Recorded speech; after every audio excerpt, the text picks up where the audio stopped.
Adventures of Huckleberry Finn, Tom Sawyer's Comrade, by Mark Twain. Contents. Chapter 1, Civilizing Huck, Miss Watson, Tom Sawyer Waits. Chapter 2. The boys escape Jim, torn Sawyer's gang, deep-laid plans. Chapter 3. A good going over, Grace triumphant, one of Tom Sawyer's lies. Chapter 4. Huck and the Judge. Superstition. Chapter 5, Huck's Father, the Fond Parent, Reform. Chapter 6. He went for Judge Thatcher, Huck decided to leave, Political Economy, thrashing around. Chapter 7. Laying for him, locked in the cabin, sinking the body, resting. Chapter 8. Sleeping in the woods, raising the dead, exploring the island, finding Jim, Jim's escape, signs, Balaam. Chapter 9. The Cave, the Floating House. Chapter 10. The Find, Old Hank Bunker, in disguise. Chapter 11. Huck and the Woman, the Search, Prevarication, going to Goshen. Chapter 12. Slow navigation, borrowing things, boarding the wreck, the plotters, hunting for the boat. Chapter 13. Escaping from the wreck, the watchman, sinking. Chapter 14.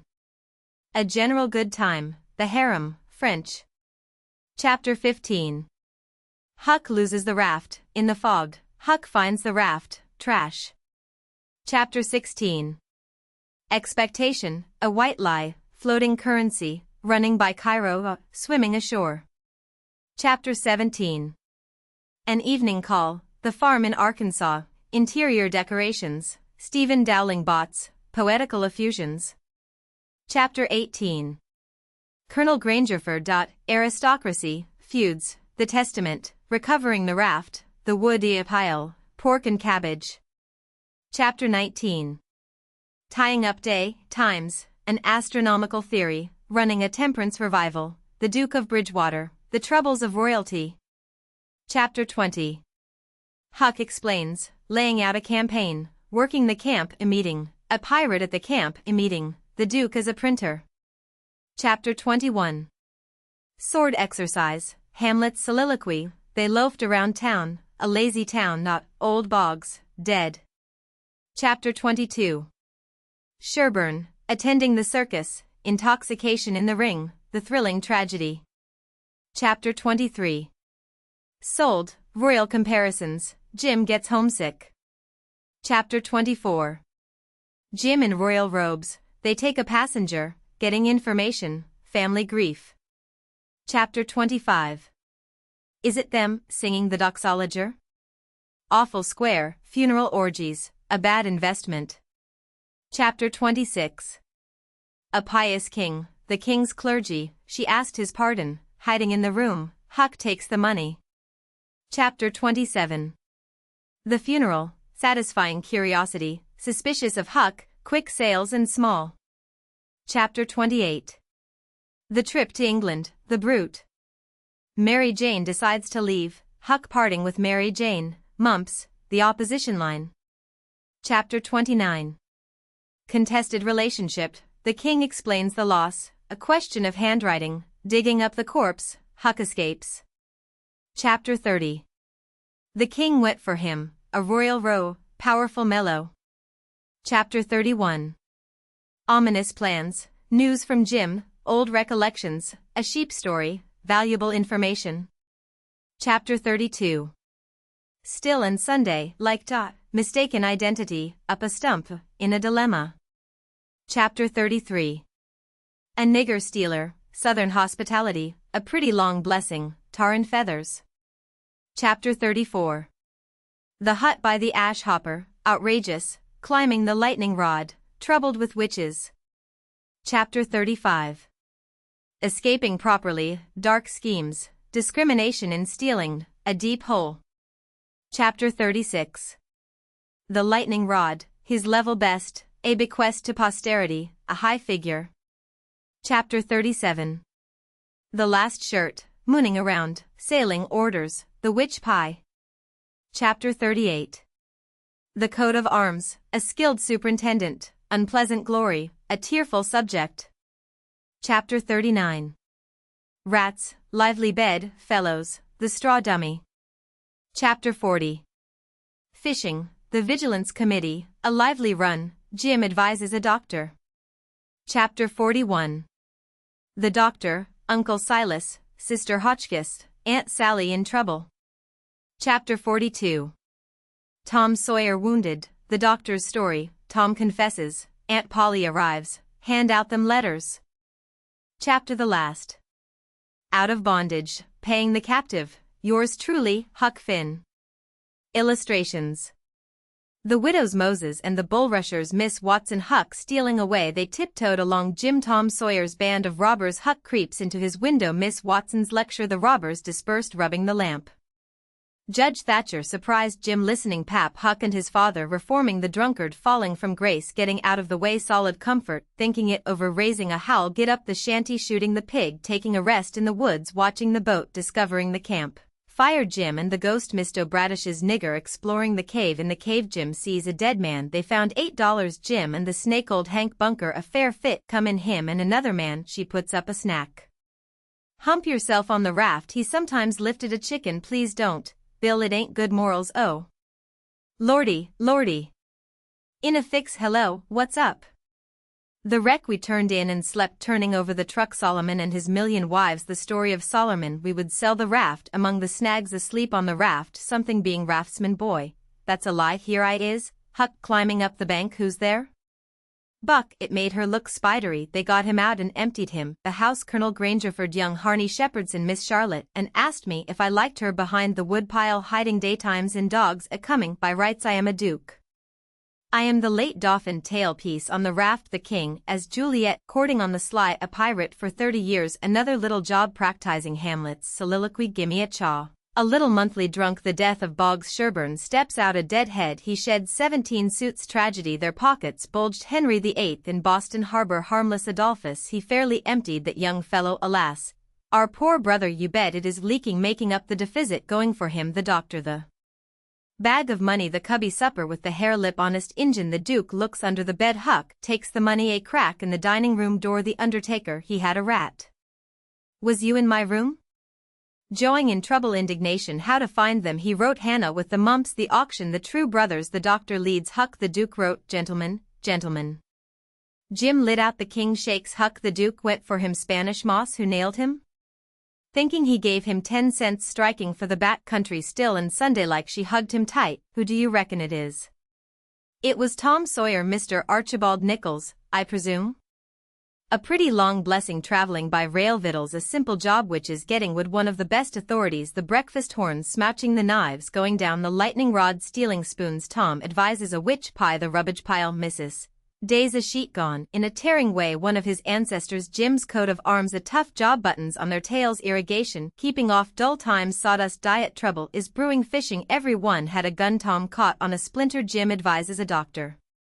The doctor. Uncle Silas in danger. Old Mrs. Hotchkiss. Aunt Sally talks to Huck. Tom Sawyer wounded. The doctor speaks for Jim. Tom rose square up in bed. Hand out them letters. Out of bondage. Tom's liberality. Yours truly. Notice. Persons attempting to find a motive in this narrative will be prosecuted. Persons attempting to find a moral in it will be banished. Persons attempting to find a plot in it will be shot. By order of the author per G. Chief of Ordnance. Explanatory. In this book a number of dialects are used, to wit, the Missouri Negro dialect, the extremist form of the backwoods Southwestern dialect, the ordinary Pike County dialect, and 4 modified varieties of this last. The shadings have not been done in a haphazard fashion, or by guesswork, but painstakingly, and with the trustworthy guidance and support of personal familiarity with these several forms of speech. I make this explanation for the reason that without it many readers would suppose that all these characters were trying to talk alike and not succeeding. The author. Huckleberry Finn. Scene, the Mississippi Valley. Time, 40 to 50 years ago. Chapter 1. You don't know about me without you have read a book by the name of The Adventures of Tom Sawyer, but that ain't no matter. That book was made by Mr. Mark Twain, and he told the truth, mainly. There was things which he stretched, but mainly he told the truth.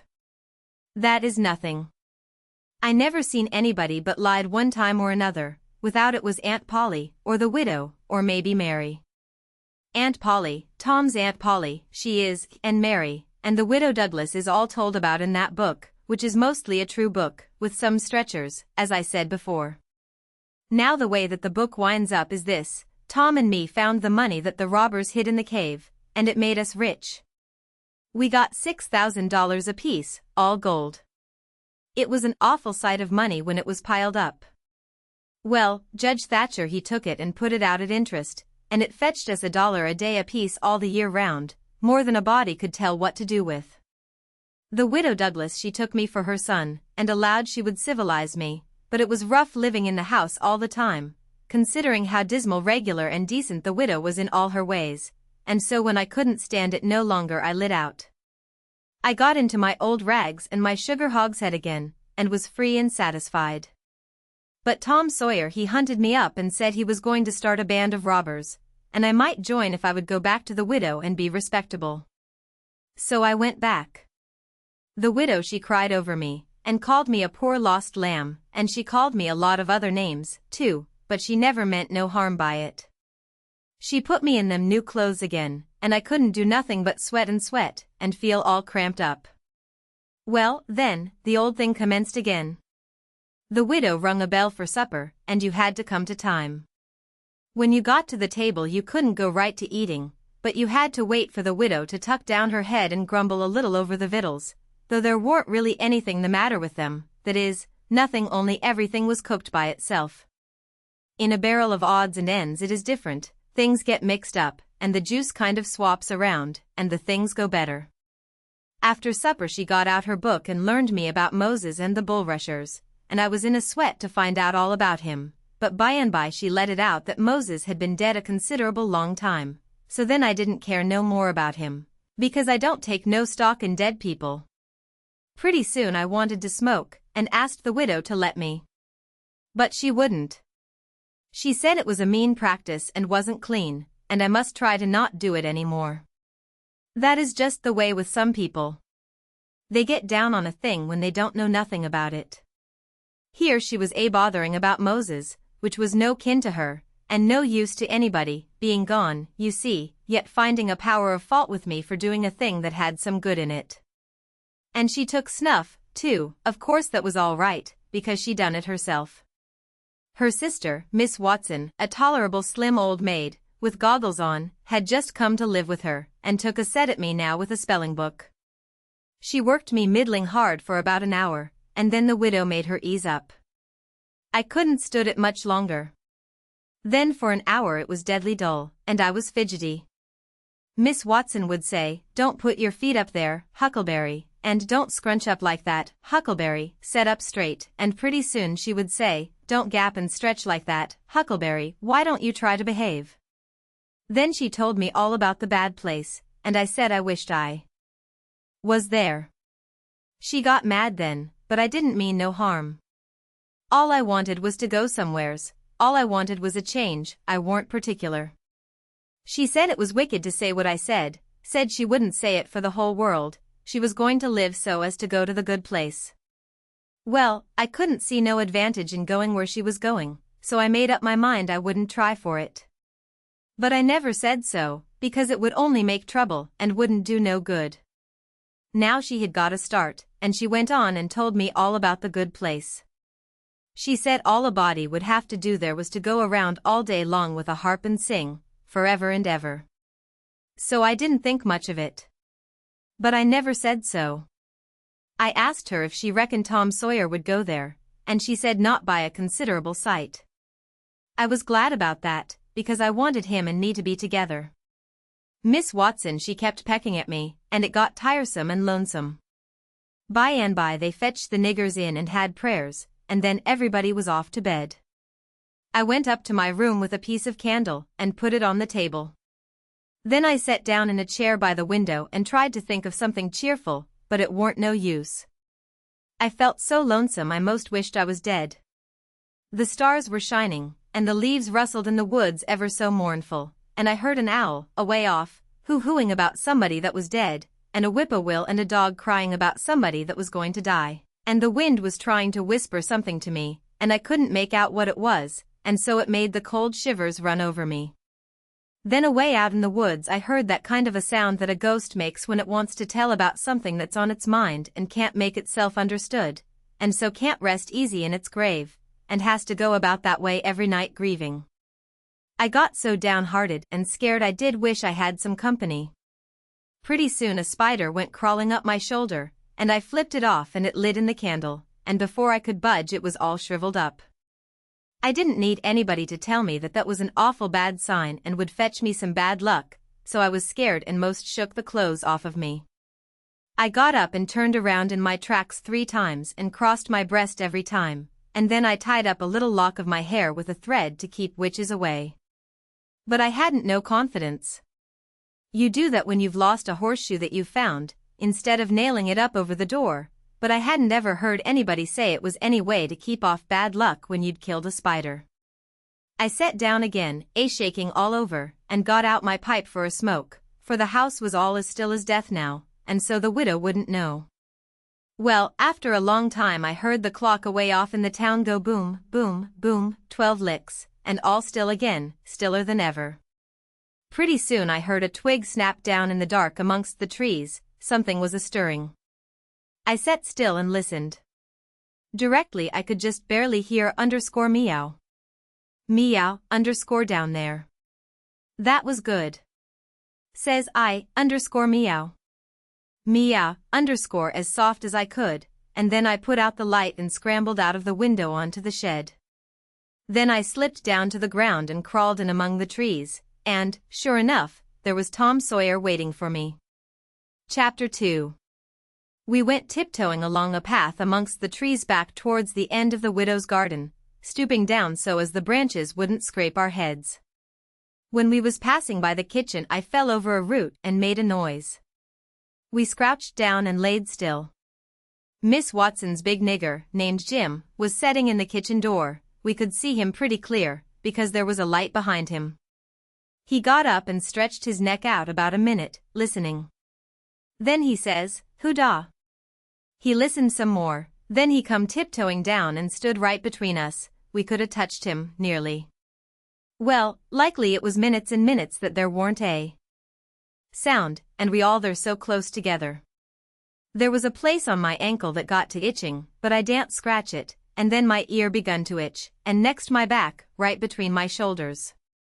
Seemed like I'd die if I couldn't scratch. Well, I've noticed that thing plenty times since. If you are with the quality, or at a funeral, or trying to go to sleep when you ain't sleepy, if you are anywheres where it won't do for you to scratch, why you will itch all over in upwards of 1,000 places. Pretty soon Jim says, "Say, who is you? Whar is you? Dog my cat's ef I didn't hear somefen." Well, I know what I's gwine to do. I's gwine to set down here and listen till I hears it agin. So he set down on the ground betwixt me and Tom. He leaned his back up against a tree, and stretched his legs out till one of them most touched one of mine. My nose begun to itch. It itched till the tears come into my eyes. But I daren't scratch. Then it begun to itch on the inside. Next I got to itching underneath. I didn't know how I was going to set still. This miserableness went on as much as 6 or 7 minutes, but it seemed a sight longer than that. I was itching in 11 different places now. I reckoned I couldn't stand it more'n a minute longer, but I set my teeth hard and got ready to try. Just then Jim begun to breathe heavy, next he begun to snore, and then I was pretty soon comfortable again. Tom he made a sign to me, kind of a little noise with his mouth, and we went creeping away on our hands and knees. When we was 10 foot off Tom whispered to me, and wanted to tie Jim to the tree for fun. But I said no. He might wake and make a disturbance, and then they'd find out I warn't in. Then Tom said he hadn't got candles enough, and he would slip in the kitchen and get some more. I didn't want him to try. I said Jim might wake up and come.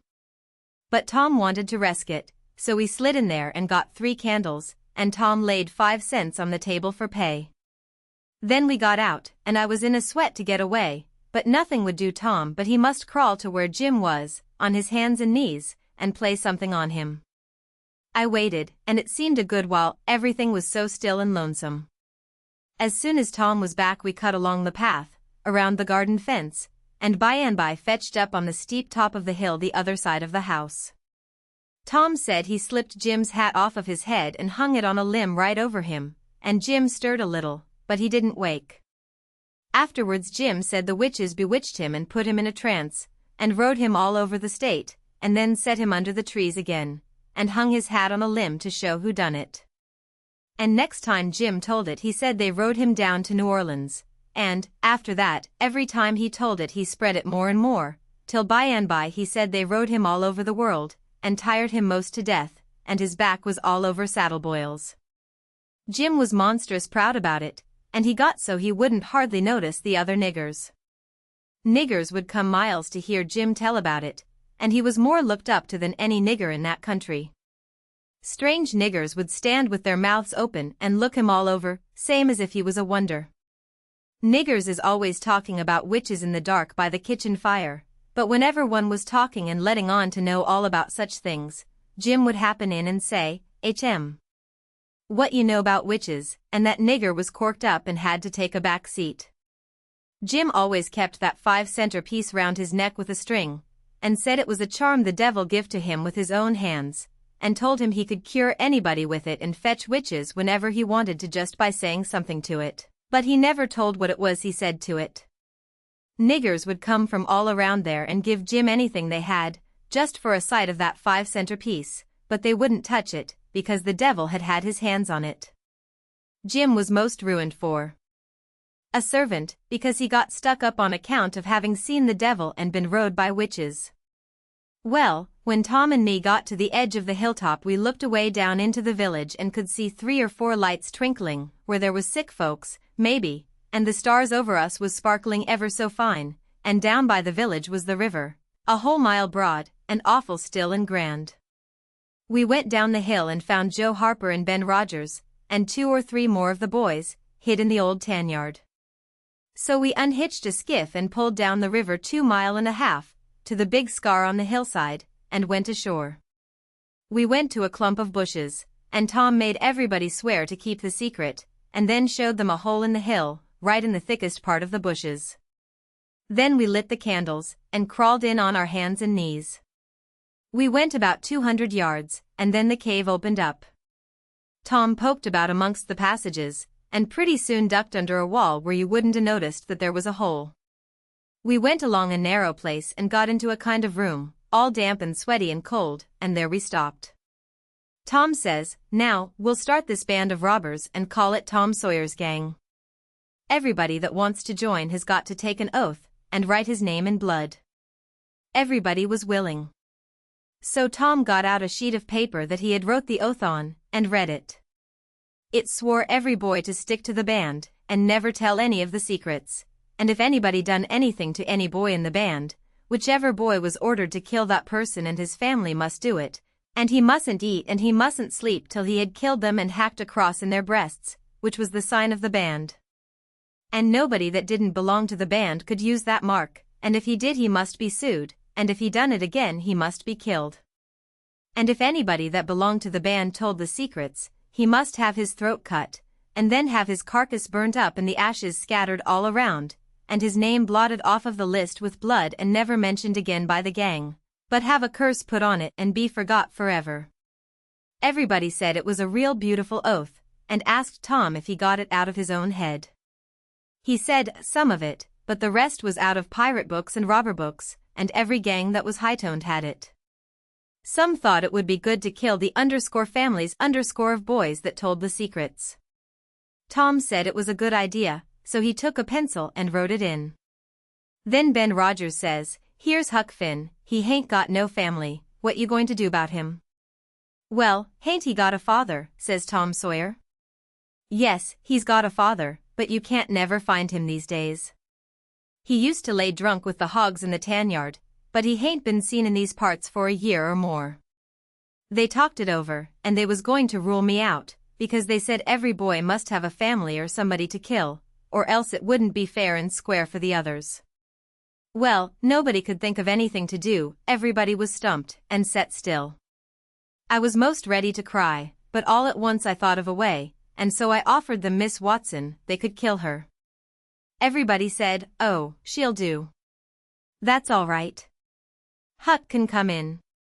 Then they all stuck a pin in their fingers to get blood to sign with, and I made my mark on the paper. "Now," says Ben Rogers, "what's the line of business of this gang?" "Nothing, only robbery and murder," Tom said. "But who are we going to rob? Houses, or cattle, or stuff?" "Stealing cattle and such things ain't robbery, it's burglary," says Tom Sawyer. "We ain't burglars. That ain't no sort of style. We are highwaymen. We stop stages and carriages on the road, with masks on, and kill the people and take their watches and money." "Must we always kill the people?" "Oh, certainly. It's best.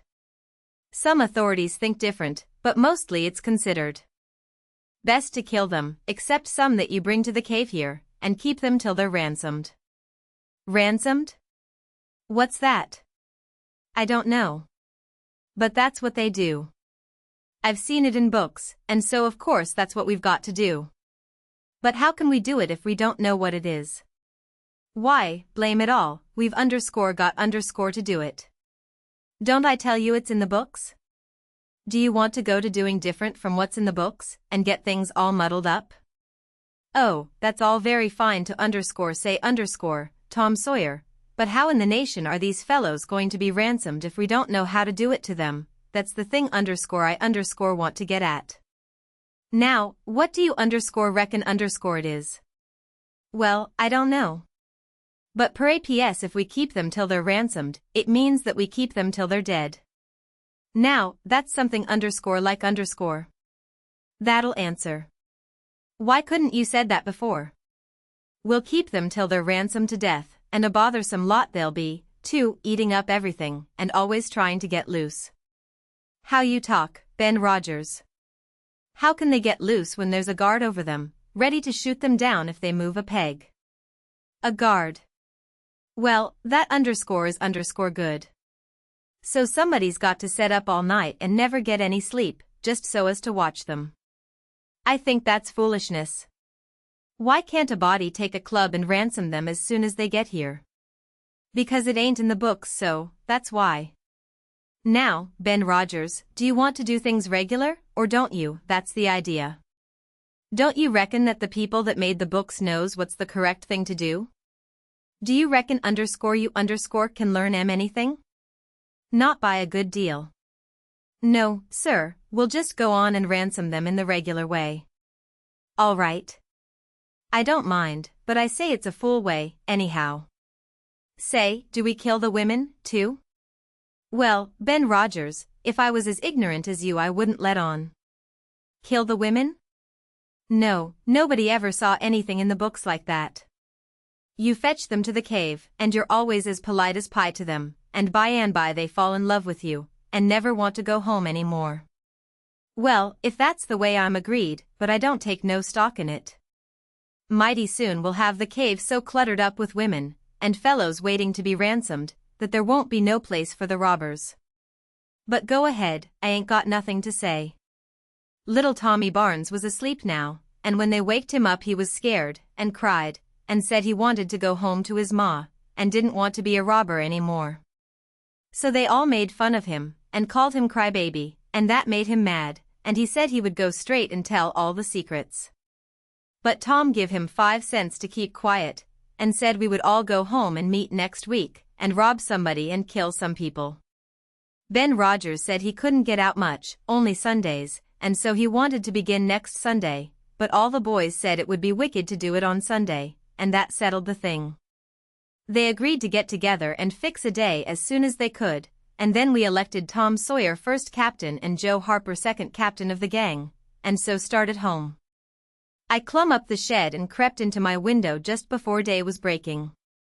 My new clothes was all greased up and clay, and I was dog-tired. Chapter 3. Well, I got a good going over in the morning from old Miss Watson on account of my clothes, but the widow she didn't scold, but only cleaned off the grease and clay, and looked so sorry that I thought I would behave a while if I could. Then Miss Watson she took me in the closet and prayed, but nothing come of it. She told me to pray every day, and whatever I asked for I would get it. But it warn't so. I tried it. Once I got a fish line, but no hooks. It warn't any good to me without hooks. I tried for the hooks 3 or 4 times, but somehow I couldn't make it work. By and by, one day, I asked Miss Watson to try for me, but she said I was a fool. She never told me why, and I couldn't make it out no way. I set down one time back in the woods, and had a long think about it. I says to myself, if a body can get anything they pray for, why don't Deacon Wynne get back the money he lost on pork? Why can't the widow get back her silver snuff box that was stole? Why can't Miss Watson fat up? No, says I to myself, there ain't nothing in it. I went and told the widow about it, and she said the thing a body could get by praying for it was spiritual gifts. This was too many for me, but she told me what she meant. I must help other people, and do everything I could for other people, and look out for them all the time, and never think about myself. This was including Miss Watson, as I took it. I went out in the woods and turned it over in my mind a long time, but I couldn't see no advantage about it, except for the other people, so at last I reckoned I wouldn't worry about it any more, but just let it go. Sometimes the widow would take me one side and talk about providence in a way to make a body's mouth water, but maybe next day Miss Watson would take hold and knock it all down again. I judged I could see that there was 2 providences, and a poor chap would stand considerable show with the widow's providence, but if Miss Watson's got him there warn't no help for him any more. I thought it all out, and reckoned I would belong to the widow's if he wanted me, though I couldn't make out how he was going to be any better off then than what he was before, seeing I was so ignorant, and so kind of low down and ornery. Pap he hadn't been seen for more than a year, and that was comfortable for me. I didn't want to see him no more. He used to always whale me when he was sober and could get his hands on me, though I used to take to the woods most of the time when he was around. Well, about this time he was found in the river drowned dead, about 12 mile above town, so people said. They judged it was him, anyway, said this drowned dead man was just his size, and was ragged, and had uncommon long hair, which was all like Pap, but they couldn't make nothing out of the face, because it had been in the water so long it warn't much like a face at all. They said he was floating on his back in the water. They took him and buried him on the bank. But I warn't comfortable long, because I happened to think of something. I knowed mighty well that a drowned dead man don't float on his back, but on his face. So I knowed, then, that this warn't Pap, but a woman dressed up in a man's clothes. So I was uncomfortable again. I judged the old man would turn up again by and by, though I wished he wouldn't. We played robber now and then about a month, and then I resigned. All the boys did. We hadn't robbed nobody, hadn't killed any people, but only just pretended. We used to hop out of the woods and go charging down on hog drivers and women in carts taking garden stuff to market, but we never hived any of them. Tom Sawyer called the hogs ingots, and he called the turnips and stuff jewelry, and we would go to the cave and powwow over what we had done, and how many people we had killed and marked. But I couldn't see no profit in it. One time Tom sent a boy to run about town with a blazing stick, which he called a slogan, which was the sign for the gang to get together. And then he said he had got secret news by his spies that next day a whole parcel of Spanish merchants and rich Arabs was going to camp in Cave Hollow with 200 elephants, and 600 camels, and over 1,000 Sumter mules, all loaded down with demons, and they didn't have only a guard of 400 soldiers, and so we would lay in ambuscade, as he called it, and kill the lot and scoop the things. He said we must slick up our swords and guns, and get ready. He never could go after even a turnip cart, but he must have the swords and guns all scoured up for it, though they was only lath and broomsticks, and you might scour at them till you rotted, and then they weren't worth a mouthful of ashes more than what they was before. I didn't believe we could lick such a crowd of Spaniards and Arabs, but I wanted to see the camels and elephants, so I was on hand next day, Saturday, in the ambuscade, and when we got the word we rushed out of the woods and down the hill. But there weren't no Spaniards and Arabs, and there weren't no camels nor no elephants. It weren't anything but a Sunday school picnic, and only a primer class at that. We busted it up, and chased the children up the hollow, but we never got anything but some doughnuts and jam, though Ben Rogers got a rag doll, and Joe Harper got a hymn book and a tract, and then the teacher charged in, and made us drop everything and cut. I didn't see no demons, and I told Tom Sawyer so. He said there was loads of them there, anyway, and he said there was Arabs there, too, and elephants and things. I said, why couldn't we see them, then? He said if I weren't so ignorant, but had read a book called Don Quixote, I would know without asking. He said it was all done by enchantment.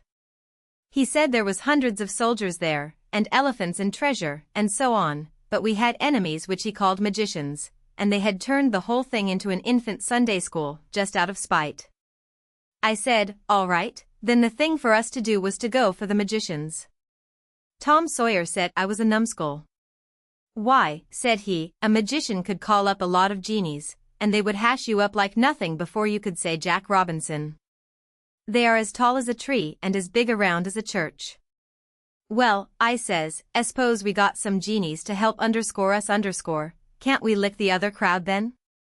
How you going to get them? I don't know. How do underscore they underscore get them? Why, they rub an old tin lamp or an iron ring, and then the genies come tearing in, with the thunder and lightning a-ripping around and the smoke a-rolling, and everything they're told to do they up and do it. They don't think nothing of pulling a shot tower up by the roots, and belting a Sunday school superintendent over the head with it, or any other man. Who makes them tear around so? Why, whoever rubs the lamp or the ring. They belong to whoever rubs the lamp or the ring, and they've got to do whatever he says. If he tells them to build a palace 40 miles long out of demons, and fill it full of chewing gum, or whatever you want, and fetch an emperor's daughter from China for you to marry, they've got to do it, and they've got to do it before sunup next morning, too. And more, they've got to waltz that palace around over the country wherever you want it, you understand. Well, says I think they are a pack of flatheads for not keeping the palace themselves stead of fooling them away like that. And what's more, if I was one of them I would see a man in Jericho before I would drop my business and come to him for the rubbing of an old tin lamp. How you talk, Huck Finn. Why, you'd underscore have underscore to come when he rubbed it, whether you wanted to or not. What? And I as high as a tree and as big as a church? All right then, I underscore would underscore come, but I lay I'd make that man climb the highest tree there was in the country. Shucks, it ain't no use to talk to you, Huck Finn. You don't seem to know anything, somehow, perfect saphead. I thought all this over for 2 or 3 days, and then I reckoned I would see if there was anything in it. I got an old tin lamp and an iron ring, and went out in the woods and rubbed till I sweat like an Injun, calculating to build a palace and sell it, but it warn't no use, none of the genies come. So then I judged that all that stuff was only just one of Tom Sawyer's lies. I reckoned he believed in the Arabs and the elephants, but as for me I think different. It had all the marks of a Sunday school. Chapter 4. Well, 3 or 4 months run along, and it was well into the winter now. I had been to school most all the time and could spell and read and write just a little, and could say the multiplication table up to 6 times 7 is 35, and I don't reckon I could ever get any further than that if I was to live forever. I don't take no stock in mathematics, anyway. At first I hated the school, but by and by I got so I could stand it. Whenever I got uncommon tired I played hooky, and the hiding I got next day done me good and cheered me up. So the longer I went to school the easier it got to be. I was getting sort of used to the widow's ways, too, and they weren't so raspy on me. Living in a house and sleeping in a bed pulled on me pretty tight mostly, but before the cold weather I used to slide out and sleep in the woods sometimes, and so that was a rest to me. I liked the old ways best, but I was getting so I liked the new ones, too, a little bit. The widow said I was coming along slow but sure, and doing very satisfactory. She said she warn't ashamed of me. One morning I happened to turn over the salt cellar at breakfast. I reached for some of it as quick as I could to throw over my left shoulder and keep off the bad luck, but Miss Watson was in ahead of me, and crossed me off. She says, "Take your hands away, Huckleberry, what a mess you are always making." The widow put in a good word for me, but that warn't going to keep off the bad luck, I knowed that well enough. I started out, after breakfast, feeling worried and shaky, and wondering where it was going to fall on me, and what it was going to be. There is ways to keep off some kinds of bad luck, but this wasn't one of them kind, so I never tried to do anything, but just poked along low-spirited and on the watch out. I went down to the front garden and clumb over the stile where you go through the high board fence. There was an inch of new snow on the ground, and I seen somebody's tracks. They had come up from the quarry and stood around the stile a while, and then went on around the garden fence. It was funny they hadn't come in, after standing around so. I couldn't make it out. It was very curious, somehow. I was going to follow around, but I stooped down to look at the tracks first. I didn't notice anything at first, but next I did. There was a cross in the left boot heel made with big nails, to keep off the devil. I was up in a second and shinning down the hill. I looked over my shoulder every now and then, but I didn't see nobody. I was at Judge Thatcher's as quick as I could get there. He said, "Why, my boy, you are all out of breath. Did you come for your interest?" "No, sir," I says, "is there some for me?" "Oh, yes, a half-yearly is in, last night, over $150. Quite a fortune for you. You had better let me invest it along with your $6,000, because if you take it you'll spend it." "No, sir," I says, "I don't want to spend it. I don't want it at all, nor the $6,000, nother. I want you to take it, I want to give it to you, the $6,000 and all." He looked surprised. He couldn't seem to make it out. He says, "Why, what can you mean, my boy?" I says, "Don't you ask me no questions about it, please. You'll take it, won't you?" He says, "Well, I'm puzzled. Is something the matter?" "Please take it," says I, "and don't ask me nothing, then I won't have to tell no lies." He studied a while, and then he says, "Oh ho. I think I see. You want to sell all your property to me, not give it. That's the correct idea." Then he wrote something on a paper and read it over, and says, "There, you see it says for a consideration. That means I have bought it of you and paid you for it. Here's $1 for you. Now you sign it." So I signed it, and left.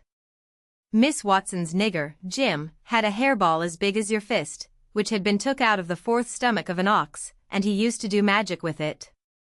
He said there was a spirit inside of it, and it knowed everything. So I went to him that night and told him Pap was here again, for I found his tracks in the snow.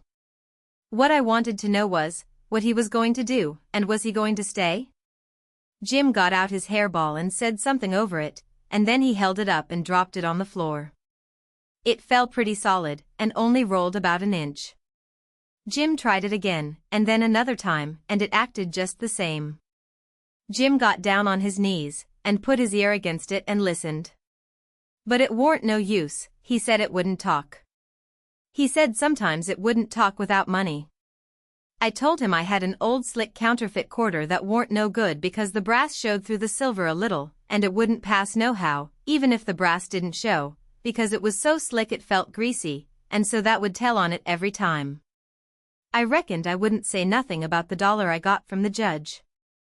I said it was pretty bad money, but maybe the hairball would take it, because maybe it wouldn't know the difference. Jim smelt it and bit it and rubbed it, and said he would manage so the hairball would think it was good. He said he would split open a raw Irish potato and stick the quarter in between and keep it there all night, and next morning you couldn't see no brass, and it wouldn't feel greasy no more, and so anybody in town would take it in a minute, let alone a hairball. Well, I knowed a potato would do that before, but I had forgot it.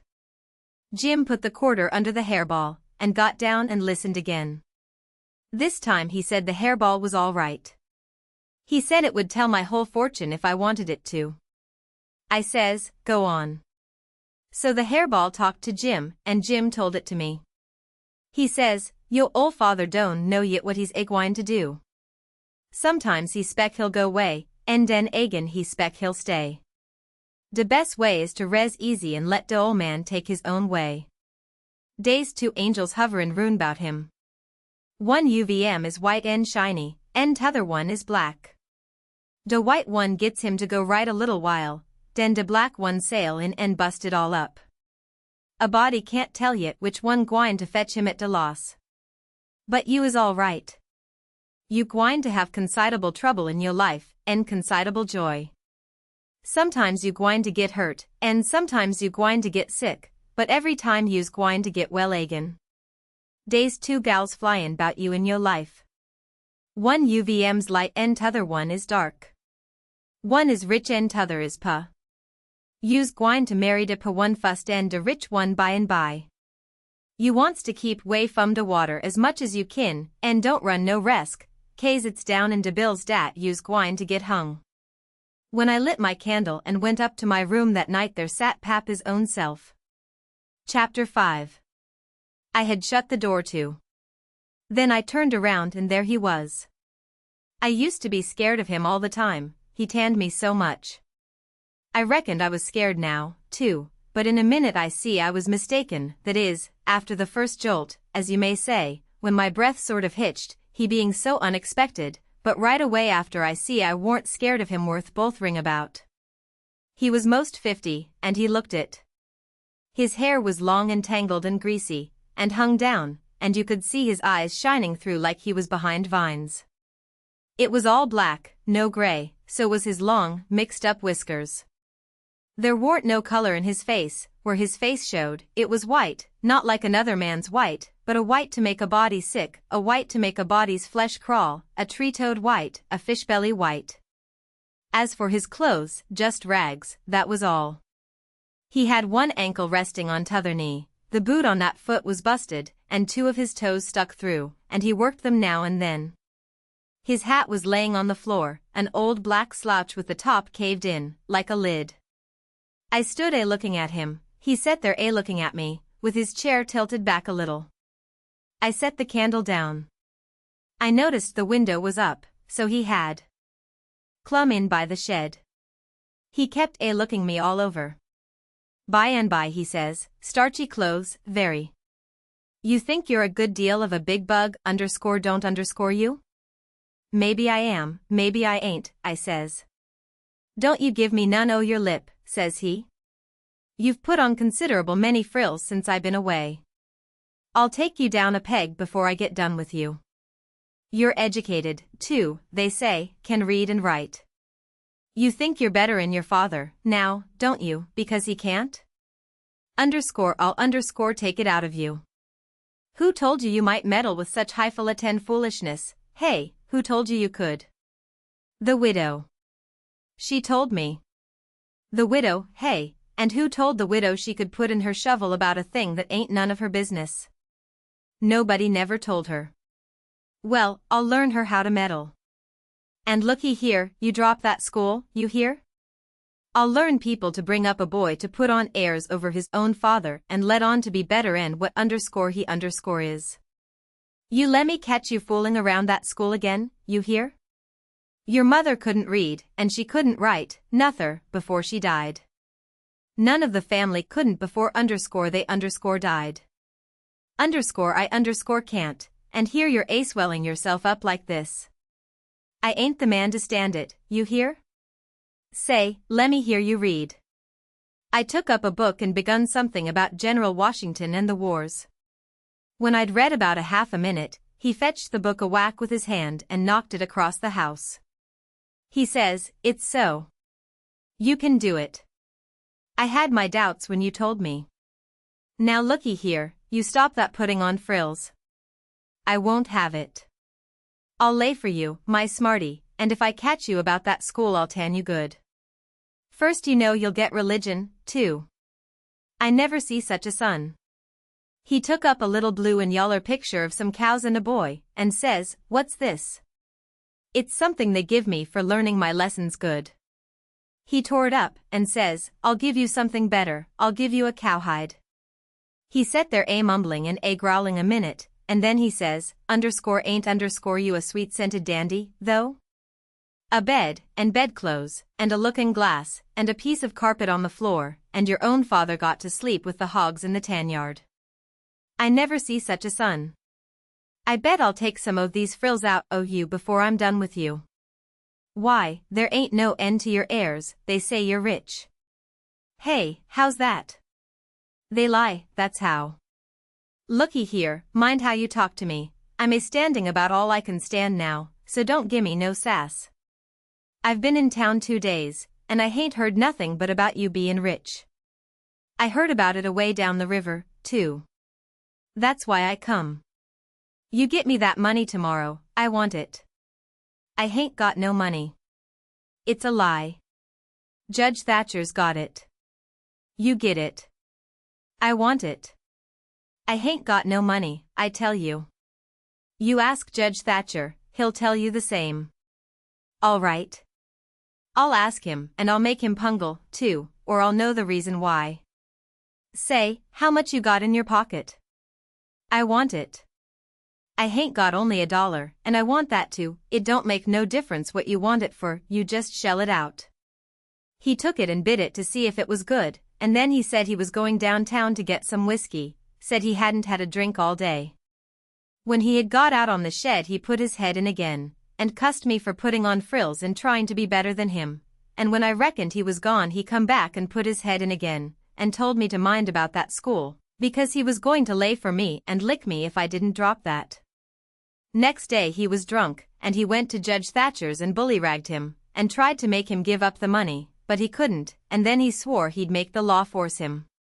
The judge and the widow went to law to get the court to take me away from him and let one of them be my guardian, but it was a new judge that had just come, and he didn't know the old man, so he said courts mustn't interfere in separate families if they could help it, said he'd druther not take a child away from its father. So Judge Thatcher and the widow had to quit on the business. That pleased the old man till he couldn't rest. He said he'd cowhide me till I was black and blue if I didn't raise some money for him.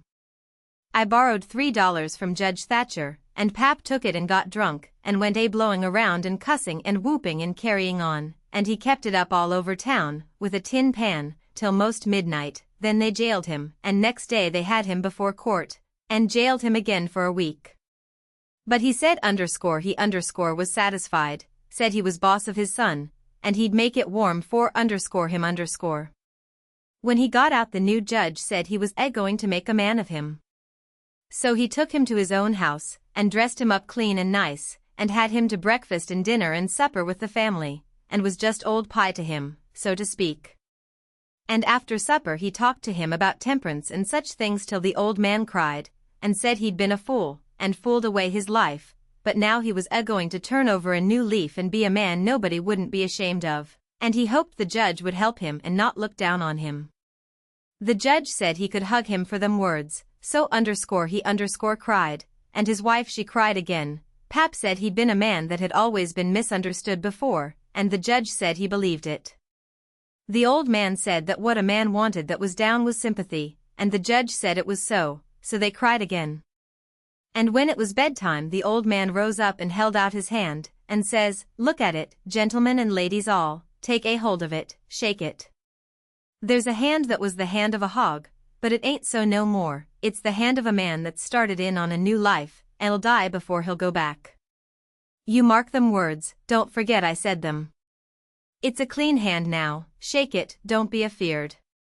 So they shook it, one after the other, all around, and cried. The judge's wife she kissed it. Then the old man he signed a pledge, made his mark. The judge said it was the holiest time on record, or something like that.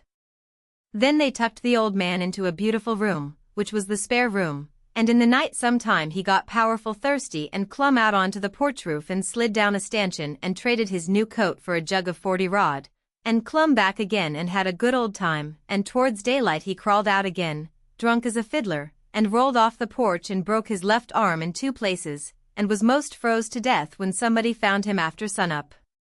And when they come to look at that spare room they had to take soundings before they could navigate it. The judge he felt kind of sore.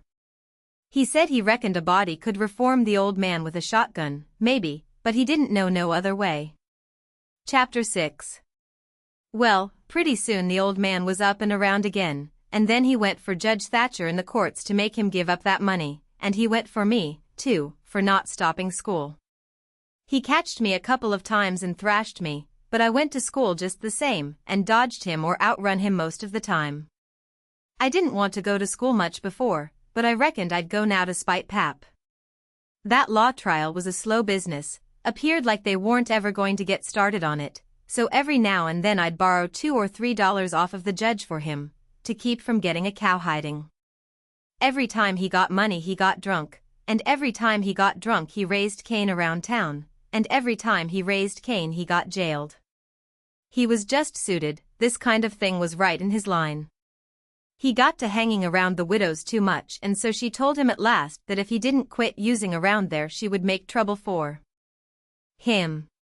Well, wasn't he mad? He said he would show who was Huck Finn's boss.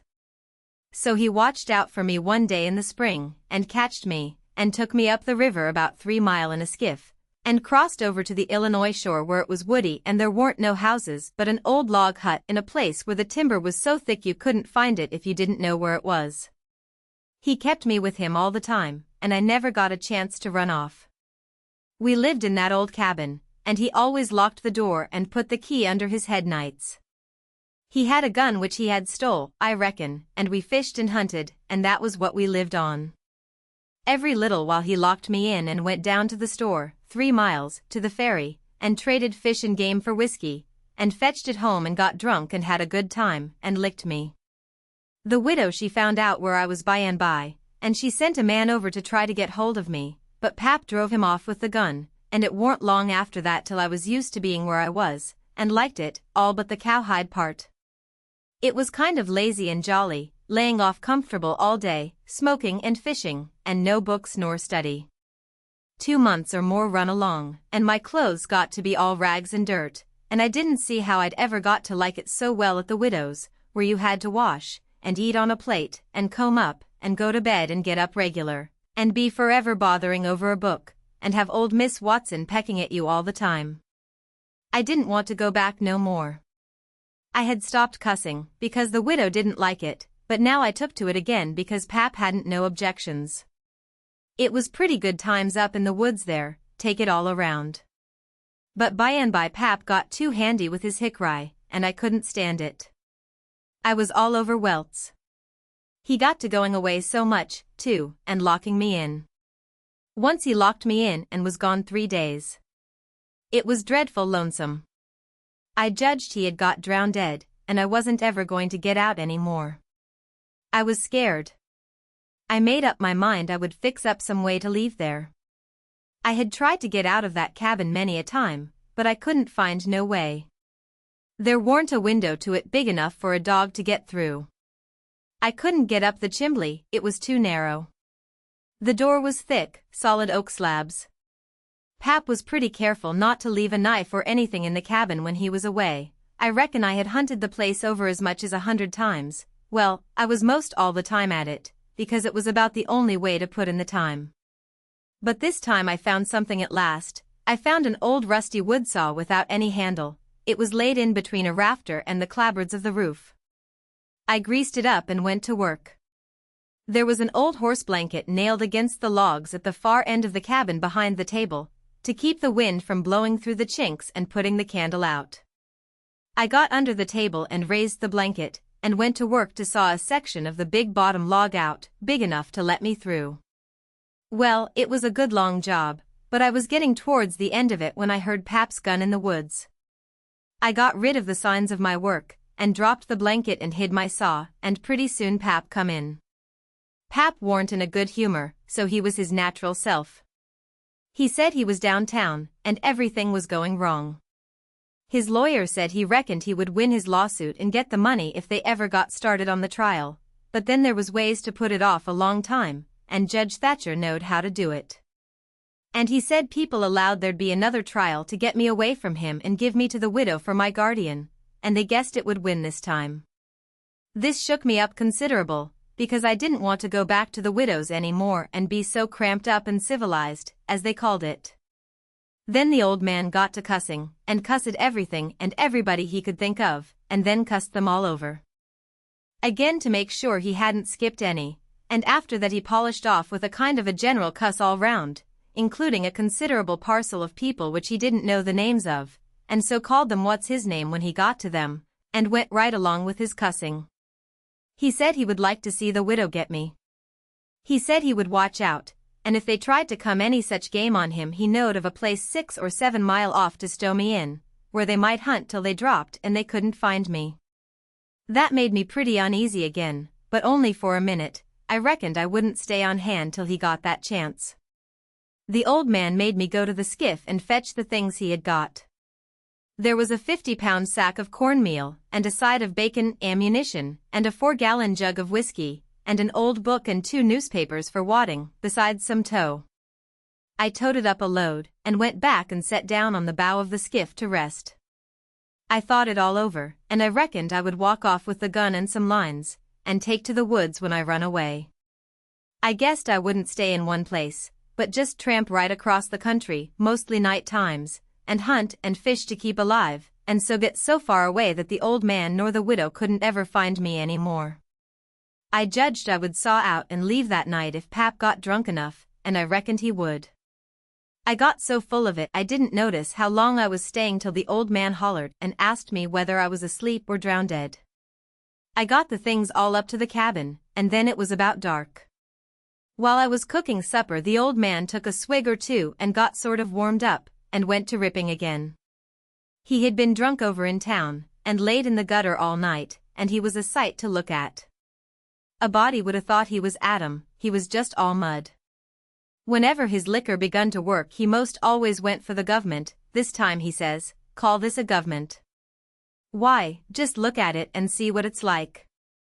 Here's the law standing ready to take a man's son away from him, a man's own son, which he has had all the trouble and all the anxiety and all the expense of raising.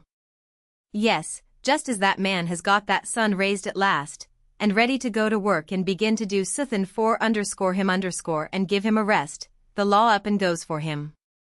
And they call that government. That ain't all, nuther. The law backs that old Judge Thatcher up and helps him to keep me out o' my property. Here's what the law does. The law takes a man worth $6,000 and up'ards, and jams him into an old trap of a cabin like this, and lets him go round in clothes that ain't fittin' for a hog. They call that government. A man can't get his rights in a government like this. Sometimes I've a mighty notion to just leave the country for good and all. Yes, and I told M so. I told old Thatcher so to his face. Lots of 'em heard me, and can tell what I said. Says I, for 2 cents I'd leave the blamed country and never come near it again. Them's the very words. I says, look at my hat, if you call it a hat, but the lid raises up and the rest of it goes down till it's below my chin, and then it ain't rightly a hat at all, but more like my head was shoved up through a Ginto stovepipe. Look at it, says I, such a hat for me to wear, one of the wealthiest men in this town if I could get my rights. Oh, yes, this is a wonderful government, wonderful. Why, looky here. There was a free nigger there from Ohio, a mulatter, most as white as a white man. He had the whitest shirt on you ever see, too, and the shiniest hat, and there ain't a man in that town that's got as fine clothes as what he had, and he had a gold watch and chain, and a silver-headed cane, the awfulest old gray-headed nabob in the state. And what do you think? They said he was a professor in a college, and could talk all kinds of languages, and knowed everything. And that ain't the wust. They said he could vote when he was at home. Well, that let me out. Thinks I, what is the country a-coming to? It was 'lection day, and I was just about to go and vote myself if I weren't too drunk to get there, but when they told me there was a state in this country where they'd let that nigger vote, I drawed out. I says I'll never vote agin. Them's the very words I said, they all heard me, and the country may rot for all me, I'll never vote agin as long as I live. And to see the cool way of that nigger, why, he wouldn't give me the road if I hadn't shoved him out o' the way. I says to the people, why ain't this nigger put up at auction and sold, that's what I want to know. And what do you reckon they said? Why, they said he couldn't be sold till he'd been in the state 6 months, and he hadn't been there that long yet. There, now, that's a specimen. They call it a government that can't sell a free nigger till he's been in the state 6 months. Here's a government that calls itself a government, and lets on to be a government, and thinks it is a government, and yet's got to set stock still for 6 whole months before it can take a hold of a prowling, thieving, infernal, white-shirt free nigger, and Pap was a-going on so he never noticed where his old limber legs was taking him to, so he went head over heels over the tub of salt pork and barked both shins, and the rest of his speech was all the hottest kind of language, mostly hove at the nigger. And the government, though he give the tub some, too, all along, here and there. He hopped around the cabin considerable, first on one leg and then on the other, holding first one shin and then the other one, and at last he let out with his left foot all of a sudden and fetched the tub a rattling kick. But it warn't good judgment, because that was the boot that had a couple of his toes leaking out of the front end of it, so now he raised a howl that fairly made a body's hair raise, and down he went in the dirt, and rolled there, and held his toes, and the cussing he done then laid over anything he had ever done previous. He said so his own self afterwards. He had heard old Soberry Hagan in his best days, and he said it laid over him, too, but I reckon that was sort of piling it on, maybe. After supper Pap took the jug, and said he had enough whiskey there for 2 drunks and 1 delirium tremens. That was always his word. I judged he would be blind drunk in about an hour, and then I would steal the key, or saw myself out, one or t'other.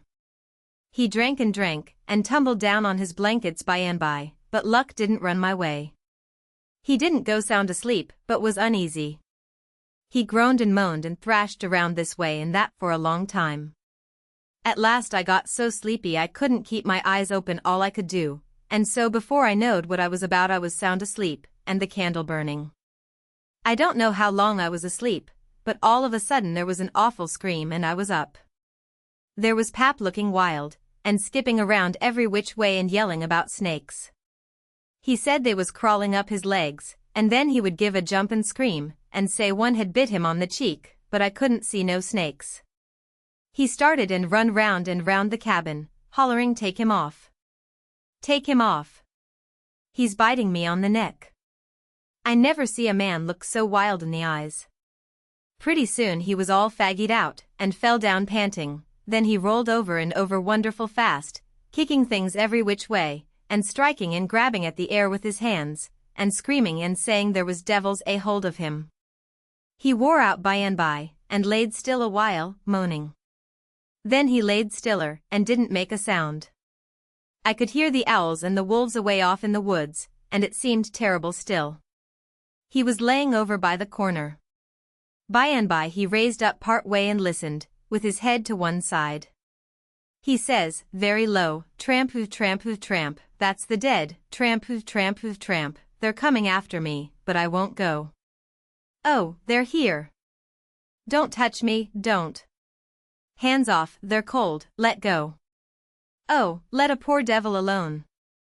Then he went down on all fours and crawled off, begging them to let him alone, and he rolled himself up in his blanket and wallowed in under the old pine table, still a-begging, and then he went to crying. I could hear him through the blanket. By and by he rolled out and jumped up on his feet looking wild, and he see me and went for me.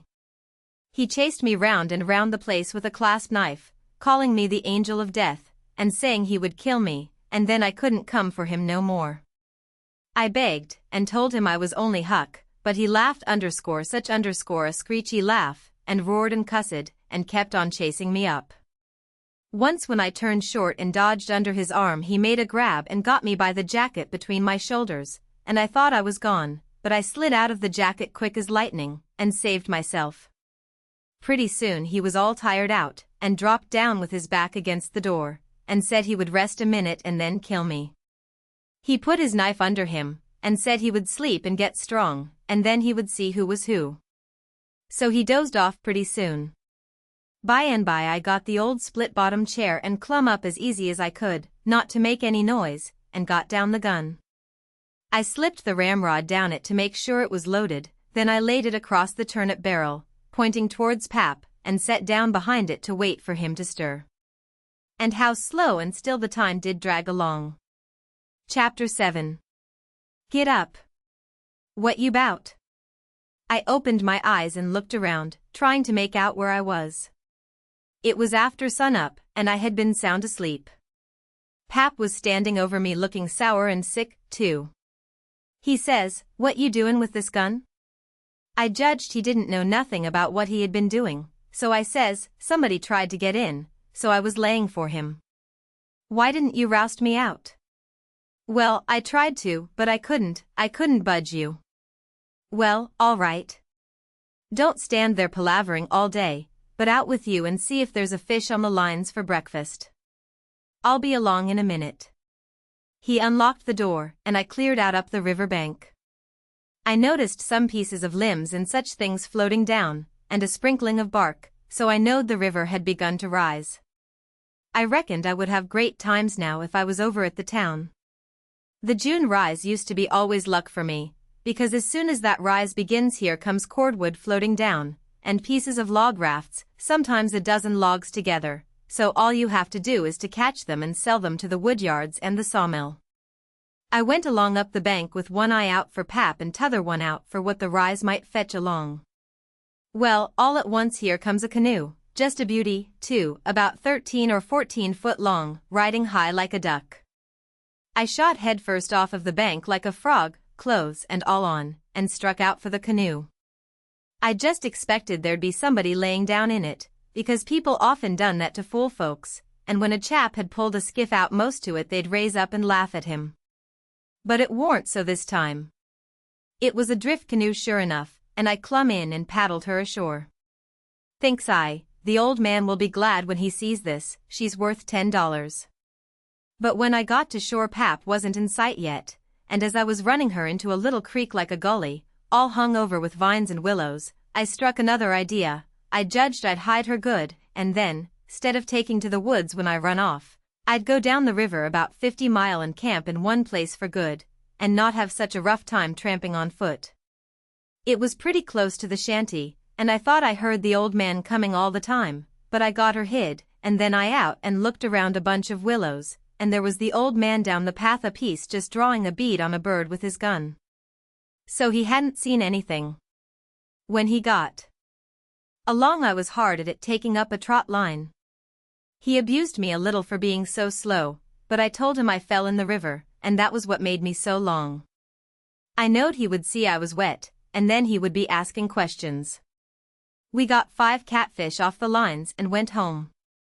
While we laid off after breakfast to sleep up, both of us being about wore out, I got to thinking that if I could fix up some way to keep Pap and the widow from trying to follow me, it would be a certainer thing than trusting to luck to get far enough off before they missed me. You see, all kinds of things might happen. Well, I didn't see no way for a while, but by and by Pap raised up a minute to drink another barrel of water, and he says, "Another time a man comes prowling round here you roust me out, you hear? That man warn't here for no good. I'd a shot him. Next time you roust me out, you hear?" Then he dropped down and went to sleep again, but what he had been saying give me the very idea I wanted. I says to myself, I can fix it now so nobody won't think of following me. About 12 o'clock we turned out and went along up the bank. The river was coming up pretty fast, and lots of driftwood going by on the rise. By and by along comes part of a log raft, 9 logs fast together. We went out with the skiff and towed it ashore. Then we had dinner. Anybody but Pap would 'a' waited and seen the day through, so as to catch more stuff, but that warn't Pap's style. 9 logs was enough for one time, he must shove right over to town and sell. So he locked me in and took the skiff, and started off towing the raft about 3:30. I judged he wouldn't come back that night. I waited till I reckoned he had got a good start, then I out with my saw, and went to work on that log again. Before he was t'other side of the river I was out of the hole, him and his raft was just a speck on the water away off yonder. I took the sack of cornmeal and took it to where the canoe was hid, and shoved the vines and branches apart and put it in, then I done the same with the side of bacon, then the whiskey jug. I took all the coffee and sugar there was, and all the ammunition, I took the wadding, I took the bucket and gourd, I took a dipper and a tin cup, and my old saw and 2 blankets, and the skillet and the coffee pot. I took fish lines and matches and other things, everything that was worth a cent. I cleaned out the place. I wanted an axe, but there wasn't any, only the one out at the woodpile, and I knowed why I was going to leave that. I fetched out the gun, and now I was done. I had wore the ground a good deal crawling out of the hole and dragging out so many things. So I fixed that as good as I could from the outside by scattering dust on the place, which covered up the smoothness and the sawdust. Then I fixed the piece of log back into its place, and put 2 rocks under it and one against it to hold it there, for it was bent up at that place and didn't quite touch ground. If you stood 4 or 5 foot away and didn't know it was sawed, you wouldn't never notice it, and besides, this was the back of the cabin, and it warn't likely anybody would go fooling around there. It was all grass clear to the canoe, so I hadn't left a track. I followed around to see. I stood on the bank and looked out over the river. All safe. So I took the gun and went up a piece into the woods, and was hunting around for some birds when I see a wild pig. Hogs soon went wild in them bottoms after they had got away from the prairie farms. I shot this fellow and took him into camp. I took the axe and smashed in the door. I beat it and hacked it considerable doing it. I fetched the pig in, and took him back nearly to the table and hacked into his throat with the axe, and laid him down on the ground to bleed. I say ground because it was ground, hard packed, and no boards. Well, next I took an old sack and put a lot of big rocks in it, all I could drag, and I started it from the pig, and dragged it to the door and through the woods down to the river and dumped it in, and down it sunk, out of sight. You could easy see that something had been dragged over the ground. I did wish Tom Sawyer was there. I knowed he would take an interest in this kind of business, and throw in the fancy touches.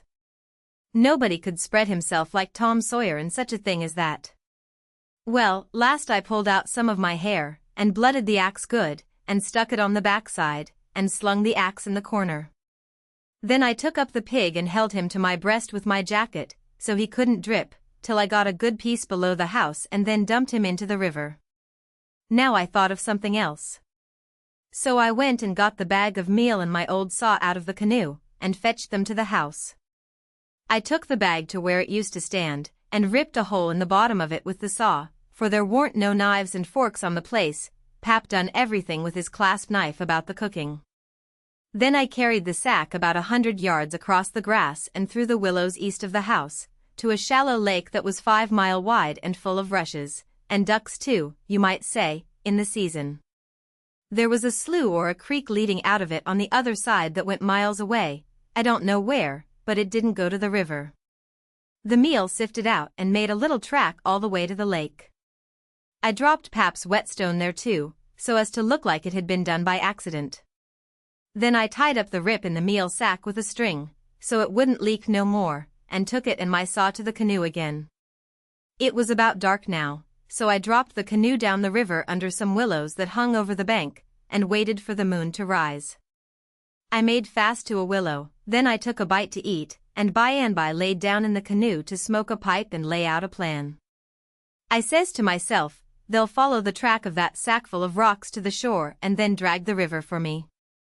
And they'll follow that meal track to the lake and go browsing down the creek that leads out of it to find the robbers that killed me and took the things. They won't ever hunt the river for anything but my dead carcass. They'll soon get tired of that, and won't bother no more about me. All right, I can stop anywhere I want to. Jackson's Island is good enough for me. I know that island pretty well, and nobody ever comes there. And then I can paddle over to town nights, and slink around and pick up things I want. Jackson's Island's the place. I was pretty tired, and the first thing I knowed I was asleep.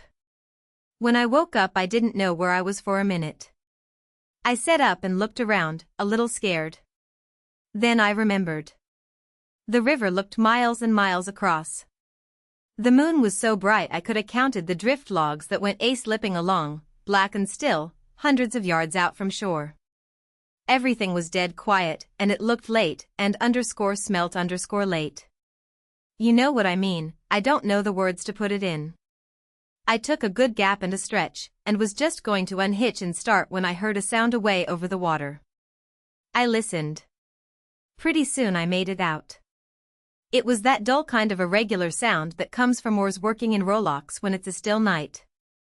I peeped out through the willow branches, and there it was, a skiff, away across the water. I couldn't tell how many was in it. It kept a-coming, and when it was abreast of me I see there warn't but one man in it. Thinks I, maybe it's Pap, though I warn't expecting him. He dropped below me with the current, and by he came a-swinging up shore in the easy water, and he went by so close I could have reached out the gun and touched him. Well, it was Pap, sure enough, and sober, too, by the way he laid his oars. I didn't lose no time. The next minute I was spinning downstream soft but quick in the shade of the bank.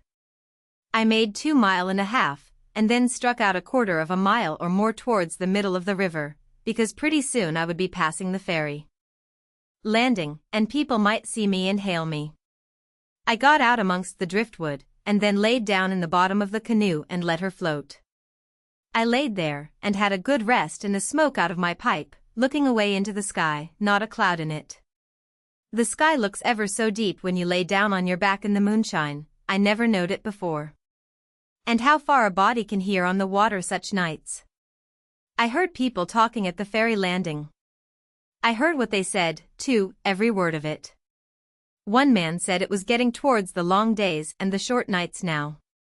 T'other one said _this _ warn't one of the short ones, he reckoned, and then they laughed, and he said it over again, and they laughed again, then they waked up another fellow and told him, and laughed, but he didn't laugh, he ripped out something brisk, and said let him alone. The first fellow said he load to tell it to his old woman, she would think it was pretty good, but he said that warn't nothing to some things he had said in his time. I heard one man say it was nearly 3 o'clock, and he hoped daylight wouldn't wait more than about a week longer. After that the talk got further and further away, and I couldn't make out the words any more, but I could hear the mumble, and now and then a laugh, too, but it seemed a long ways off. I was away below the ferry now. I rose up, and there was Jackson's Island, about 2.5 miles downstream, heavy timbered and standing up out of the middle of the river, big and dark and solid, like a steamboat without any lights. There weren't any signs of the bar at the head, it was all under water now. It didn't take me long to get there. I shot past the head at a ripping rate, the current was so swift, and then I got into the dead water and landed on the side towards the Illinois shore. I run the canoe into a deep dent in the bank that I knowed about. I had to part the willow branches to get in, and when I made fast nobody could have seen the canoe from the outside. I went up and sat down on a log at the head of the island, and looked out on the big river and the black driftwood and away over to the town, 3 miles away, where there was 3 or 4 lights twinkling. A monstrous big lumber raft was about a mile upstream, coming along down, with a lantern in the middle of it. I watched it come creeping down, and when it was most abreast of where I stood I heard a man say, "Stern oars, there. Heave her head to starboard."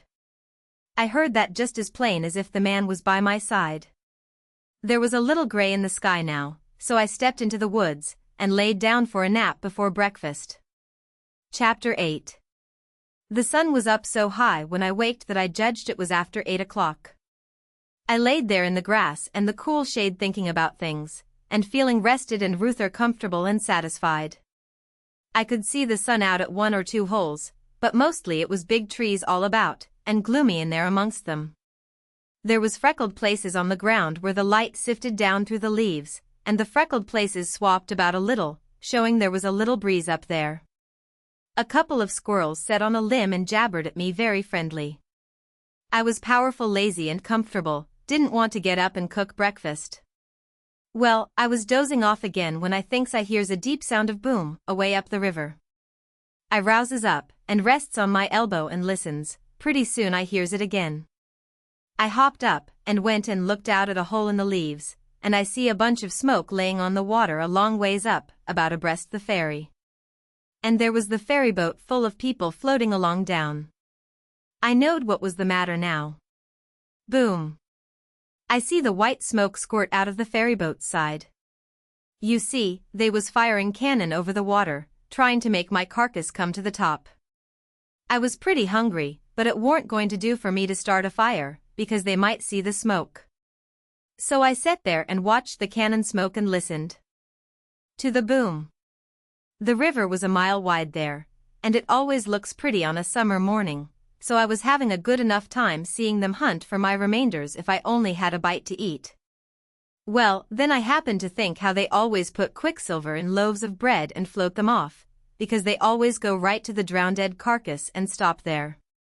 So, says I'll keep a lookout, and if any of them's floating around after me I'll give them a show.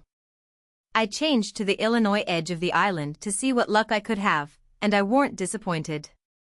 A big double loaf come along, and I most got it with a long stick, but my foot slipped and she floated out further. Of course I was where the current set in the closest to the shore, I knowed enough for that. But by and by along comes another one, and this time I won. I took out the plug and shook out the little dab of quicksilver, and set my teeth in. It was baker's bread, what the quality eat, none of your low-down corn pone. I got a good place amongst the leaves, and sat there on a log, munching the bread and watching the ferry boat, and very well satisfied. And then something struck me. I says, now I reckon the widow or the parson or somebody prayed that this bread would find me, and here it has gone and done it. So there ain't no doubt but there is something in that thing, that is, there's something in it when a body like the widow or the parson prays, but it don't work for me, and I reckon it don't work for only just the right kind. I lit a pipe and had a good long smoke, and went on watching. The ferry boat was floating with the current, and I allowed I'd have a chance to see who was aboard when she come along, because she would come in close, where the bread did. When she got pretty well along down towards me, I put out my pipe and went to where I fished out the bread, and laid down behind a log on the bank in a little open place. Where the log forked I could peep through. By and by she come along, and she drifted in so close that they could have run out a plank and walked ashore. Most everybody was on the boat. Pap, and Judge Thatcher, and Bessie Thatcher, and Joe Harper, and Tom Sawyer, and his old Aunt Polly, and Sid and Mary, and plenty more. Everybody was talking about the murder, but the captain broke in and says, "Look sharp, now, the current sets in the closest here, and maybe he's washed ashore and got tangled amongst the brush at the water's edge." I hope so, anyway. I didn't hope so. They all crowded up and leaned over the rails, nearly in my face, and kept still, watching with all their might. I could see them first-rate, but they couldn't see me. Then the captain sung out, "Stand away," and the cannon let off such a blast right before me that it made me deaf with the noise and pretty near blind with the smoke, and I judged I was gone. If they'd 'a had some bullets in, I reckon they'd 'a got the corpse they was after. Well, I see I warn't hurt, thanks to goodness. The boat floated on and went out of sight around the shoulder of the island. I could hear the booming now and then, further and further off, and by, after an hour, I didn't hear it no more. The island was 3 miles long. I judged they had got to the foot, and was giving it up. But they didn't yet a while. They turned around the foot of the island and started up the channel on the Missouri side, under steam, and booming once in a while as they went. I crossed over to that side and watched them. When they got abreast the head of the island they quit shooting and dropped over to the Missouri shore and went home to the town. I knowed I was all right now. Nobody else would come hunting after me. I got my traps out of the canoe and made me a nice camp in the thick woods. I made a kind of a tent out of my blankets to put my things under so the rain couldn't get at them. I catched a catfish and haggled him open with my saw, and towards sundown I started my campfire and had supper. Then I set out a line to catch some fish for breakfast.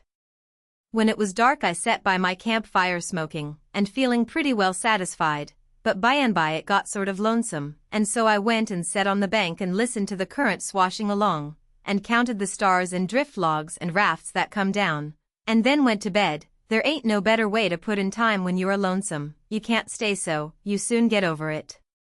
And so for 3 days and nights. No difference, just the same thing. But the next day I went exploring around down through the island. I was boss of it, it all belonged to me, so to say, and I wanted to know all about it, but mainly I wanted to put in the time.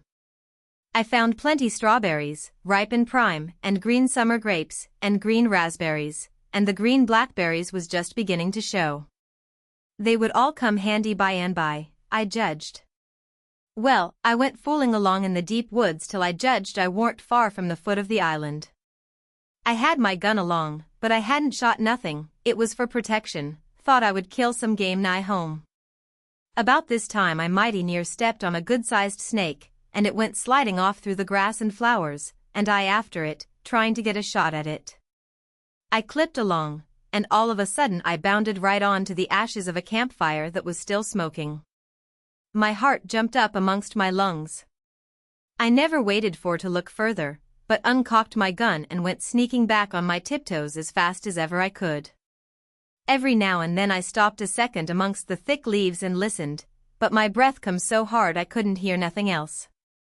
I slunk along another piece further, then listened again, and so on, and so on. If I see a stump, I took it for a man. If I trod on a stick and broke it, it made me feel like a person had cut one of my breaths in two and I only got half, and the short half, too. When I got to camp I weren't feeling very brash, there weren't much sand in my craw, but I says, this ain't no time to be fooling around. So I got all my traps into my canoe again so as to have them out of sight, and I put out the fire and scattered the ashes around to look like an old last year's camp, and then clumb a tree. I reckon I was up in the tree 2 hours, but I didn't see nothing, I didn't hear nothing, I only thought I heard and seen as much as 1,000 things. Well, I couldn't stay up there forever, so at last I got down, but I kept in the thick woods and on the lookout all the time. All I could get to eat was berries and what was left over from breakfast. By the time it was night I was pretty hungry. So when it was good and dark I slid out from shore before moonrise and paddled over to the Illinois bank, about 1/4 mile. I went out in the woods and cooked a supper, and I had about made up my mind I would stay there all night when I hear a _pluckety plunk _ and says to myself, horses coming, and next I hear people's voices. I got everything into the canoe as quick as I could, and then went creeping through the woods to see what I could find out.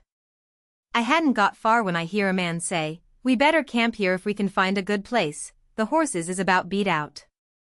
Let's look around. I didn't wait, but shoved out and paddled away easy. I tied up in the old place, and reckoned I would sleep in the canoe. I didn't sleep much. I couldn't, somehow, for thinking. And every time I waked up I thought somebody had me by the neck. So the sleep didn't do me no good. By and by I says to myself, I can't live this way, I'm a-going to find out who it is that's here on the island with me, I'll find it out or bust. Well, I felt better right off. So I took my paddle and slid out from shore just a step or two, and then let the canoe drop along down amongst the shadows. The moon was shining, and outside of the shadows it made it most as light as day. I poked along well on to an hour, everything still as rocks and sound asleep. Well, by this time I was most down to the foot of the island. A little ripply, cool breeze begun to blow, and that was as good as saying the night was about done. I give her a turn with the paddle and brung her nose to shore, then I got my gun and slipped out and into the edge of the woods. I sat down there on a log, and looked out through the leaves. I see the moon go off watch, and the darkness begin to blanket the river. But in a little while I see a pale streak over the treetops, and knowed the day was coming. So I took my gun and slipped off towards where I had run across that campfire, stopping every minute or two to listen. But I hadn't no luck somehow, I couldn't seem to find the place. But by and by, sure enough, I catched a glimpse of fire away through the trees. I went for it, cautious and slow. By and by I was close enough to have a look, and there laid a man on the ground. It most give me the fantods. He had a blanket around his head, and his head was nearly in the fire. I sat there behind a clump of bushes, in about 6 foot of him, and kept my eyes on him steady. It was getting gray daylight now. Pretty soon he gapped and stretched himself and hove off the blanket, and it was Miss Watson's Jim. I bet I was glad to see him. I says, "Hello, Jim," and skipped out. He bounced up and stared at me wild. Then he drops down on his knees, and puts his hands together and says, "Don't hurt me, don't. I hain't ever done no harm to a goes. I always liked dead people, and done all I could for 'em. You go and get into river agin, why you belongs, and don't do nuffin to old Jim, at uz allos yo friend dot." Well, I warn't long making him understand I warn't dead. I was ever so glad to see Jim. I warn't lonesome now. I told him I warn't afraid of him telling the people where I was. I talked along, but he only sat there and looked at me, never said nothing. Then I says, it's good daylight. Le's get breakfast. Make up your campfire good.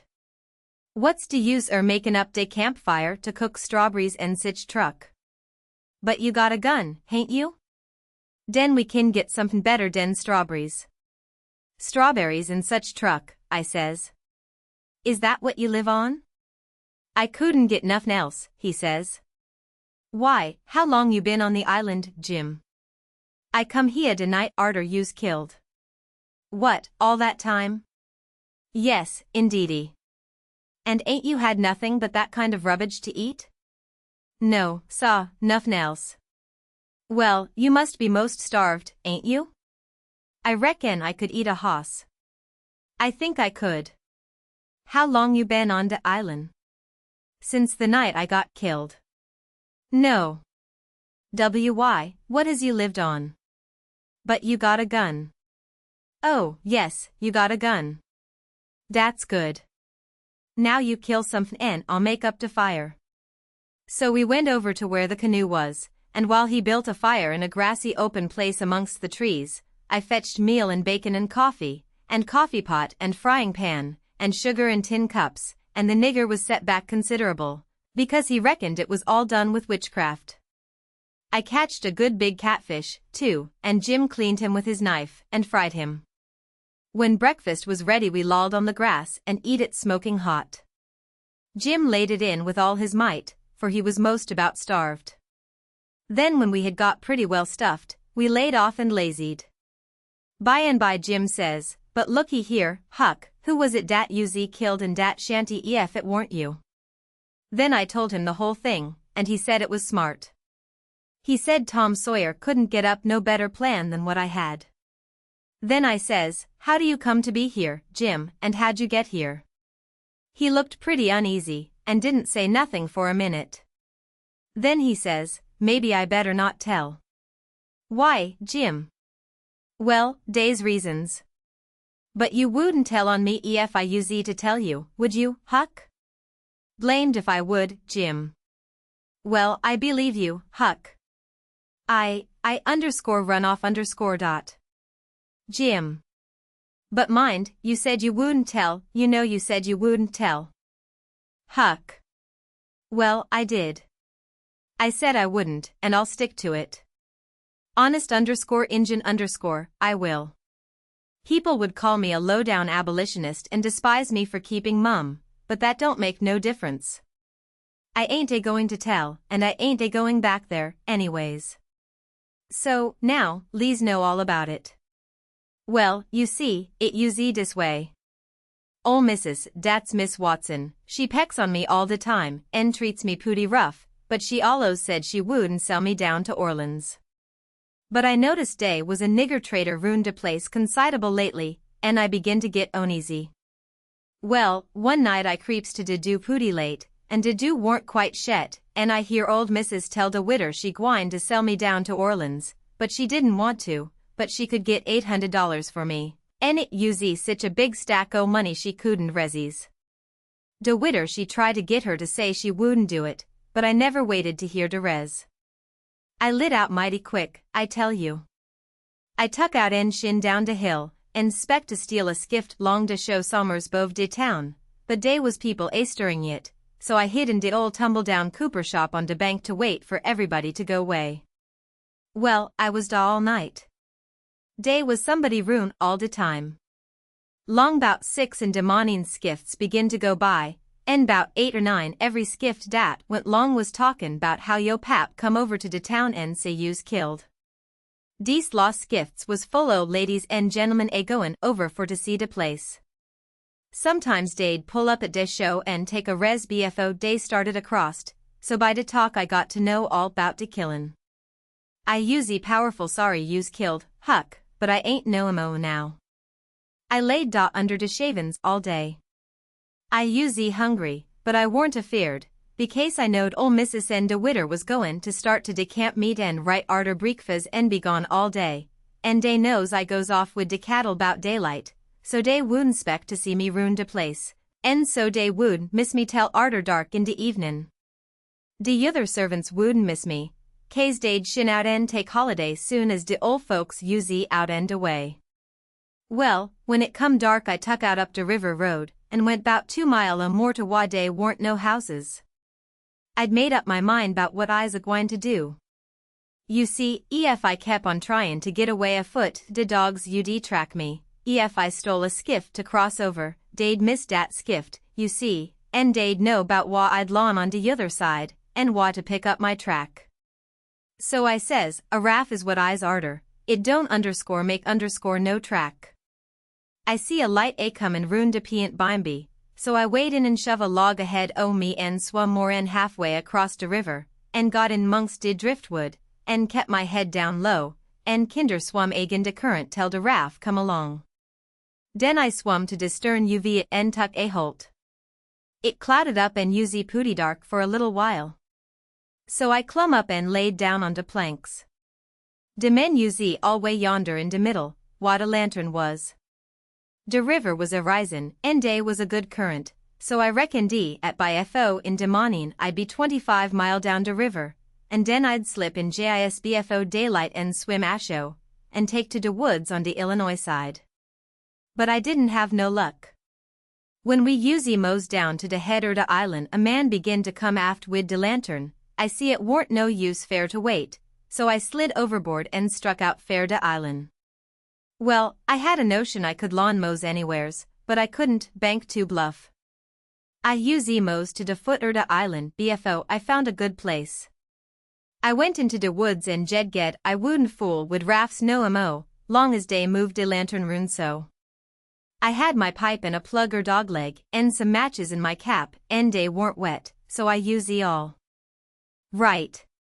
And so you ain't had no meat nor bread to eat all this time? Why didn't you get mudticles? How you gwine to get 'em? You can't slip up on 'em and grab 'em, and how's a body gwine to hit 'em wid a rock? How could a body do it in de night? And I warn't gwine to show myself on de bank in de daytime. Well, that's so. You've had to keep in the woods all the time, of course. Did you hear 'em shooting the cannon? Oh, yes. I knowed dey was arter you. I see 'em go by here, watched 'em through de bushes. Some young birds come along, flying a yard or two at a time and lighting. Jim said it was a sign it was going to rain. He said it was a sign when young chickens flew that way, and so he reckoned it was the same way when young birds done it. I was going to catch some of them, but Jim wouldn't let me. He said it was death. He said his father laid mighty sick once, and some of them catched a bird, and his old granny said his father would die, and he did. And Jim said you mustn't count the things you are going to cook for dinner, because that would bring bad luck. The same if you shook the tablecloth after sundown. And he said if a man owned a beehive and that man died, the bees must be told about it before sunup next morning, or else the bees would all weaken down and quit work and die. Jim said bees wouldn't sting idiots, but I didn't believe that, because I had tried them lots of times myself, and they wouldn't sting me. I had heard about some of these things before, but not all of them. Jim knowed all kinds of signs. He said he knowed most everything. I said it looked to me like all the signs was about bad luck, and so I asked him if there weren't any good luck signs. He says, mighty few, and _day_ ain't no use to a body. What you want to know when good luck's a-comin' for? Want to keep it off? And he said, ef you's got hairy arms and a hairy braes, it's a sign dat you's a-gwine to be rich. Well, dey's some use in a sign like dat, kase it's so fur ahead. You see, maybe you's got to be pa a long time fust, and so you might get discouraged and kill yourself ef you didn't know by de sign dat you gwine to be rich bimeby. Have you got hairy arms and a hairy breast, Jim? What's de use to ax dat question? Don't you see I has? Well, are you rich? No, but I been rich onct, and gwine to be rich agin. Onct I had $14, but I tucked to speculatin and got busted out. What did you speculate in, Jim? Well, first I tackled stock. What kind of stock? Why, livestock, cattle, you know. I put $10 in a cow. But I ain't gwine to resk no mo money in stock. De cow up and died on my hands. So you lost the $10? No, I didn't lose it all. I only lost about 9 of it. I sold a hide and taller for $1.10. You had $5.10 left. Did you speculate any more? Yes. You know that one-legged nigger dat belongs to old Misto Bradish? Well, he sot up a bank, and say anybody dat put in $1 would get $FO mo at de end er de year. Well, all de niggers went in, but dey didn't have much. I was de only one dat had much. So I stuck out for mo dan $FO, and I said if I didn't get it I'd start a bank myself. Well, o' course dat nigger want to keep me out er de business, because he says dey warn't business nuff for 2 banks, so he say I could put in my $5 and he pay me 35 at de end de year. So I done it. Den I reckon I'd invest de $35 right off and keep things a-movin'. Dey was a nigger named Bob, dat had catched a wood flat, and his marster didn't know it, and I bought it off and him en told him to take de $35 when de end er de year come, but somebody stole de wood flat dat night, and next day de one-legged nigger say de bank's busted. So dey didn't none of us get no money. What did you do with the 10 cents, Jim? Well, I usually gwine to spend it, but I had a dream, and de dream told me to give it to a nigger named Balaam. Balaam's as dey call him for short. He's one er dem chuckleheads, you know. But he's lucky, dey say, and I see I weren't lucky. De dream say let Balaam invest de 10 cents and he'd make a raise for me. Well, Balaam he tuck de money, and when he was in church he hear de preacher say dat whoever give to de palen to de Lord, and bound to get his money back 100 times. So Balaam he tuck and give de 10 cents to de pa, and laid low to see what was gwine to come of it. Well, what did come of it, Jim? Nuff never come of it. I couldn't manage to collect dat money no way, and Balaam he couldn't. I ain't gwine to lend no mo money doubt I see de security. Bound to get yo money back 100 times, de preacher says. If I could get de 10_cents_ back, I'd call it squaw, and be gladder de chanced. Well, it's all right anyway, Jim, long as you're going to be rich again some time or other. Yes, and I's rich now, come to look at it. I owns myself, and I's with $800. I wished I had de money, I wouldn't want no mo. Chapter 9. I wanted to go and look at a place right about the middle of the island that I'd found when I was exploring, so we started and soon got to it, because the island was only 3 miles long and 1/4 of a mile wide. This place was a tolerable long, steep hill or ridge about 40 foot high. We had a rough time getting to the top, the sides was so steep and the bushes so thick. We tramped and clumb around all over it, and by found a good big cavern in the rock, most up to the top on the side towards Illinois. The cavern was as big as 2 or 3 rooms bunched together, and Jim could stand up straight in it. It was cool in there. Jim was for putting our traps in there right away, but I said we didn't want to be climbing up and down there all the time. Jim said if we had the canoe hid in a good place, and had all the traps in the cavern, we could rush there if anybody was to come to the island, and they would never find us without dogs. And, besides, he said them little birds had said it was going to rain, and did I want the things to get wet? So we went back and got the canoe, and paddled up abreast the cavern, and lugged all the traps up there. Then we hunted up a place close by to hide the canoe in, amongst the thick willows.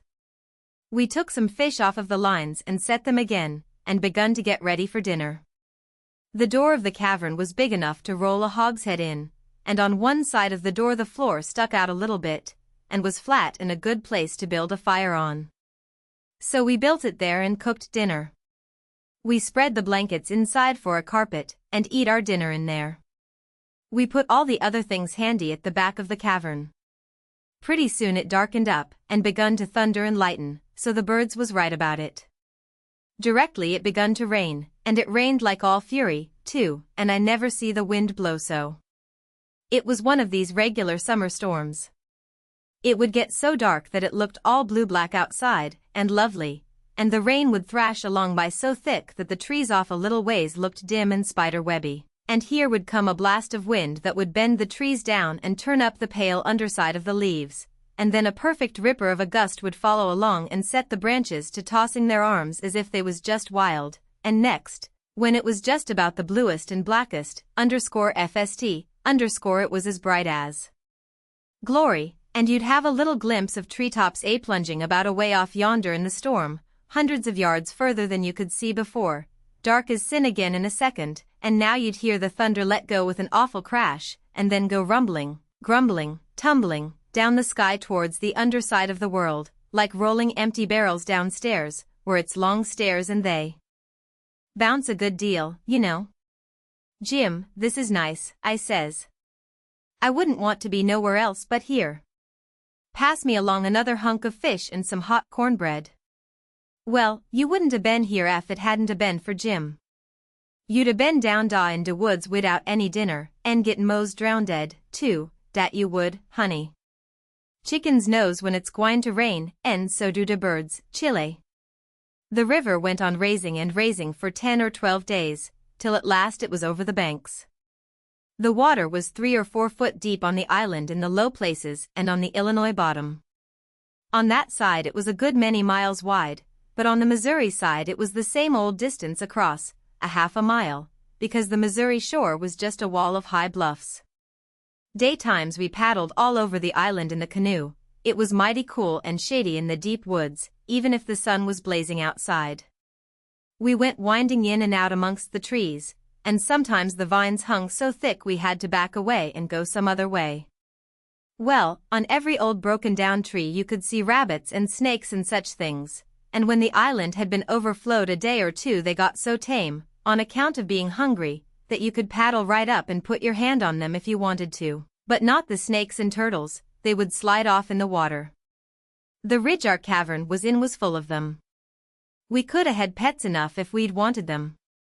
One night we catched a little section of a lumber raft, nice pine planks.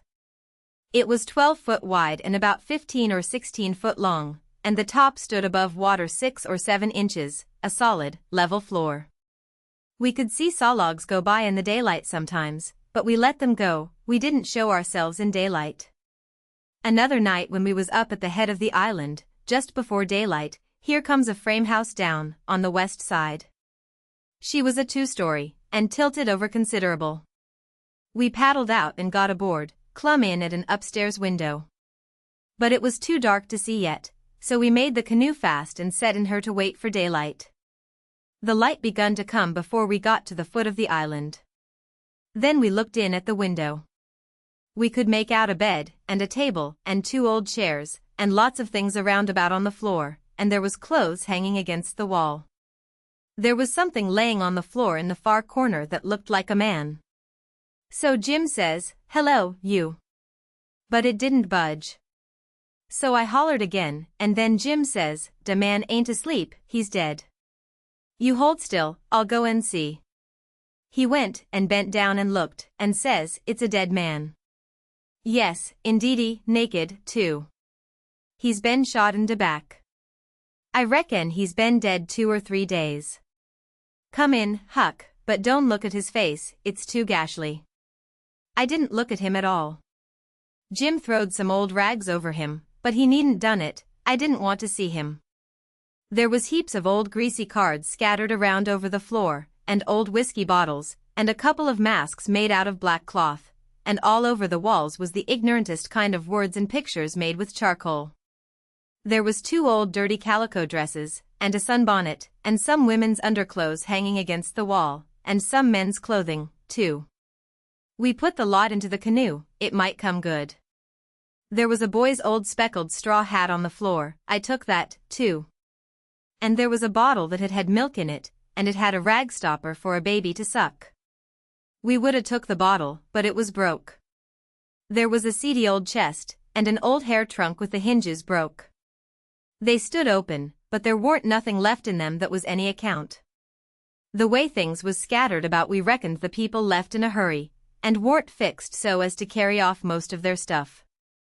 We got an old tin lantern, and a butcher knife without any handle, and a brand new Barlow knife worth 2 bits in any store, and a lot of tallow. Candles, and a tin candlestick, and a gourd, and a tin cup, and a ratty old bedquilt off the bed, and a reticule with needles and pins and beeswax and buttons and thread and all such truck in it, and a hatchet and some nails, and a fishline as thick as my little finger with some monstrous hooks on it, and a roll of buckskin, and a leather dog collar, and a horseshoe, and some vials of medicine that didn't have no label on them. And just as we was leaving I found a tolerable good curry comb, and Jim he found a ratty old fiddlebow, and a wooden leg. The straps was broke off of it, but, barring that, it was a good enough leg, though it was too long for me and not long enough for Jim, and we couldn't find the other one, though we hunted all around. And so, take it all around, we made a good haul. When we was ready to shove off we was a quarter of a mile below the island, and it was pretty broad day, so I made Jim lay down in the canoe and cover up with the quilt, because if he set up people could tell he was a nigger a good ways off. I paddled over to the Illinois shore, and drifted down most a half a mile doing it. I crept up the dead water under the bank, and hadn't no accidents and didn't see nobody. We got home all safe. Chapter 10. After breakfast I wanted to talk about the dead man and guess out how he come to be killed, but Jim didn't want to. He said it would fetch bad luck, and besides, he said, he might come and haunt us. He said a man that warn't buried was more likely to go a-haunting around than one that was planted and comfortable. That sounded pretty reasonable, so I didn't say no more, but I couldn't keep from studying over it and wishing I knowed who shot the man, and what they done it for. We rummaged the clothes we'd got, and found $8 in silver sewed up in the lining of an old blanket overcoat. Jim said he reckoned the people in that house stole the coat, because if they'd a knowed the money was there they wouldn't a left it. I said I reckoned they killed him, too, but Jim didn't want to talk about that. I says, now you think it's bad luck, but what did you say when I fetched in the snakeskin that I found on the top of the ridge day before yesterday? You said it was the worst bad luck in the world to touch a snakeskin with my hands. Well, here's your bad luck. We've raked in all this truck and $8 besides. I wish we could have some bad luck like this every day, Jim. Never you mind, honey, never you mind. Don't you get too pert. It's a comin'. Mind I tell you, it's a comin'. It did come, too. It was a Tuesday that we had that talk. Well, after dinner Friday we was laying around in the grass at the upper end of the ridge, and got out of tobacco. I went to the cavern to get some, and found a rattlesnake in there. I killed him, and curled him up on the foot of Jim's blanket, ever so natural, thinking there'd be some fun when Jim found him there. Well, by night I forgot all about the snake, and when Jim flung himself down on the blanket while I struck a light the snake's mate was there, and bit him. He jumped up yelling, and the first thing the light showed was the varmint curled up and ready for another spring. I laid him out in a second with a stick, and Jim grabbed Pap's whiskey jug and begun to pour it down. He was barefooted, and the snake bit him right on the heel. That all comes of my being such a fool as to not remember that wherever you leave a dead snake its mate always comes there and curls around it. Jim told me to chop off the snake's head and throw it away, and then skin the body and roast a piece of it. I done it, and he eat it and said it would help cure him. He made me take off the rattles and tie them around his wrist, too. He said that that would help. Then I slid out quiet and throwed the snakes clear away amongst the bushes, for I warn't going to let Jim find out it was all my fault, not if I could help it. Jim sucked and sucked at the jug, and now and then he got out of his head and pitched around. And yelled, but every time he come to himself he went to sucking at the jug again. His foot swelled up pretty big, and so did his leg, but by and by the drunk begun to come, and so I judged he was all right, but I'd druther been bit with a snake than Pap's whiskey. Jim was laid up for 4 days and nights. Then the swelling was all gone and he was around again. I made up my mind I wouldn't ever take a hold of a snakeskin again with my hands, now that I see what had come of it. Jim said he reckoned I would believe him next time. And he said that handling a snakeskin was such awful bad luck that maybe we hadn't got to the end of it yet. He said he'd druther see the new moon over his left shoulder as much as 1,000 times than take up a snakeskin in his hand. Well, I was getting to feel that way myself, though I've always reckoned that looking at the new moon over your left shoulder is one of the carelessest and foolishest things a body can do. Old Hank Bunker done it once, and bragged about it, and in less than 2 years he got drunk and fell off of the shot tower, and spread himself out so that he was just a kind of a layer, as you may say, and they slid him edgeways between 2 barn doors for a coffin, and buried him so they say, but I didn't see it. Pap told me. But anyway, it all come of looking at the moon that way, like a fool. Well, the days went along, and the river went down between its banks again, and about the first thing we done was to bait one of the big hooks with a skinned rabbit and set it and catch a catfish that was as big as a man, being 6 foot 2 inches long, and weighed over 200 pounds. We couldn't handle him, of course, he would have flung us into Illinois. We just sat there and watched him rip and tear around till he drowned dead. We found a brass button in his stomach and a round ball, and lots of rubbish. We split the ball open with the hatchet, and there was a spool in it. Jim said he'd had it there a long time, to coat it over so and make a ball of it. It was as big a fish as was ever catched in the Mississippi, I reckon. Jim said he hadn't ever seen a bigger one. He would have been worth a good deal over at the village. They peddle out such a fish as that by the pound in the market house there. Everybody buys some of him, his meat's as white as snow and makes a good fry. Next morning I said it was getting slow and dull, and I wanted to get a stirring up some way. I said I reckoned I would slip over the river and find out what was going on. Jim liked that notion, but he said I must go in the dark and look sharp. Then he studied it over and said, couldn't I put on some of them old things and dress up like a girl? That was a good notion, too. So we shortened up one of the calico gowns, and I turned up my trouser legs to my knees and got into it. Jim hitched it behind with the hooks, and it was a fair fit.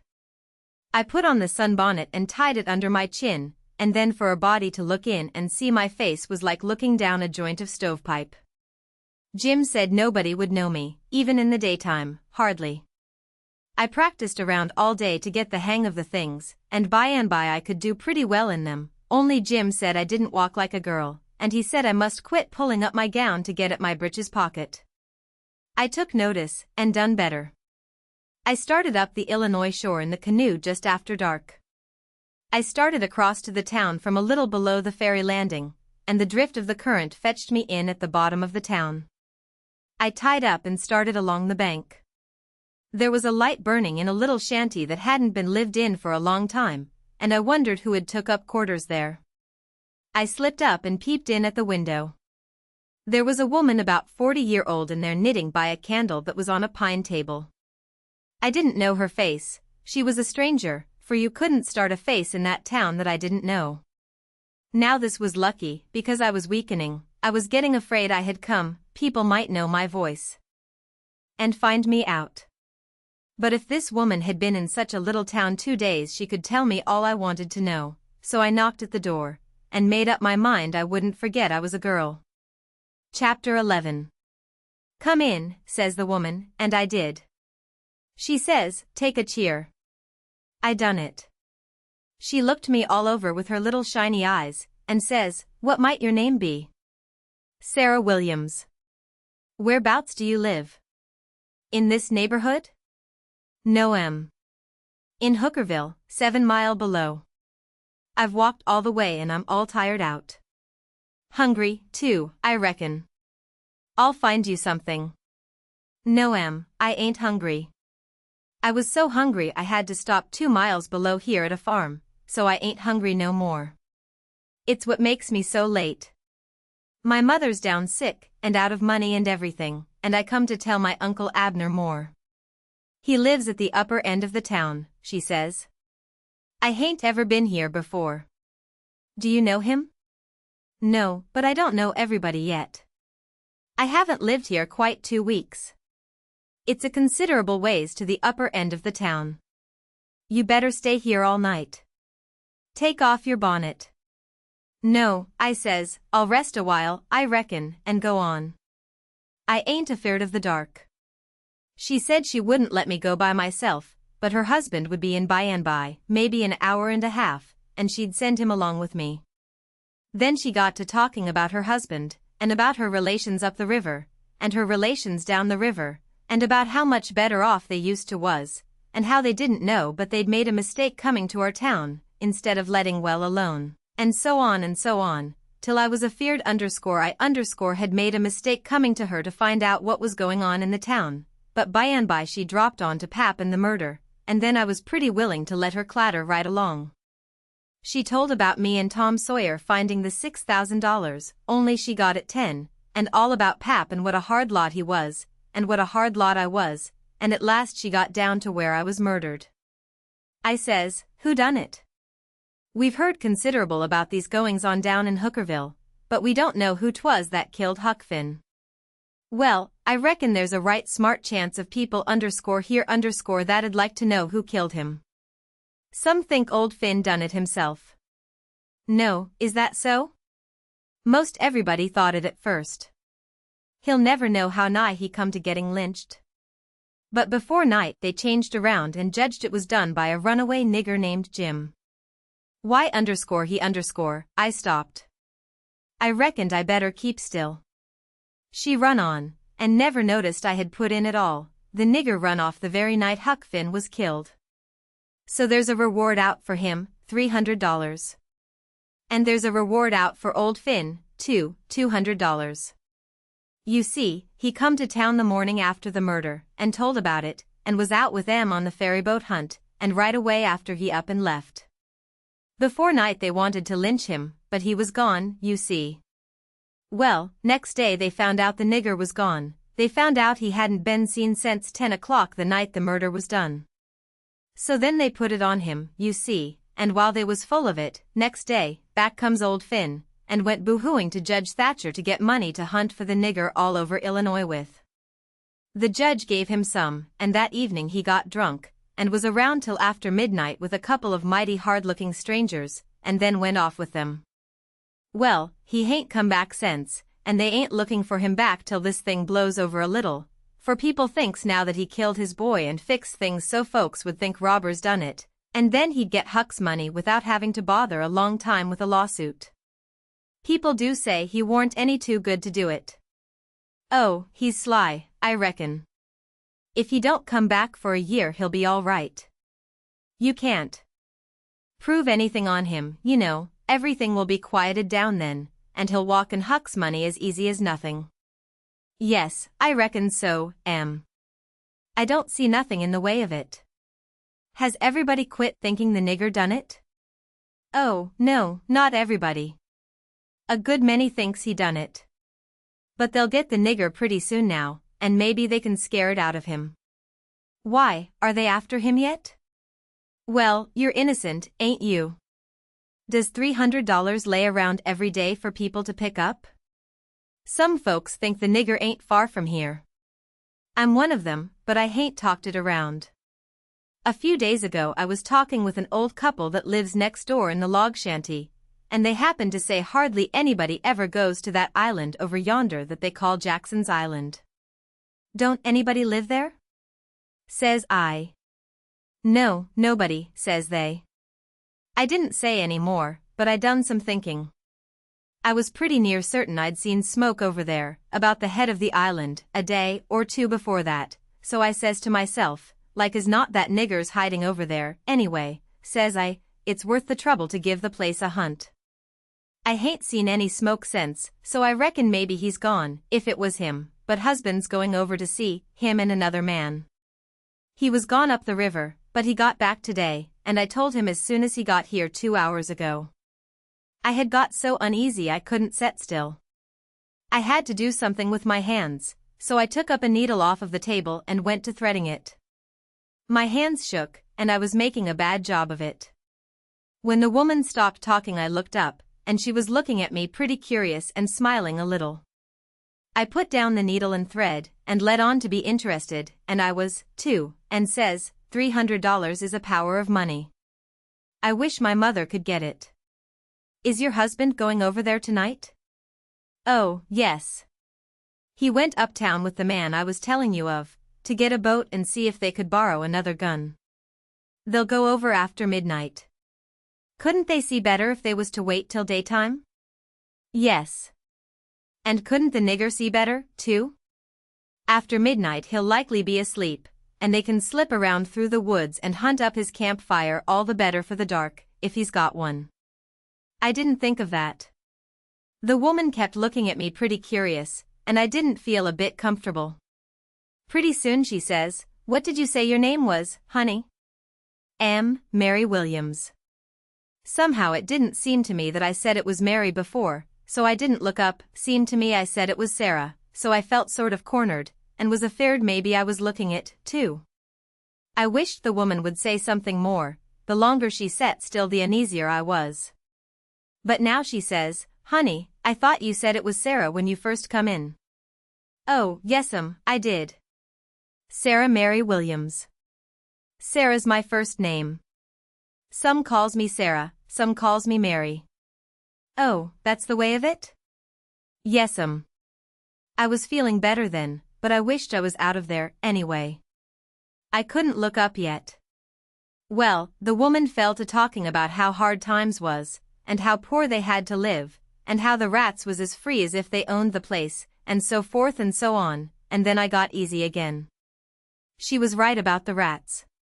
You'd see one stick his nose out of a hole in the corner every little while. She said she had to have things handy to throw at them when she was alone, or they wouldn't give her no peace. She showed me a bar of lead twisted up into a knot, and said she was a good shot with it generally, but she'd wrenched her arm a day or two ago, and didn't know whether she could throw true now. But she watched for a chance, and directly banged away at a rat, but she missed him wide, and said ouch, it hurt her arm so. Then she told me to try for the next one. I wanted to be getting away before the old man got back, but of course I didn't let on. I got the thing, and the first rat that showed his nose I let drive, and if he'd a stayed where he was he'd a been a tolerable sick rat. She said that was first rate, and she reckoned I would hive the next one. She went and got the lump of lead and fetched it back, and brought along a hank of yarn which she wanted me to help her with. I held up my two hands and she put the hank over them, and went on talking about her and her husband's matters. But she broke off to say, "Keep your eye on the rats. You better have the lead in your lap, handy." So she dropped the lump into my lap just at that moment, and I clapped my legs together on it and she went on talking. But only about a minute. Then she took off the hank and looked me straight in the face, and very pleasant, and says, "Come, now, what's your real name?" What, Mum? What's your real name? Is it Bill, or Tom, or Bob, or what is it? I reckon I shook like a leaf, and I didn't know hardly what to do. But I says, "Please to don't poke fun at a poor girl like me, Mum. If I'm in the way here, no, you won't. Set down and stay where you are. I ain't going to hurt you, and I ain't going to tell on you, nuther. You just tell me your secret, and trust me. I'll keep it, and, what's more, I'll help you. So'll my old man if you want him to. You see, you're a runaway 'prentice, that's all. It ain't anything. There ain't no harm in it. You've been treated bad, and you made up your mind to cut. Bless you, child, I wouldn't tell on you. Tell me all about it now, that's a good boy." So I said it wouldn't be no use to try to play it any longer, and I would just make a clean breast and tell her everything, but she mustn't go back on her promise. Then I told her my father and mother was dead, and the law had bound me out to a mean old farmer in the country 30 mile back from the river, and he treated me so bad I couldn't stand it no longer. He went away to be gone a couple of days, and so I took my chance and stole some of his daughter's old clothes and cleared out, and I had been 3 nights coming the 30 miles. I traveled nights, and hid daytimes and slept, and the bag of bread and meat I carried from home lasted me all the way, and I had plenty. I said I believed my Uncle Abner Moore would take care of me, and so that was why I struck out for this town of Goshen. Goshen, child? This ain't Goshen.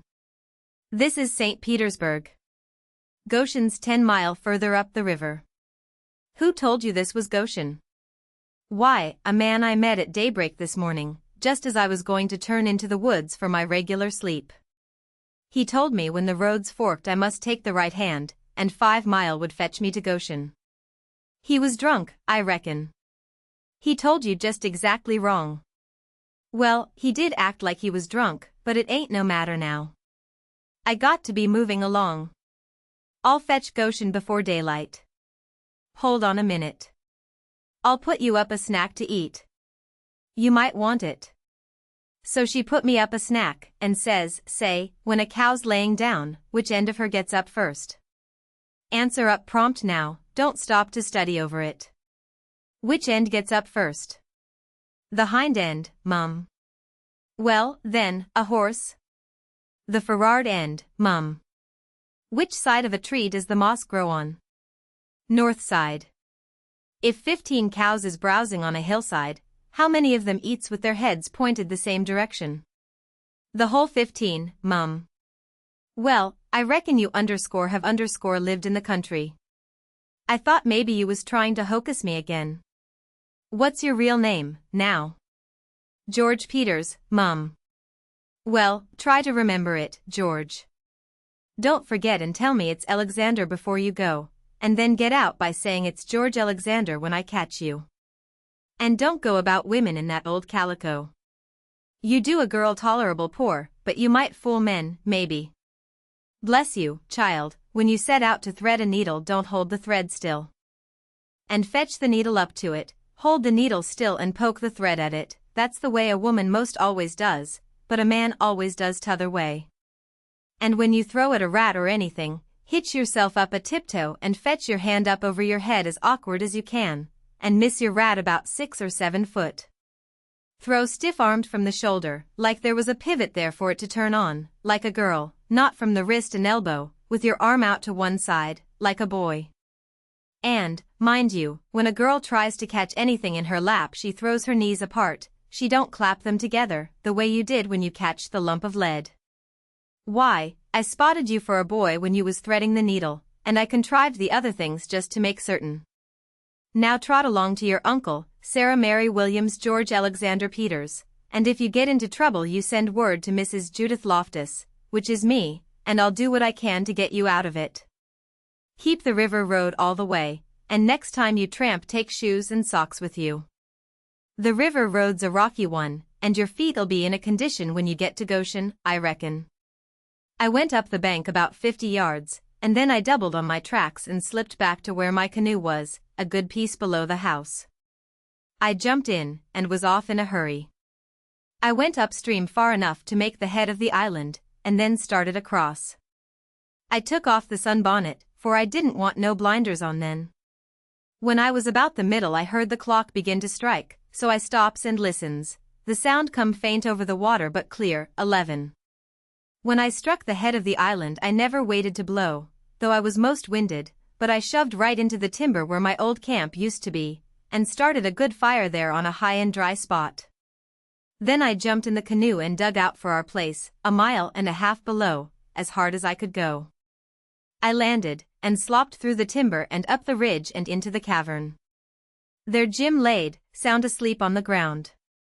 I roused him out and says, "Get up and hump yourself, Jim. There ain't a minute to lose. They're after us." Jim never asked no questions, he never said a word, but the way he worked for the next half an hour showed about how he was scared. By that time everything we had in the world was on our raft, and she was ready to be shoved out from the willow cove where she was hid. We put out the campfire at the cavern the first thing, and didn't show a candle outside after that. I took the canoe out from the shore a little piece, and took a look, but if there was a boat around I couldn't see it, for stars and shadows ain't good to see by. Then we got out the raft and slipped along down in the shade, past the foot of the island dead still, never saying a word. Chapter 12. It must have been close on to 1 o'clock when we got below the island at last, and the raft did seem to go mighty slow. If a boat was to come along we was going to take to the canoe and break for the Illinois shore, and it was well a boat didn't come, for we hadn't ever thought to put the gun in the canoe, or a fishing line, or anything to eat. We was in Ruther too much of a sweat to think of so many things. It warn't good judgment to put everything on the raft. If the men went to the island, I just expect they found the campfire I built, and watched it all night for Jim to come. Anyways, they stayed away from us, and if my building the fire never fooled them, it warn't no fault of mine. I played it as low down on them as I could. When the first streak of day began to show, we tied up to a towhead in a big bend on the Illinois side, and hacked off cottonwood branches with the hatchet, and covered up the raft with them so she looked like there had been a cave-in in the bank there. A towhead is a sandbar that has cottonwoods on it as thick as harrow teeth. We had mountains on the Missouri shore and heavy timber on the Illinois side, and the channel was down the Missouri shore at that place, so we weren't afraid of anybody running across us. We laid there all day, and watched the rafts and steamboats spin down the Missouri shore, and upbound steamboats fight the big river in the middle. I told Jim all about the time I had jabbering with that woman, and Jim said she was a smart one, and if she was to start after us herself she wouldn't set down and watch a campfire, no, sir, she'd fetch a dog. Well, then, I said, why couldn't she tell her husband to fetch a dog? Jim said he bet she did think of it by the time the men was ready to start, and he believed they must have gone uptown to get a dog and so they lost all that time, or else we wouldn't be here on a towhead 16 or 17 mile below the village, no, indeedy. We would be in that same old town again. So I said I didn't care what was the reason they didn't get us as long as they didn't. When it was beginning to come on dark, we poked our heads out of the cottonwood thicket, and looked up and down and across, nothing in sight, so Jim took up some of the top planks of the raft and built a snug wigwam to get under in blazing weather and rainy, and to keep the things dry.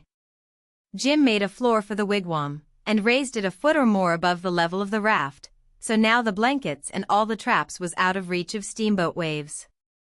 Right in the middle of the wigwam we made a layer of dirt about 5 or 6 inches deep with a frame around it to hold it to its place.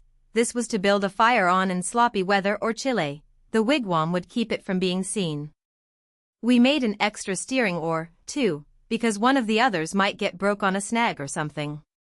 We fixed up a short forked stick to hang the old lantern on, because we must always light the lantern whenever we see a steamboat coming downstream, to keep from getting run over. But we wouldn't have to light it for upstream boats unless we see we was in what they call a crossing, for the river was pretty high yet, very low banks being still a little under water, so upbound boats didn't always run the channel, but hunted easy water.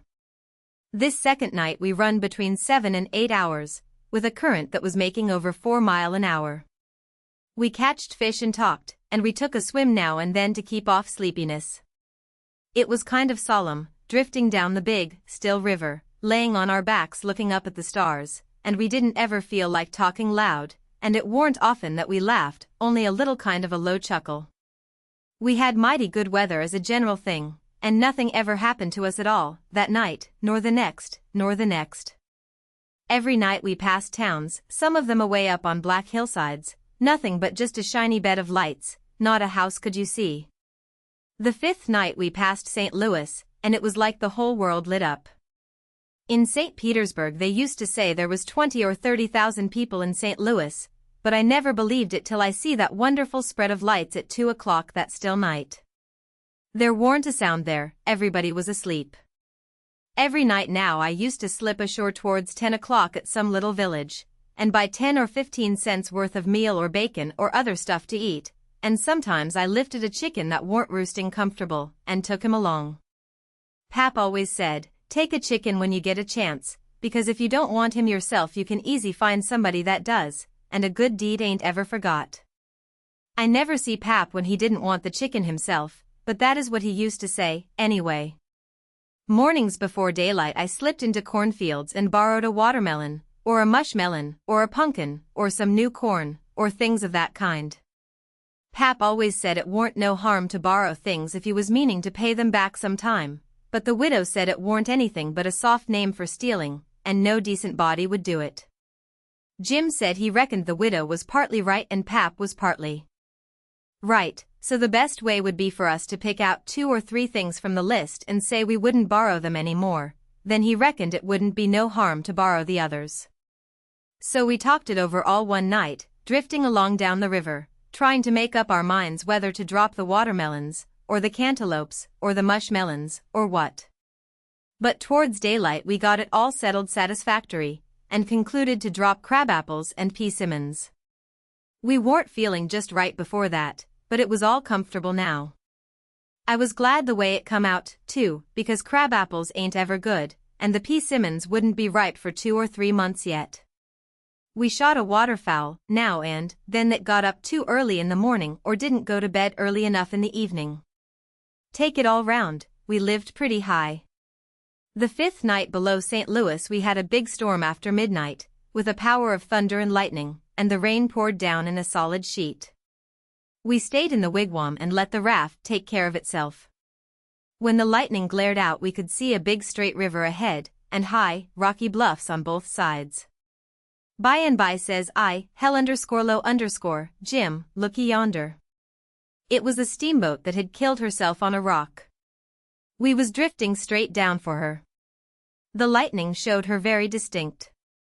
She was leaning over, with part of her upper deck above water, and you could see every little chimbley guy clean and clear, and a chair by the big bell, with an old slouch hat hanging on the back of it, when the flashes come.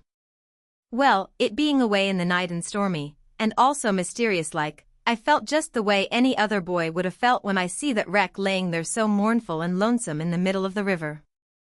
I wanted to get aboard of her and slink around a little, and see what there was there. So I says, "Lee's land on her, Jim." But Jim was dead against it at first. He says, "I don't want to go foolin' long o' no wrack. We's doin' blame well, and we better let blame well alone, as de good book says. Like as not dey's a watchman on dat wrack." "Watchman your grandmother," I says, "there ain't nothing to watch but the Texas and the pilot house, and do you reckon anybody's going to resk his life for a Texas and a pilot house such a night as this, when it's likely to break up and wash off down the river any minute?" Jim couldn't say nothing to that, so he didn't try. "And besides," I says, "we might borrow something worth having out of the captain's stateroom. Seegers, _I bet you, and cost 5 cents apiece, solid cash. Steamboat captains is always rich, and get $60 a month, and they don't care a cent what a thing costs, you know, long as they want it. Stick a candle in your pocket, I can't rest, Jim, till we give her a rummaging. Do you reckon Tom Sawyer would ever go by this thing? Not for pie, he wouldn't. He'd call it an adventure, that's what he'd call it, and he'd land on that wreck if it was his last act. And wouldn't he throw style into it, wouldn't he spread himself, nor nothing? Why, you'd think it was Christopher Columbus discovering kingdom come. I wish Tom Sawyer was here."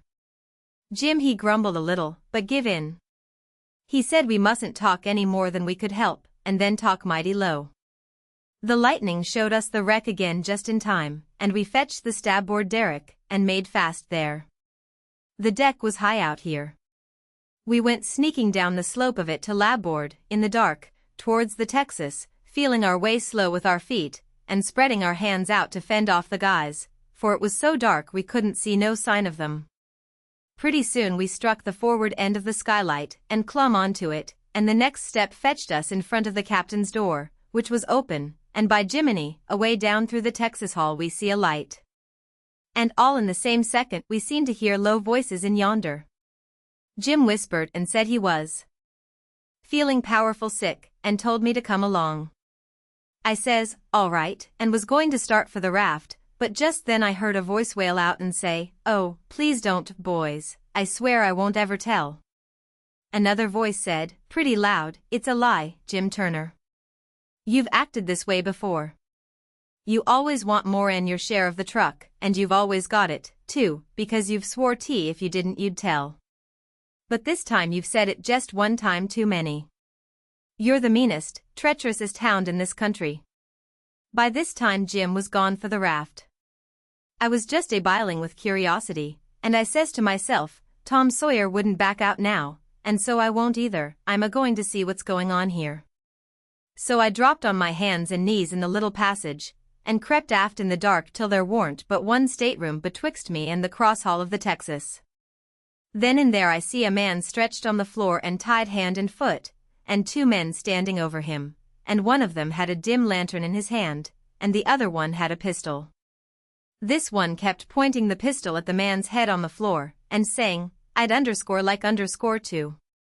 And I ortare, too, a mean skunk."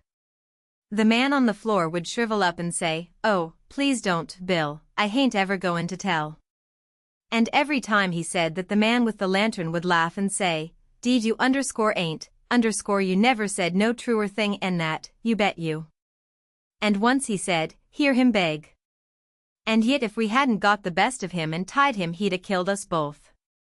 And what underscore for, underscore just for nothin'. Just because we stood on our underscore rights underscore, that's what for. But I lay you ain't a-goin' to threaten nobody any more, Jim Turner. Put underscore up underscore that pistol, Bill." Bill says, "I don't want to, Jake Packard. I'm for killin' him, and didn't he kill old Hatfield just the same way, and don't he deserve it? But I don't underscore want underscore him killed, and I've got my reasons for it. Bless yo' heart for them words, Jake Packard. I'll never forget you long's I live," says the man on the floor, sort of blubbering. Packard didn't take no notice of that, but hung up his lantern on a nail and started towards where I was there in the dark, and motioned Bill to come. I crawfished as fast as I could about 2 yards, but the boat slanted so that I couldn't make very good time, so to keep from getting run over and catched I crawled into a stateroom on the upper side.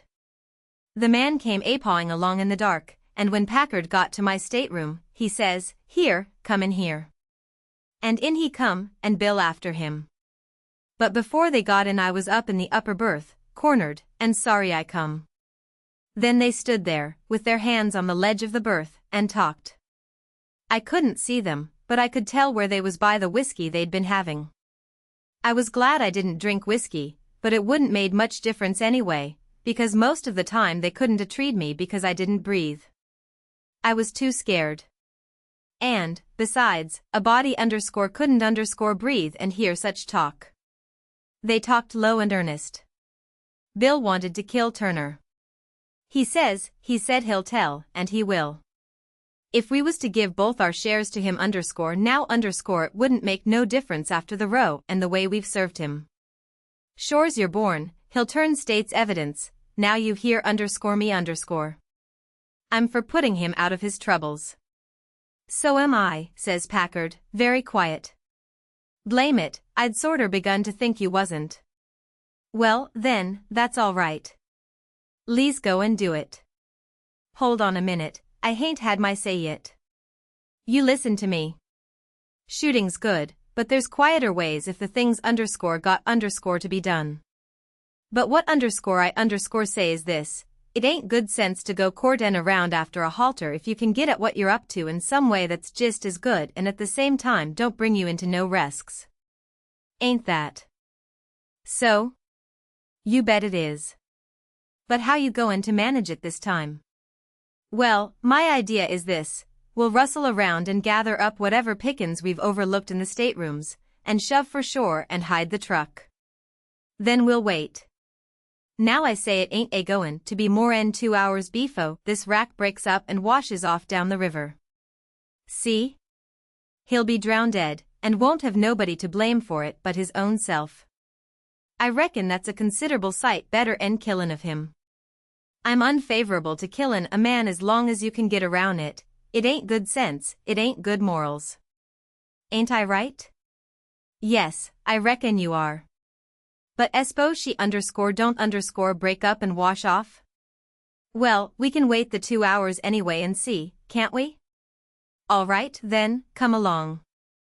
So they started, and I lit out, all in a cold sweat, and scrambled forward.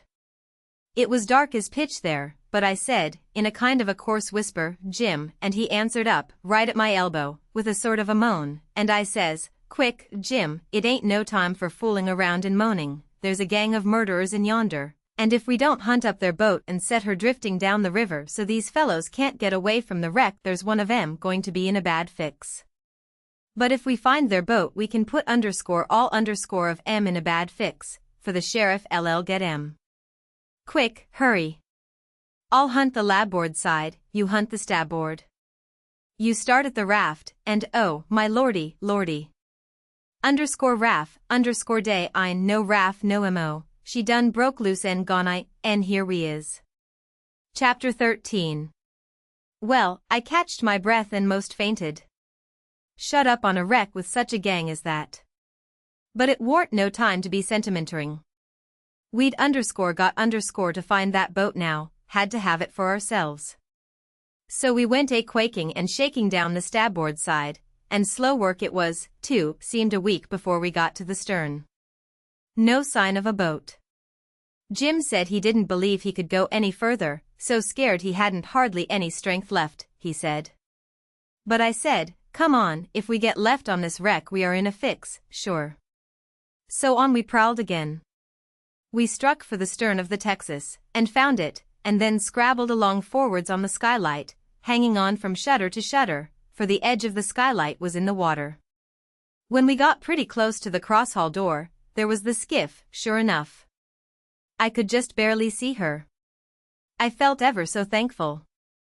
In another second I would have been aboard of her, but just then the door opened.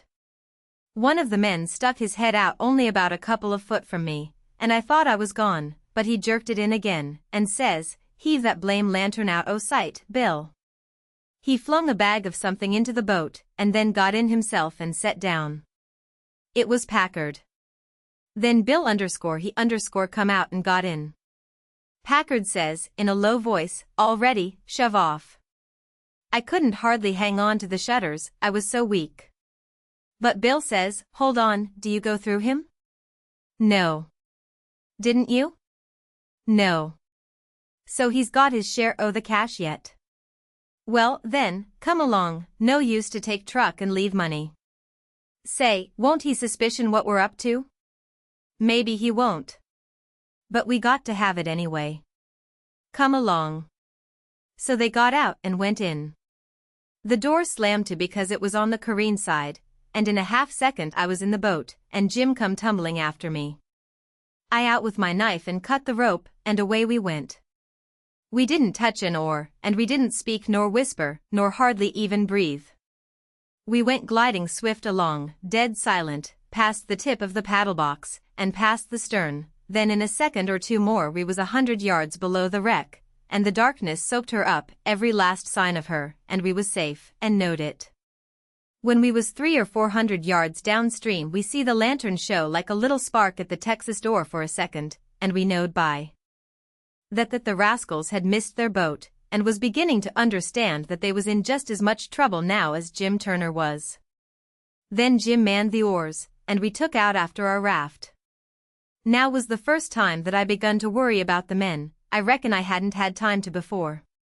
I begun to think how dreadful it was, even for murderers, to be in such a fix.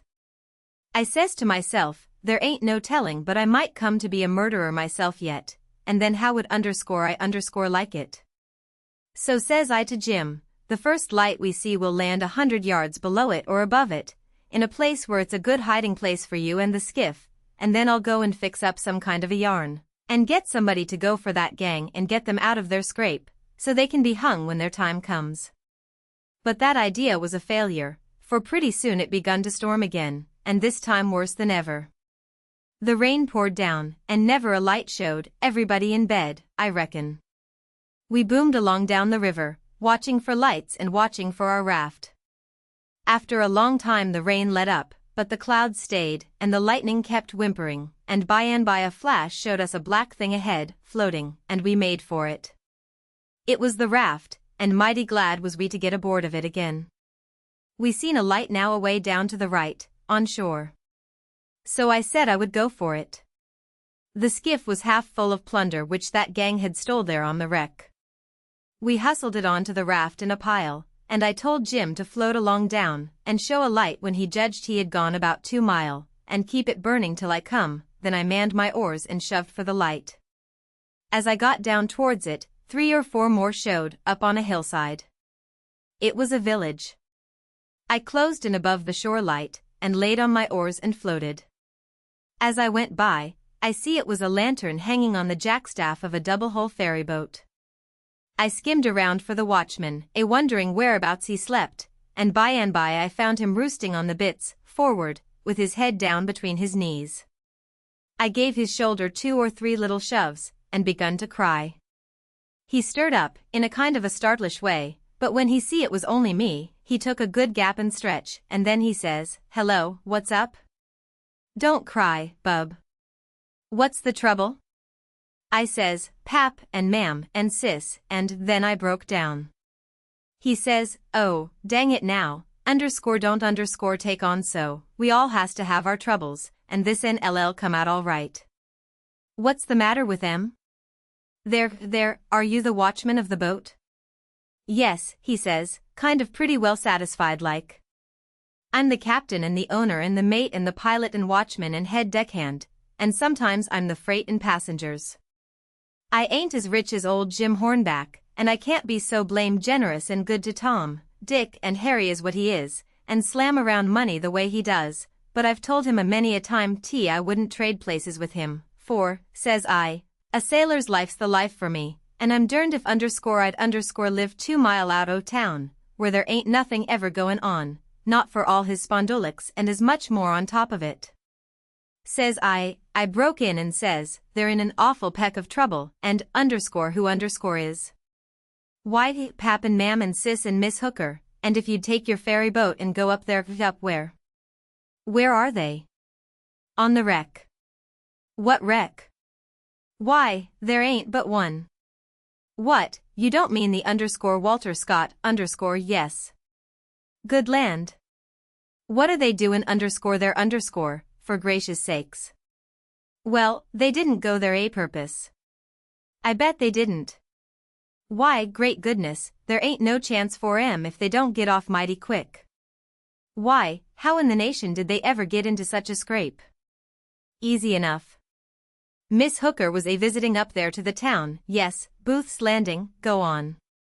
She was visiting there at Booth's Landing, and just in the edge of the evening she started over with her nigger woman in the horse ferry to stay all night at her friend's house, Miss what you might call her I disremember her name, and they lost their steering oar, and swung around and went floating down, stern first, about 2 mile, and saddlebags on the wreck, and the ferryman and the nigger woman and the horses was all lost, but Miss Hooker she made a grab and got aboard the wreck. Well, about an hour after dark we come along down in our trading scow, and it was so dark we didn't notice the wreck till we was right on it, and so we saddlebagsed, but all of us was saved but Bill Whipple, and oh, he was the best creetur, I most wished it had been me, I do. My George. It's the beatenest thing I ever struck. And what did you all do? Well, we hollered and took on, but it's so wide there we couldn't make nobody hear. So Pap said somebody got to get ashore and get help somehow. I was the only one that could swim, so I made a dash for it, and Miss Hooker she said if I didn't strike help sooner, come here and hunt up her uncle, and he'd fix the thing.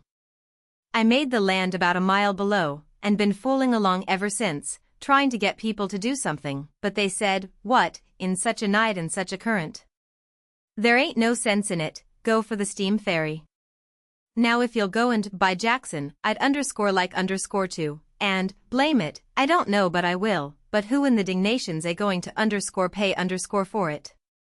Do you reckon your Pap, why that's all right? Miss Hooker she told me, particular that her Uncle Hornback, great guns. Is he her uncle? Looky here, you break for that light over yonder way, and turn out west when you get there, and about a quarter of a mile out you'll come to the tavern, tell em to dart you out to Jim Hornback's, and he'll foot the bill. And don't you fool around any, because he'll want to know the news. Tell him I'll have his niece all safe before he can get to town. Hump yourself, now, I'm a-going up around the corner here to roust out my engineer." I struck for the light, but as soon as he turned the corner I went back and got into my skiff and bailed her out, and then pulled up shore in the easy water about 600 yards, and tucked myself in among some woodboats, for I couldn't rest easy till I could see the ferry boat start. But take it all around, I was feeling ruther comfortable on accounts of taking all this trouble for that gang, for not many would 'a' done it. I wished the widow knowed about it. I judged she would be proud of me for helping these rapscallions, because rapscallions and deadbeats is the kind the widow and good people takes the most interest in. Well, before long, here comes the wreck, dim and dusky, sliding along down. A kind of cold shiver went through me, and then I struck out for her. She was very deep, and I see in a minute there warn't much chance for anybody being alive in her. I pulled all around her and hollered a little, but there wasn't any answer, all dead still. I felt a little bit heavy-hearted about the gang, but not much, for I reckoned if they could stand it, I could. Then here comes the ferry boat, so I shoved for the middle of the river on a long downstream slant, and when I judged I was out of eye reach, I laid on my oars, and looked back and see her go and smell around the wreck for Miss Hooker's remainders, because the captain would know her Uncle Hornback would want them, and then pretty soon the ferry boat give it up and went for the shore, and I laid into my work and went a-booming down the river. It did seem a powerful long time before Jim's light showed up, and when it did show, it looked like it was 1,000 miles off. By the time I got there the sky was beginning to get a little gray in the east, so we struck for an island, and hid the raft, and sunk the skiff, and turned in and slept like dead people. Chapter 14. By and by. When we got up, we turned over the truck the gang had stole off of the wreck, and found boots, and blankets, and clothes, and all sorts of other things, and a lot of books, and a spyglass, and 3 boxes of cigars. We hadn't ever been this rich before in neither of our lives. The cigars was prime.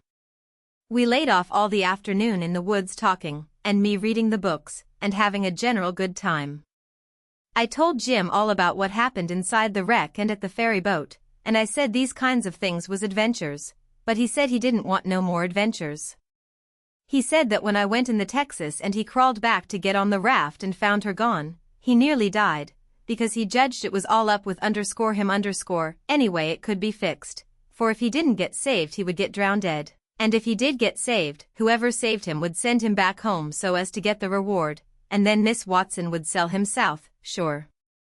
Well, he was right, he was most always right, he had an uncommon level head, for a nigger. I read considerable to Jim about kings and dukes and earls and such, and how gaudy they dressed, and how much style they put on, and called each other your majesty, and your grace, and your lordship, and so on, 'stead of Mr., and Jim's eyes bugged out, and he was interested. He says, I didn't know dey was so many I hain't hearn 'bout none Scaisley, but ol' King Sollerman, onless you counts dem king's dats in a pack or kayards. How much do a king get? Get? I says, why, they get $1,000 a month if they want it, they can have just as much as they want, everything belongs to them. _dat gay? And what dey got to do, Huck? They don't do nothing. Why, how you talk? They just set around. No, is dat so? Of course it is. They just set around, except, maybe, when there's a war, then they go to the war. But other times they just lazy around, or go hawking, just hawking and do you hear a noise? We skipped out and looked, but it warn't nothing but the flutter of a steamboat's wheel away down, coming around the point, so we come back. Yes, says I, and other times, when things is dull, they fuss with the Parliament, and if everybody don't go just so he whacks their heads off. But mostly they hang round the harem. Rune de which? Harem. What's de harem? The place where he keeps his wives. Don't you know about the harem? Solomon had one, he had about 1,000,000 wives. Why, yes, dat's so, I done forgot it. A harem's a boden house, I reckon. Mos likely dey has rackety times in de nussery. En I reckon de wives quarrels considable, en dat crease de racket. Yit dey say Solomon de wisest man dat ever live. I don't take no stock in dat becase why, would a wise man want to live in de mids or sich a blimblemin all de time? No, deed he wouldn't. A wise man ud take en bill a biler factory, en den he could shet _down de biler factory when he want to res. Well, but he was the wisest man, anyway, because the widow she told me so, her own self. I don't care what de widder say, he underscore warn't underscore no wise man nother. He had summer de dad fetched ways I ever see. Does you know 'bout dat chili dat he use gwine to chop into? Yes, the widow told me all about it. Underscore well underscore, den. Warn't dat de beaten's notion in de whirl? You jest take an look at it a minute. Da's de stump, da, dat's one de women, he is you, dat's de other one, I's Sollerman, and dish your dollar bills de Chile. Both on you claims it. What does I do? Does I shin around mongs de neighbors and find out which an you de bill underscore do underscore belong to, and han it over to de right one, all safe and sown, de way dat anybody dat had any gumption would? No, I take and whack de bill in underscore two underscore, and give half on it to you, and de other half to de other woman. Dat's de way Sollerman was gwine to do. Wid de chili. Now I want to ask you, what's de use dat half a bill, can't buy nothin' wid it. And what use is a half a chili? I wouldn't give a dern for a million But hang it, Jim, you've clean missed the point to blame it, you've missed it 1,000 mile. Who? Me? Go long. Don't talk to underscore me underscore about yo pints. I reckon I knows sense when I sees it, and day I no sense in sich doin's as dat dispute warn't 'bout a half a chile, dispute was 'bout a whole chile, and de man dat think he can settle a dispute 'bout a whole chile wid a half a chile don't know enough to come in out and de rain. Don't talk to me 'bout Sollerman, Huck, I knows him by de back. But I tell you don't get the point. Blame de point. I reckon I knows what I knows. And mind you, de underscore rail underscore pint is down furder, it's down deeper. It lays in de way Sollerman was raised. You take a man dat's got ony one or two chillin', is dat man gwine to be waysful o' chillin'? No, he ain't, he can't 'ford it. Underscore he underscore know how to value em. But you take a man dat's got 'bout 5 million chillin' runnin' round de house, and it's defunt. Underscore he underscore as soon chop a chile in two as a cat. Days plenty mo. A chile two, mo or less, warn't no consequence to Sollerman, dad fatch him. I never see such a nigger.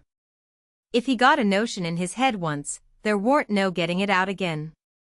He was the most down on Solomon of any nigger I ever see. So I went to talking about other kings, and let Solomon slide. I told about Louis XVI that got his head cut off in France long time ago, and about his little boy the Dolphin, that would have been a king, but they took and shut him up in jail, and some say he died there. Pa little chap.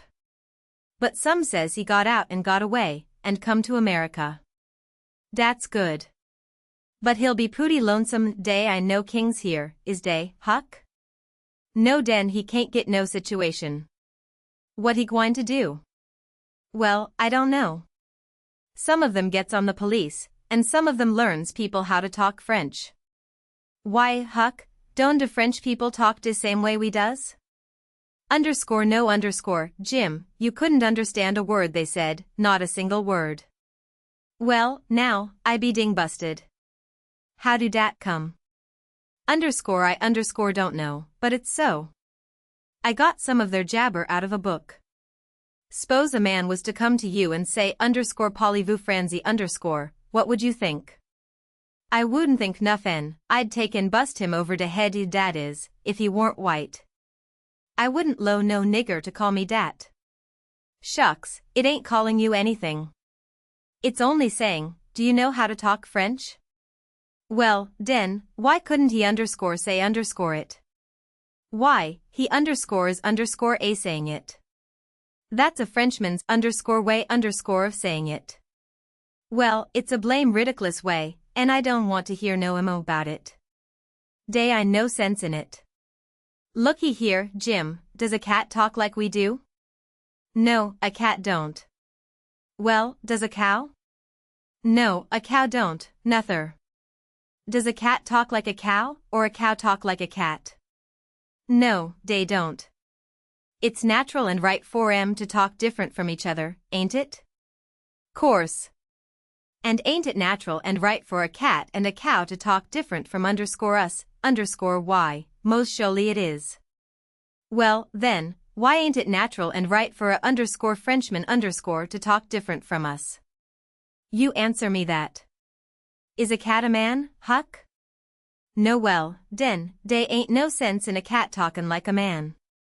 Is a cow a man, or is a cow a cat? No, she ain't either of them. Well, den, she ain't got no business to talk like either one or the other of 'em. Is a Frenchman a man? Yes. Well, den. Dad blame it, why don't he talk like a man? You answer me dat, I see it warn't no use wasting words, you can't learn a nigger to argue. So I quit. Chapter 15. We judged that 3 nights more would fetch us to Cairo, at the bottom of Illinois, where the Ohio River comes in, and that was what we was after. We would sell the raft and get on a steamboat and go way up the Ohio amongst the free states, and then be out of trouble. Well, the second night a fog begun to come on, and we made for a towhead to tie to, for it wouldn't do to try to run in a fog, but when I paddled ahead in the canoe, with the line to make fast, there weren't anything but little saplings to tie to. I passed the line around one of them right on the edge of the cut bank, but there was a stiff current, and the raft come booming down so lively she tore it out by the roots and away she went. I see the fog closing down, and it made me so sick and scared I couldn't budge for most a half a minute it seemed to me, and then there weren't no raft in sight, you couldn't see 20 yards. I jumped into the canoe and run back to the stern, and grabbed the paddle and set her back a stroke. But she didn't come. I was in such a hurry I hadn't untied her. I got up and tried to untie her, but I was so excited my hands shook so I couldn't hardly do anything with them. As soon as I got started I took out after the raft, hot and heavy, right down the towhead. That was all right as far as it went, but the towhead warn't 60 yards long, and the minute I flew by the foot of it I shot out into the solid white fog, and hadn't no more idea which way I was going than a dead man. Thinks I, it won't do to paddle, first I know I'll run into the bank or a towhead or something, I got to set still and float, and yet it's mighty fidgety business to have to hold your hands still at such a time. I hooped and listened. Away down there somewheres I hears a small whoop, and up comes my spirits.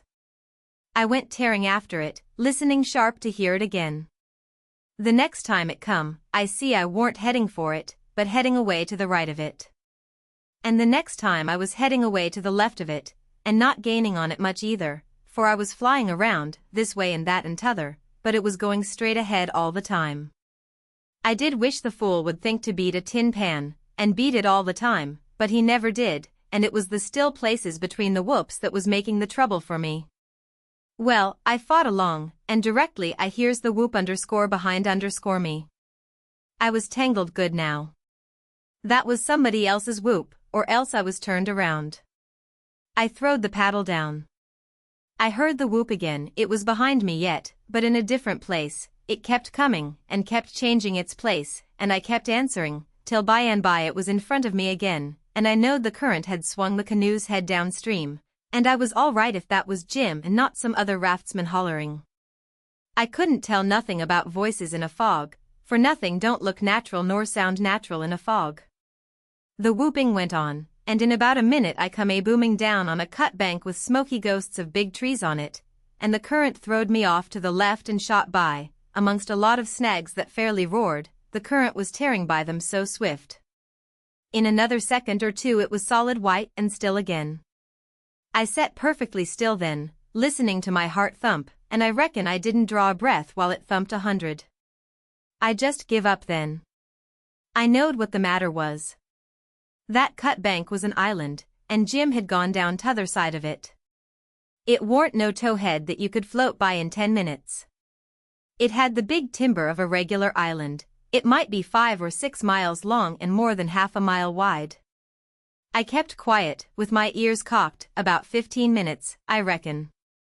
I was floating along, of course, 4 or 5 miles an hour, but you don't ever think of that. No, you feel like you are laying dead still on the water, and if a little glimpse of a snag slips by you don't think to yourself how fast you're going, but you catch your breath and think, my. How that snag's tearing along. If you think it ain't dismal and lonesome out in a fog that way by yourself in the night, you try it once, you'll see. Next, for about a half an hour, I whoops now and then. At last I hears the answer a long ways off, and tries to follow it, but I couldn't do it, and directly I judged I'd got into a nest of towheads, for I had little dim glimpses of them on both sides of me, sometimes just a narrow channel between, and some that I couldn't see I knowed was there because I'd hear the wash of the current against the old dead brush and trash that hung over the banks. Well, I warn't long loosing the whoops down amongst the towheads, and I only tried to chase them a little while anyway, because it was worse than chasing a jack-o'-lantern. You never know to sound dodge around so, and swap places so quick and so much. I had to claw away from the bank pretty lively 4 or 5 times, to keep from knocking the islands out of the river, and so I judged the raft must be butting into the bank every now and then, or else it would get further ahead and clear out of hearing. It was floating a little faster than what I was. Well, I seemed to be in the open river again by and by, but I couldn't hear no sign of a whoop nowheres. I reckon Jim had fetched up on a snag, maybe, and it was all up with him. I was good and tired, so I laid down in the canoe and said I wouldn't bother no more. I didn't want to go to sleep, of course, but I was so sleepy I couldn't help it, so I thought I would take just one little cat nap. But I reckon it was more than a cat nap, for when I waked up the stars was shining bright, the fog was all gone, and I was spinning down a big bend stern first. First I didn't know where I was, I thought I was dreaming, and when things began to come back to me they seemed to come up dim out of last week.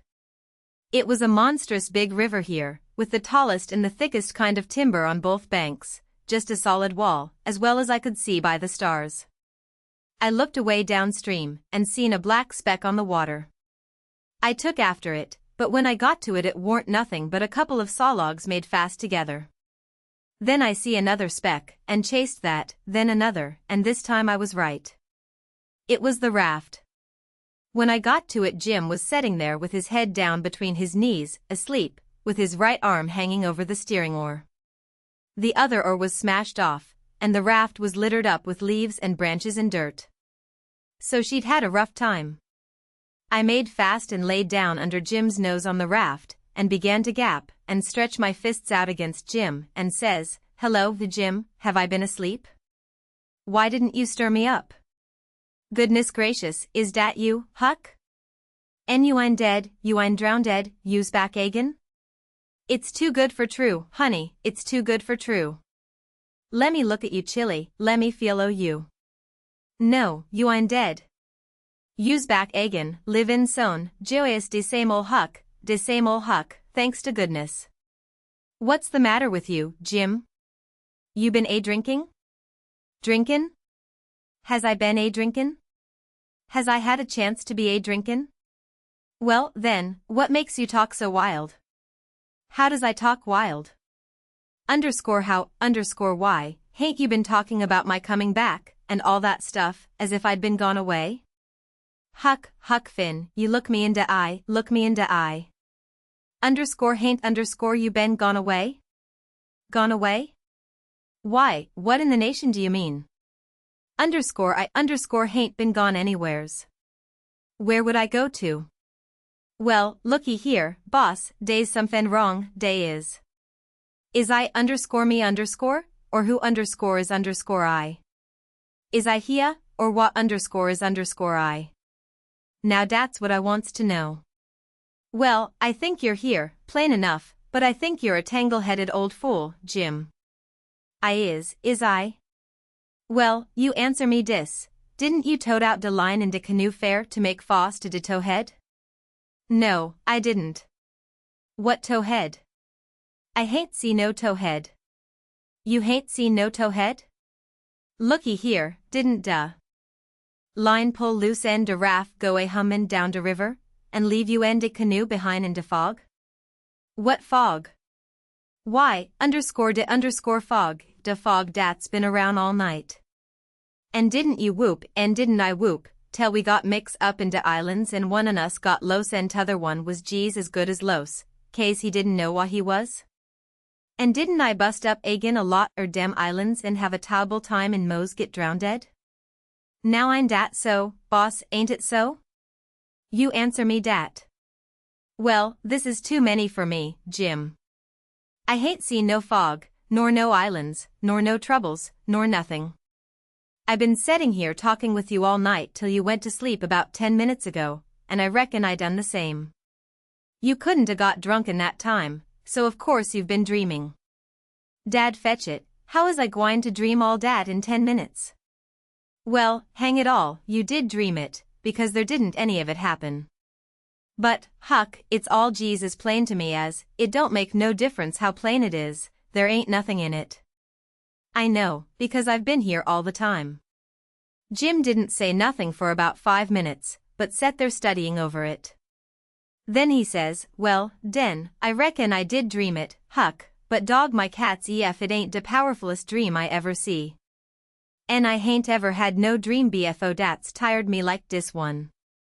Oh, well, that's all right, because a dream does tire a body like everything sometimes. But this one was a staving dream, tell me all about it, Jim. So Jim went to work and told me the whole thing right through, just as it happened, only he painted it up considerable. Then he said he must start in and interpret it, because it was sent for a warning. He said the first towhead stood for a man that would try to do us some good, but the current was another man that would get us away from him. The whoops was warnings that would come to us every now and then, and if we didn't try hard to make out to understand them they'd just take us into bad luck, stead of keeping us out of it. The lot of towheads was troubles we was going to get into with quarrelsome people and all kinds of mean folks, but if we minded our business and didn't talk back and aggravate them, we would pull through and get out of the fog and into the big clear river, which was the Free States, and wouldn't have no more trouble.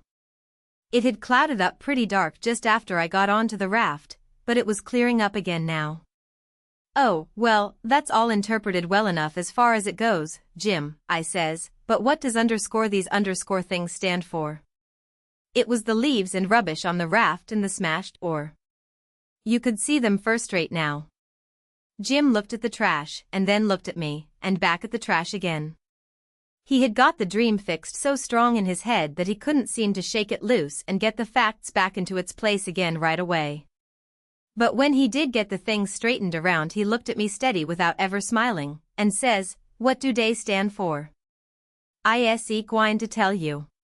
When I got all wore out wid work, and wid de callan for you, and went to sleep, my heart was mos broke becase you was los, and I didn't care no mo what becomer me and de raff. And when I wake up and find you back agin, all safe and sown, de tears come, and I coulda got down on my knees and kiss yo foot, I's so thankful. And all you was thinkin' 'bout was how you could make a fool uv old Jim wid a lie. Dat truck da is underscore trash, underscore n trash is what people is dat puts dirt on de head er day friends and makes 'em ashamed. Then he got up slow and walked to the wigwam, and went in there without saying anything but that. But that was enough. It made me feel so mean I could almost kissed underscore his underscore foot to get him to take it back. It was 15 minutes before I could work myself up to go and humble myself to a nigger, but I done it, and I warn't ever sorry for it. Afterwards, either. I didn't do him no more mean tricks, and I wouldn't done that one if I'd a knowed it would make him feel that way. Chapter 16. We slept most all day, and started out at night, a little ways behind a monstrous long raft that was as long going by as a procession. She had 4 long sweeps at each end, so we judged she carried as many as 30 men, likely. She had 5 big wigwams aboard, wide apart, and an open campfire in the middle, and a tall flagpole at each end. There was a power of style about her. It amounted to something being a raftsman on such a craft as that. We went drifting down into a big bend, and the night clouded up and got hot. The river was very wide, and was walled with solid timber on both sides. You couldn't see a break in it hardly ever, or a light. We talked about Cairo, and wondered whether we would know it when we got to it. I said likely we wouldn't, because I had heard say there warn't but about a dozen houses there, and if they didn't happen to have them lit up, how was we going to know we was passing a town? Jim said if the 2 big rivers joined together there, that would show. But I said maybe we might think we was passing the foot of an island and coming into the same old river again. That disturbed Jim and me too. So the question was, what to do? I said, paddle ashore the first time a light showed, and tell them Pap was behind, coming along with a trading scow, and was a green hand at the business, and wanted to know how far it was to Cairo. Jim thought it was a good idea, so we took a smoke on it and waited. There warn't nothing to do now but to look out sharp for the town, and not pass it without seeing it. He said he'd be mighty sure to see it, because he'd be a free man the minute he seen it, but if he missed it he'd be in a slave country again and no more show for freedom. Every little while he jumps up and says, "Da she is?" But it warn't. It was jack-o'-lanterns, or lightning bugs, so he set down again, and went to watching, same as before. Jim said it made him all over trembly and feverish to be so close to freedom. Well, I can tell you it made me all over trembly and feverish, too, to hear him, because I begun to get it through my head that he was most free, and who was to blame for it. Why, me. I couldn't get that out of my conscience, no how nor no way. It got to troubling me so I couldn't rest, I couldn't stay still in one place. It hadn't ever come home to me before, what this thing was that I was doing. But now it did, and it stayed with me, and scorched me more and more. I tried to make out to myself that I weren't to blame, because I didn't run Jim off from his rightful owner, but it warn't no use, conscience up and says, every time, but you knowed he was running for his freedom, and you could a paddled ashore and told somebody. That was so, I couldn't get around that no way. That was where it pinched. Conscience says to me, what had poor Miss Watson done to you that you could see her nigger go off right under your eyes and never say one single word? What did that poor old woman do to you that you could treat her so mean? Why, she tried to learn you your book, she tried to learn you your manners, she tried to be good to you every way she knowed how. That's what she done. I got to feeling so mean and so miserable I most wished I was dead. I fidgeted up and down the raft, abusing myself to myself, and Jim was fidgeting up and down past me. We neither of us could keep still. Every time he danced around and says, "Does Cairo," it went through me like a shot, and I thought if it was Cairo I reckoned I would die of miserableness. Jim talked out loud all the time while I was talking to myself. He was saying how the first thing he would do when he got to a free state he would go to saving up money and never spend a single cent, and when he got enough he would buy his wife, which was owned on a farm close to where Miss Watson lived, and then they would both work to buy the 2 children, and if their master wouldn't sell them, they'd get an abolitionist to go and steal them. It most froze me to hear such talk. He wouldn't ever dared to talk such talk in his life before. Just see what a difference it made in him the minute he judged he was about free. It was according to the old saying, give a nigger an inch and he'll take an ell. Thinks I, this is what comes of my not thinking. Here was this nigger, which I had as good as helped to run away, coming right out flat-footed and saying he would steal his children that belonged to a man I didn't even know, a man that hadn't ever done me no harm. I was sorry to hear Jim say that, it was such a lowering of him. My conscience got to stirring me up hotter than ever, until at last I says to it, let up on me, it ain't too late yet, I'll paddle ashore at the first light and tell. I felt easy and happy and light as a feather right off. All my troubles was gone. I went to looking out sharp for a light, and sort of singing to myself. By and by one showed. Jim sings out, we's safe, Huck, we's safe. Jump up and crack yo heels. Dat's de good ol' Cairo at loss, I just knows it. I says, I'll take the canoe and go and see, Jim. It mightn't be, you know. He jumped and got the canoe ready, and put his old coat in the bottom for me to set on, and give me the paddle, and as I shoved off, he says, pooty soon I'll be a shoutin' for joy, and I'll say, it's all on accounts o' Huck, I's a free man, and I couldn't ever been free ef it hadn't been for Huck, Huck done it. Jim won't ever forget you, Huck, you's de best friend Jim's ever had, and you's de only friend ol' Jim's got now. I was paddling off, all in a sweat to tell on him, but when he says this, it seemed to kind of take the tuck all out of me. I went along slow then, and I warn't right down certain whether I was glad I started or whether I warn't. When I was 50 yards off, Jim says, "Da you goes, da old true Huck, da onny white gentleman dat ever kep his promise to old Jim." Well, I just felt sick. But I says, I got to do it, I can't get out of it. Right then along comes a skiff with 2 men in it with guns, and they stopped and I stopped. One of them says, "What's that yonder?" "A piece of a raft," I says. "Do you belong on it?" "Yes, sir." "Any men on it?" "Only one, sir." "Well, there's 5 niggers run off tonight up yonder, above the head of the bend." "Is your man white or black?" I didn't answer up prompt. I tried to, but the words wouldn't come. I tried for a second or two to brace up and out with it, but I warn't man enough, hadn't the spunk of a rabbit. I see I was weakening, so I just give up trying, and up and says, "He's white." "I reckon we'll go and see for ourselves." "I wish you would," says I, "because it's Pap that's there, and maybe you'd help me tow the raft ashore where the light is. He's sick, and so is Mam and Mary Ann." "Oh, the devil. We're in a hurry, boy." "But I s'pose we've got to." "Come, buckle to your paddle, and let's get along." I buckled to my paddle and they laid to their oars. When we had made a stroke or two, I says, "Pap'll be mighty much obleeged to you, I can tell you. Everybody goes away when I want them to help me tow the raft ashore, and I can't do it by myself." "Well, that's infernal mean. Odd, too. Say, boy, what's the matter with your father?" "It's well, it ain't anything much." They stopped pulling. It warn't but a mighty little ways to the raft now. One says, "Boy, that's a lie. What the matter with your pap? Answer up square now, and it'll be the better for you." "I will, sir, I will, honest, but don't leave us, please."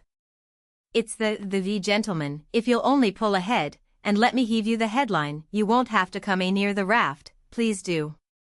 "Set her back, John, set her back," says one. They backed water. "Keep away, boy, keep to Lord." "Confound it, I just expect the wind has blowed it to us. Your pap's got the smallpox, and you know it precious well. Why didn't you come out and say so? Do you want to spread it all over?" "Well," says I, blubbering, "I've told everybody before, and they just went away and left us." "Poor devil, there's something in that. We are right down sorry for you, but well, hang it, we don't want the smallpox, as you see. Look here, I'll tell you what to do. Don't you try to land by yourself, or you'll smash everything to pieces.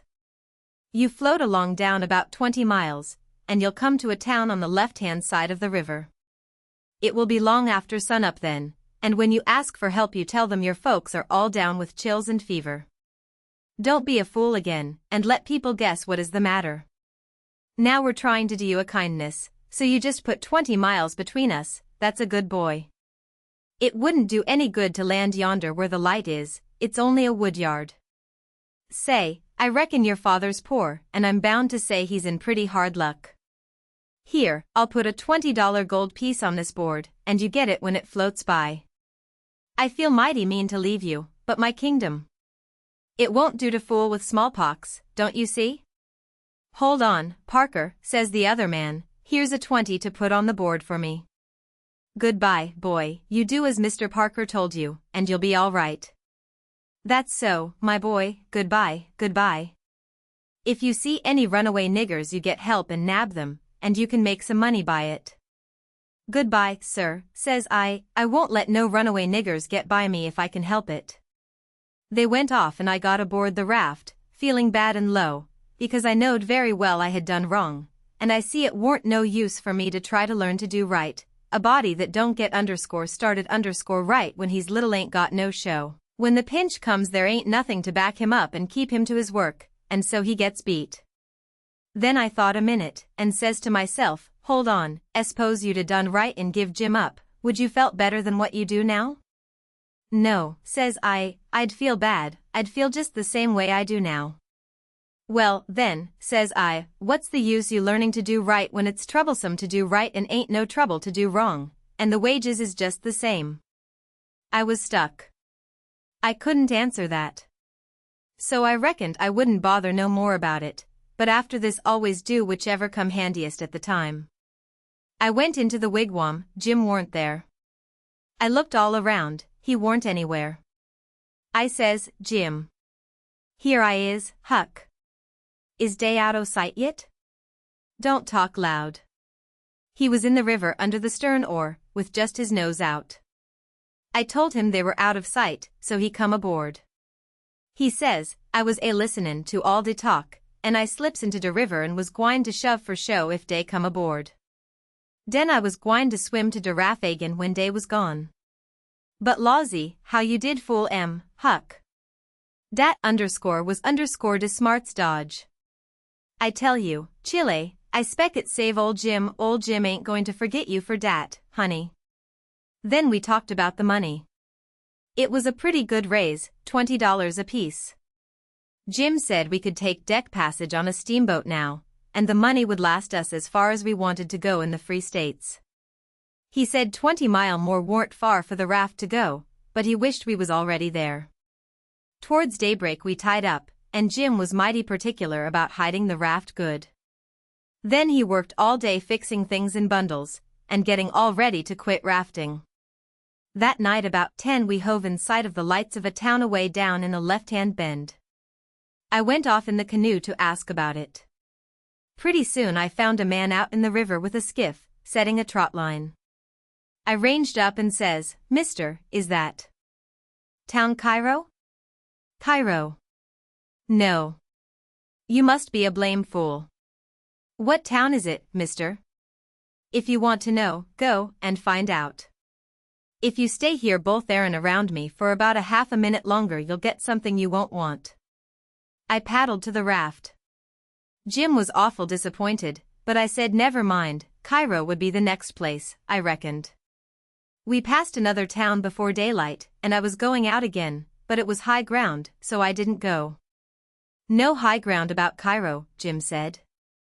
I had forgot it. We laid up for the day on a towhead tolerable close to the left-hand bank. I begun to suspicion something. So did Jim. I says, maybe we went by Cairo in the fog that night. He says, don't lease talk about it, Huck. Niggers can't have no luck. I allus spect dat rattlesnakeskin warn't done wid its work. I wish I'd never seen that snakeskin, Jim, I do wish I'd never laid eyes on it. It ain't yo' fault, Huck, you didn't know. Don't you blame yo'self 'bout it. When it was daylight, here was the clear Ohio water inshore, sure enough, and outside was the old regular muddy. So it was all up with Cairo. We talked it all over. It wouldn't do to take to the shore, we couldn't take the raft up the stream, of course. There warn't no way but to wait for dark, and start back in the canoe and take the chances. So we slept all day amongst the cottonwood thicket, so as to be fresh for the work, and when we went back to the raft about dark the canoe was gone. We didn't say a word for a good while. There warn't anything to say. We both knowed well enough it was some more work of the rattlesnakeskin, so what was the use to talk about it? It would only look like we was finding fault, and that would be bound to fetch more bad luck, and keep on fetching it, too, till we knowed enough to keep still. By and by we talked about what we better do, and found there warn't no way but just to go along down with the raft till we got a chance to buy a canoe to go back in. We warn't going to borrow it when there warn't anybody around, the way Pap would do, for that might set people after us. So we shoved out after dark on the raft. Anybody that don't believe yet that it's foolishness to handle a snakeskin, after all that snakeskin done for us, will believe it now if they raid on and see what more it done for us. The place to buy canoes is off of rafts laying up at shore. But we didn't see no rafts laying up, so we went along during 3 hours and more. Well, the night got gray and ruther thick, which is the next meanest thing to fog. You can't tell the shape of the river, and you can't see no distance. It got to be very late and still, and then along comes a steamboat up the river. We lit the lantern, and judged she would see it. Upstream boats didn't generally come close to us. They go out and follow the bars and hunt for easy water under the reefs, but nights like this they bull right up the channel against the whole river. We could hear her pounding along, but we didn't see her good till she was close. She aimed right for us. Often they do that and try to see how close they can come without touching. Sometimes the wheel bites off a sweep, and then the pilot sticks his head out and laughs, and thinks he's mighty smart. Well, here she comes, and we said she was going to try and shave us, but she didn't seem to be shearing off a bit. She was a big one, and she was coming in a hurry, too, looking like a black cloud with rows of glowworms around it, but all of a sudden she bulged out, big and scary, with a long row of wide-open furnace doors shining like red-hot teeth, and her monstrous bows and guards hanging right over us. There was a yell at us, and a jingling of bells to stop the engines, a powwow of cussing, and whistling of steam, and as Jim went overboard on one side and I on the other, she come smashing straight through the raft. I dived, and I aimed to find the bottom, too, for a 30-foot wheel had got to go over me. And I wanted it to have plenty of room. I could always stay underwater a minute. This time I reckon I stayed under a minute and a half. Then I bounced for the top in a hurry, for I was nearly busting. I popped out to my armpits and blowed the water out of my nose, and puffed a bit. Of course there was a booming current, and of course the boat started her engines again 10 seconds after she stopped them, for they never cared much for raftsmen, so now she was churning along up the river, out of sight in the thick weather, though I could hear her. I sung out for Jim about a dozen times, but I didn't get any answer, so I grabbed a plank that touched me while I was treading water, and struck out for shore, shoving it ahead of me. But I made out to see that the drift of the current was towards the left-hand shore, which meant that I was in a crossing, so I changed off and went that way. It was one of these long, slanting, 2-mile crossings, so I was a good long time in getting over. I made a safe landing, and clomb up the bank. I couldn't see but a little ways, but I went poking along over rough ground for a 1/4 of a mile or more, and then I run across a big old-fashioned double log house before I noticed it. I was going to rush by and get away, but a lot of dogs jumped out and went to howling and barking at me, and I knowed better than to move another peg. Chapter 17. In about a minute somebody spoke out of a window without putting his head out, and says, "Be done, boys." "Who's there?" I says, "It's me." "Who's me?" "George Jackson, sir." "What do you want?" "I don't want nothing, sir. I only want to go along by, but the dogs won't let me." "What are you prowling around here this time of night for, hey?" "I warn't prowling around, sir, I fell overboard off of the steamboat." "Oh, you did you? Strike a light there, somebody. What did you say your name was?" "George Jackson, sir." "I'm only a boy." "Look here, if you're telling the truth you needn't be afraid, nobody'll hurt you. But don't try to budge, stand right where you are. Rouse out Bob and Tom, some of you, and fetch the guns." "George Jackson, is there anybody with you?" "No, sir, nobody." I heard the people stirring around in the house now, and see a light. The man sung out, "Snatch that light away, Betsy, you old fool, ain't you got any sense?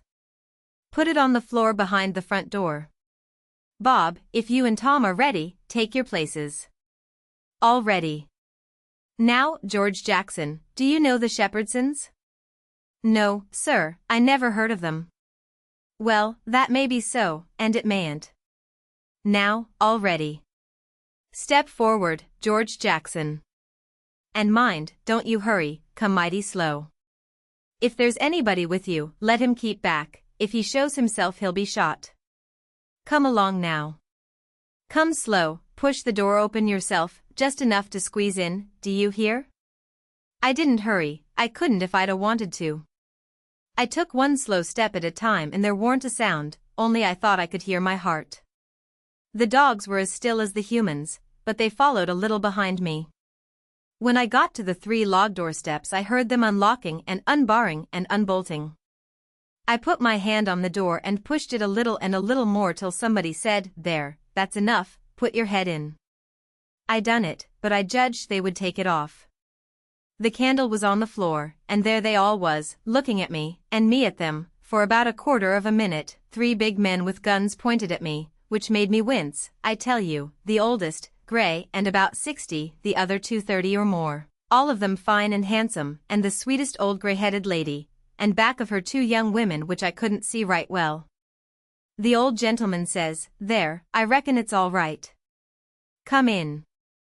As soon as I was in, the old gentleman he locked the door and barred it and bolted it, and told the young men to come in with their guns, and they all went in a big parlor that had a new rag carpet on the floor, and got together in a corner that was out of the range of the front windows. There weren't none on the side. They held the candle and took a good look at me, and all said, "Why, he ain't a Shepherdson, no, there ain't any Shepherdson about him." Then the old man said he hoped I wouldn't mind being searched for arms, because he didn't mean no harm by it, it was only to make sure. So he didn't pry into my pockets, but only felt outside with his hands, and said it was all right. He told me to make myself easy and at home, and tell all about myself, but the old lady says, "Why, bless you, Saul, the poor thing's as wet as he can be, and don't you reckon it maybe he's hungry?" "True for you, Rachel, I forgot." So the old lady says, "Betsy, this was a nigger woman, you fly around and get him something to eat as quick as you can, poor thing, and one of you girls go and wake up Buck and tell him, oh, here he is himself. Buck, take this little stranger and get the wet clothes off from him and dress him up in some of yours that's dry." Buck looked about as old as me, 13 or 14 or along there, though he was a little bigger than me. He hadn't on anything but a shirt, and he was very frowsy-headed. He came in gaping and digging one fist into his eyes, and he was dragging a gun along with the other one. He says, "Ain't they no Shepherdsons around?" They said, "No, 'twas a false alarm." "Well," he says, "if they'd a been some, I reckon I'd a got one." They all laughed, and Bob says, "Why, Buck, they might have scalped us all, you've been so slow in coming." Well, nobody come after me, and it ain't right I'm always kept down, I don't get no show. "Never mind, Buck, my boy," says the old man, "you'll have show enough, all in good time, don't you fret about that. Go 'long with you now, and do as your mother told you." When we got upstairs to his room he got me a coarse shirt and a roundabout and pants of his, and I put them on. While I was at it he asked me what my name was, but before I could tell him he started to tell me about a blue jay and a young rabbit he had catched in the woods day before yesterday, and he asked me where Moses was when the candle went out. I said I didn't know, I hadn't heard about it before, no way. "Well, guess," he says. "How am I going to guess," says I, "when I never heard tell of it before?" "But you can guess, can't you? It's just as easy. Which candle?" I says. "Why, any candle," he says. "I don't know where he was," says I. "Where was he?" "Why, he was in the dark, that's where he was." "Well, if you knowed where he was, what did you ask me for?" "Why, blame it, it's a riddle, don't you see?" "Say, how long are you going to stay here?" "You got to stay always. We can just have booming times, they don't have no school now." "Do you own a dog?" "I've got a dog, and he'll go in the river and bring out chips that you throw in." "Do you like to comb up Sundays, and all that kind of foolishness?" "You bet I don't, but Ma she makes me." "Confound these old britches. I reckon I'd better put 'em on, but I'd ruther not, it's so warm." "Are you all ready?" "All right. Come along, old hoss." Cold corn pone, cold corned beef, butter and buttermilk, that is what they had for me down there, and there ain't nothing better that ever I've come across yet. Buck and his ma and all of them smoked cob pipes, except the nigger woman, which was gone, and the 2 young women. They all smoked and talked, and I eat and talked. The young women had quilts around them, and their hair down their backs.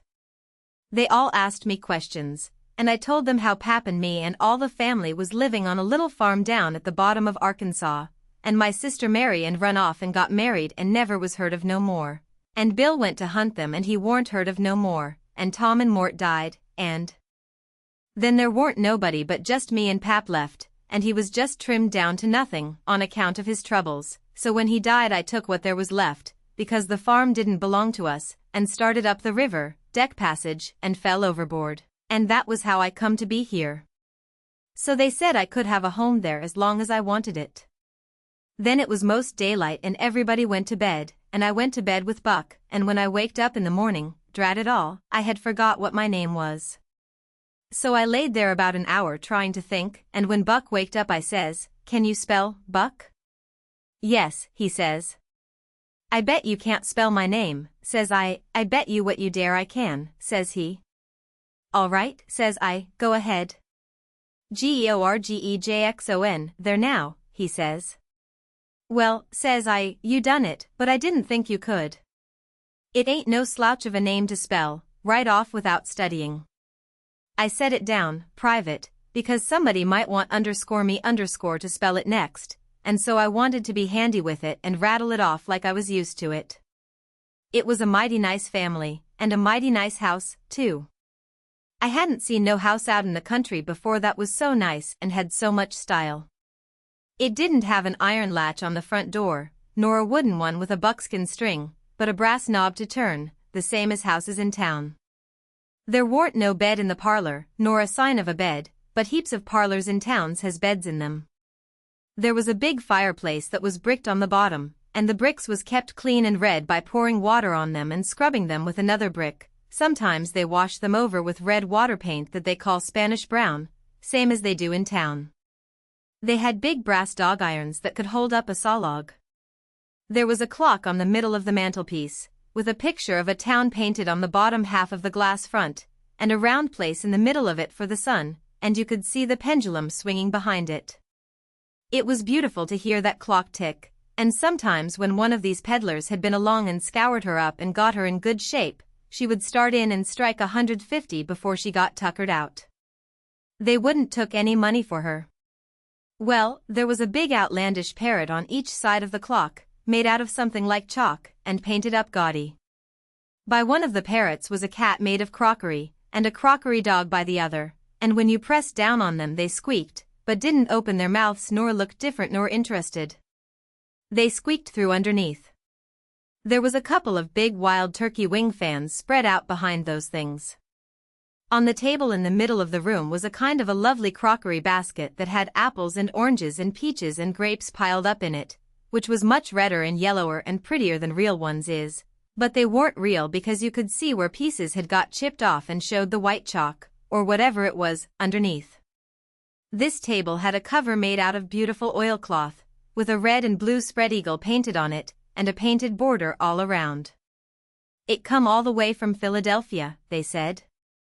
There was some books, too, piled up perfectly exact, on each corner of the table.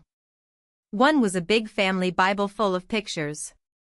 One was Pilgrim's Progress, about a man that left his family, it didn't say why. I read considerable in it now and then.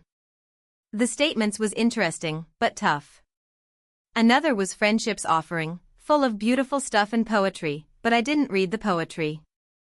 Another was Henry Clay's Speeches, and another was Dr. Gunn's Family Medicine, which told you all about what to do if a body was sick or dead. There was a hymn book, and a lot of other books. And there was nice split-bottom chairs, and perfectly sound, too, not bagged down in the middle and busted, like an old basket. They had pictures hung on the walls, mainly Washington's and Lafayette's, and Battles, and Highland Marys, and one called Signing the Declaration. There was some that they called crayons, which one of the daughters which was dead made her own self when she was only 15 years old. They was different from any pictures I ever see before, of blacker, mostly, than is common. One was a woman in a slim black dress, belted small under the armpits, with bulges like a cabbage in the middle of the sleeves, and a large black scoop shovel bonnet with a black veil, and white slim ankles crossed about with black tape, and very wee black slippers, like a chisel, and she was leaning pensive on a tombstone on her right elbow, under a weeping willow, and her other hand hanging down her side holding a white handkerchief and a reticule, and underneath the picture it said, "Shall I never see thee more, alas?" Another one was a young lady with her hair all combed up straight to the top of her head, and knotted there in front of a comb like a chair back, and she was crying into a handkerchief and had a dead bird laying on its back in her other hand with its heels up. And underneath the picture it said, "I shall never hear thy sweet chirrup more, alas." There was one where a young lady was at a window looking up at the moon, and tears running down her cheeks, and she had an open letter in one hand with black sealing wax showing on one edge of it, and she was mashing a locket with a chain to it against her mouth, and underneath the picture it said, "And art thou gone, yes thou art gone, alas." These was all nice pictures, I reckon, but I didn't somehow seem to take to them, because if ever I was down a little they always give me the fantods. Everybody was sorry she died, because she had laid out a lot more of these pictures to do, and a body could see by what she had done what they had lost. But I reckoned that with her disposition she was having a better time in the graveyard. She was at work on what they said was her greatest picture when she took sick, and every day and every night it was her prayer to be allowed to live till she got it done, but she never got the chance. It was a picture of a young woman in a long white gown, standing on the rail of a bridge all ready to jump off, with her hair all down her back, and looking up to the moon, with the tears running down her face, and she had 2 arms folded across her breast, and 2 arms stretched out in front, and 2 more reaching up towards the moon, and the idea was to see which pair would look best, and then scratch out all the other arms, but, as I was saying, she died before she got her mind made up, and now they kept this picture over the head of the bed in her room, and every time her birthday come they hung flowers on it. Other times it was hid with a little curtain. The young woman in the picture had a kind of a nice sweet face, but there was so many arms it made her look too spidery, seemed to me. This young girl kept a scrapbook when she was alive, and used to paste obituaries and accidents and cases of patients suffering in it out of the _Presbyterian Observer _ and write poetry after them out of her own head.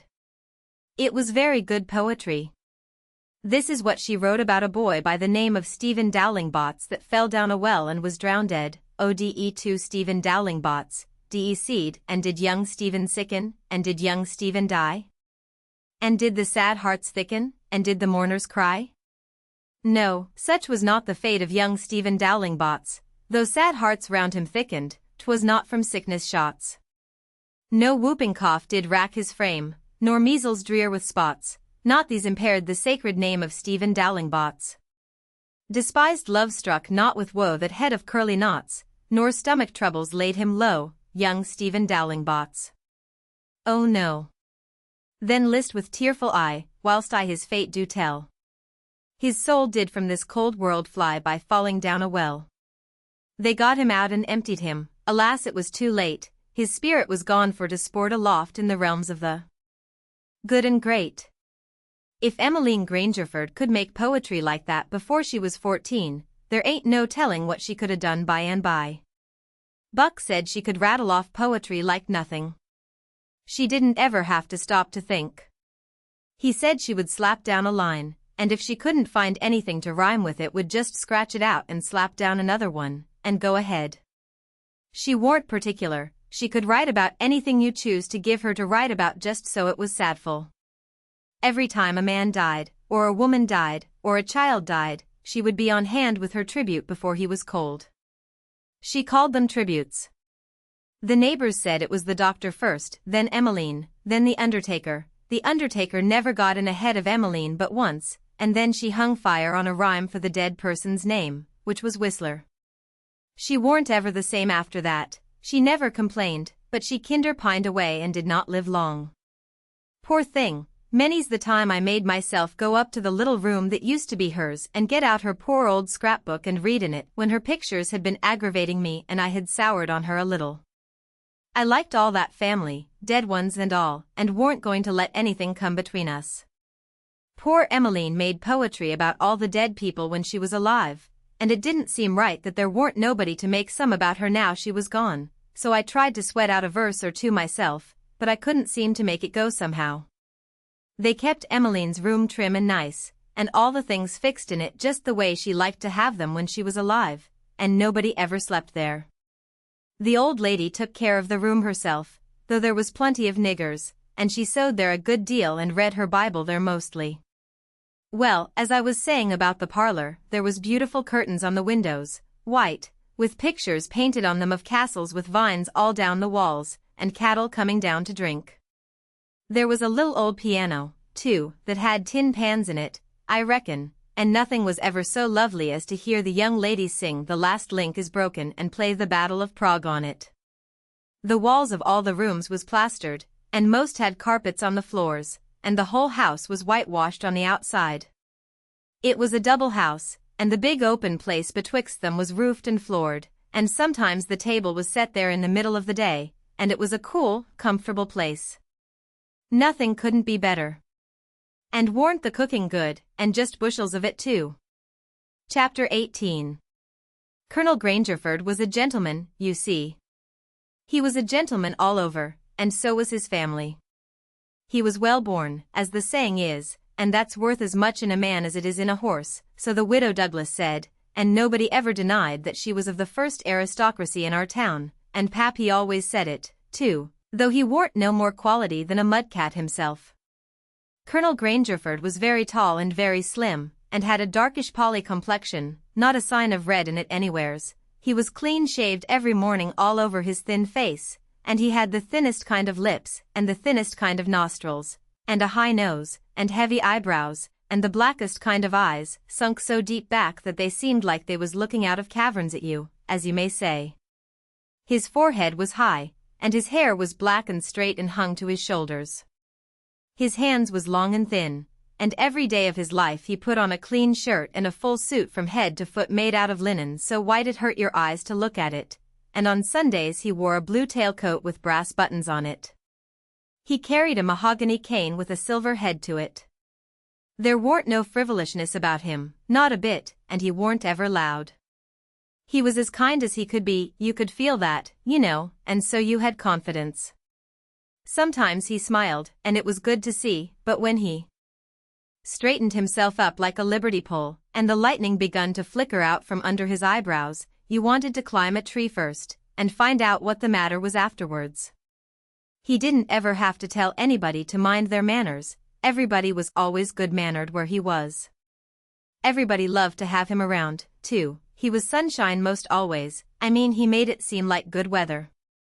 When he turned into a cloud bank it was awful dark for half a minute, and that was enough, there wouldn't nothing go wrong again for a week.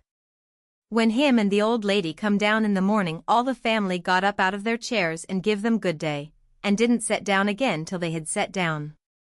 Then Tom and Bob went to the sideboard where the decanter was, and mixed a glass of bitters and handed it to him, and he held it in his hand and waited till Tom's and Bob's was mixed, and then they bowed and said, "Our duty to you, sir, and madam," and they bowed the least bit in the world and said thank you, and so they drank, all three, and Bob and Tom poured a spoonful of water on the sugar and the mite of whiskey or apple brandy in the bottom of their tumblers, and give it to me and Buck.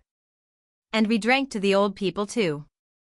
Bob was the oldest and Tom next, tall, beautiful men with very broad shoulders and brown faces, and long black hair and black eyes. They dressed in white linen from head to foot, like the old gentleman, and wore broad Panama hats.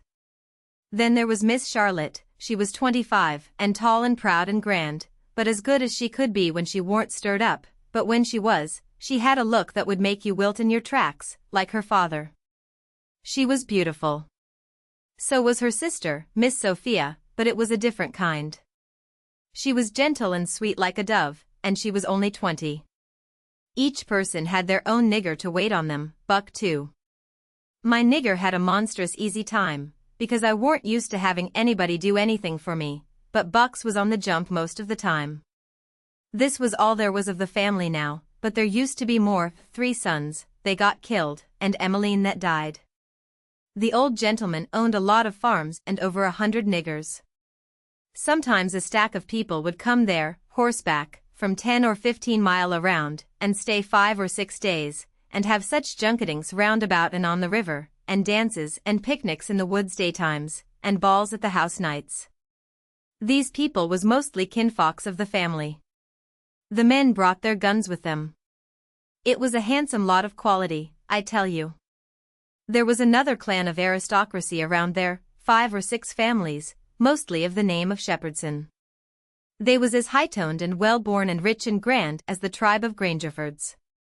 The Shepherdsons and Grangerfords used the same steamboat landing, which was about 2 miles above our house, so sometimes when I went up there with a lot of our folks I used to see a lot of the Shepherdsons there on their fine horses.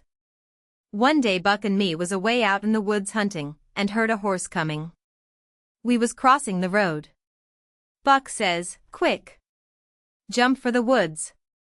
We done it, and then peeped down the woods through the leaves. Pretty soon a splendid young man come galloping down the road, setting his horse easy and looking like a soldier. He had his gun across his pommel. I had seen him before. It was young Harney Shepherdson. I heard Buck's gun go off at my ear, and Harney's hat tumbled off from his head. He grabbed his gun and rode straight to the place where we was hid. But we didn't wait. We started through the woods on a run.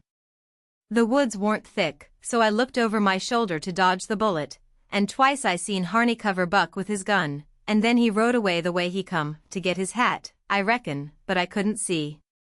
We never stopped running till we got home. The old gentleman's eyes blazed a minute, 'twas pleasure, mainly, I judged, then his face sort of smoothed down, and he says, kind of gentle, "I don't like that shooting from behind a bush. Why didn't you step into the road, my boy?" "The Shepherdsons don't, father. They always take advantage." Miss Charlotte she held her head up like a queen while Buck was telling his tale, and her nostrils spread and her eyes snapped. The two young men looked dark, but never said nothing. Miss Sophia she turned pale, but the color come back when she found the man warn't hurt. Soon as I could get Buck down by the corn cribs under the trees by ourselves, I says, "Did you want to kill him, Buck?" "Well, I bet I did." "What did he do to you?" "Him? He never done nothing to me." "Well, then, what did you want to kill him for?" "Why, nothing, only it's on account of the feud." "What's a feud?" "Why, where was you raised? Don't you know what a feud is?" "Never heard of it before, tell me about it."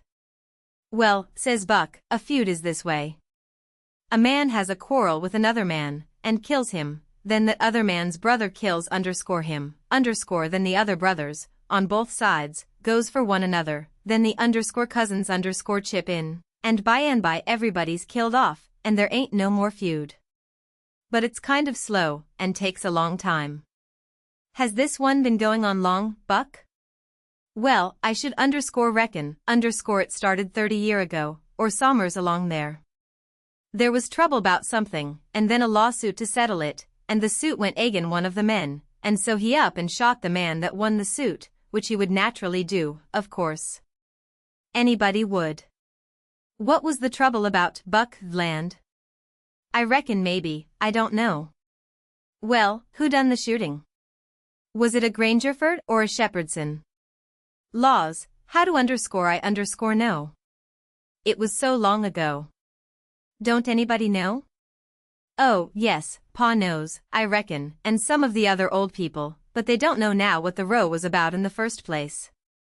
"Has there been many killed, Buck?" "Yes, right smart chance of funerals. But they don't always kill. Pa's got a few buckshot in him, but he don't mind it 'cause he don't weigh much, anyway. Bob's been carved up some with a bowie, and Tom's been hurt once or twice." "Has anybody been killed this year, Buck?" "Yes, we got one and they got one.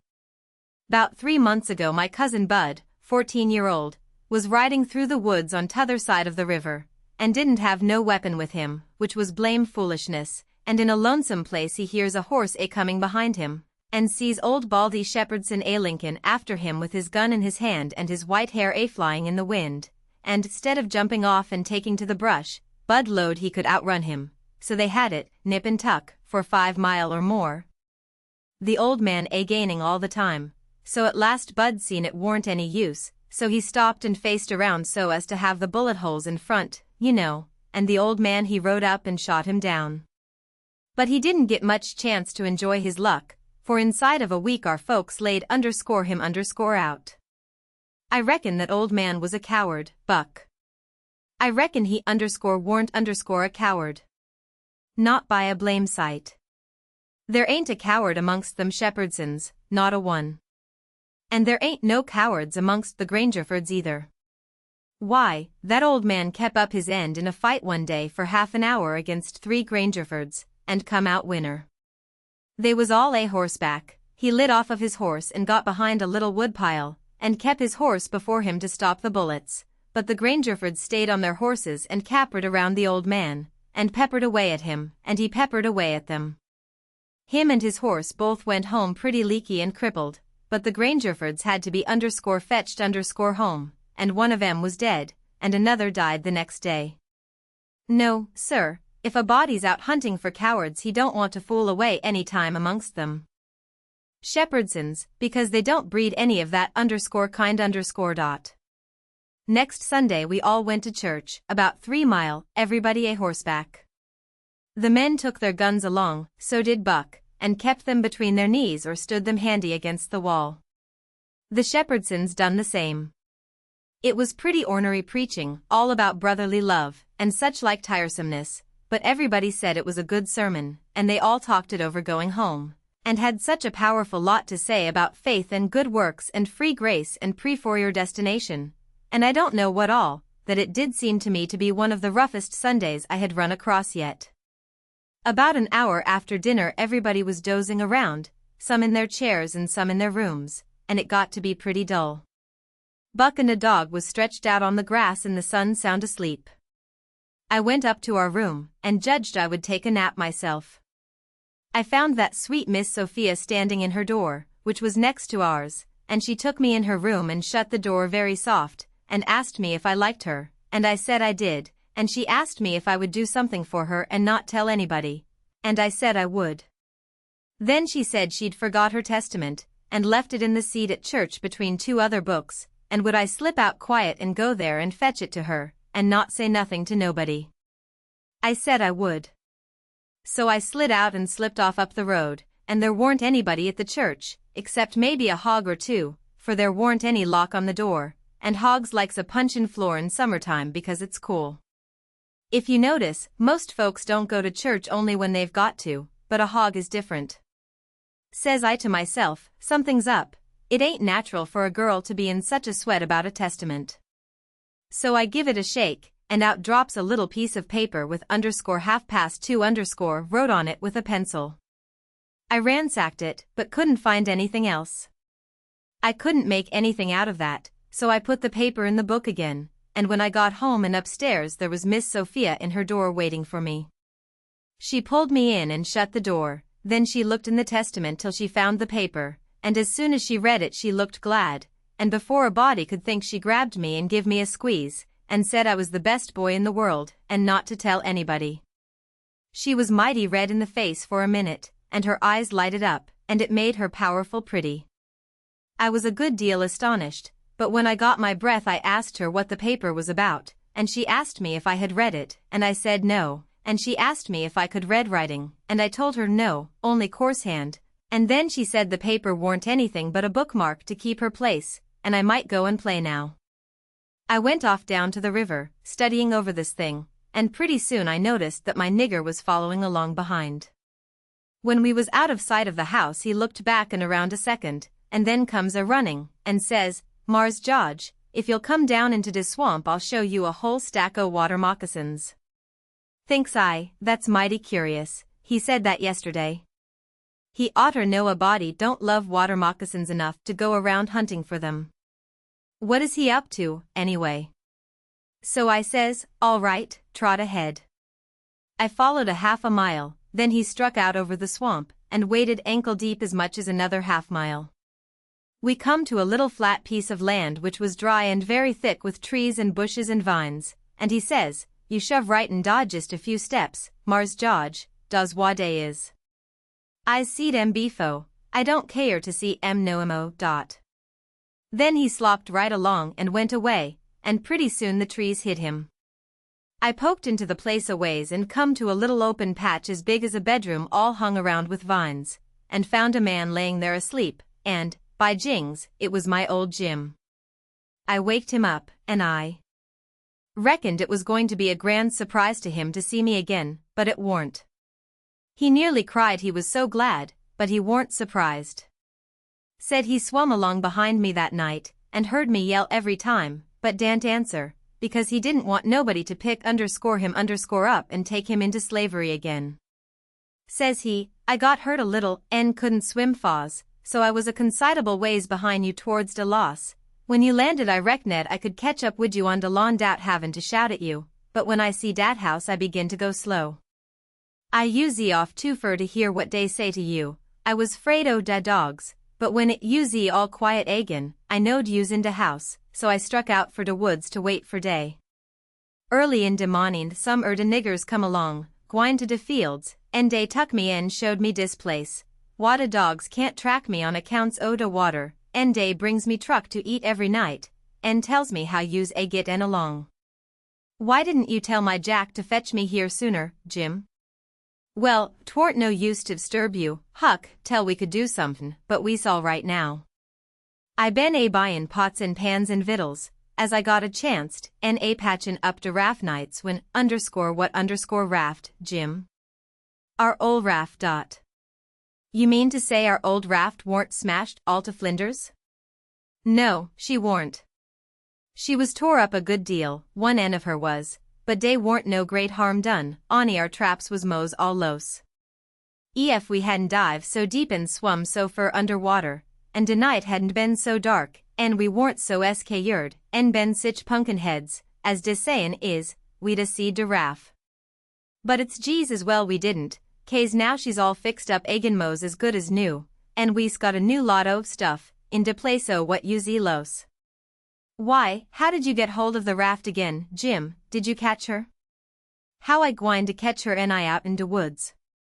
No, some de niggers found her ketched on a snag along here in de ben, and dey hid her in a crick mongst de willows, and dey was so much jawin' 'bout which she belonged to de most I come to hear 'bout it pooty soon. So I UPSN settles de trouble by tellin' she don't belong to none but to you and me. NIASTM if dey gwine to grab a young white gentleman's property, and get a hit end for it?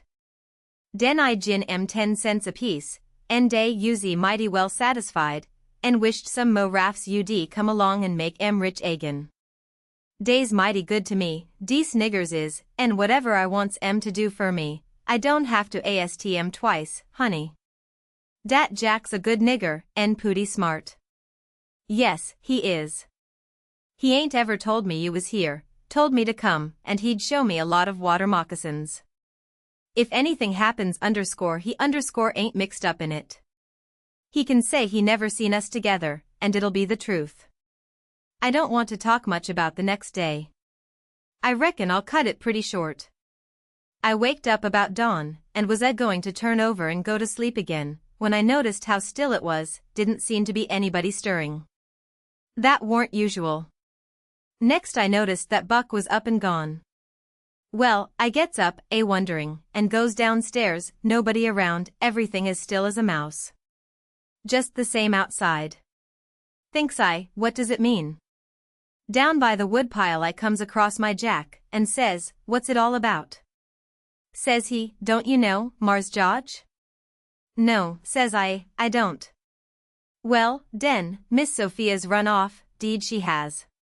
She run off in de night sometime, nobody don't know geez when, run off to get married to dat young Harney Shepherdson, leastways, so dey spec. De family found it out 'bout half an hour ago, maybe a little and I tell you dey warn't no time los. Sich another hurryin' up guns and hosses you never see. De women folks has gone for to stir up de relations, and ol' Mars Saul and de boys tuck de guns and rode up de river road for to try to catch dat young man and kill him he kin get across de river wid Miss Sophia. I reckon dey's gwine to be mighty rough times. Buck went off 'thout waking me up. Well, I reckon he did, dey warn't gwine to mix you up in it. Mars Buck he loaded up his gun and he's gwine to fetch home a Shepherdson or bust. Well, dey'll be plenty I reckon, and you bet you he'll fetch one ef he gets a chanced. I took up the river road as hard as I could put. By and by I begin to hear guns a good ways off. When I come in sight of the log store and the woodpile where the steamboats lands, I worked along under the trees and brush till I got to a good place, and then I clumb up into the forks of a cottonwood that was out of reach, and watched. There was a wood rank 4 foot high a little ways in front of the tree, and first I was going to hide behind that, but maybe it was luckier I didn't. There was 4 or 5 men cavorting around on their horses in the open place before the log store, cussing and yelling, and trying to get at a couple of young chaps that was behind the wood rank alongside of the steamboat landing, but they couldn't come it. Every time one of them showed himself on the river side of the woodpile he got shot at. The 2 boys was squatting back to back behind the pile, so they could watch both ways. By and by the men stopped cavorting around and yelling. They started riding towards the store, then up gets one of the boys, draws a steady bead over the wood rank, and drops one of them out of his saddle. All the men jumped off of their horses and grabbed the hurt one and started to carry him to the store, and that minute the 2 boys started on the run. They got halfway to the tree I was in before the men noticed. Then the men see them, and jumped on their horses and took out after them. They gained on the boys, but it didn't do no good, the boys had too good a start. They got to the woodpile that was in front of my tree, and slipped in behind it, and so they had the bulge on the men again. One of the boys was Buck, and the other was a slim young chap about 19 years old. The men ripped around a while, and then rode away. As soon as they was out of sight I sung out to Buck and told him. He didn't know what to make of my voice coming out of the tree at first. He was awful surprised. He told me to watch out sharp and let him know when the men come in sight again, said they was up to some devilment or other, wouldn't be gone long. I wished I was out of that tree, but I daren't come down. Buck begun to cry and rip, and lowed that him and his cousin Joe, that was the other young chap, would make up for this day yet. He said his father and his 2 brothers was killed, and 2 or 3 of the enemy. Said the Shepherdsons laid for them in ambush. Buck said his father and brothers ought to waited for their relations, the Shepherdsons was too strong for them. I asked him what was become of young Harney and Miss Sophia. He said they'd got across the river and was safe. I was glad of that, but the way Buck did take on because he didn't manage to kill Harney that day he shot at him, I hain't ever heard anything like it. All of a sudden, bang. Bang. Bang. Goes 3 or 4 guns. The men had slipped around through the woods and come in from behind without their horses. The boys jumped for the river, both of them hurt, and as they swum down the current the men run along the bank shooting at them and singing out, "Kill them, kill them." It made me so sick I most fell out of the tree. I ain't going to tell all that happened, it would make me sick again if I was to do that. I wished I hadn't ever come ashore that night to see such things. I ain't ever going to get shut of them, lots of times I dream about them. I stayed in the tree till it begun to get dark, afraid to come down. Sometimes I heard guns away off in the woods, and twice I seen little gangs of men gallop past the log store with guns, so I reckoned the trouble was still going on. I was mighty downhearted, so I made up my mind I wouldn't ever go near that house again, because I reckoned I was to blame, somehow. I judged that that piece of paper meant that Miss Sophia was to meet Harney somewheres at 2:30 and run off, and I judged I ought to told her father about that paper and the curious way she acted, and then maybe he would 'a' locked her up, and this awful mess wouldn't ever happened. When I got down out of the tree, I crept along down the river bank a piece, and found the 2 bodies laying in the edge of the water, and tugged at them till I got them ashore, then I covered up their faces, and got away as quick as I could. I cried a little when I was covering up Buck's face, for he was mighty good to me. It was just dark now. I never went near the house, but struck through the woods and made for the swamp. Jim warn't on his island, so I tramped off in a hurry for the crick, and crowded through the willows, red hot to jump aboard and get out of that awful country. The raft was gone. My souls, but I was scared. I couldn't get my breath for most a minute. Then I raised a yell. A voice not 25 foot from me says, "Good lawn. Is dat you, honey? Don't make no noise." It was Jim's voice, nothing ever sounded so good before. I run along the bank a piece and got aboard, and Jim he grabbed me and hugged me, he was so glad to see me. He says, "Laws bless you, Chile, I use right down show you's dead agin. Jack's been here, He say he reckon you's been shot, 'case you didn't come home no mo. So I's jest dis minute a startin' to raft down towards de mouth er de crick, so's to be all ready for to shove out and leave soon as Jack comes agin and tells me for certain you is dead. Lawsy, I's mighty glad to get you back agin, honey. I says, all right, that's mighty good, they won't find me, and they'll think I've been killed, and floated down the river. There's something up there that'll help them think so don't you lose no time, Jim, but just shove off for the big water as fast as ever you can. I never felt easy till the raft was 2 miles below there and out in the middle of the Mississippi. Then we hung up our signal lantern, and judged that we was free and safe once more. I hadn't had a bite to eat since yesterday, so Jim he got out some corn dodgers and buttermilk, and pork and cabbage and greens. There ain't nothing in the world so good when it's cooked right, and whilst I eat my supper we talked, and had a good time. I was powerful glad to get away from the feuds, and so was Jim to get away from the swamp. We said there warn't no home like a raft, after all. Other places do seem so cramped up and smothery, but a raft don't. You feel mighty free and easy and comfortable on a raft. Chapter 19. 2 or 3 days and nights went by. I reckon I might say they swum by, they slid along so quiet and smooth and lovely. Here is the way we put in the time.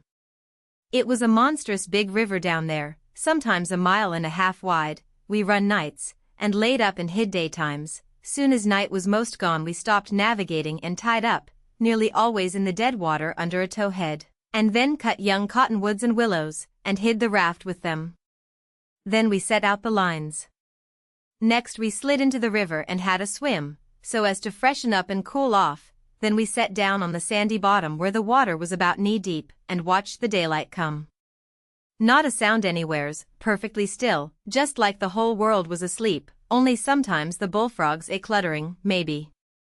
The first thing to see, looking away over the water, was a kind of dull line, that was the woods on t'other side. You couldn't make nothing else out, then a pale place in the sky, then more paleness spreading around, then the river softened up away off, and warn't black any more, but grey. You could see little dark spots drifting along ever so far away, trading scows, and such things, and long black streaks, rafts. Sometimes you could hear a sweep squeaking, or jumbled up voices, it was so still, and sounds come so far. And by you could see a streak on the water, which you know by the look of the streak that there's a snag there and a swift current which breaks on it and makes that streak look that way, and you see the mist curl up off of the water, and the east reddens up, and the river, and you make out a log cabin in the edge of the woods, away on the bank on t'other side of the river, being a woodyard, likely, and piled by them cheats so you can throw a dog through it anywheres. Then the nice breeze springs up, and comes fanning you from over there, so cool and fresh and sweet to smell on account of the woods and the flowers, but sometimes not that way, because they've left dead fish laying around, gars and such, and they do get pretty rank, and next you've got the full day, and everything smiling in the sun, and the songbirds just going it. A little smoke couldn't be noticed now, so we would take some fish off of the lines and cook up a hot breakfast. And afterwards we would watch the lonesomeness of the river, and kind of lazy along, and by and by lazy off to sleep. Wake up by and look to see what done it, and maybe see a steamboat coughing along upstream, so far off towards the other side you couldn't tell nothing about her, only whether she was a stern wheel or side wheel. Then for about an hour there wouldn't be nothing to hear nor nothing to see, just solid lonesomeness. Next you'd see a raft sliding by, away off yonder, and maybe a galoot on it chopping, because they're most always doing it on a raft. You'd see the axe flash and come down, you don't hear nothing, you see that axe go up again, and by the time it's above the man's head then you hear the _K-chunk, it had took all that time to come over the water. So we would put in the day, lazying around, listening to the stillness. Once there was a thick fog, and the rafts and things that went by was beating tin pans so the steamboats wouldn't run over them. A scow or a raft went by so close we could hear them talking and cussing and laughing, heard them plain, but we couldn't see no sign of them. It made you feel crawly, it was like spirits carrying on that way in the air. Jim said he believed it was spirits, but I says, no, spirits wouldn't say, durn the dern fog. Soon as it was night out we shoved. When we got her out to about the middle we let her alone, and let her float wherever the current wanted her to. then we lit the pipes, and dangled our legs in the water, and talked about all kinds of things. We was always naked, day and night, whenever the mosquitoes would let us. The new clothes Buck's folks made for me was too good to be comfortable, and besides I didn't go much on clothes, nohow. Sometimes we'd have that whole river all to ourselves for the longest time. Yonder was the banks and the islands, across the water, and maybe a spark, which was a candle in a cabin window, and sometimes on the water you could see a spark or two, on a raft or a scow, you know, and maybe you could hear a fiddle or a song coming over from one of them crafts. It's lovely to live on a raft. We had the sky up there, all speckled with stars, and we used to lay on our backs and look up at them, and discuss about whether they was made or only just happened. Jim he allowed they was made, but I allowed they happened. I judged it would have took too long to make so many. Jim said the moon could laid them. Well, that looked kind of reasonable, so I didn't say nothing against it, because I've seen a frog lay most as many, so of course it could be done. We used to watch the stars that fell, too, and see them streak down. Jim allowed they'd got spoiled and was hove out of the nest. Once or twice of a night we would see a steamboat slipping along in the dark, and now and then she would belch a whole world of sparks up out of her chimblies, and they would rain down in the river and look awful pretty. Then she would turn a corner and her lights would wink out and her power shut off and leave the river still again, and by and by her waves would get to us, a long time after she was gone, and joggle the raft a bit, and after that you wouldn't hear nothing for you couldn't tell how long, except maybe frogs or something. After midnight the people on shore went to bed, and then for 2 or 3 hours the shores was black, no more sparks in the cabin windows. These sparks was our clock. The first one that showed again meant morning was coming, so we hunted a place to hide and tie up right away.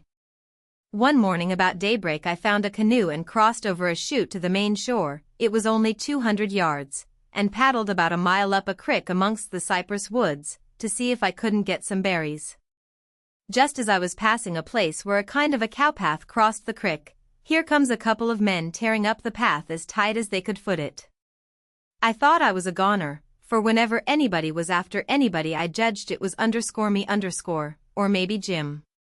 I was about to dig out from there in a hurry, but they was pretty close to me then, and sung out and begged me to save their lives, said they hadn't been doing nothing, and was being chased for it, said there was men and dogs a-coming. They wanted to jump right in, but I says, don't you do it. I don't hear the dogs and horses yet, you've got time to crowd through the brush and get up the crick a little ways, then you take to the water and wade down to me and get in, that'll throw the dogs off the scent.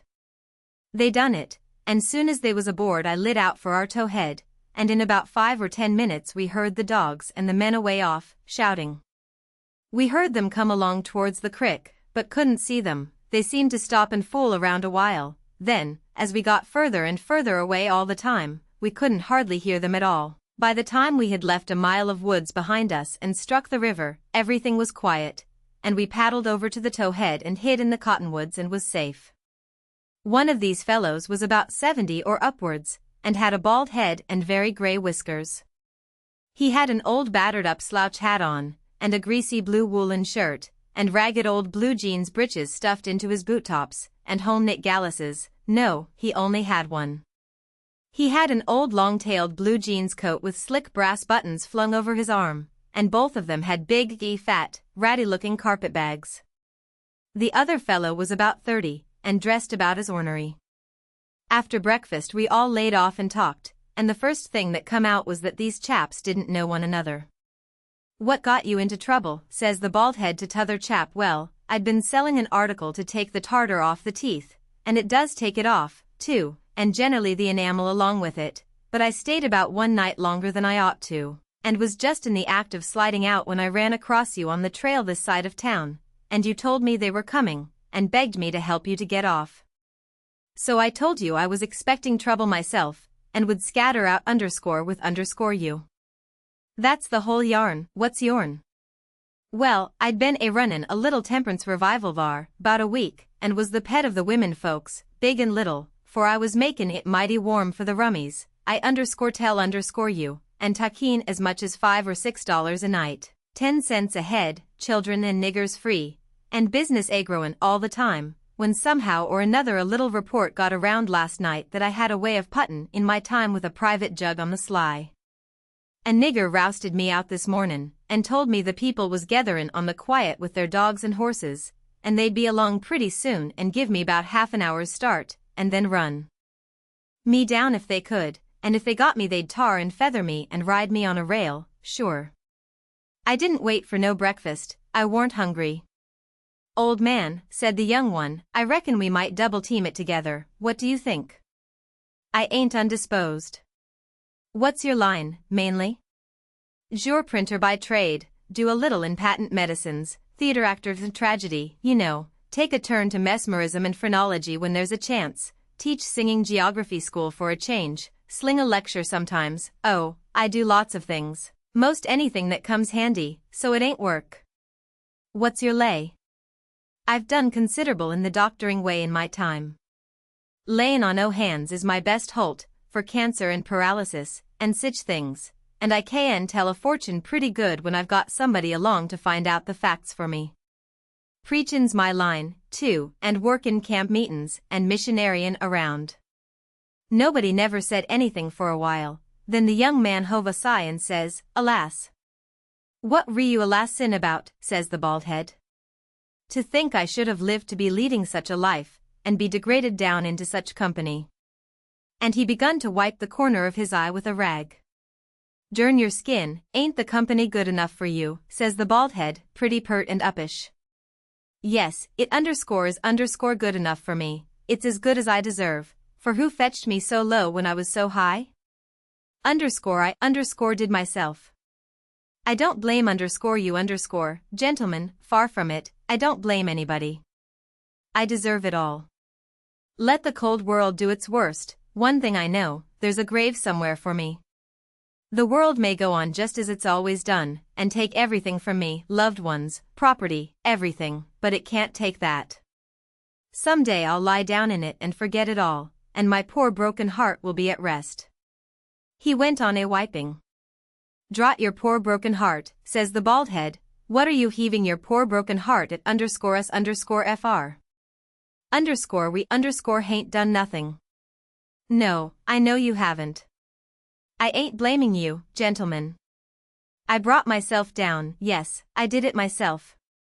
It's right I should suffer, perfectly right, I don't make any moan. Brought you down from war? War was you brought down from? Ah, you would not believe me, the world never believes, let it pass, 'tis no matter. The secret of my birth, the secret of your birth. Do you mean to say, gentlemen, says the young man, very solemn, I will reveal it to you, for I feel I may have confidence in you. By rights I am a duke. Jim's eyes bugged out when he heard that, and I reckon mine did, too. Then the bald head says, no. You can't mean it? Yes.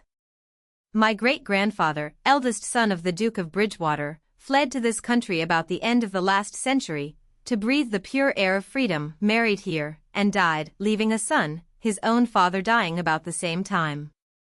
The second son of the late Duke seized the titles and estates, the infant real Duke was ignored. I am the lineal descendant of that infant, I am the rightful Duke of Bridgewater, and here am I, forlorn, torn from my high estate, hunted of men, despised by the cold world, ragged, worn, heartbroken, and degraded to the companionship of felons on a raft. Jim pitied him ever so much, and so did I. We tried to comfort him, but he said it warn't much use, he couldn't be much comforted, said if we was a mind to acknowledge him, that would do him more good than most anything else, so we said we would, if he would tell us how. He said we ought to bow when we spoke to him, and say your grace, or my lord, or your lordship, and he wouldn't mind it if we called him plain Bridgewater, which, he said, was a title anyway, and not a name, and one of us ought to wait on him at dinner, and do any little thing for him he wanted done. Well, that was all easy, so we done it. All through dinner Jim stood around and waited on him, and says, will yo grace have some o' dis or some o' dat, and so on, and a body could see it was mighty pleasing to him. But the old man got pretty silent by and by, didn't have much to say, and didn't look pretty comfortable over all that petting that was going on around that Duke. He seemed to have something on his mind. So, along in the afternoon, he says, "Looky here, Bilgewater," he says, "I'm nation sorry for you, but you ain't the only person that's had troubles like that." No? No, you ain't. You ain't the only person that's been snaked down wrongfully out in a high place. Alas. No, you ain't the only person that's had a secret of his birth. And, by jings, he begins to cry. Hold. What do you mean? Bilgewater, can I trust you, says the old man, still sort of sobbing. To the bitter death. He took the old man by the hand and squeezed it, and says, "That secret of your being, speak." Bilgewater, I am the late Dauphin. You bet you, Jim and me stared this time. Then the Duke says, "You are what?"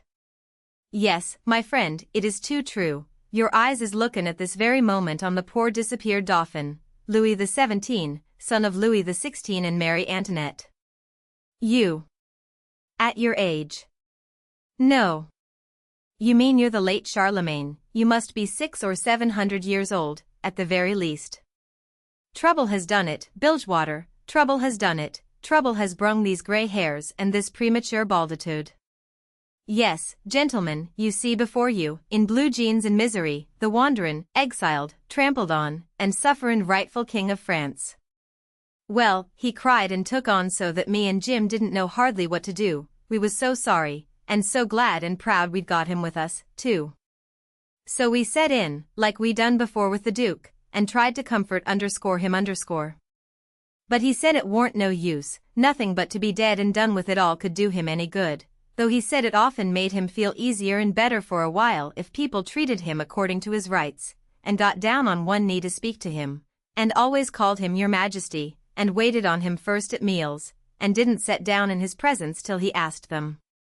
So Jim and me set to majestying him, and doing this and that and t'other for him, and standing up till he told us we might set down. This done him heaps of good, and so he got cheerful and comfortable.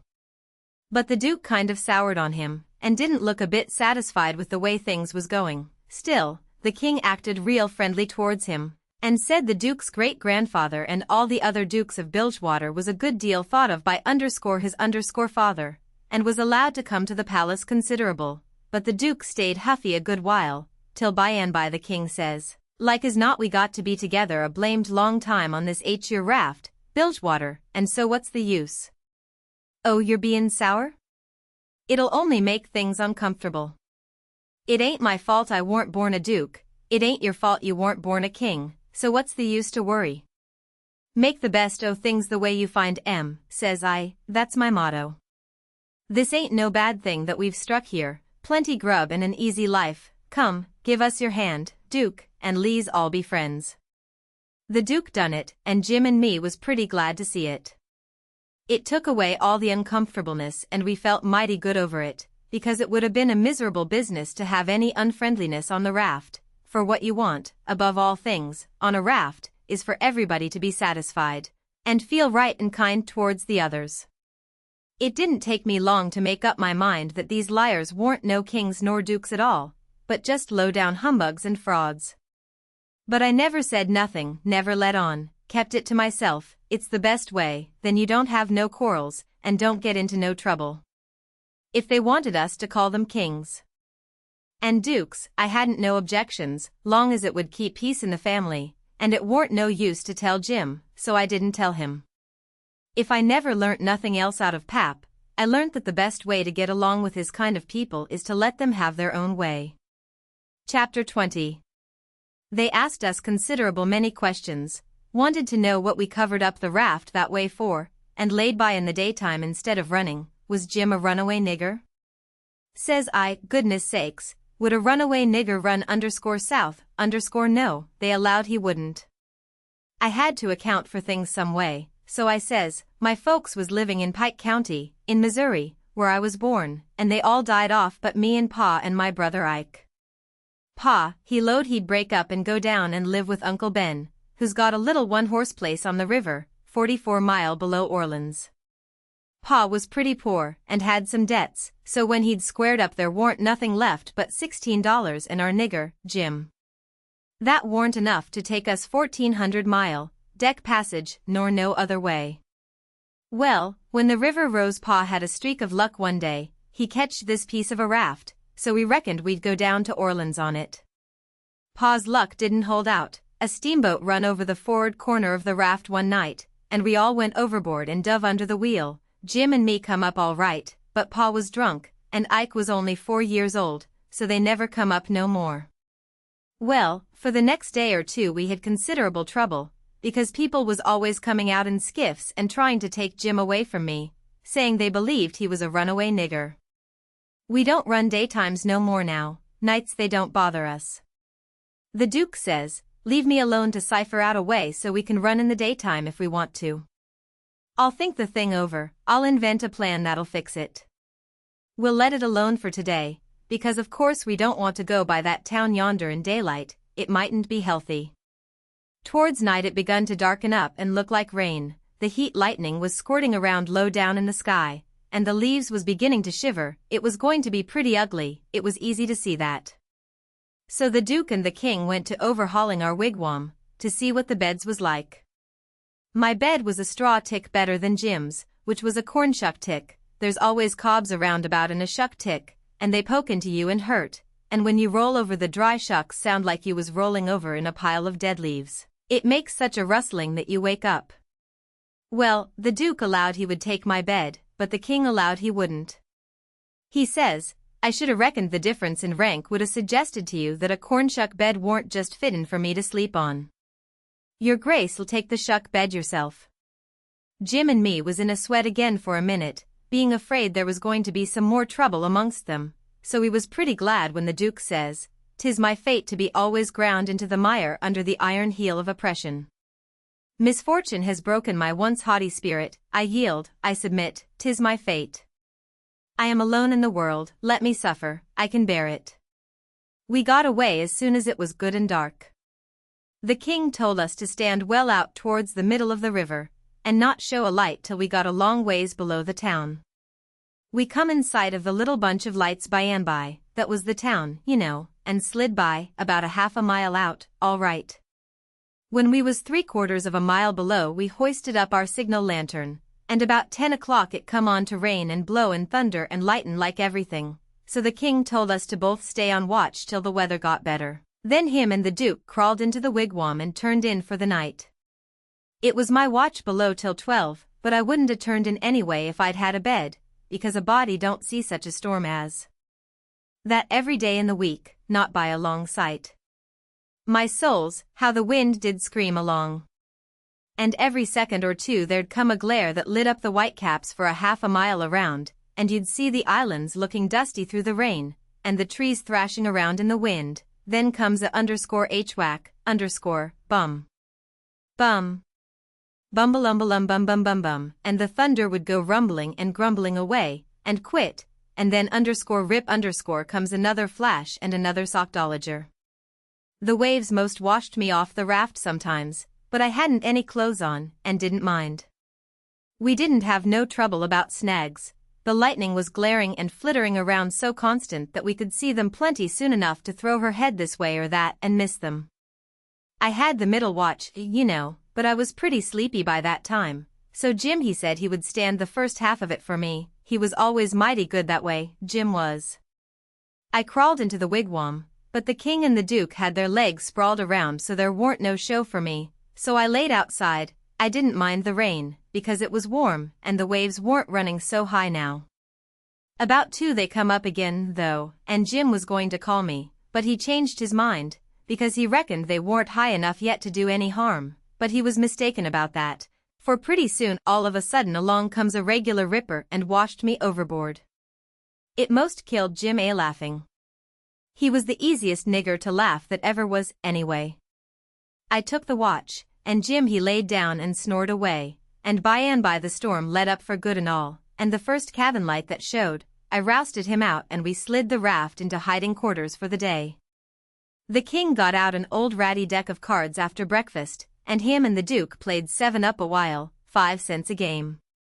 Then they got tired of it, and allowed they would lay out a campaign, as they called it. The Duke went down into his carpetbag, and fetched up a lot of little printed bills and read them out loud.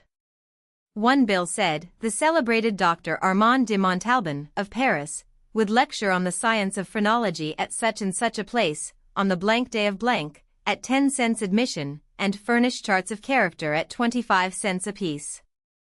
The Duke said that was _him _. In another bill he was the world-renowned Shakespearean tragedian, Garrick the Younger, of Drury Lane, London. In other bills he had a lot of other names and done other wonderful things, like finding water and gold with a divining rod, dissipating witch spells, and so on. By and by he says, but the histrionic muse is the darling. Have you ever trod the boards, royalty? No, says the king. You shall, then, before you're 3 days older, fall in grandeur, says the Duke. The first good town we come to will hire a hall and do the sword fight in Richard III.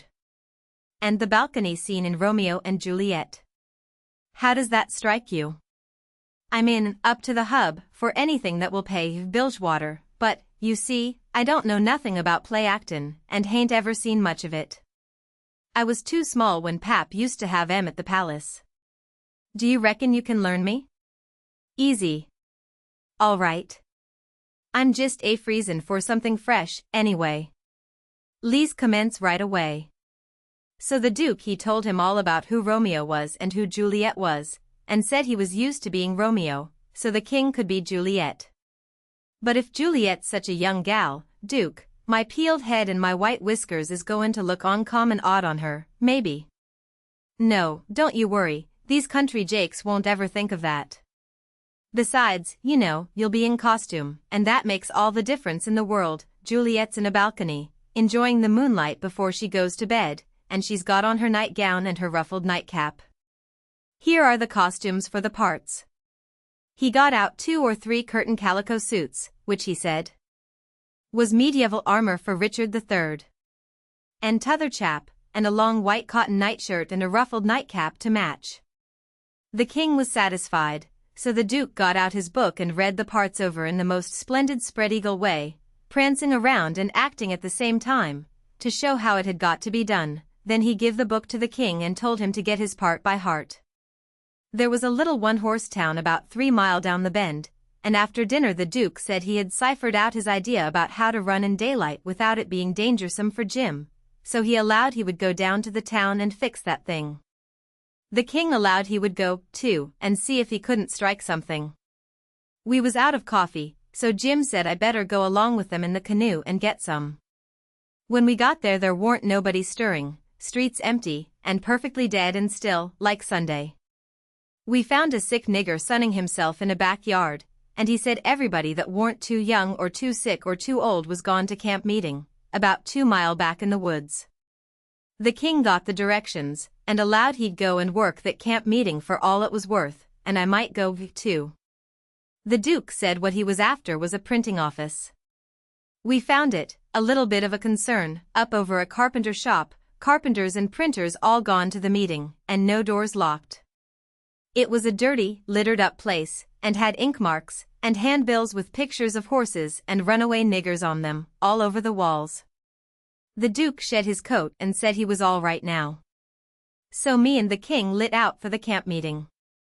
We got there in about a half an hour fairly dripping, for it was a most awful hot day. There was as much as 1,000 people there from 20 mile around.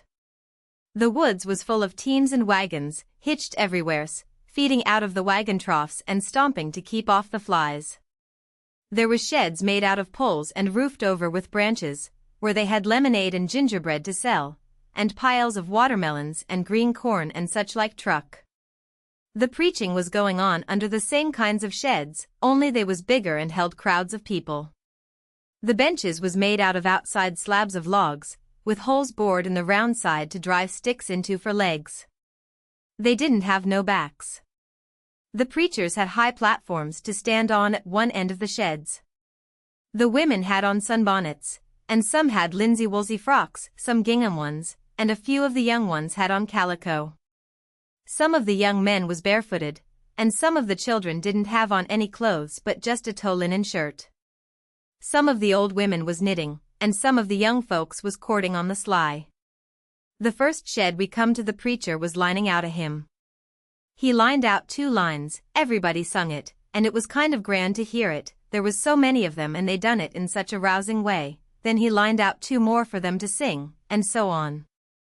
The people woke up more and more, and sung louder and louder, and towards the end some begun to groan, and some begun to shout.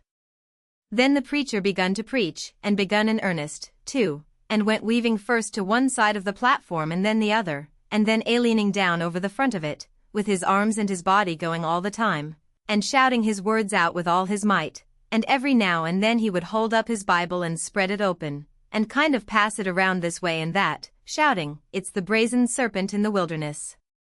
Look upon it and live." And people would shout out, "Glory, aa_men_," and so he went on, and the people groaning and crying and saying amen. "Oh, come to the mourner's bench. Come, black with sin. _amen, come, sick and sore. _amen, come, lame and halt and blind. _amen, come, poor and needy, sunk in shame. Amen, come, all that's worn and soiled and suffering, come with a broken spirit. Come with a contrite heart.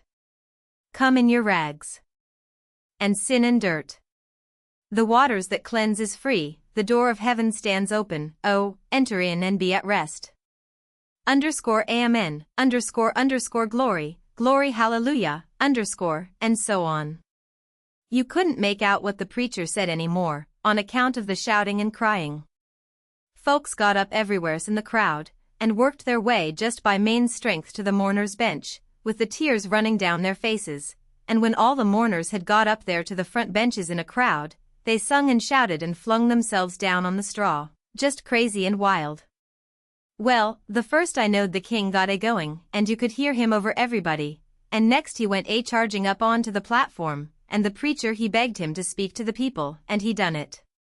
He told them he was a pirate, been a pirate for 30 years out in the Indian Ocean, and his crew was thinned out considerable last spring in a fight, and he was home now to take out some fresh men, and thanks to goodness he'd been robbed last night and put ashore off of a steamboat without a cent, and he was glad of it. It was the blessedest thing that ever happened to him, because he was a changed man now, and happy for the first time in his life, and, poor as he was going to start right off and work his way back to the Indian Ocean, and put in the rest of his life trying to turn the pirates into the true path, for he could do it better than anybody else, being acquainted with all pirate crews in that ocean, and though it would take him a long time to get there without money, he would get there anyway, and every time he convinced a pirate he would say to him, "Don't you thank me, don't you give me no credit, it all belongs to them dear people in Pokeville camp meeting. Natural brothers and benefactors of the race, and that dear preacher there, the truest friend a pirate ever had." And then he busted into tears, and so did everybody. Then somebody sings out, "Take up a collection for him, take up a collection." Well, a half a dozen made a jump to do it, but somebody sings out, "Let him pass the hat around." Then everybody said it, the preacher too. So the king went all through the crowd with his hat swabbing his eyes, and blessing the people and praising them and thanking them for being so good to the poor pirates away off there, and every little while the prettiest kind of girls, with the tears running down their cheeks, would up and ask him would he let them kiss him for to remember him by, and he always done it, and some of them he hugged and kissed as many as 5 or 6 times, and he was invited to stay a week, and everybody wanted him to live in their houses, and said they'd think it was an honor, but he said as this was the last day of the camp meeting he couldn't do no good, and besides he was in a sweat to get to the Indian Ocean right off and go to work on the pirates. When we got back to the raft and he come to count up he found he had collected $87.75. And then he had fetched away a 3-gallon jug of whiskey, too, that he found under a wagon when he was starting home through the woods. The king said, take it all around, it laid over any day he'd ever put in the missionarying line. He said it warn't no use talking, heathens don't amount to shucks alongside of pirates to work a camp meeting with. The Duke was thinking he'd been doing pretty well till the king come to show up, but after that he didn't think so much. He had set up and printed off 2 little jobs for farmers in that printing office, horse bills, and took the money, $4. and he had gotten $10 worth of advertisements for the paper, which he said he would put in for $4 if they would pay in advance, so they done it. The price of the paper was $2 a year, but he took in 3 subscriptions for half a dollar apiece on condition of them paying him in advance. They were going to pay in cordwood and onions as usual, but he said he had just bought the concern and knocked down the price as low as he could afford it, and was going to run it for cash. He set up a little piece of poetry, which he made, himself, out of his own head, 3 verses, kind of sweet and saddish. The name of it was, Yes, Crush, Cold World, This Breaking Heart, and he left that all set up and ready to print in the paper, and didn't charge nothing for it. Well, he took in $9.50, and said he'd done a pretty square day's work for it. Then he showed us another little job he'd printed and hadn't charged for, because it was for us.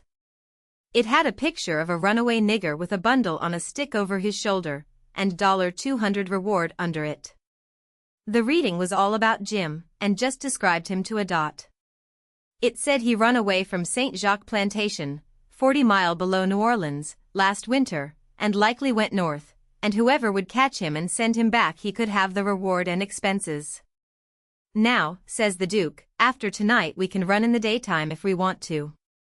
Whenever we see anybody coming we can tie Jim hand and foot with a rope, and lay him in the wigwam and show this handbill and say we captured him up the river, and were too poor to travel on a steamboat, so we got this little raft on credit from our friends and are going down to get the reward.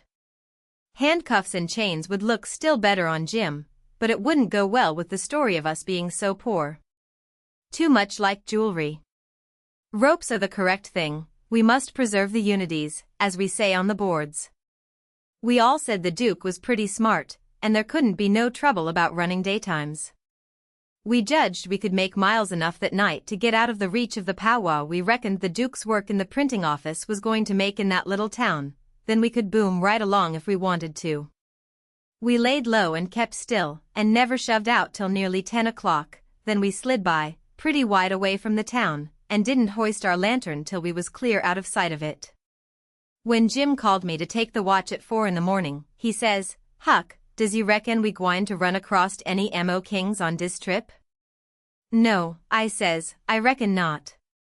Well, says he, dat's all right, den. I don't mind 1 or 2 kings, but dat's enough. Dis one's powerful drunk, and de Duke I'm much better. I found Jim had been trying to get him to talk French, so he could hear what it was like, but he said he had been in this country so long, and had so much trouble, he'd forgot it. Chapter 21. It was after sun-up now, but we went right on and didn't tie up. The king and the Duke turned out by and by looking pretty rusty, but after they'd jumped overboard and took a swim it chippered them up a good deal. After breakfast the king he took a seat on the corner of the raft, and pulled off his boots and rolled up his breeches, and let his legs dangle in the water, so as to be comfortable, and lit his pipe, and went to getting his Romeo and Juliet by heart. When he had got it pretty good, him and the Duke begun to practice it together. The Duke had to learn him over and over again how to say every speech, and he made him sigh, and put his hand on his heart, and after a while he said he done it pretty well, only, he says, you mustn't bellow out _Romeo, that way. Like a bull, you must say it soft and sick and languishy, so, Romeo. That is the idea, for Juliet's a dear sweet mere child of a girl, you know, and she doesn't bray like a jackass. Well, next they got out a couple of long swords that the Duke made out of oak laths, and begun to practice the sword fight. The Duke called himself Richard III, and the way they laid on and pranced around the raft was grand to see. But by and by the king tripped and fell overboard, and after that they took a rest, and had a talk about all kinds of adventures they'd had in other times along the river. After dinner the Duke says, well, Cape it, we'll want to make this a first-class show, you know, so I guess we'll add a little more to it. We want a little something to answer encores with, anyway. What's encores, Bilgewater? The Duke told him, and then says, I'll answer by doing the Highland Fling or the Sailor's Hornpipe, and you, well, let me see, oh, I've got it, you can do Hamlet's soliloquy. Hamlet's which? Hamlet's soliloquy, you know, the most celebrated thing in Shakespeare. Ah, it's sublime, sublime. Always fetches the house. I haven't got it in the book, I've only got one volume, but I reckon I can piece it out from memory.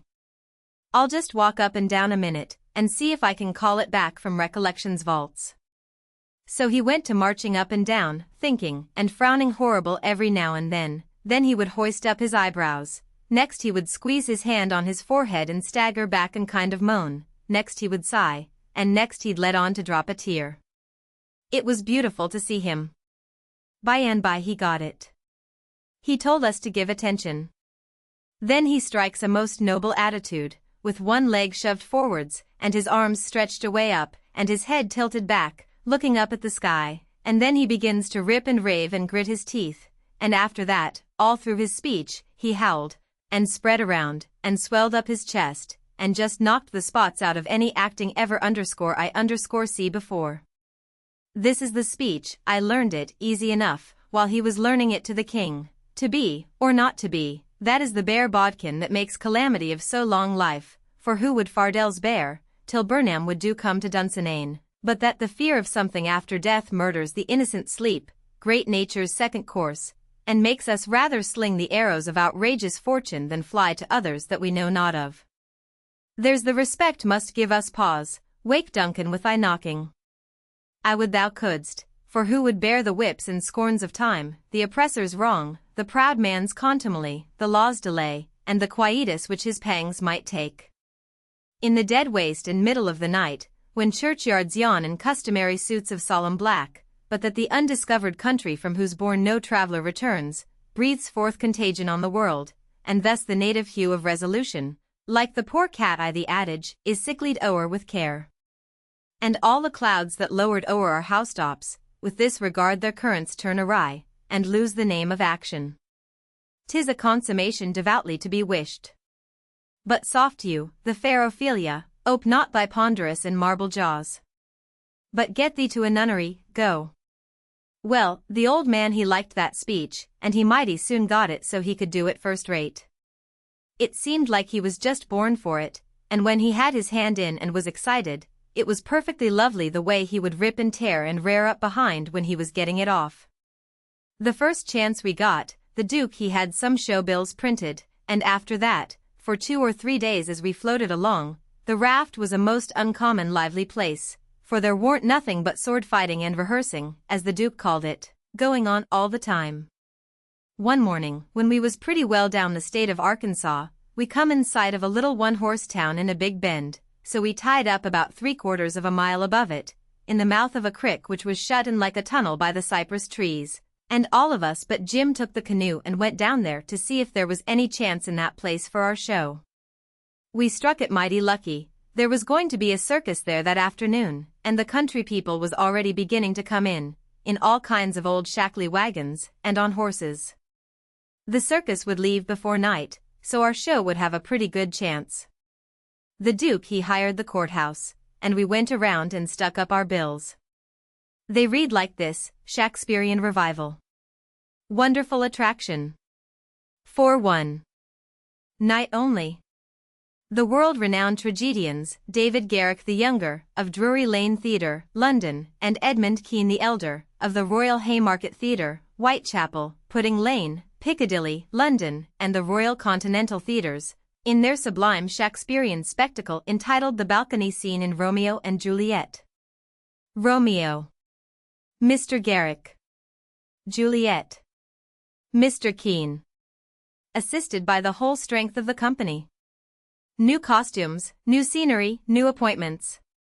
Also, the thrilling, masterly, and blood-curdling broadsword conflict in Richard III. Richard III. Mr. Garrick. Richmond. Mr. Kean. Also, by special request, Hamlet's immortal soliloquy. By the illustrious Kean. Done by him 300 consecutive nights in Paris. For one night only, on account of imperative European engagements. Admission 25 cents, children and servants, 10 cents. Then we went loafing around the town.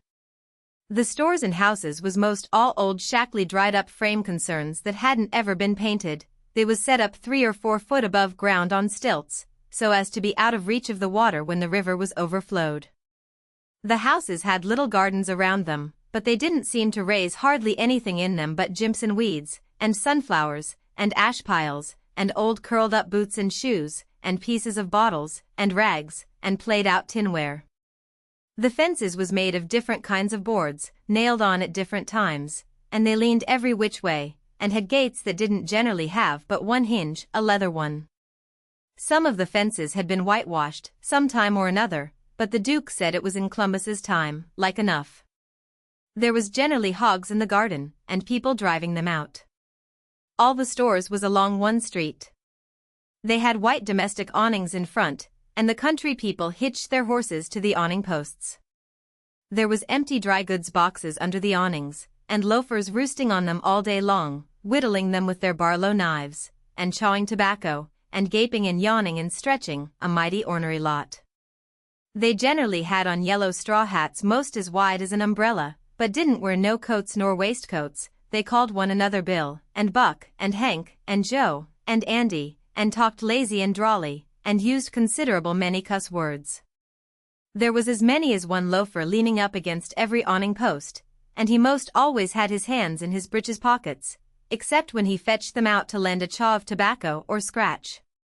What a body was hearing amongst them all the time was, "Gimme a chaw v tobaccer, Hank." "Cain't, I hain't got but one chaw left." "Ask Bill." Maybe Bill he gives him a chaw, maybe he lies and says he ain't got none. Some of them kinds of loafers never has a cent in the world, nor a chaw of tobacco of their own.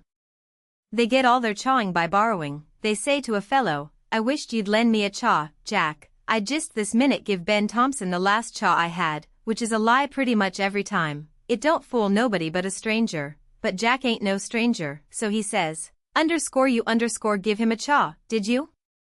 So did your sister's cat's grandmother. You pay me back the chaws you've already borried offen me, Leif Buckner, then I'll loan you 1 or 2 ton of it, and won't charge you no back in trust, nuther." "Well, I did pay you back some of it onct." "Yes, you did, 'bout 6 chaws. You borried store tobacco and paid back niggerhead. Store tobacco is flat black plug, but these fellows mostly chaws the natural leaf twisted. When they borrow a chaw they don't generally cut it off with a knife, but set the plug in between their teeth, and gnaw with their teeth and tug at the plug with their hands till they get it in two. Then sometimes the one that owns the tobacco looks mournful at it when it's handed back, and says, sarcastic, "Here, gimme the _chaw_, and you take the _plug_. All the streets and lanes was just mud, they warn't nothing else but mud as black as tar and nigh about a foot deep in some places, and 2 or 3 inches deep in all the places. The hogs loafed and grunted around everywheres.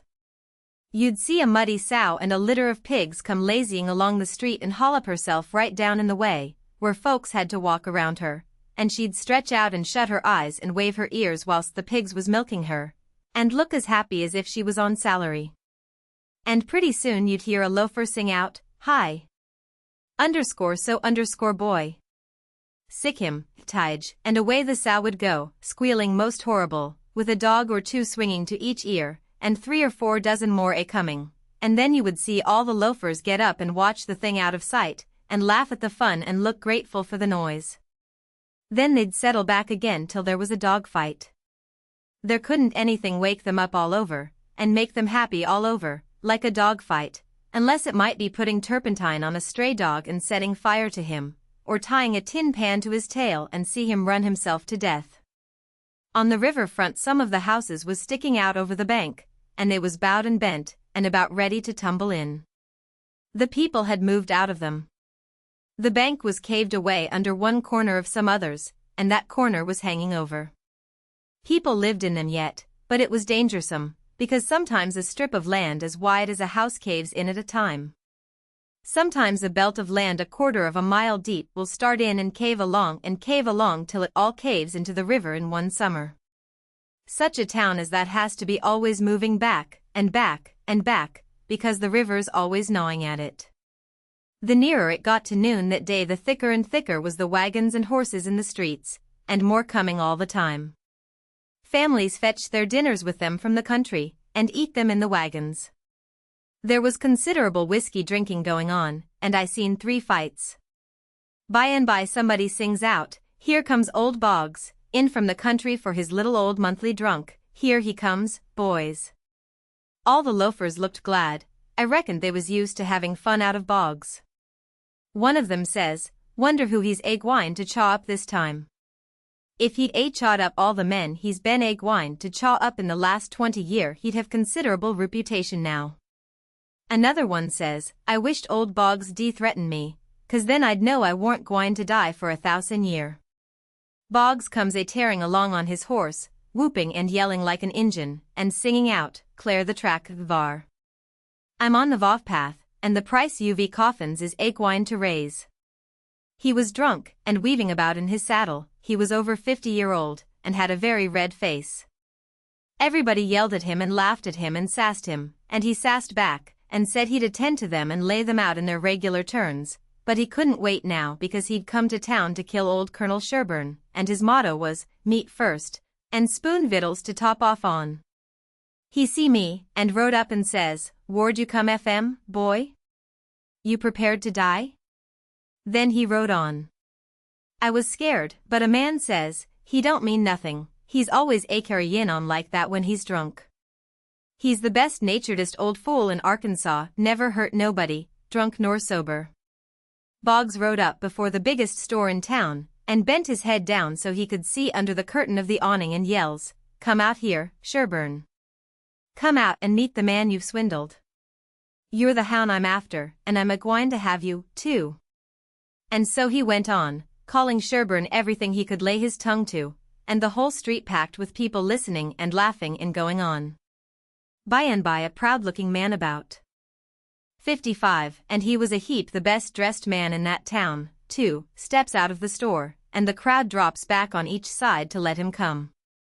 He says to Boggs, mighty calm and slow, he says, "I'm tired of this, but I'll endure it till 1 o'clock.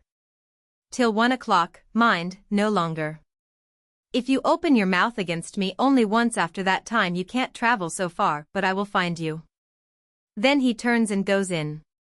The crowd looked mighty sober, nobody stirred, and there warn't no more laughing. Boggs rode off blackguarding Sherburne as loud as he could yell, all down the street, and pretty soon back he comes and stops before the store, still keeping it up. Some men crowded around him and tried to get him to shut up, but he wouldn't. They told him it would be 1 o'clock in about 15 minutes, and so he must go home, he must go right away. But it didn't do no good. He cussed away with all his might, and throwed his hat down in the mud and rode over it, and pretty soon away he went a-raging down the street again, with his gray hair a-flying. Everybody that could get a chance at him tried their best to coax him off of his horse so they could lock him up and get him sober, but it warn't no use. Up the street he would tear again, and give Sherburne another cussing. By and by somebody says, "Go for his daughter, quick, go for his daughter, sometimes he'll listen to her. If anybody can persuade him, she can." So somebody started on a run. I walked down street a ways and stopped. In about 5 or 10 minutes here comes Boggs again, but not on his horse. He was a-reeling across the street towards me, bareheaded, with a friend on both sides of him a-holt of his arms and hurrying him along. He was quiet and looked uneasy, and he warn't hanging back any, but was doing some of the hurrying himself. Somebody sings out, "Boggs." I looked over there to see who said it, and it was that Colonel Sherburne. He was standing perfectly still in the street, and had a pistol raised in his right hand, not aiming it, but holding it out with the barrel tilted up towards the sky. The same second I see a young girl coming on the run, and 2 men with her. Boggs and the men turned round to see who called him, and when they see the pistol the men jumped to one side, and the pistol barrel come down slow and steady to a level, both barrels cocked. Boggs throws up both of his hands and says, "Oh Lord, don't shoot." Bang! Goes the first shot, and he staggers back, clawing at the air, bang! Goes the second one, and he tumbles backwards onto the ground, heavy and solid, with his arms spread out. That young girl screamed out and comes rushing, and down she throws herself on her father, crying, and saying, "Oh, he's killed him, he's killed him." The crowd closed up around them, and shouldered and jammed one another, with their necks stretched, trying to see, and people on the inside trying to shove them back and shouting, "Back, back. Give him air, give him air." Colonel Sherburne he tossed his pistol onto the ground, and turned around on his heels and walked off. They took Boggs to a little drugstore, the crowd pressing around just the same, and the whole town following, and I rushed and got a good place at the window, where I was close to him and could see in. They laid him on the floor and put one large Bible under his head, and opened another one and spread it on his breast, but they tore open his shirt first, and I seen where one of the bullets went in. He made about a dozen long gasps, his breast lifting the Bible up when he drawed in his breath, and letting it down again when he breathed it out, and after that he laid still, he was dead. Then they pulled his daughter away from him, screaming and crying, and took her off. She was about 16, and very sweet and gentle-looking, but awful pale and scared. Well, pretty soon the whole town was there, squirming and scrooging and pushing and shoving to get at the window and have a look, but people that had the places wouldn't give them up, and folks behind them was saying all the time, "Say, now, you've looked enough, you fellows, 'tain't right and 'tain't fair for you to stay there all the time, and never give nobody a chance, other folks has their rights as well as you." There was considerable jawing back, so I slid out, thinking maybe there was going to be trouble. The streets was full, and everybody was excited. Everybody that seen the shooting was telling how it happened, and there was a big crowd packed around each one of these fellows, stretching their necks and listening. One long, lanky man, with long hair and a big white fur stovepipe hat on the back of his head, and a crooked-handled cane, marked out the places on the ground where Boggs stood and where Sherburne stood, and the people following him around from one place to t'other and watching everything he done, and bobbing their heads to show they understood, and stooping a little and resting their hands on their thighs to watch him mark the places on the ground with his cane, and then he stood up straight and stiff where Sherburne had stood, frowning and having his hat brimmed down over his eyes, and sung out, "Boggs," and then fetched his cane down slow to a level, and says bang, staggered backwards, says bang, again, and fell down flat on his back. The people that had seen the thing said he done it perfect, said it was just exactly the way it all happened. Then as much as a dozen people got out their bottles and treated him. Well, by and by somebody said Sherburne ought to be lynched. In about a minute everybody was saying it, so away they went, mad and yelling, and snatching down every clothesline they come to do the hanging with. Chapter 22. They swarmed up towards Sherburne's house, a-whooping and raging like Injuns, and everything had to clear the way or get run over and tromped to mush, and it was awful to see. Children was heeling it ahead of the mob, screaming and trying to get out of the way, and every window along the road was full of women's heads, and there was nigger boys in every tree, and bucks and wenches looking over every fence, and as soon as the mob would get nearly to them they would break and scattle back out of reach. Lots of the women and girls was crying and taking on, scared most to death. They swarmed up in front of Sherburne's palings as thick as they could jam together, and you couldn't hear yourself think for the noise. It was a little 20-foot yard. Some sung out, "Tear down the fence. Tear down the fence." Then there was a racket of ripping and tearing and smashing, and down she goes, and the front wall of the crowd begins to roll in like a wave. Just then Sherburne steps out onto the roof of his little front porch, with a double-barrel gun in his hand, and takes his stand, perfectly calm and deliberate, not saying a word. The racket stopped, and the wave sucked back. Sherburne never said a word, just stood there, looking down. The stillness was awful creepy and uncomfortable. Sherburne run his eye slow along the crowd, and wherever it struck the people tried a little to outgaze him, but they couldn't. They dropped their eyes and looked sneaky. Then pretty soon Sherburne sort of laughed, not the pleasant kind, but the kind that makes you feel like when you're eating bread that's got sand in it. Then he says, slow and scornful, "The idea of you lynching anybody. It's amusing. The idea of you thinking you had pluck enough to lynch man, because you're brave enough to tar and feather poor friendless cast-out women that come along here. Did that make you think you had grit enough to lay your hands on a man? Why? Man's safe in the hands of 10,000 of your kind, as long as it's daytime and you're not behind him. Do I know you? I know you clear through. I was born and raised in the South, and I've lived in the North, so I know the average all around. The average man's a coward. In the North he lets anybody walk over him that wants to, and goes home and prays for a humble spirit to bear it. In the South one man all by himself has stopped a stage full of men in the daytime and robbed the lot. Your newspapers call you a brave people so much that you think you are braver than any other people, whereas you're just brave and no braver. Why don't your juries hang murderers? Because they're afraid the man's friends will shoot them in the back, in the dark, and it's just what they would do. So they always acquit, and then man goes in the night, with 100 masked cowards at his back and lynches the rascal. Your mistake is that you didn't bring a man with you, that's one mistake, and the other is that you didn't come in the dark and fetch your masks. You brought part of a man, Buck Harkness, there, and if you hadn't had him to start you'd have taken it out in blowing. You didn't want to come. The average man don't like trouble and danger. You don't like trouble and danger. But if only half a man, like Buck Harkness, there, shouts lynch him.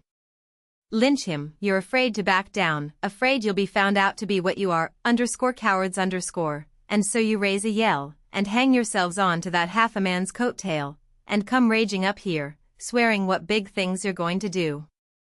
The pitifullest thing out is a mob. That's what an army is, a mob. They don't fight with courage that's born in them, but with courage that's borrowed from their mass, and from their officers. But a mob without any man at the head of it is beneath pitifulness. Now the thing for you to do is to droop your tails and go home and crawl in a hole. If any real lynching's going to be done, it will be done in the dark, Southern fashion, and when they come they'll bring their masks, and fetch a man along. Now leave and take your half a man with you, tossing his gun up across his left arm and cocking it when he says this. The crowd washed back sudden, and then broke all apart, and went tearing off every which way, and Buck Harkness he heeled it after them, looking tolerable cheap. I could have stayed if I wanted to, but I didn't want to. I went to the circus and loafed around the backside till the watchman went by, and then dived in under the tent. I had my $20 gold piece and some other money, but I reckoned I better save it, because there ain't no telling how soon you are going to need it, away from home and amongst strangers that way. You can't be too careful. I ain't opposed to spending money on circuses when there ain't no other way, but there ain't no use in wasting it on them. It was a real bully circus. It was the splendidest sight that ever was when they all come riding in, 2 and 2, a gentleman and lady, side by side, the men just in their drawers and undershirts, and no shoes nor stirrups, and resting their hands on their thighs easy and comfortable. There must have been 20 of them, and every lady with a lovely complexion, and perfectly beautiful, and looking just like a gang of real sure-enough queens, and dressed in clothes that cost millions of dollars, and just littered with diamonds. It was a powerful fine sight. I never see anything so lovely. And then one by one they got up and stood, and went weaving around the ring so gentle and wavy and graceful, the men looking ever so tall and airy and straight, with their heads bobbing and skimming along, away up there under the tent roof, and every lady's rose-leafy dress flapping soft and silky around her hips, and she looking like the most loveliest parasol. And then faster and faster they went, all of them dancing, first one foot out in the air and then the other, the horses leaning more and more, and the ringmaster going round and round the center pole, cracking his whip and shouting hi hi. And the clown cracking jokes behind him, and by all hands dropped the reins, and every lady put her knuckles on her hips and every gentleman folded his arms, and then how the horses did lean over and hump themselves. And so one after the other they all skipped off into the ring, and made the sweetest bow I ever see, and then scampered out, and everybody clapped their hands and went just about wild. Well, all through the circus they done the most astonishing things, and all the time that clown carried on so it most killed the people. The ringmaster couldn't ever say a word to him, but he was back at him quick as a wink with the funniest things a body ever said, and how he ever could think of so many of them, and so sudden and so pat, was what I couldn't no way understand. Why, I couldn't have thought of them in a year. And by a drunk man tried to get into the ring, said he wanted to ride, said he could ride as well as anybody that ever was.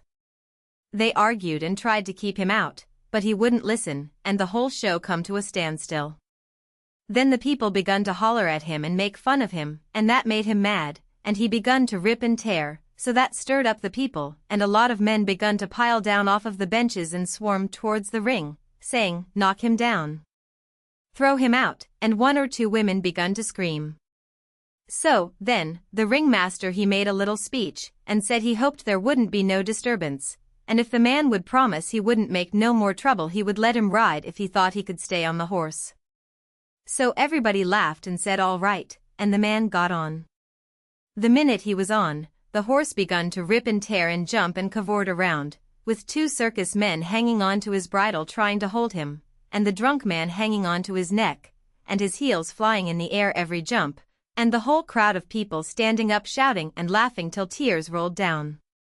And at last, sure enough, all the circus men could do, the horse broke loose, and away he went like the very nation, round and round the ring, with that sot laying down on him and hanging to his neck, with first one leg hanging most to the ground on one side, and then t'other one on t'other side, and the people just crazy. It warn't funny to me, though, I was all of a tremble to see his danger.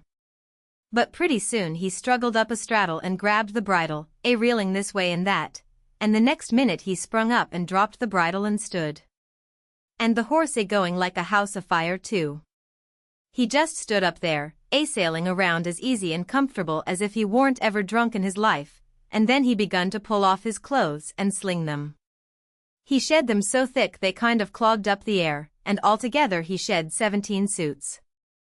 And, then, there he was, slim and handsome, and dressed the gaudiest and prettiest you ever saw, and he lit into that horse with his whip and made him fairly hum, and finally skipped off, and made his bow and danced off to the dressing room, and everybody just howling with pleasure and astonishment. Then the ringmaster he see how he had been fooled, and he was the sickest ringmaster you ever see, I reckon. Why, it was one of his own men. He had got up that joke all out of his own head, and never let on to nobody. Well, I felt sheepish enough to be took in so, but I wouldn't have been in that ringmaster's place, not for $1,000. I don't know, there may be bullier circuses than what that one was, but I never struck them yet. Anyways, it was plenty good enough for _me, and wherever I run across it, it can have all of my custom every time. Well, that night we had our show, but there weren't only about 12 people there, just enough to pay expenses. And they laughed all the time, and that made the Duke mad, and everybody left, anyway, before the show was over, but one boy which was asleep. So the Duke said these Arkansas lunkheads couldn't come up to Shakespeare, what they wanted was low comedy, and maybe something ruther worse than low comedy, he reckoned. He said he could size their style. So next morning he got some big sheets of wrapping paper and some black paint, and drawed off some handbills, and stuck them up all over the village. The bills said, at the courthouse. For 3 nights only. The world-renowned tragedians David Garrick the Younger. And Edmund Kean the Elder.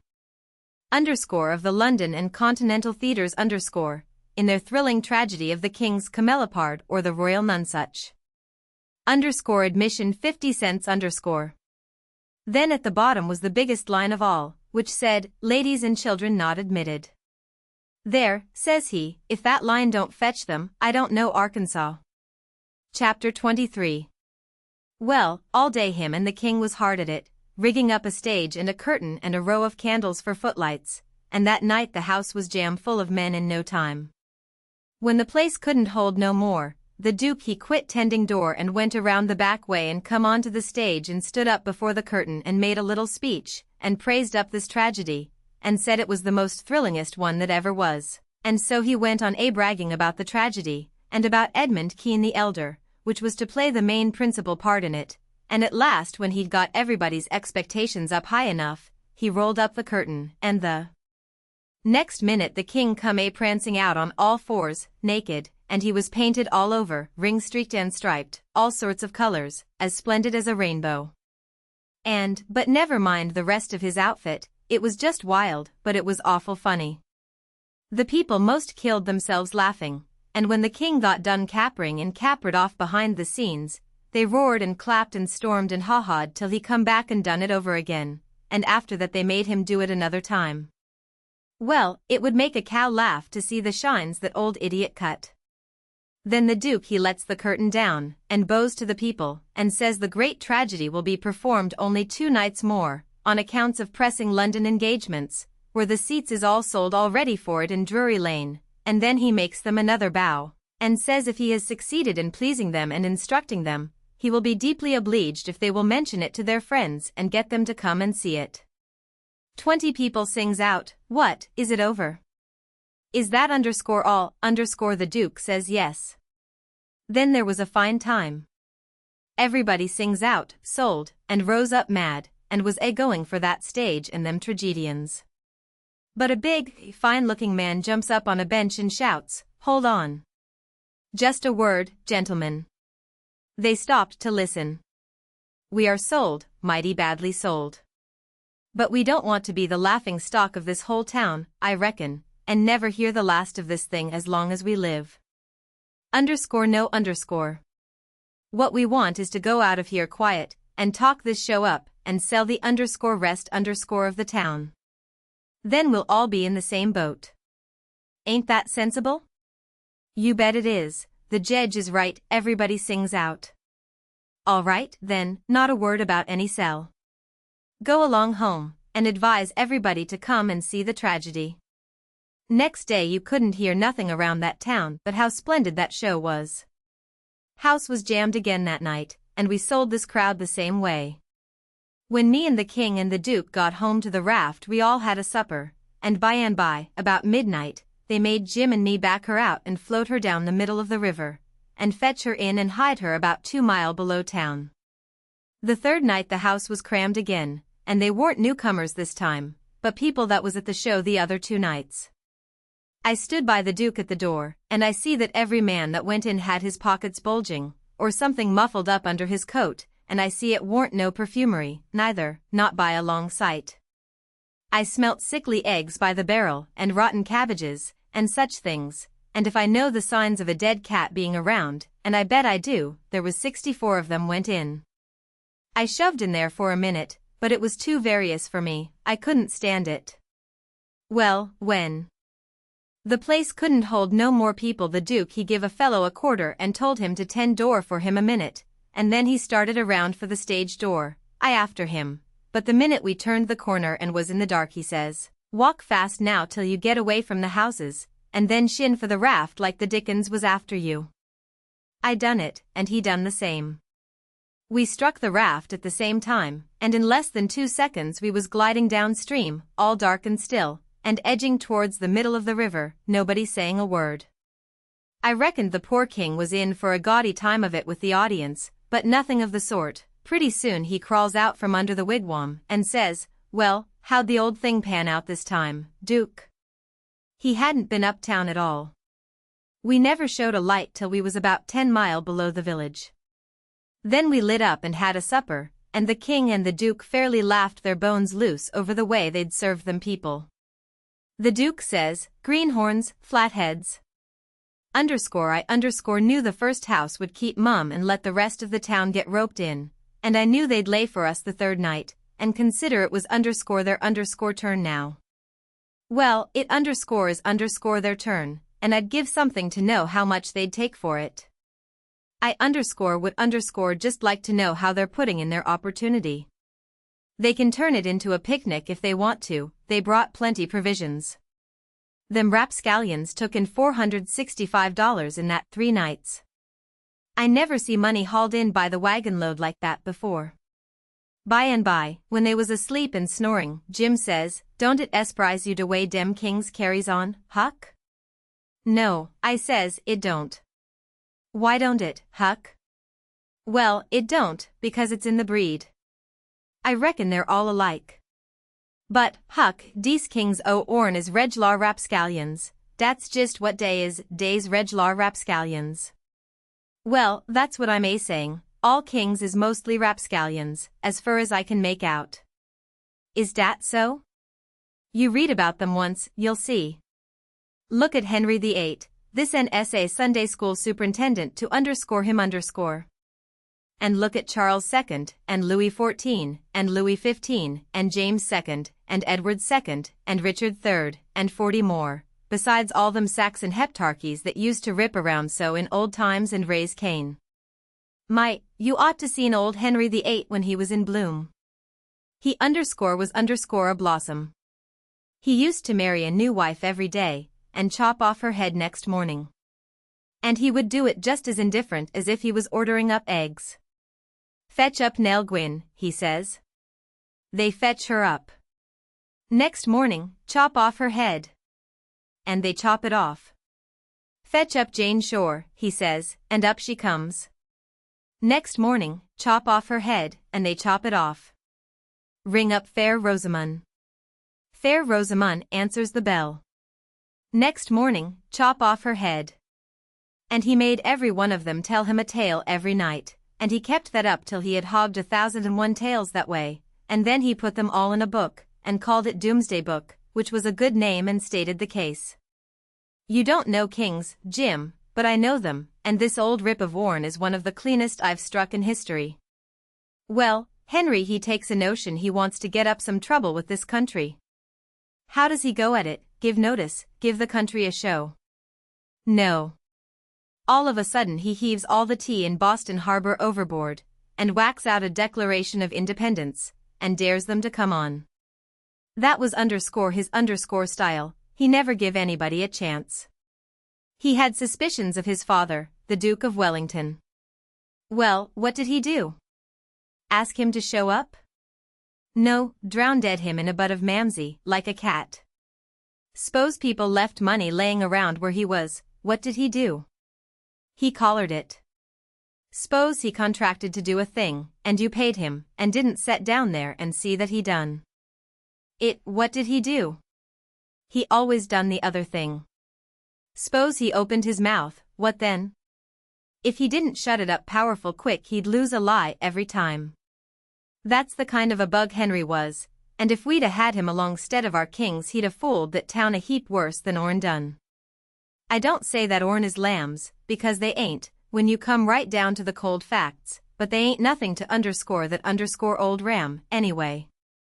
All I say is kings, and you got to make allowances. Take them all around, they're a mighty ornery lot. It's the way they're raised. But dis one do smell so like de nation, Huck. Well, they all do, Jim. We can't help the way a king smells, history don't tell no way. Now de Duke, he's a tolerable likely man in some ways. Yes, a duke's different. But not very different. This one's a middling hard lot for a duke. When he's drunk, there ain't no nearsighted man could tell him from a king. Well, anyways, I don't hanker for no mo Huck. Dees is all I kin stand dot. It's the way I feel, too, Jim. But we've got them on our hands, and we got to remember what they are, and make allowances. Sometimes I wish we could hear of a country that's out of kings. What was the use to tell Jim these weren't real kings and dukes? It wouldn't 'a done no good, and, besides, it was just as I said, you couldn't tell them from the real kind. I went to sleep, and Jim didn't call me when it was my turn. He often done that. When I waked up just at daybreak, he was sitting there with his head down betwixt his knees, moaning and mourning to himself. I didn't take notice nor let on. I knowed what it was about. He was thinking about his wife and his children, away up yonder, and he was low and homesick, because he hadn't ever been away from home before in his life, and I do believe he cared just as much for his people as white folks does for their'n. It don't seem natural, but I reckon it's so. He was often moaning and mourning that way nights, when he judged I was asleep, and saying, "Pa little Lizabeth. Pa little Johnny. It's mighty hard, I spec I ain't ever gwine to see you no mo. He was a mighty good nigger, Jim was. But this time I somehow got to talking to him about his wife and young ones, and by he says, "What makes me feel so bad dis time be case I hear something over yonder on de bank like a whack, a slam, while ago, and it mind near de time I treat my little Lizabeth so ornery. She warn't ony 'bout year ol, and she tuck de scarlet fever, and had a powful rough spell, but she got well, and one day she was standin' around, and I says to her, I says, "Shet de do dot." She never done it, Jees stood da, kinder smilin' up at me. It make me mad, and I says agin, mighty loud, I says, "Don't you hear me, shet de do." She jis stood de same way, kinder smilin' up. I was bilin'. I says, I lay I make you mine. En wid dat I fetch her a slap side de head dat sont her sprawlin'. Den I went into de yother room, en gone 'bout 10 minutes, en when I come back da was dat do stanin' open yit en dat chile standin' mos right in it, lookin' down and mournin', en de tears runnin' down. My, but I was mad. I was gwine for de chile, but geez den, it was a dude dat open innards, geez den, long come de wind en slam it to, behind de chile, cur blam, and my lawn, de chile never move. My breath mos hop outer me, and I feel so, I don't know how I feel. I crope out, all tremblin', en crope around en open de do easy and slow, and poke my head in behind de chile, soft and still, and all a sudden I says pow, geez as loud as I could yell. She never budge, oh, Huck, I bust out cryin' and grab her up in my arms, and say, "Oh, de po little thing. De Lord God A'mighty fogive pole Jim, 'cause he never gwine to fogive hisself as long's he live." Oh, she was plumb deef and dumb, Huck, plumb deef and dumb, and I'd been treatin' her so. Chapter 24. Next day, towards night, we laid up under a little willow towhead out in the middle, where there was a village on each side of the river, and the Duke and the King begun to lay out a plan for working them towns. Jim he spoke to the Duke, and said he hoped it wouldn't take but a few hours, because it got mighty heavy and tiresome to him when he had to lay all day in the wigwam tied with the rope. You see, when we left him all alone we had to tie him, because if anybody happened on to him all by himself and not tied it wouldn't look much like he was a runaway nigger, you know. So the Duke said it was kind of hard to have to lay roped all day, and he'd cipher out some way to get around it. He was uncommon bright, the Duke was, and he soon struck it. He dressed Jim up in King Lear's outfit, it was a long curtain calico gown, and a white horsehair wig and whiskers, and then he took his theater paint and painted Jim's face and hands and ears and neck all over a dead, dull, solid blue, like a man that's been drowned dead 9 days. Blamed if you weren't the horriblest looking outrage I ever see. Then the Duke took and wrote out a sign on a shingle so, sick Arab, but harmless when not out of his head, and he nailed that shingle to a lath, and stood the lath up 4 or 5 foot in front of the wigwam. Jim was satisfied. He said it was a sight better than lying tied a couple of years every day, and trembling all over every time there was a sound. The Duke told him to make himself free and easy, and if anybody ever come meddling around, he must hop out of the wigwam, and carry on a little, and fetch a howl or two like a wild beast, and he reckoned they would light out and leave him alone. Which was sound enough judgment, but you take the average man, and he wouldn't wait for him to howl. Why, he didn't only look like he was dead, he looked considerable more than that. These rapscallions wanted to try the Nonsuch again, because there was so much money in it, but they judged it wouldn't be safe, because maybe the news might 'a' worked along down by this time. They couldn't hit no project that suited exactly, so at last the Duke said he reckoned he'd lay off and work his brains an hour or two and see if he couldn't put up something on the Arkansas village, and the King he allowed he would drop over to t'other village without any plan, but just trust in Providence to lead him the profitable way, meaning the devil, I reckon. We had all bought store clothes where we stopped last, and now the King put his on, and he told me to put mine on. I done it, of course. The King's duds was all black, and he did look real swell and starchy. I never knowed how clothes could change a body before. Why, before, he looked like the orneriest old rip that ever was, but now, when he'd take off his new white beaver and make a bow and do a smile, he looked that grand and good and pious that you'd say he had walked right out of the ark, and maybe was old Leviticus himself. Jim cleaned up the canoe, and I got my paddle ready. There was a big steamboat laying at the shore away up under the point, about 3 miles above the town, been there a couple of hours, taking on freight. Says the king, seein' how I'm dressed, I reckon maybe I better arrive down from St. Louis or Cincinnati, or some other big place. Go for the steamboat, Huckleberry, will come down to the village on her. I didn't have to be ordered twice to go and take a steamboat ride. I fetched the shore a half a mile above the village, and then went scooting along the bluff bank in the easy water. Pretty soon we come to a nice innocent-looking young country Jake setting on a log swabbing the sweat off of his face, for it was powerful warm weather, and he had a couple of big carpetbags by him. Run her nose in shore, says the king. I done it. Where you bound for, young man?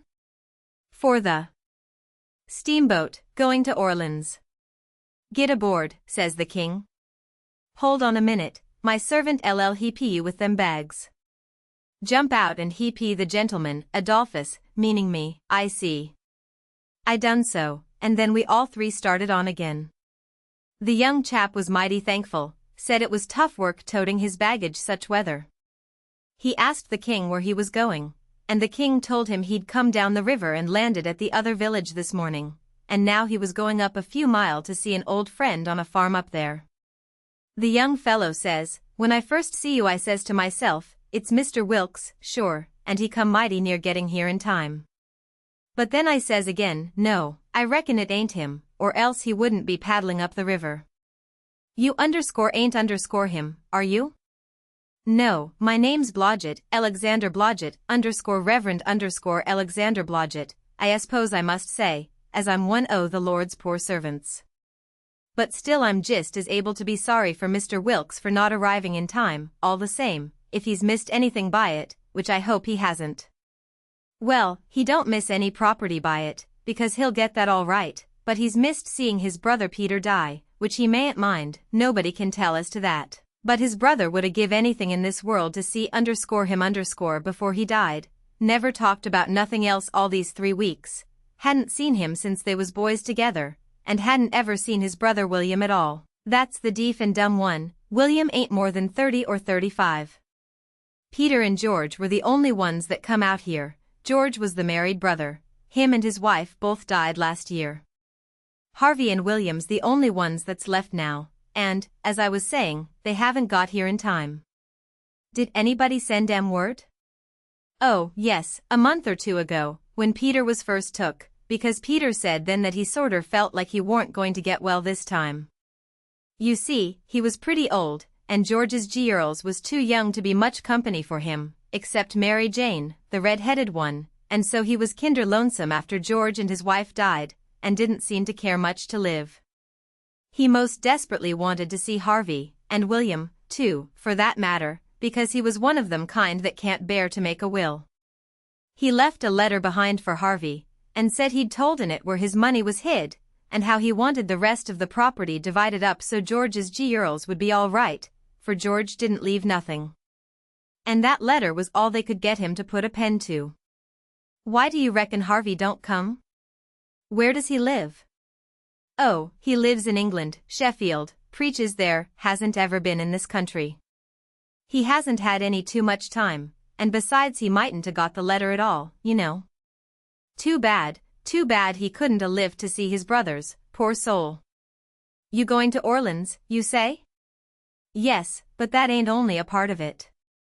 I'm going in a ship, next Wednesday, for Rio Janeiro, where my uncle lives. It's a pretty long journey. But it'll be lovely, wished I was going. Is Mary Jane the oldest? How old is the others? Mary Jane's 19, Susan's 15, and Joanna's about 14, that's the one that gives herself to good works and has a hare lip. Poor things. To be left alone in the cold world so. Well, they could be worse off. Old Peter had friends, and they ain't going to let them come to no harm. There's Hobson, the Baptist preacher, and Deacon Lot Hovey, and Ben Rucker, and Abner Shackelford, and Levi Bell, the lawyer, and Dr. Robinson, and their wives, and the widow Bartley, and well, there's a lot of them. But these are the ones that Peter was thickest with, and used to write about sometimes, when he wrote home, so Harvey LL know where to look for friends when he gets here. Well, the old man went on asking questions till he just fairly emptied that young fellow. Blamed if he didn't inquire about everybody and everything in that blessed town, and all about the Wilkses, and about Peter's business, which was a tanner, and about George's, which was a carpenter, and about Harvey's, which was a dissentering minister, and so on, and so on. Then he says, "What did you want to walk all the way up to the steamboat for?" "Because she's a big Orleans boat, and I was afeard she mightn't stop there. When they're deep they won't stop for a hail. A Cincinnati boat will, but this is a St. Louis one." "Was Peter Wilkes well off?" "Oh, yes, pretty well off. He had houses and land, and it's reckoned he left 3,000 or 4,000 in cash hid up sommers." "When did you say he died?" "I didn't say, but it was last night." "Funeral tomorrow, likely?" "Yes, 'bout the middle of the day." "Well, it's all terrible sad, but we've all got to go, one time or another. So what we want to do is to be prepared, then we're all right." "Yes, sir, it's the best way. Ma used to always say that. When we struck the boat she was about done loading, and pretty soon she got off. The king never said nothing about going aboard, so I lost my ride, after all. When the boat was gone the king made me paddle up another mile to a lonesome place, and then he got ashore and says, 'Now hustle back, right off, and fetch the Duke up here, and the new carpetbags. And if he's gone over to t'other side, go over there and get him. And tell him to get himself up regardless. Shove along, now.' I see what he was up to, but I never said nothing, of course. When I got back with the Duke we hid the canoe, and then they set down on a log, and the king told him everything, just like the young fellow had said it, every last word of it. And all the time he was doing it he tried to talk like an Englishman, and he done it pretty well, too, for a slouch.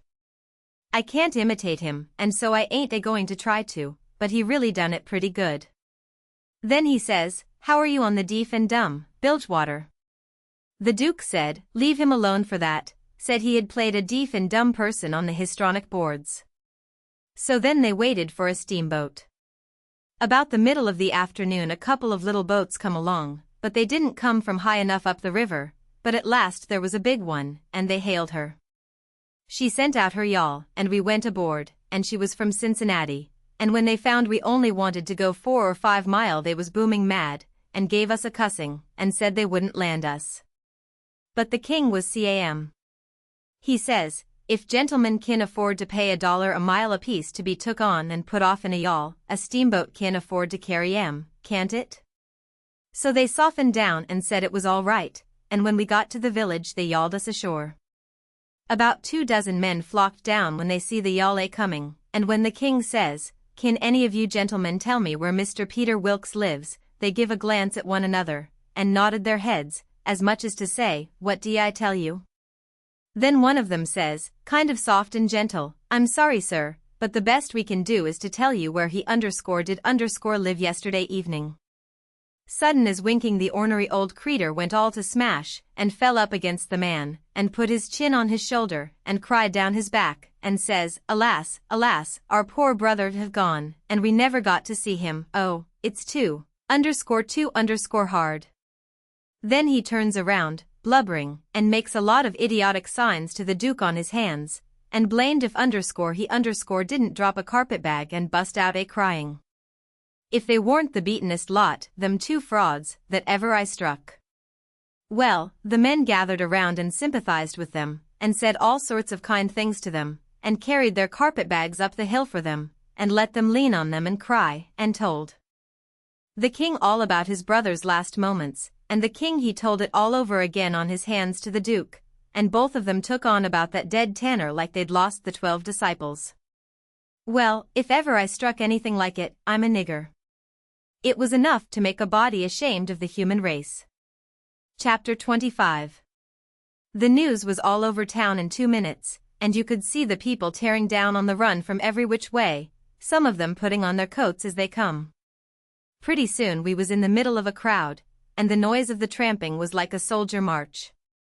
The windows and dooryards was full, and every minute somebody would say, over a fence, is it _them_ and somebody trotting along with the gang would answer back and say, you bet it is. When we got to the house the street in front of it was packed, and the 3 girls was standing in the door. Mary Jane was red-headed, but that don't make no difference, she was most awful beautiful, and her face and her eyes was all lit up like glory, she was so glad her uncles was come. The king he spread his arms, and Mary Jane she jumped for them, and the harelip jumped for the duke, and there they had it. Everybody leastways women, cried for joy to see them meet again at last and have such good times. Then the king he hunched the duke private, I see him do it, and then he looked around and see the coffin, over in the corner on 2 chairs, so then him and the duke, with a hand across each other's shoulder, and t'other hand to their eyes, walked slow and solemn over there, everybody dropping back to give them room, and all the talk and noise stopping, people saying sh, and all the men taking their hats off and drooping their heads, so you could 'a heard a pin fall. And when they got there they bent over and looked in the coffin, and took one sight, and then they bust out a crying so you could 'a heard them to Orleans, most, and then they put their arms around each other's necks, and hung their chins over each other's shoulders, and then for 3 minutes, or maybe 4, I never see 2 men leak the way they done. And, mind you, everybody was doing the same, and the place was that damp I never see anything like it. Then one of them got on one side of the coffin, and t'other on t'other side, and they kneeled down and rested their foreheads on the coffin, and let on to pray all to themselves. Well, when it come to that it worked the crowd like you never see anything like it, and everybody broke down and went to sobbing right out loud, the poor girls, too, and every woman, nearly, went up to the girls, without saying a word, and kissed them, solemn, on the forehead, and then put their hand on their head, and looked up towards the sky, with the tears running down, and then busted out and went off sobbing and swabbing, and give the next woman a show. I never see anything so disgusting. Well, by and by the king he gets up and comes forward a little, and works himself up and slobbers out a speech, all full of tears and flapdoodle about its being a sore trial for him and his poor brother to lose the diseased, and to miss seeing diseased alive after the long journey of 4,000 mile, but it's a trial that's sweetened and sanctified to us by this dear sympathy and these holy tears, and so he thanks them out of his heart and out of his brother's heart, because out of their mouths they can't, words being too weak and cold, and all that kind of rotten slush, till it was just sickening, and then he blubbers out a pious goody-goody amen, and turns himself loose and goes to crying fit to bust. And the minute the words were out of his mouth somebody over in the crowd struck up the doxologer, and everybody joined in with all their might, and it just warmed you up and made you feel as good as church letting out. Music is a good thing, and after all that soul butter and hogwash I never see it freshen up things so, and sound so honest and bully.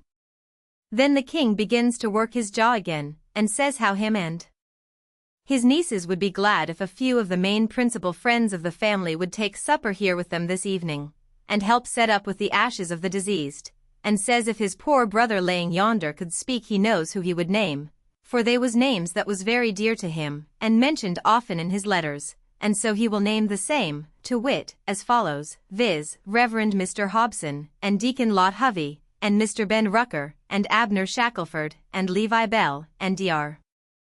Robinson, and their wives, and the widow Bartley. Reverend Hobson and Dr. Robinson was down to the end of the town hunting together, that is, the doctor was shipping a sick man to t'other world, and the preacher was pinting him right. Lawyer Bell was away up to Louisville on business. But the rest was on hand, and so they all come and shook hands with the king and thanked him and talked to him, and then they shook hands with the duke and didn't say nothing, but just kept smiling and bobbing their heads like a passel of sapheads whilst he made all sorts of signs with his hands and said goo goo all the time, like a baby that can't talk. So the king he blattered along, and managed to inquire about pretty much everybody and dog in town, by his name, and mentioned all sorts of little things that happened one time or another in the town, or to George's family, or to Peter. And he always let on that Peter wrote him the things, but that was a lie. He got every blessed one of them out of that young flathead that we canoed up to the steamboat. Then Mary Jane she fetched the letter her father left behind, and the king he read it out loud and cried over it.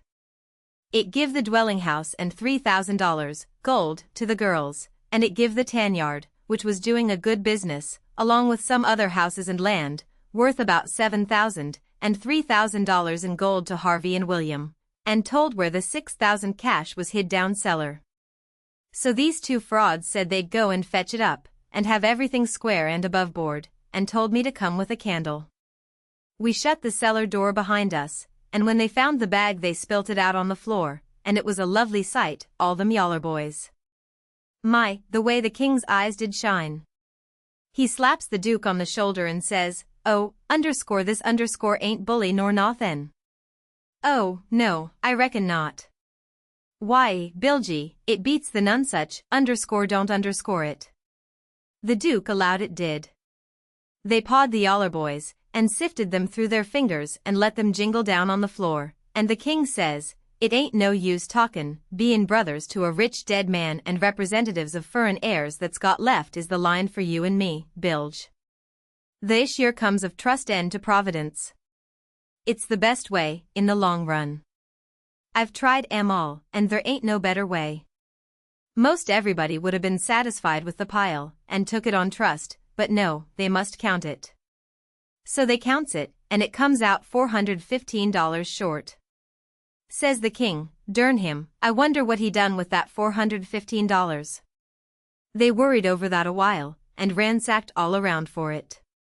Then the Duke says, "Well, he was a pretty sick man, and likely he made a mistake. I reckon that's the way of it. The best way's to let it go, and keep still about it. We can spare it." "Oh, shucks, yes, we can spare it. I don't care nothin' about that, it's the count I'm thinkin' about. We want to be awful square and open and above board here, you know. We want to lug this year money upstairs and count it before everybody, then there ain't nothin' suspicious.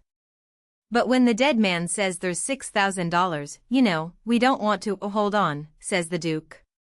Lees make up the deficit, and he begun to haul out yaller boys out of his pocket. "It's a most amazin' good idea, Duke, you have got a rattlin' clever head." "On you," says the king. "Blessed if the old nonsuch ain't a heppin' us out agin," and he begun to haul out yaller jackets and stack them up. It most busted them, but they made up the 6,000 clean and clear. "Say," says the Duke, "I got another idea. Lees go upstairs and count this money, and then take and give it to the girls dot. Good land, Duke, lemme hug you.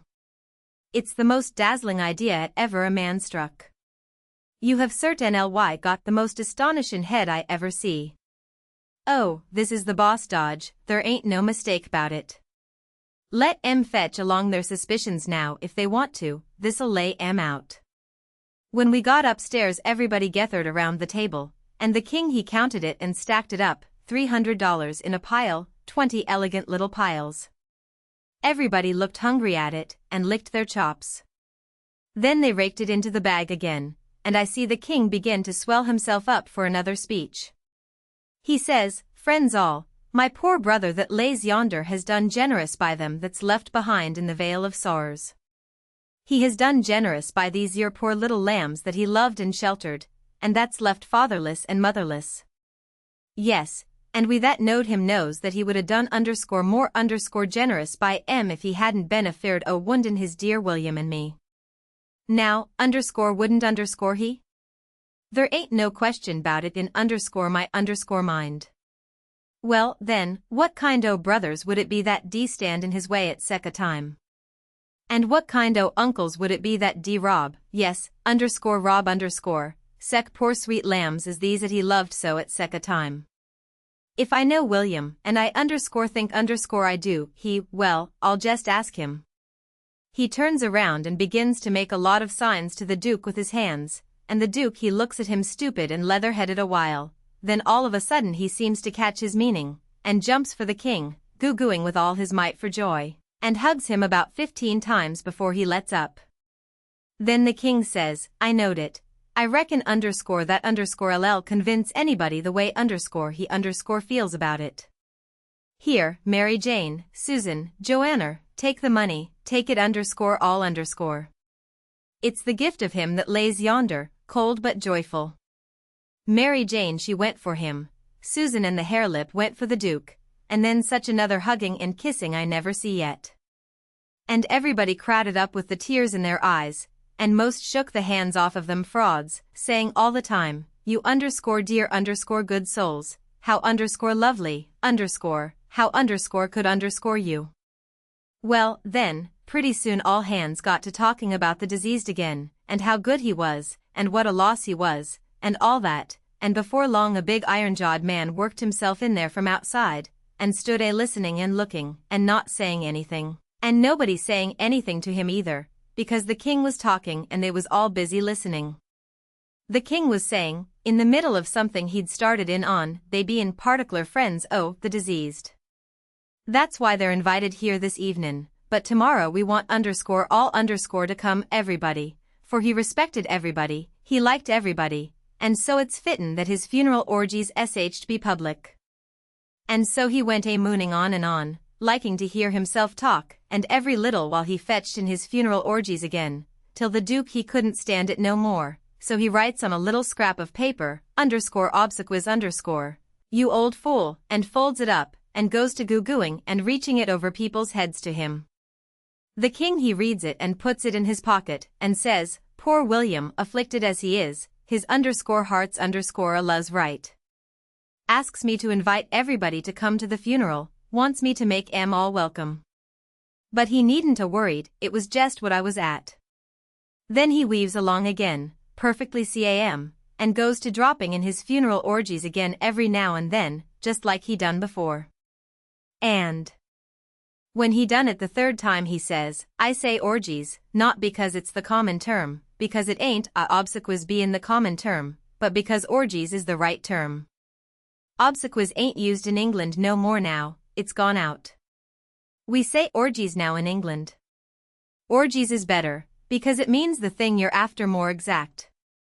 It's a word that's made up out in the Greek _argo_, outside, open, abroad, and the Hebrew _gism_, to plant, cover up, hence in _ter_, so, you see, funeral orgies is an open or public funeral.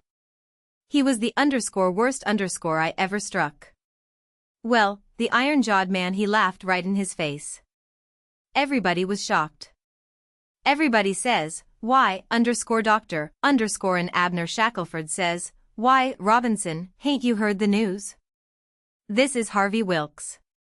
The king he smiled eager, and shoved out his flapper, and says, is it my poor brother's dear good friend and physician? Keep your hands off of me, says the doctor.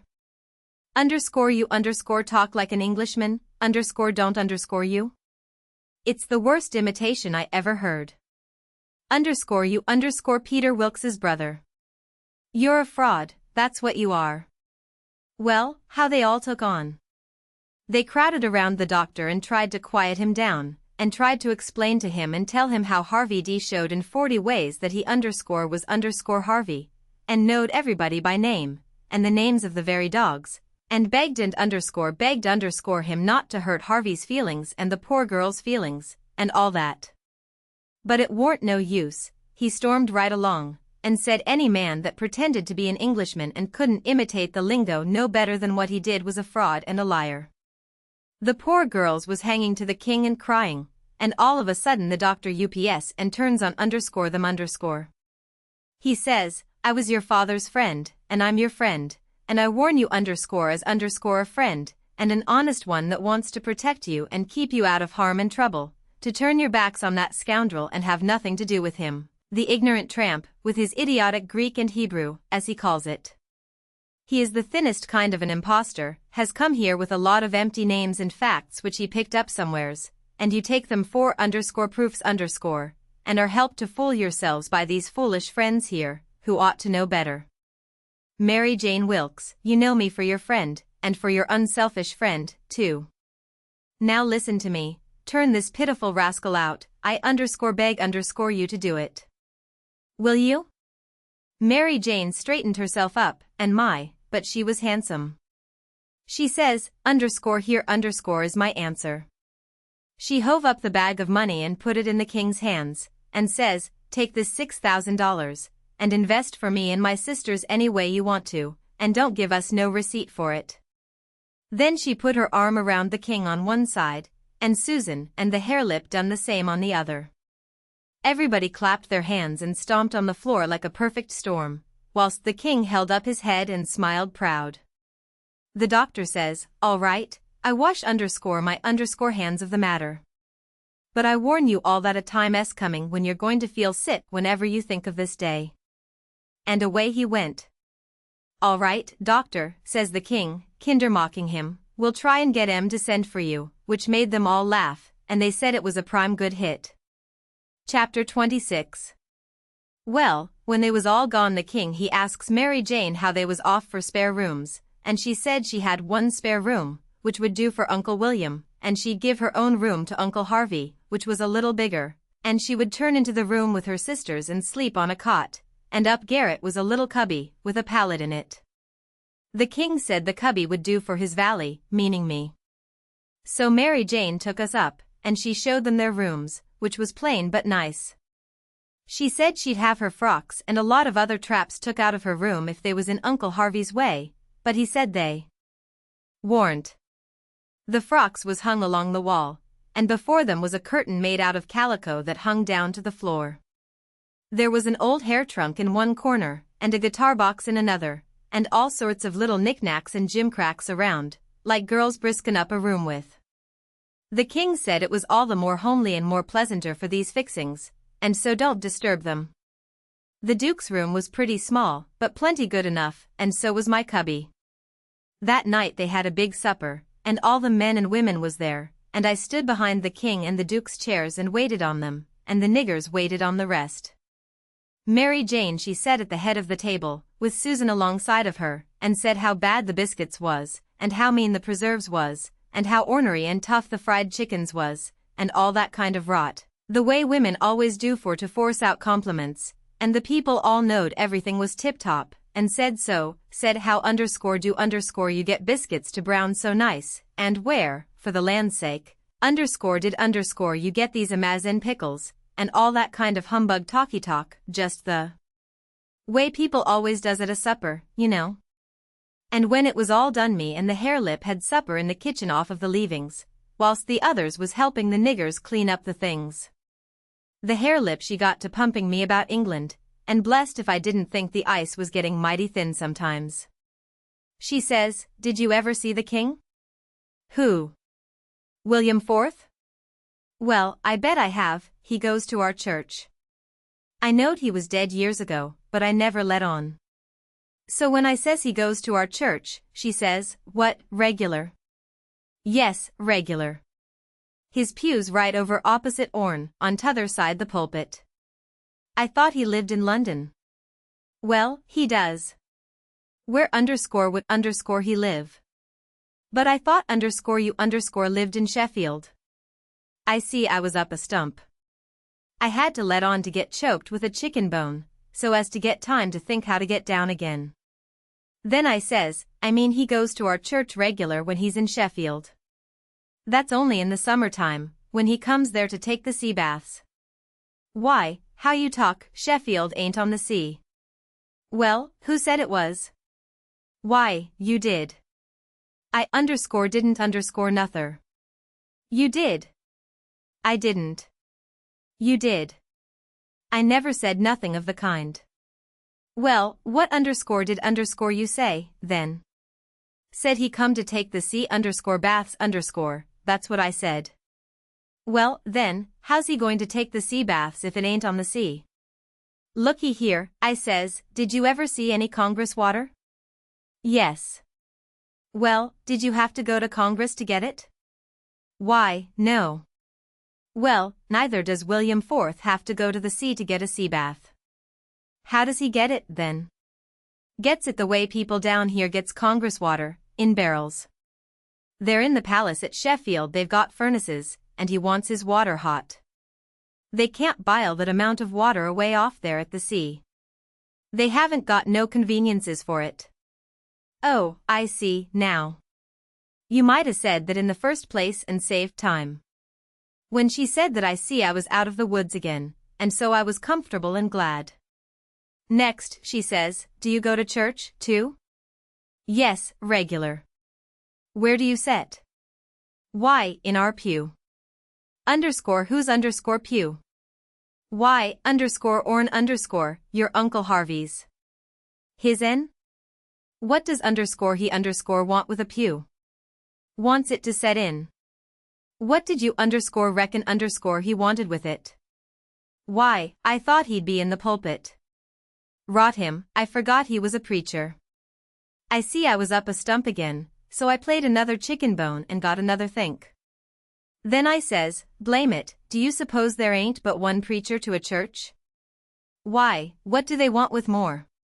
What, to preach before a king?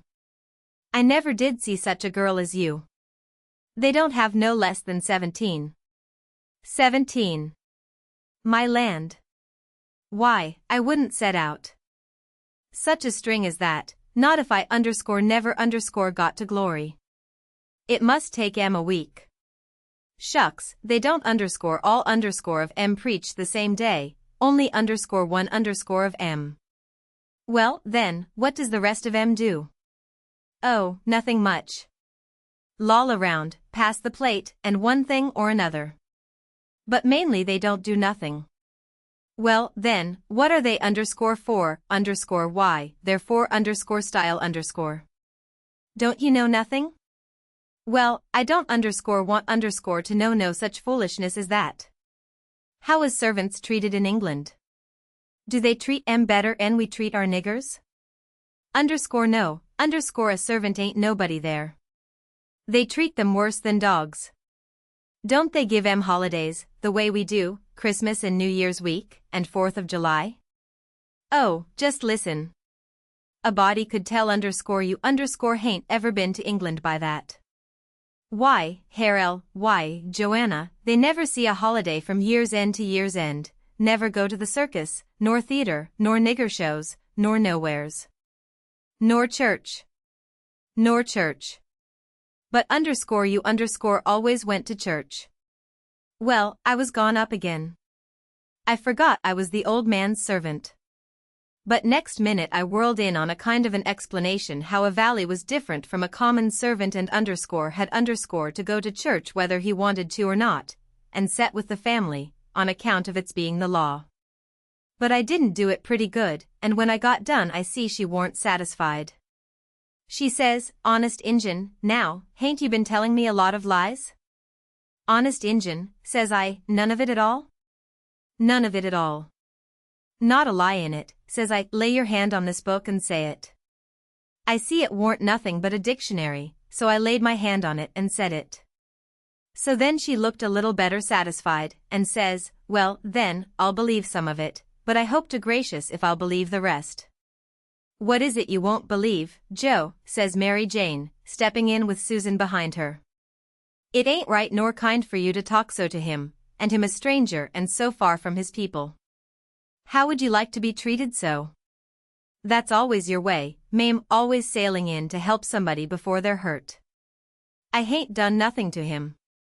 He's told some stretchers, I reckon, and I said I wouldn't swallow it all, and that's every bit and grain I did say. I reckon he can stand a little thing like that, can't he? I don't care whether 'twas little or whether 'twas big, he's here in our house and a stranger, and it wasn't good of you to say it. If you was in his place it would make you feel ashamed, and so you oughtn't to say a thing to another person that will make them feel ashamed. Why, ma'am, he said, it don't make no difference what he said that ain't the thing. The thing is for you to treat him kind and not be saying things to make him remember he ain't in his own country and amongst his own folks. I says to myself, this is a girl that I'm letting that old reptile rob her of her money. Then Susan she waltzed in, and if you'll believe me, she did give hare lip hark from the tomb. Says I to myself, and this is underscore another underscore one that I'm letting him rob her of her money.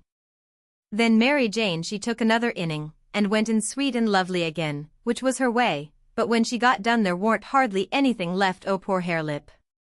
So she hollered. All right, then, says the other girls, you just ask his pardon. She done it, too, and she done it beautiful. She done it so beautiful it was good to hear, and I wished I could tell her 1,000 lies, so she could do it again. I says to myself, this is underscore another underscore one that I'm letting him rob her of her money. And when she got through they all just laid theirselves out to make me feel at home and know I was amongst friends.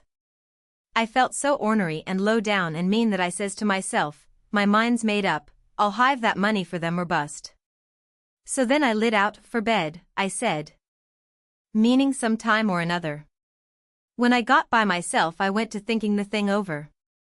I says to myself, shall I go to that doctor, private, and blow on these frauds? No, that won't do. He might tell who told him, then the king and the duke would make it warm for me. Shall I go, private, and tell Mary Jane? No, I daren't do it.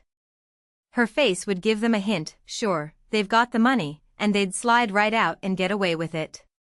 If she was to fetch and help I'd get mixed up in the business before it was done with, I judge. No, there ain't no good way but one. I got to steal that money, somehow, and I got to steal it some way that they won't suspicion that I done it. They've got a good thing here, and they ain't going to leave till they've played this family and this town for all they're worth, so I'll find a chance time enough. I'll steal it and hide it, and by, when I'm away down the river, I'll write a letter and tell Mary Jane where it's hid. But I better hive it tonight if I can, because the doctor maybe hasn't let up as much as he lets on he has, he might scare them out of here yet. So, thinks I'll go and search them rooms. Upstairs the hall was dark, but I found the Duke's room, and started to paw around it with my hands, but I recollected it wouldn't be much like the king to let anybody else take care of that money but his own self, so then I went to his room and begun to paw around there. But I see I couldn't do nothing without a candle, and I daren't light one, of course. So I judged I'd got to do the other thing, lay for them and eavesdrop. About that time I hears their footsteps coming, and was going to skip under the bed. I reached for it, but it wasn't where I thought it would be, but I touched the curtain that hid Mary Jane's frocks, so I jumped in behind that and snuggled in amongst the gowns, and stood there perfectly still. They come in and shut the door, and the first thing the Duke done was to get down and look under the bed. Then I was glad I hadn't found the bed when I wanted it. And yet, you know, it's kind of natural to hide under the bed when you are up to anything private. They sets down then, and the king says, well, what is it? And cut it middlin' short, because it's better for us to be down there a-hoopin' up the mornin' than up here givin' 'em a chance to talk us over. Well, this is it, Capet. I ain't easy, I ain't comfortable. That doctor lays on my mind. I wanted to know your plans. I've got a notion, and I think it's a sound one. What is it, Duke? That we better glide out of this before 3 in the morning, and clip it down the river with what we've got. Specially, seeing we got it so easy, given back to us, flung at our heads, as you may say, when of course we allowed to have to steal it back. I'm for knocking off and lighting out. That made me feel pretty bad. About an hour or two ago it would have been a little different, but now it made me feel bad and disappointed. The king rips out and says, what? And not sell out the rest o' the property? March off like a passel of fools and leave $8,000 or $9,000 worth o' property layin' around jest sufferin' to be scooped in, and all good, saleable stuff, too. The Duke he grumbled, said the bag of gold was enough, and he didn't want to go no deeper, didn't want to rob a lot of orphans of everything they had. Why, how you talk, says the king. We shan't rob 'em of nothing at all but just this money. The people that buys the property is the sufferers, because as soon as it's found out 'at we didn't own it, which won't be long after we've slid, the sale won't be valid, and it'll all go back to the estate. These your orphans get their house back again, and that's enough for them, they're young and spry, and can easy earn a livin'. underscore they underscore ain't a goin' to suffer. Why, jest think, there's thousands and thousands that ain't nigh so well off. Bless you, underscore they underscore ain't got nothin' to complain of. Well, the king he talked him blind, so at last he give in, and said all right, but said he believed it was blamed foolishness to stay, and that doctor hanging over them. But the king says, cuss the doctor. What do we care for underscore him, underscore hain't we got all the fools in town on our side? And ain't that a big enough majority in any town? So they got ready to go downstairs again. The Duke says, I don't think we put that money in a good place. That cheered me up. I'd begun to think I warn't going to get a hint of no kind to help me. The king says, why? Because Mary Jane LL be in mourning from this out, and first you know the nigger that does up the rooms will get an order to box these duds up and put 'em away, and do you reckon a nigger can run across money and not borrow some of it? Your head's level agin, Duke, says the king, and he comes fumbling under the curtain 2 or 3 foot from where I was. I stuck tight to the wall and kept mighty still though quivery, and I wondered what them fellows would say to me if they catched me, and I tried to think what I'd better do if they did catch me. But the king he got the bag before I could think more than about a half a thought, and he never suspicioned I was around. They took and shoved the bag through a rip in the straw tick that was under the featherbed, and crammed it in a foot or two amongst the straw and said it was all right now, because a nigger only makes up the featherbed, and don't turn over the straw tick only about twice a year, and so it warn't in no danger of getting stole now. But I knowed better. I had it out of there before they was halfway downstairs. I groped along up to my cubby, and hid it there till I could get a chance to do better. I judged I better hide it outside of the house somewheres, because if they missed it they would give the house a good ransacking, I knowed that very well. Then I turned in, with my clothes all on, but I couldn't a gone to sleep if I'd a wanted to, I was in such a sweat to get through with the business. By and by I heard the king and the Duke come up, so I rolled off my pallet and laid with my chin at the top of my ladder, and waited to see if anything was going to happen. But nothing did. So I held on till all the late sounds had quit and the early ones hadn't begun yet, and then I slipped down the ladder. Chapter 27. I crept to their doors and listened, they was snoring. So I tiptoed along, and got downstairs all right. There warn't a sound anywheres. I peeped through a crack of the dining room door, and see the men that was watching the corpse all sound asleep on their chairs. The door was open into the parlor, where the corpse was laying, and there was a candle in both rooms. I passed along, and the parlor door was open, but I see there warn't nobody in there but the remainders of Peter, so I shoved on by, but the front door was locked, and the key wasn't there. Just then I heard somebody coming down the stairs, back behind me. I run in the parlor and took a swift look around, and the only place I see to hide the bag was in the coffin. The lid was shoved along about a foot, showing the dead man's face down in there, with a wet cloth over it, and his shroud on. I tucked the money bag in under the lid, just down beyond where his hands was crossed, which made me creep, they was so cold, and then I run back across the room and in behind the door. The person coming was Mary Jane. She went to the coffin, very soft, and kneeled down and looked in, then she put up her handkerchief, and I see she begun to cry, though I couldn't hear her, and her back was to me. I slid out, and as I passed the dining room I thought I'd make sure them watchers hadn't seen me, so I looked through the crack, and everything was all right. They hadn't stirred.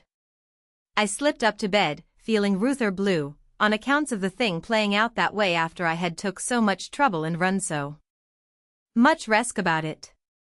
Says I, if it could stay where it is, all right, because when we get down the river 100 mile or 2 I could write back to Mary Jane, and she could dig him up again and get it, but that ain't the thing that's going to happen. The thing that's going to happen is, the money LL be found when they come to screw on the lid. Then the king LL get it again, and it LL be a long day before he gives anybody another chance to snatch it from him. Of course I wanted to slide down and get it out of there, but I daren't try it. Every minute it was getting earlier now, and pretty soon some of them watchers would begin to stir, and I might get catched with $6,000 in my hands that nobody hadn't hired me to take care of. I don't wish to be mixed up in no such business as that, I says to myself. When I got downstairs in the morning the parlor was shut up, and the watchers was gone. There warn't nobody around but the family and the widow Bartley and our tribe. I watched their faces to see if anything had been happening, but I couldn't tell. Towards the middle of the day the undertaker come with his man, and they set the coffin in the middle of the room on a couple of chairs, and then set all our chairs in rows, and borrowed more from the neighbors till the hall and the parlor and the dining room was full. I see the coffin lid was the way it was before, but I daren't go to lookin' under it, with folks around. Then the people begun to flock in, and the beats and the girls took seats in the front row at the head of the coffin, and for a half an hour the people filed around slow, in single rank, and looked down at the dead man's face a minute, and some dropped in a tear, and it was all very still and solemn, only the girls and the beats holding handkerchiefs to their eyes and keeping their heads bent, and sobbing a little. There warn't no other sound but the scraping of the feet on the floor and blowing noses, because people always blows them more at a funeral than they do at other places except church. When the place was packed full the undertaker he slid around in his black gloves with his softy soothing ways, putting on the last touches, and getting people and things all shipshape and comfortable, and making no more sound than a cat. He never spoke, he moved people around, he squeezed in late ones, he opened up passageways, and done it with nods, and signs with his hands. Then he took his place over against the wall. He was the softest, glidingest, stealthiest man I ever see, and there warn't no more smile to him than there is to a ham. They had borrowed a melodeon, a sick one, and when everything was ready a young woman sat down and worked it, and it was pretty squeaky and colicky, and everybody joined in and sung, and Peter was the only one that had a good thing, according to my notion. Then the Reverend Hobson opened up, slow and solemn, and begun to talk, and straight off the most outrageous row busted out in the cellar a body ever heard. It was only one dog, but he made a most powerful racket, and he kept it up right along. The parson he had to stand there, over the coffin, and wait, you couldn't hear yourself think. It was right down awkward, and nobody didn't seem to know what to do. But pretty soon they see that long-legged undertaker make a sign to the preacher as much as to say, "Don't you worry, just depend on me." Then he stooped down and begun to glide along the wall, just his shoulders showing over the people's heads. So he glided along, and the powwow and racket getting more and more outrageous all the time, and at last, when he had gone around two sides of the room, he disappears down cellar. Then in about 2 seconds we heard a whack, and the dog he finished up with a most amazing howl or two, and then everything was dead still, and the parson begun his solemn talk where he left off. In a minute or two here comes this undertaker's back and shoulders gliding along the wall again, and so he glided and glided around 3 sides of the room, and then rose up, and shaded his mouth with his hands, and stretched his neck out towards the preacher, over the people's heads, and says, in a kind of a coarse whisper, underscore he had a rat. Underscore then he drooped down and glided along the wall again to his place. You could see it was a great satisfaction to the people, because naturally they wanted to know. A little thing like that don't cost nothing, and it's just the little things that makes a man to be looked up to and liked. There warn't no more popular man in town than what that undertaker was. Well, the funeral sermon was very good, but pison long and tiresome, and then the king he shoved in and got off some of his usual rubbish, and at last the job was through, and the undertaker begun to sneak up on the coffin with his screwdriver. I was in a sweat then, and watched him pretty keen. But he never meddled at all, just slid the lid along as soft as mush, and screwed it down tight and fast. So there I was. I didn't know whether the money was in there or not. So, says I suppose somebody has hogged that bag on the sly, now how do I know whether to write to Mary Jane or not? S'pose she dug him up and didn't find nothing, what would she think of me? Blame it, I says, I might get hunted up and jailed, I'd better lay low and keep dark, and not write at all, the thing's awful mixed now, trying to better it, I've worsened it 100 times, and I wish to goodness I'd just let it alone, Dad fetched the whole business. They buried him, and we come back home, and I went to watching faces again, I couldn't help it, and I couldn't rest easy. But nothing come of it, the faces didn't tell me nothing. The king he visited around in the evening, and sweetened everybody up, and made himself ever so friendly, and he give out the idea that his congregation over in England would be in a sweat about him, so he must hurry and settle up the estate right away and leave for home. He was very sorry he was so pushed, and so was everybody. They wished he could stay longer, but they said they could see it couldn't be done. And he said of course him and William would take the girls home with them, and that pleased everybody too, because then the girls would be well fixed and amongst their own relations, and it pleased the girls, too, tickled them so they clean forgot they ever had a trouble in the world, and told him to sell out as quick as he wanted to, they would be ready. Them poor things was that glad and happy it made my heart ache to see them getting fooled and lied to so, but I didn't see no safe way for me to chip in and change the general tune. Well, blamed if the king didn't build the house and the niggers and all the property for auction straight off, sale 2 days after the funeral, but anybody could buy private beforehand if they wanted to. So the next day after the funeral, along about noontime, the girls' joy got the first jolt.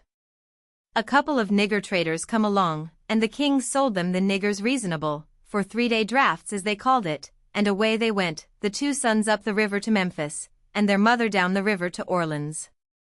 I thought them poor girls and them niggers would break their hearts for grief, they cried around each other, and took on so it most made me down sick to see it. The girls said they hadn't ever dreamed of seeing the family separated or sold away from the town. I can't ever get it out of my memory, the sight of them poor miserable girls and niggers hanging around each other's necks and crying, and I reckon I couldn't a stood it all, but would a had to bust out and tell on our gang if I hadn't knowed the sale warn't no account and the niggers would be back home in a week or 2. The thing made a big stir in the town, too, and a good many come out flatfoot and said it was scandalous to separate the mother and the children that way. It injured the frauds some, but the old fool he buelled right along, spite of all the Duke could say or do, and I tell you the Duke was powerful uneasy. Next day was auction day. About broad day in the morning the king and the Duke come up in the garret and woke me up, and I see by their look that there was trouble. The king says, "Was you in my room night before last?" "No, your majesty," which was the way I always called him when nobody but our gang warn't around.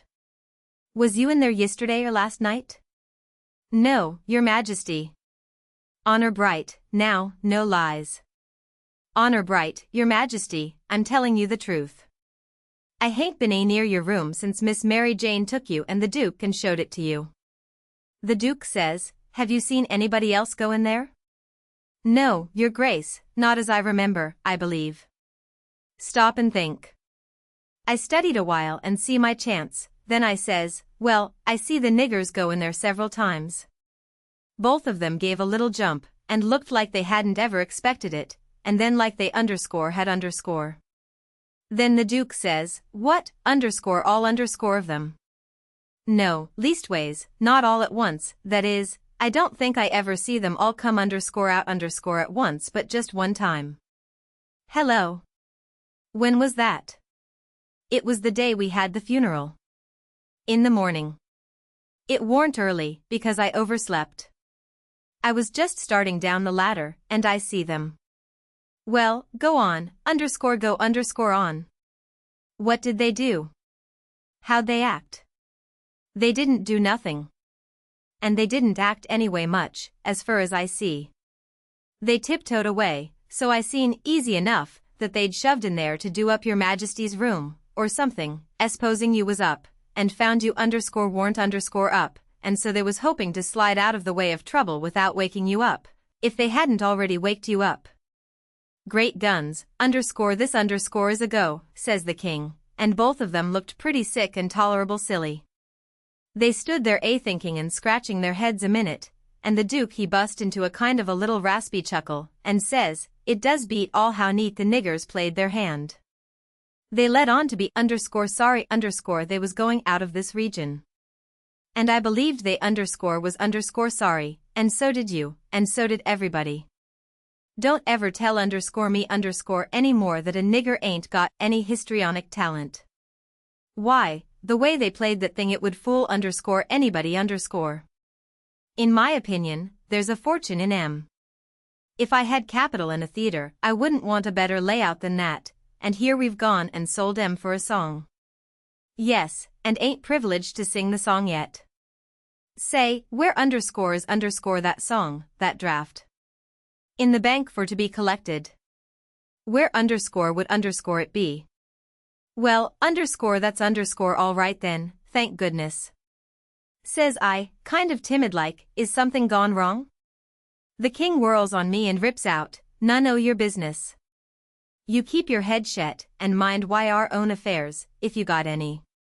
Long as you're in this town don't you forget underscore that underscore, you hear?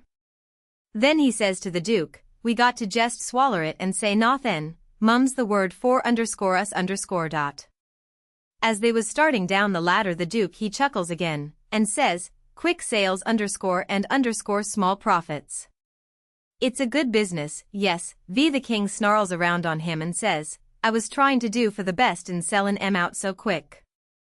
If the profits has turned out to be none, lackkin considerable, and none to carry, is it my fault any more'n it's yourn? Well, underscore they'd underscore be in this house yet and we underscore wouldn't underscore if I coulda got my advice listened to. The king sassed back as much as was safe for him, and then swapped around and lit into underscore me underscore again. He give me down the banks for not coming and underscore telling underscore him I see the niggers come out of his room acting that way, said any fool woulda underscore knowed underscore something was up. And then waltzed in and cussed underscore himself underscore a while, and said it all come of him not laying late and taking his natural rest that morning, and he'd be blamed if he'd ever do it again. So they went off a-joing, and I felt dreadful glad I'd worked it all off onto the niggers, and yet hadn't done the niggers no harm by it. Chapter 28. By and by it was getting up time. So I come down the ladder and started for downstairs, but as I come to the girl's room the door was open, and I see Mary Jane setting by her old hair trunk, which was open and she'd been packing things in it, getting ready to go to England. But she had stopped now with a folded gown in her lap, and had her face in her hands, crying. I felt awful bad to see it, of course anybody would. I went in there and says, Miss Mary Jane, you can't a-bear to see people in trouble, and underscore I underscore can't, most always. Tell me about it. So she done it. And it was the niggers, I just expected it. She said the beautiful trip to England was most about spoiled for her, she didn't know underscore how underscore she was ever going to be happy there, knowing the mother and the children weren't ever going to see each other no more, and then busted out bitterer than ever, and flung up her hands, and says, oh, dear, dear, to think they ain't underscore ever underscore going to see each other any more. But they underscore will underscore, and inside of 2 weeks, and I underscore no underscore it, says I, laws, it was out before I could think. And before I could budge she throws her arms around my neck and told me to say it underscore again underscore, say it underscore again underscore, say it underscore again, underscore I see I had spoke too sudden and said too much, and was in a close place. I asked her to let me think a minute, and she sat there, very impatient and excited and handsome, but looking kind of happy and eased up, like a person that's had a tooth pulled out. So I went to studying it out. I says to myself, I reckon a body that ups and tells the truth when he is in a tight place is taking considerable many risks, though I ain't had no experience, and can't say for certain, but it looks so to me, anyway. And yet here's a case where I'm blessed if it don't look to me like the truth is better and actually underscore safer underscore than a lie. I must lay it by in my mind, and think it over some time or other, it's so kind of strange and unregular. I never see nothing like it. Well, I says to myself at last, I'm a-going to chance it, I'll up and tell the truth this time, though it does seem most like setting down on a keg of powder and touching it off just to see where you'll go to. Then I says, Miss Mary Jane, is there any place out of town a little ways where you could go and stay 3 or 4 days? Yes, Mr. Lothrop's. Why? Never mind why yet. If I'll tell you how I know the niggers will see each other again inside of 2 weeks, here in this house, and underscore prove underscore how I know it, will you go to Mr. Lothrop's and stay 4 days? 4 days, she says, I'll stay a year. All right, I says, I don't want nothing more out of underscore you underscore than just your word, I'd druther have it than another man's kiss the Bible. She smiled and reddened up very sweet, and I says, if you don't mind it, I'll shut the door, and bolt it. Then I come back and set down again, and says, don't you holler. Just set still and take it like a man. I got to tell the truth, and you want to brace up, Miss Mary, because it's a bad kind, and going to be hard to take, but there ain't no help for it. These uncles of yourn ain't no uncles at all, they're a couple of frauds, regular deadbeats. There, now we're over the worst of it, you can stand the rest middling easy. It jolted her up like everything, of course, but I was over the shoal water now, so I went right along, her eyes blazing higher and higher all the time, and told her every blame thing, from where we first struck that young fool going up to the steamboat, clear through to where she flung herself on to the king's breast at the front door and he kissed her 16 or 17 times, and then up she jumps, with her face afire like sunset, and says, the brute. Come, don't waste a minute, not a_second_, we'll have them tarred and feathered, and flung in the river. Says I, certainly. But do you mean before you go to Mr. Lothrop's, or, oh, she says, what am I thinking about, she says, and set right down again. Don't mind what I said, please don't, you won't now, will you? Laying her silky hand on mine in that kind of a way that I said I would die first. I never thought, I was so stirred up, she says, now go on, and I won't do so any more. You tell me what to do, and whatever you say I'll do it. Well, I says, it's a rough gang of them two frauds, and I'm fixed so I got to travel with them a while longer, whether I want to or not. I'd druther not tell you why, and if you was to blow on them this town would get me out of their claws, and _I_D be all right, but there'd be another person that you don't know about who'd be in big trouble. Well, we got to save him hain't we? Of course. Well, then, we won't blow on them. Saying them words put a good idea in my head. I see how maybe I could get me and Jim rid of the frauds, get them jailed here, and then leave. But I didn't want to run the raft in the daytime without anybody aboard to answer questions but me, so I didn't want the plan to begin working till pretty late tonight. I says, Miss Mary Jane, I'll tell you what we'll do, and you won't have to stay at Mr. Lothrop's so long, nuther. How far is it? A little short of 4 miles, right out in the country, back here. Well, that'll answer. Now you go along out there, and lay low till 9 or 1/2 tonight, and then get them to fetch you home again, tell them you've thought of something. If you get here before 11 put a candle in this window, and if I don't turn up wait till _11, and then if I don't turn up it means I'm gone, and out of the way, and safe. Then you come out and spread the news around, and get these beats jailed. Good, she says, I'll do it. And if it just happens so that I don't get away, but get took up along with them, you must up and say I told you the whole thing beforehand, and you must stand by me all you can. Stand by you. Indeed I will. They shan't touch a hair of your head, she says, and I see her nostrils spread and her eyes snap when she said it, too. If I get away I shan't be here, I says, to prove these rapscallions ain't your uncles, and I couldn't do it if I was here. I could swear they was beats and bummers, that's all, though that's worth something. Well, there's others can do that better than what I can, and they're people that ain't going to be doubted as quick as I'd be. I'll tell you how to find them. Gimme a pencil and a piece of paper. They're _Royal Nonsuch, Bricksville _. Put it away, and don't lose it. When the court wants to find out something about these two, let them send up to Bricksville and say they've got the men that played the Royal Nonsuch, and ask for some witnesses. Why, you'll have that entire town down here before you can hardly wink, Miss Mary. And they'll come a-biling, too. I judged we had got everything fixed about right now. So I says, just let the auction go right along, and don't worry. Nobody don't have to pay for the things they buy till a whole day after the auction on accounts of the short notice, and they ain't going out of this till they get that money, and the way we've fixed it the sale ain't going to count, and they ain't going to get no money. It's just like the way it was with the niggers, it warn't no sale, and the niggers will be back before long. Why, they can't collect the money for the niggers yet, they're in the worst kind of a fix, Miss Mary. Well, she says, I'll run down to breakfast now, and then I'll start straight for Mr. Lothrop's. Deed, that ain't the ticket, Miss Mary Jane, I says, by no manner of means, go before breakfast. Why?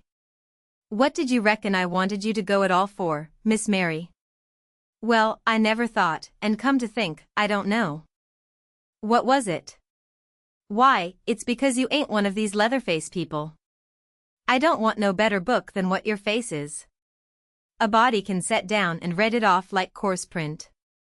Do you reckon you can go and face your uncles when they come to kiss you good morning, and never there, don't. Yes, I'll go before breakfast, I'll be glad to. And leave my sisters with them? Yes, never mind about them. They've got to stand it yet a while. They might suspicion something if all of you was to go. I don't want you to see them, nor your sisters, nor nobody in this town. If a neighbor was to ask how is your uncles this morning, your face would tell something. No, you go right along, Miss Mary Jane, and I'll fix it with all of them. I'll tell Miss Susan to give your love to your uncles and say you've went away for a few hours for to get a little rest and change, or to see a friend, and you'll be back tonight or early in the morning. Gone to see a friend is all right, but I won't have my love given to them. Well, then, it shan't be. It was well enough to tell her so, no harm in it. It was only a little thing to do, and no trouble, and it's the little things that smooths people's roads the most. Down here below, it would make Mary Jane comfortable and it wouldn't cost nothing. Then I says, there's one more thing, that bag of money. Well, they've got that, and it makes me feel pretty silly to think how they got it. No, you're out there. They hain't got it. Why, who's got it? I wish I knowed, but I don't. I had it, because I stole it from them, and I stole it to give to you, and I know where I hid it, but I'm afraid it ain't there no more.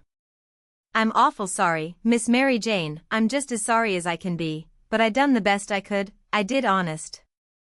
I come nigh getting caught, and I had to shove it into the first place I come to, and run, and it warn't a good place.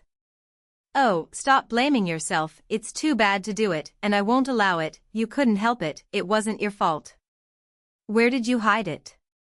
I didn't want to set her to thinking about her troubles again, and I couldn't seem to get my mouth to tell her what would make her see that corpse laying in the coffin with that bag of money on his stomach. So for a minute I didn't say nothing, then I says, I'd ruther not tell you where I put it, Miss Mary Jane, if you don't mind letting me off, but I'll write it for you on a piece of paper, and you can read it along the road to Mr. Lothrop's, if you want to. Do you reckon that'll do? Oh, yes. So I wrote, I put it in the coffin. It was in there when you was crying there, away in the night. I was behind the door, and I was mighty sorry for you, Miss Mary Jane. It made my eyes water a little to remember her crying there all by herself in the night, and them devils laying there right under her own roof, shaming her and robbing her, and when I folded it up and give it to her I see the water come into her eyes, too, and she shook me by the hand, hard, and says, _good bye. I'm going to do everything just as you've told me, and if I don't ever see you again, I shan't ever forget you and I'll think of you a many a time, and I'll pray for you, too. And she was gone. Pray for me. I reckoned if she knowed me she'd take a job that was more nearer her size. But I bet she done it, just the same, she was just that kind. She had the grit to pray for Judas if she took the notion, there warn't no back down to her, I judge. You may say what you want to, but in my opinion she had more sand in her than any girl I ever see, in my opinion she was just full of sand. It sounds like flattery, but it ain't no flattery. And when it comes to beauty, and goodness, too, she lays over them all. I hain't ever seen her since that time that I see her go out of that door, no, I hain't ever seen her since, but I reckon I've thought of her a million times, and of her saying she would pray for me, and if ever I'd a thought it would do any good for me to pray for her, blamed if I wouldn't a done it or bust. Well, Mary Jane she lit out the back way, I reckon, because nobody see her go. When I struck Susan and the hare lip, I says, what's the name of them people over on t'other side of the river that you all goes to see sometimes? They says, there's several, but it's the Proctors, mainly. That's the name, I says, I most forgot it. Well, Miss Mary Jane she told me to tell you she's gone over there in a dreadful hurry, one of them's sick. Which one? I don't know, leastways, I kinder forget, but I thinks it's, sakes alive, I hope it ain't _Hanner, I'm sorry to say it, I says, but Hanner's the very one. My goodness, and she's so well only last week. Is she took bad? It ain't no name for it. They set up with her all night, Miss Mary Jane said, and they don't think she'll last many hours. Only think of that, now. What's the matter with her? I couldn't think of anything reasonable, right off that way, so I says, mumps. Mumps your granny. They don't set up with people that's got the mumps. They don't they? You better bet they do with these mumps. These mumps is different. It's a new kind, Miss Mary Jane said. How's it a new kind? Because it's mixed up with other things. What other things? Well, measles, and whooping cough, and erysipelas, and consumption, and yaller janders, and brain fever, and I don't know what all. My land. And they call it the mumps, that's what Miss Mary Jane said. Well, what in the nation do they call it the mumps for? Why, because it is the mumps. That's what it starts with. Well, there ain't no sense in it. A body might stump his toe, and take pison, and fall down the well, and break his neck, and bust his brains out, and somebody come along and ask what killed him, and some numbskull up and say, why, he stumped his toe . Would there be any sense in that? No . And there ain't no sense in this nother. Is it catching? Is it catching, why, how you talk? Is a harrow catching, in the dark? If you don't hitch on to one tooth, you're bound to on another, ain't you? And you can't get away with that tooth without fetching the whole harrow along, can you? Well, these kind of mumps is a kind of a harrow, as you may say, and it ain't no slouch of a harrow, nother, you come to get it hitched on good. Well, it's awful, I think, says the harelip. I'll go to Uncle Harvey and oh, yes, I says, I would . Of course I would. I wouldn't lose no time. Well, why wouldn't you? Just look at it a minute, and maybe you can see. Hain't your uncles obleeged to get along home to England as fast as they can? And do you reckon they'd be mean enough to go off and leave you to go all that journey by yourselves? You no, they'll wait for you. So fur, so good. Your Uncle Harvey's a preacher, ain't he? Very well, then, is a preacher going to deceive a steamboat clerk? Is he going to deceive a ship clerk so as to get them to let Miss Mary Jane go aboard? Now you no he ain't. What will he do, then?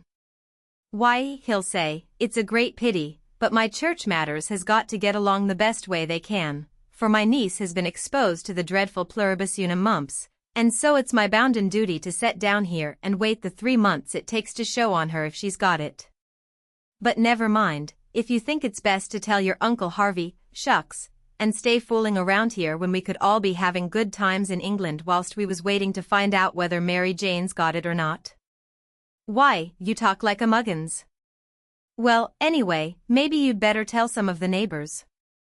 Listen at that, now. You do beat all for natural stupidness. Can't you see that they'd go and tell? There ain't no way but just to not tell anybody at all . Well, maybe you're right, yes, I judge you are right. But I reckon we ought to tell Uncle Harvey she's gone out a while, anyway, so he won't be uneasy about her? Yes, Miss Mary Jane she wanted you to do that. She says, tell them to give Uncle Harvey and William my love and a kiss, and say I've run over the river to see Mr. What is the name of that rich family your Uncle Peter used to think so much of, I mean the one that, Why, you must mean the Apthorps, ain't it? Of course, bother them kind of names, a body can't ever seem to remember them, half the time, somehow. Yes, she said, say she has run over for to ask the Apthorps to be sure and come to the auction and buy this house, because she allowed her Uncle Peter would ruther they had it than anybody else, and she's going to stick to them till they say they'll come, and then, if she ain't too tired, she's coming home, and if she is, she'll be home in the morning anyway. She said, don't say nothing about the Proctors, but only about the Apthorps, which'll be perfectly true, because she is going there to speak about their buying the house. I know it, because she told me so herself. All right, they said, and cleared out to lay for their uncles, and give them the love and the kisses, and tell them the message. Everything was all right now. The girls wouldn't say nothing because they wanted to go to England, and the king and the duke would ruther Mary Jane was off working for the auction than around in reach of Dr. Robinson. I felt very good. I judged I had done it pretty neat. I reckon Tom Sawyer couldn't have done it no neater himself. Of course he would have throwed more style into it, but I can't do that very handy, not being brung up to it. Well, they held the auction in the public square, along towards the end of the afternoon, and it strung along, and the old man he was on hand and looking his level pisonist, up there long side of the auctioneer, and chipping in a little scripture now and then, or a little goody-goody saying of some kind, and the duke he was around goo-gooing for sympathy all he knowed how, and just spreading himself generally. But by and by the thing dragged through, and everything was sold, everything but a little old trifling lot in the graveyard. So they'd got to work off. I never see such a giraffe as the king was for wanting to swallow everything . Well, whilst they was at it a steamboat landed, and in about 2 minutes up comes a crowd whooping and yelling and laughing and carrying on, and singing out, here's your opposition line. Here's your 2 sets o' heirs to old Peter Wilkes, and you pays your money and you takes your choice. Chapter 29. They was fetching a very nice-looking old gentleman along, and a nice-looking younger one, with his right arm in a sling. And, my souls, how the people yelled and laughed, and kept it up. But I didn't see no joke about it, and I judged it would strain the Duke and the King some to see any. I reckoned they'd turn pale. But no, nary a pale did they turn.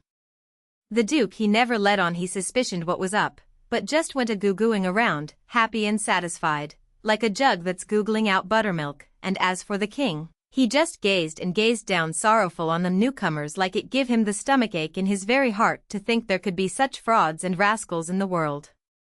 Oh, he done it admirable. Lots of the principal people gathered around the King, to let him see they was on his side. That old gentleman that had just come looked all puzzled to death. Pretty soon he begun to speak, and I see straight off he pronounced like an Englishman, not the King's way, though the King's was pretty good for an imitation.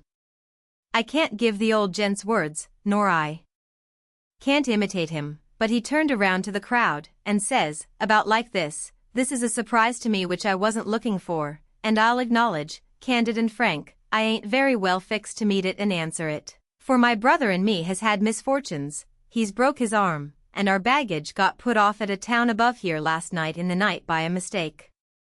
I am Peter Wilkes' brother Harvey, and this is his brother William, which can't hear nor speak, and can't even make signs to amount to much, now't he's only got one hand to work them with.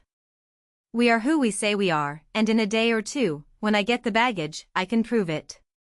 But up till then I won't say nothing more, but go to the hotel and wait. So him and the new dummy started off, and the King he laughs, and blethers out, broke his arm very likely, ain't it, and very convenient, too, for a fraud that's got to make signs, and ain't learnt how. Lost their baggage. That's mighty good, and mighty ingenious, under the circumstances, so he laughed again, and so did everybody else, except 3 or 4, or maybe half a dozen. One of these was that doctor, another one was a sharp-looking gentleman, with a carpet-bag of the old-fashioned kind made out of carpet stuff, that had just come off of the steamboat and was talking to him in a low voice, and glancing towards the King now and then and nodding their heads. It was Levi Bell, the lawyer that was gone up to Louisville, and another one was a big rough husky that come along and listened to all the old gentleman said, and was listening to the king now. And when the king got done, this husky up and says, "Say, looky here, if you are Harvey Wilkes, when'd you come to this town?" "The day before the funeral, friend," says the king. "But what time o' day?"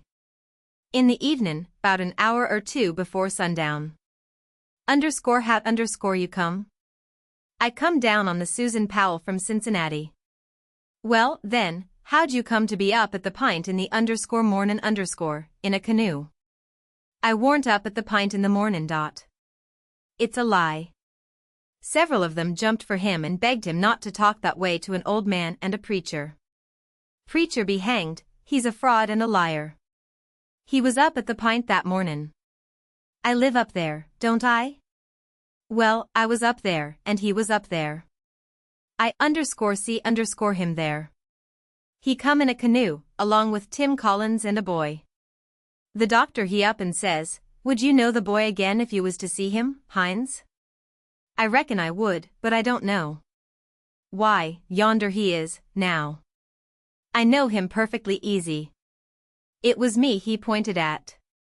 The doctor says, "Neighbors, I don't know whether the new couple is frauds or not, but if these two ain't frauds, I am an idiot, that's all. I think it's our duty to see that they don't get away from here till we've looked into this thing. Come along, Hines, come along, the rest of you. We'll take these fellows to the tavern and affront them with t'other couple, and I reckon we'll find out something before we get through." It was nuts for the crowd, though maybe not for the king's friends, so we all started. It was about sundown. The doctor he led me along by the hand, and was plenty kind enough, but he never let go my hand. We all got in a big room in the hotel, and lit up some candles, and fetched in the new couple. First, the doctor says, "I don't wish to be too hard on these two men, but I think they're frauds, and they may have complices that we don't know nothing about. If they have, won't the complices get away with that bag of gold Peter Wilkes left? It ain't unlikely. If these men ain't frauds, they won't object to sending for that money and letting us keep it till they prove they're all right, ain't that so?" Everybody agreed to that. So I judged they had our gang in a pretty tight place right at the outstart. But the king he only looked sorrowful and says, "Gentlemen, I wish the money was there, for I ain't got no disposition to throw anything in the way of a fair, open, out-and-out investigation o' this miserable business, but, alas, the money ain't there. You can send and see, if you want to." "Where is it, then?" "Well, when my niece give it to me to keep for her, I took and hid it inside o' the straw tick o' my bed, not wishin' to bank it for the few days we'd be here, and considerin' the bed a safe place, we not bein' used to niggers, and suppository and honest, like servants in England. The niggers stole it the very next mornin' after I had went downstairs, and when I sold I hadn't missed the money yet, so they got clean away with it. My servant here can tell you about it, gentlemen." The doctor and several said shucks, and I see nobody didn't altogether believe him. One man asked me if I see the niggers steal it. I said no, but I see them sneaking out of the room and hustling away, and I never thought nothing, only I reckoned they was afraid they had waked up my master and was trying to get away before he made trouble with them. That was all they asked me. Then the doctor whirls on me and says, "Are you English, too?" I says yes, and him and some others laughed, and said, "Stuff." Well, then they sailed in on the general investigation, and there we had it, up and down, hour in, hour out, and nobody never said a word about supper, nor ever seemed to think about it, and so they kept it up, and kept it up, and it was the worst mixed-up thing you ever see. They made the king tell his yarn, and they made the old gentleman tell his en, and anybody but a lot of prejudiced chuckleheads would seen that the old gentleman was spinning truth and t'other one lies. And by they had me up to tell what I knowed. The king he give me a left-handed look out of the corner of his eye, and so I knowed enough to talk on the right side. I begun to tell about Sheffield, and how we lived there, and all about the English Wilkses, and so on, but I didn't get pretty fur till the doctor begun to laugh, and Levi Bell, the lawyer, says, "Set down, my boy, I wouldn't strain myself if I was you. I reckon you ain't used to lying, it don't seem to come handy, what you want is practice. You do it pretty awkward. I didn't care nothing for the compliment, but I was glad to be let off anyway. The doctor he started to say something, and turns and says, if you'd been in town at first, Levi Bell. The king broke in and reached out his hand, and says, why, is this my poor dead brother's old friend that he's wrote so often about? The lawyer and him shook hands, and the lawyer smiled and looked pleased, and they talked right along a while, and then got to one side and talked low, and at last the lawyer speaks up and says, that'll fix it. I'll take the order and send it, along with your brother's, and then they'll know it's all right. So they got some paper and a pen, and the king he sat down and twisted his head to one side, and chawed his tongue, and scrawled off something, and then they give the pen to the duke, and then for the first time the duke looked sick. But he took the pen and wrote. So then the lawyer turns to the new old gentleman and says, you and your brother please write a line or two and sign your names. The old gentleman wrote, but nobody couldn't read it.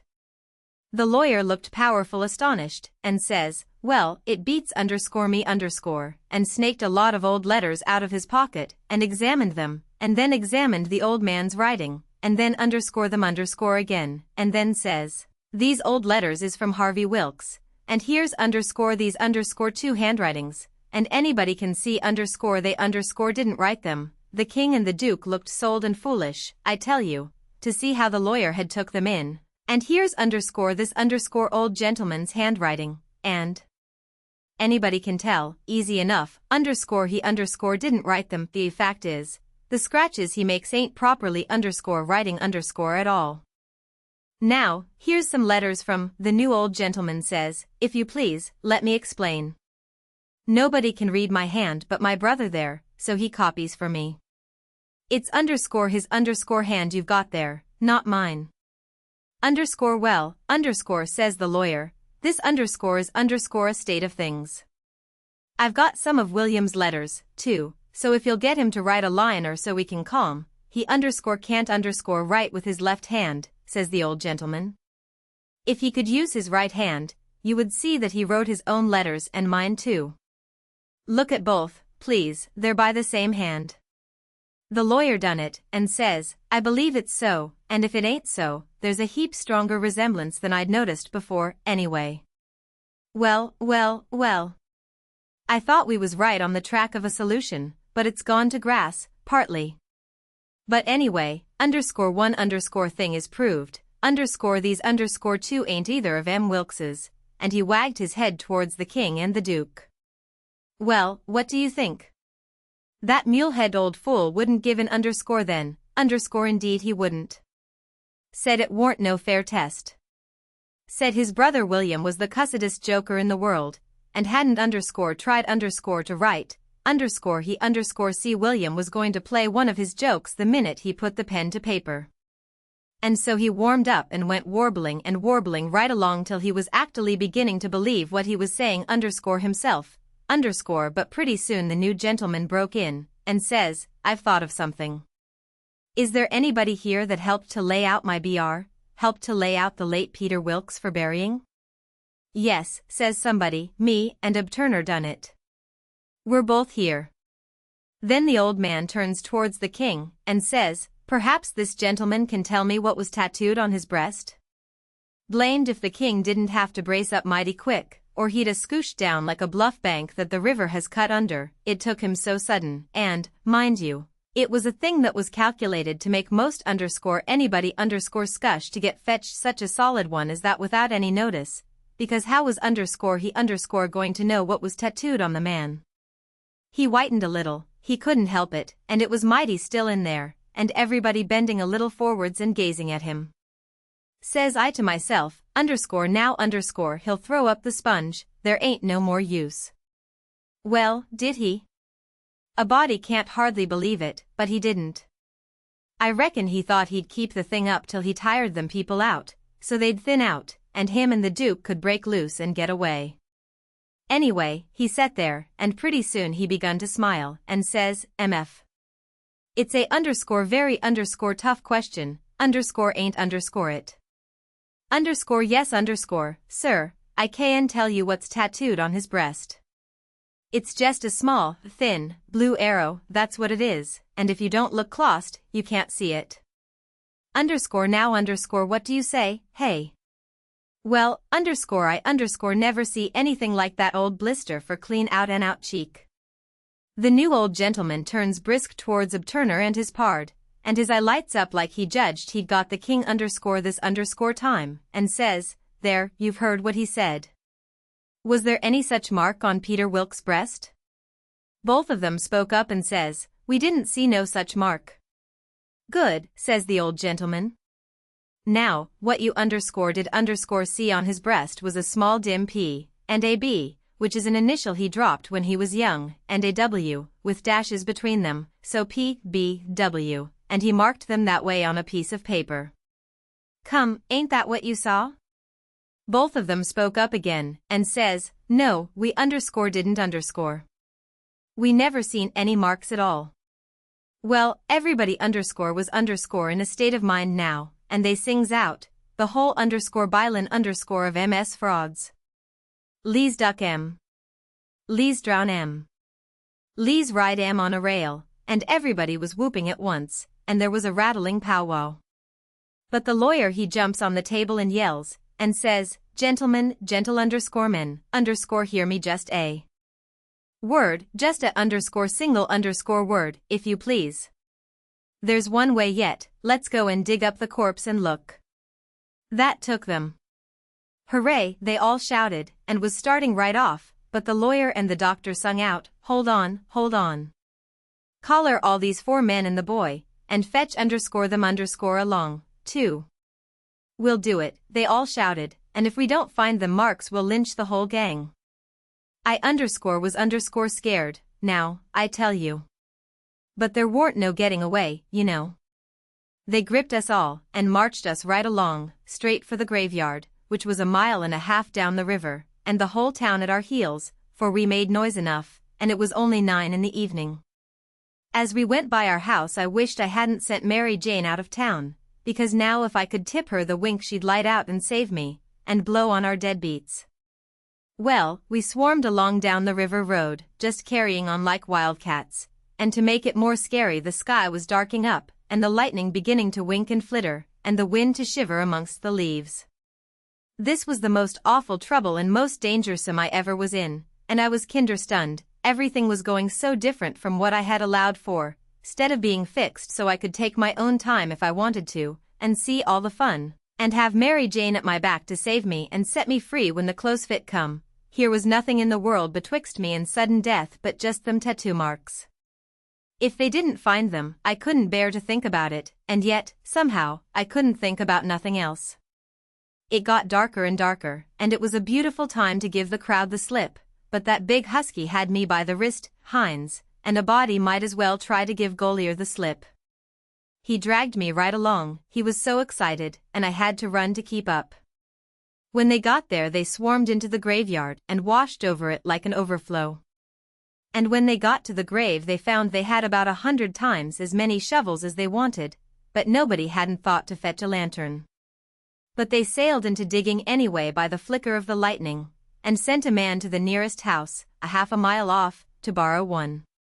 So they dug and dug like everything, and it got awful dark, and the rain started, and the wind swished and swushed along, and the lightning come brisker and brisker, and the thunder boomed, but them people never took no notice of it, they was so full of this business. And 1 minute you could see everything and every face in that big crowd, and the shovelfuls of dirt sailing up out of the grave, and the next second the dark wiped it all out, and you couldn't see nothing at all. At last they got out the coffin and begun to unscrew the lid, and then such another crowding and shouldering and shoving as there was, to scrooge in and get a sight, you never see, and in the dark, that way, it was awful. Hines he hurt my wrist dreadful pulling and tugging so, and I reckon he clean forgot I was in the world, he was so excited and panting. All of a sudden the lightning let go a perfect sluice of white glare, and somebody sings out, by the living Gingo, here's the bag of gold on his breast. Hines let out a whoop, like everybody else, and dropped my wrist and give a big surge to bust his way in and get a look, and the way I lit out and shinned for the road in the dark there ain't nobody can tell. I had the road all to myself, and I fairly flew, leastways, I had it all to myself except the solid dark, and the now and then glares, and the buzzing of the rain, and the thrashing of the wind, and the splitting of the thunder. And sure as you are born I did clip it along.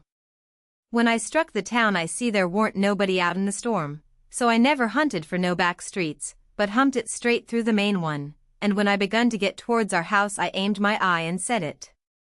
No light there, the house all dark, which made me feel sorry and disappointed. I didn't know why. But at last, just as I was sailing by, _flash_ comes the light in Mary Jane's window.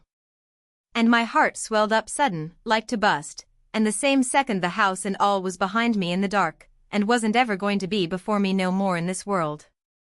She was the best girl I ever see, and had the most sand. The minute I was far enough above the town to see I could make the tow head, I begun to look sharp for a boat to borrow, and the first time the lightning showed me one that wasn't chained I snatched it and shoved. It was a canoe, and warn't fastened with nothing but a rope. The tow head was a rattling big distance off, away out there in the middle of the river, but I didn't lose no time, and when I struck the raft at last I was so faggied I would have just laid down to blow and gasp if I could afforded it. But I didn't. As I sprung aboard I sung out with you, Jim, and set her loose. Glory be to goodness, we're shut of them. Jim lit out, and was coming for me with both arms spread, he was so full of joy. But when I glimpsed him in the lightning my heart shot up in my mouth and I went overboard backwards, for I forgot he was old King Lear and a drowned Arab all in one, and it most scared the livers and lights out of me. But Jim fished me out, and was going to hug me and bless me, and so on. He was so glad I was back and we was shut of the king and the duke, but I says, not now, have it for breakfast, have it for breakfast. Cut loose and let her slide.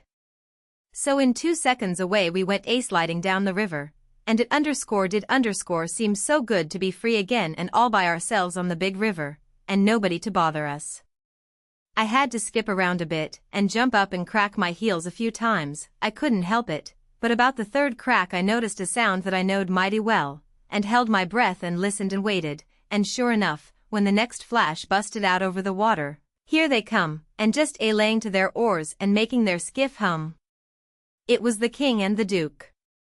So I wilted right down onto the planks then, and give up, and it was all I could do to keep from crying. Chapter 30. When they got aboard the king went for me, and shook me by the collar, and says, tryin' to give us the slip, was ye, you pup? Tired of our company, hey? I says, no, your majesty, we warn't, please don't, your majesty.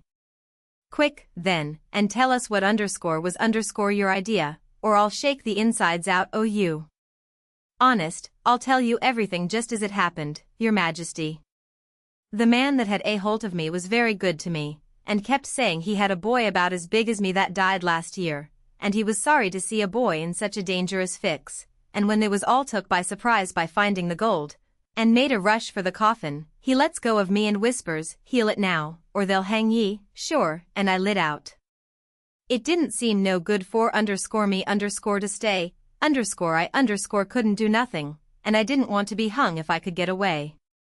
So I never stopped running till I found the canoe, and when I got here I told Jim to hurry, or they'd catch me and hang me yet, and said I was afeard you and the Duke wasn't alive now, and I was awful sorry, and so was Jim, and was awful glad when we see you coming. You may ask Jim if I didn't. Jim said it was so, and the king told him to shut up, and said, oh, yes, it's mighty likely, and shook me up again, and said he reckoned he'd drowned me. But the Duke says, Lego the boy, you old idiot. Would you a done any different? Did you inquire around for him when you got loose? I don't remember it. So the king let go of me, and begun to cuss that town and everybody in it. But the Duke says, you better a blame sight give yourself a good cussing, for you're the one that's entitled to it most. You hain't done a thing from the start that had any sense in it, except coming out so cool and cheeky with that imaginary blue arrow mark. That was . Right, it was right down bully, and it was the thing that saved us. For if it hadn't been for that, they'd a jailed us till the Englishman's baggage come, and then, the penitentiary, you bet. But that trick took to the graveyard, and the gold done us a still bigger kindness, for if the excited fools hadn't let go all holts and made that rush to get a look, we'd a slept in our cravats tonight, cravats warranted to underscore were underscore, too, longer than underscore we'd underscore need They was still a minute, thinking, then the king says, kind of absent-minded like, MF. And we reckoned the underscore niggers underscore stole it. That made me squirm.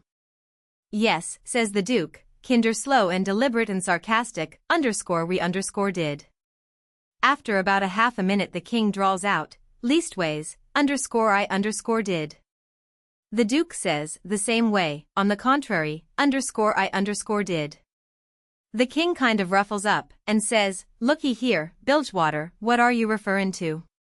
The Duke says, pretty brisk, when it comes to that, maybe you'll let me ask, what was underscore you underscore referring to? Shucks, says the king, very sarcastic, but underscore I underscore don't know, maybe you was asleep, and didn't know what you was about. The Duke bristles up now, and says, oh, let underscore up underscore on this cussed nonsense, do you take me for a blame fool? Don't you reckon underscore I underscore know who hid that money in that coffin? Underscore yes underscore, sir. I know you underscore do underscore know, because you done it yourself. It's a lie. And the Duke went for him. The king sings out, take why our hands off, lego my throat, I take it all back. The Duke says, well, you just own up, first, that you underscore did underscore hide that money there, intending to give me the slip one of these days, and come back and dig it up, and have it all to yourself.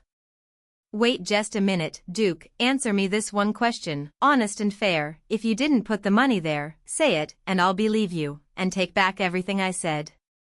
You old scoundrel, I didn't, and you know I didn't. There, now. Well, then, I believe you.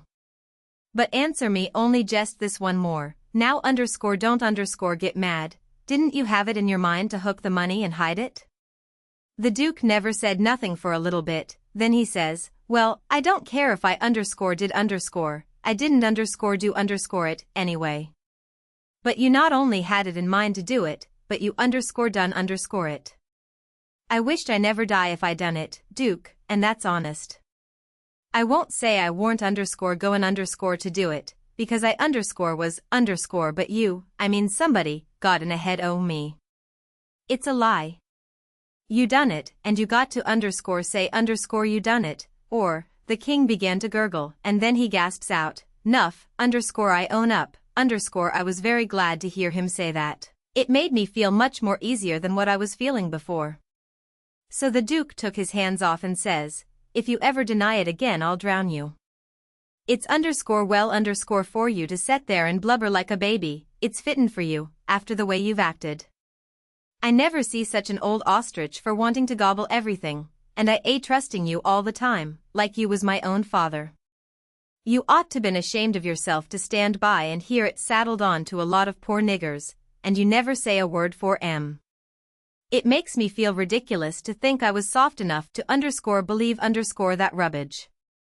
Cuss you, I can see now why you was so anxious to make up the deficit, you wanted to get what money I'd got out of the nonsuch in one thing or another, and scoop it underscore all, underscore the king says, timid, and still a snuffling, why, Duke, it was you that said make up the deficit, it warn't me. Dry up. I don't want to hear no more underscore out underscore of you, says the Duke. And underscore now underscore you see what you underscore got underscore by it. They've got all their own money back, and all of underscore orn underscore but a shekel or two underscore besides underscore. Glong to bed, and don't you defers it underscore me underscore no more defers it's, long s underscore you underscore live.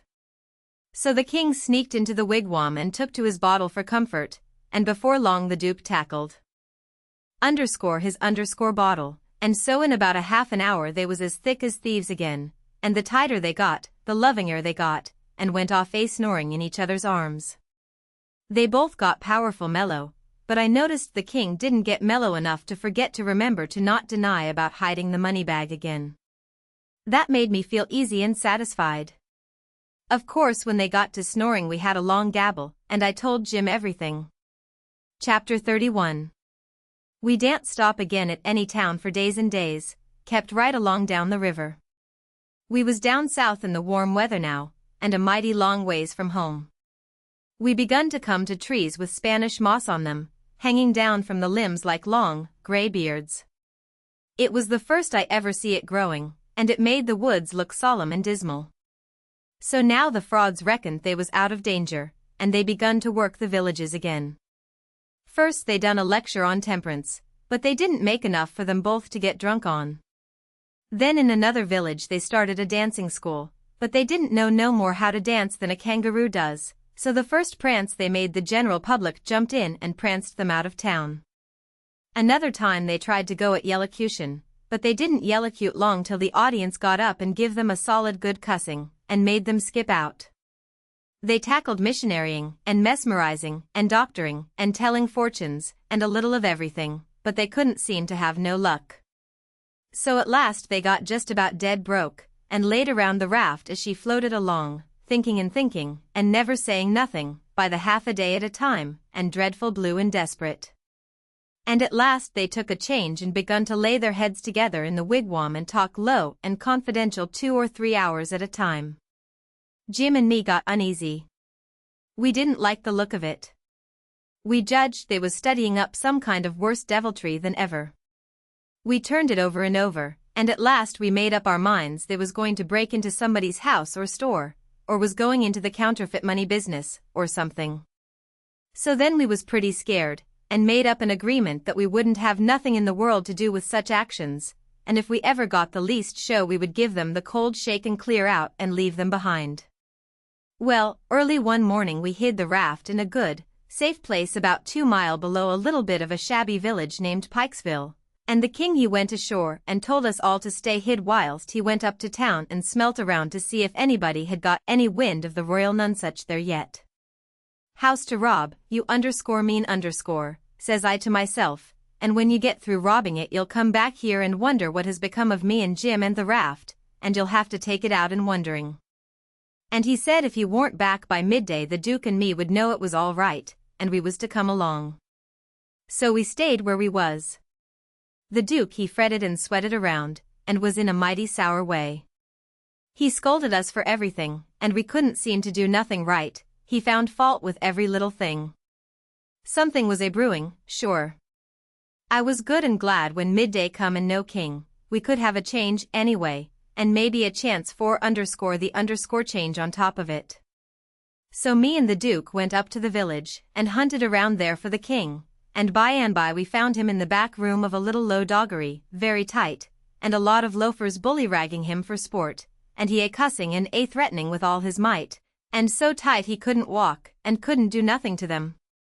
The Duke he begun to abuse him for an old fool, and the king begun to sass back, and the minute they was fairly at it I lit out and shook the reefs out of my hind legs, and spun down the river road like a deer, for I see our chance, and I made up my mind that it would be a long day before they ever see me and Jim again.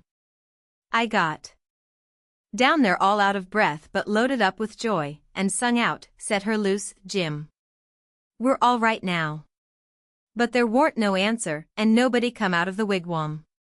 Jim was gone. I set up a shout, and then another one, and run this way and that in the woods, whooping and screeching, but it warn't no use, old Jim was gone. Then I set down and cried. I couldn't help it. But I couldn't set still long.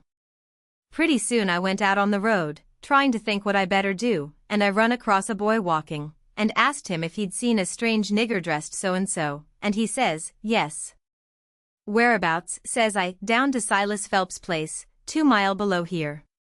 He's a runaway nigger, and they've got him. Was you looking for him? You bet I ain't.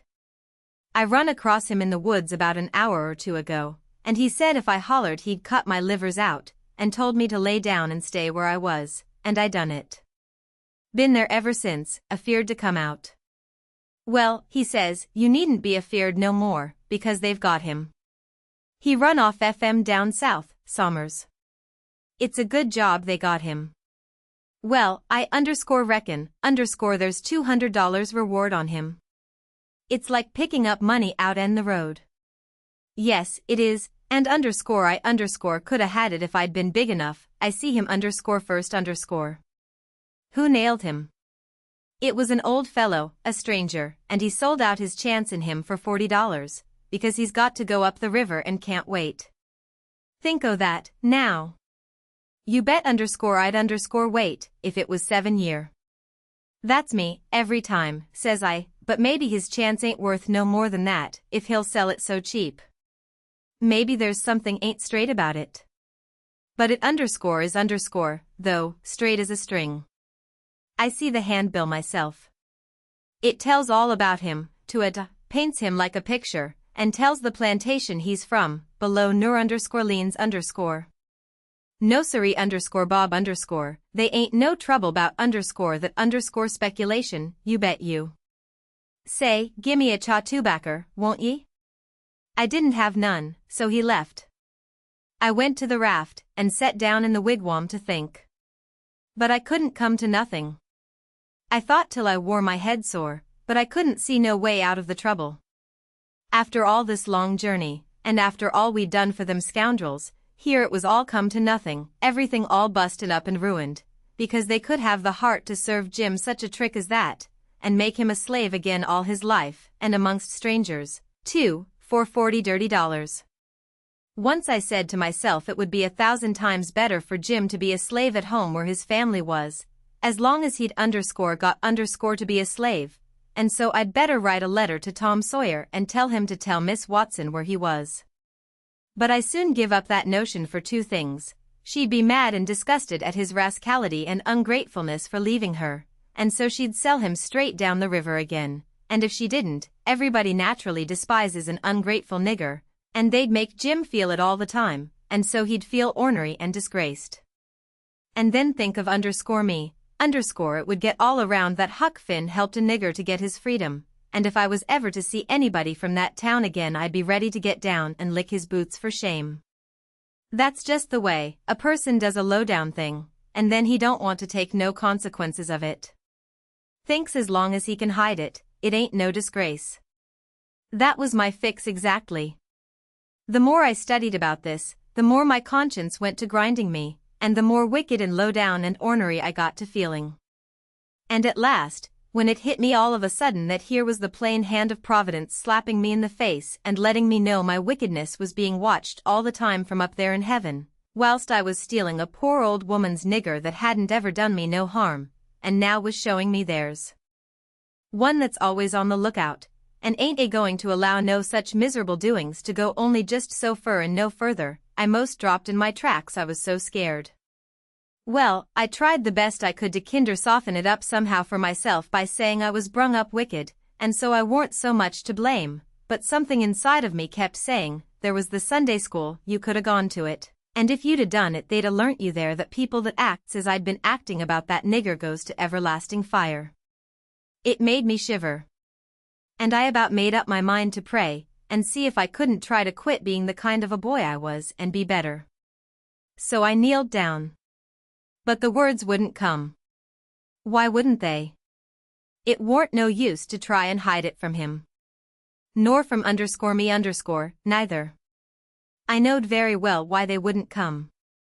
It was because my heart warn't right, it was because I warn't square, it was because I was playing double.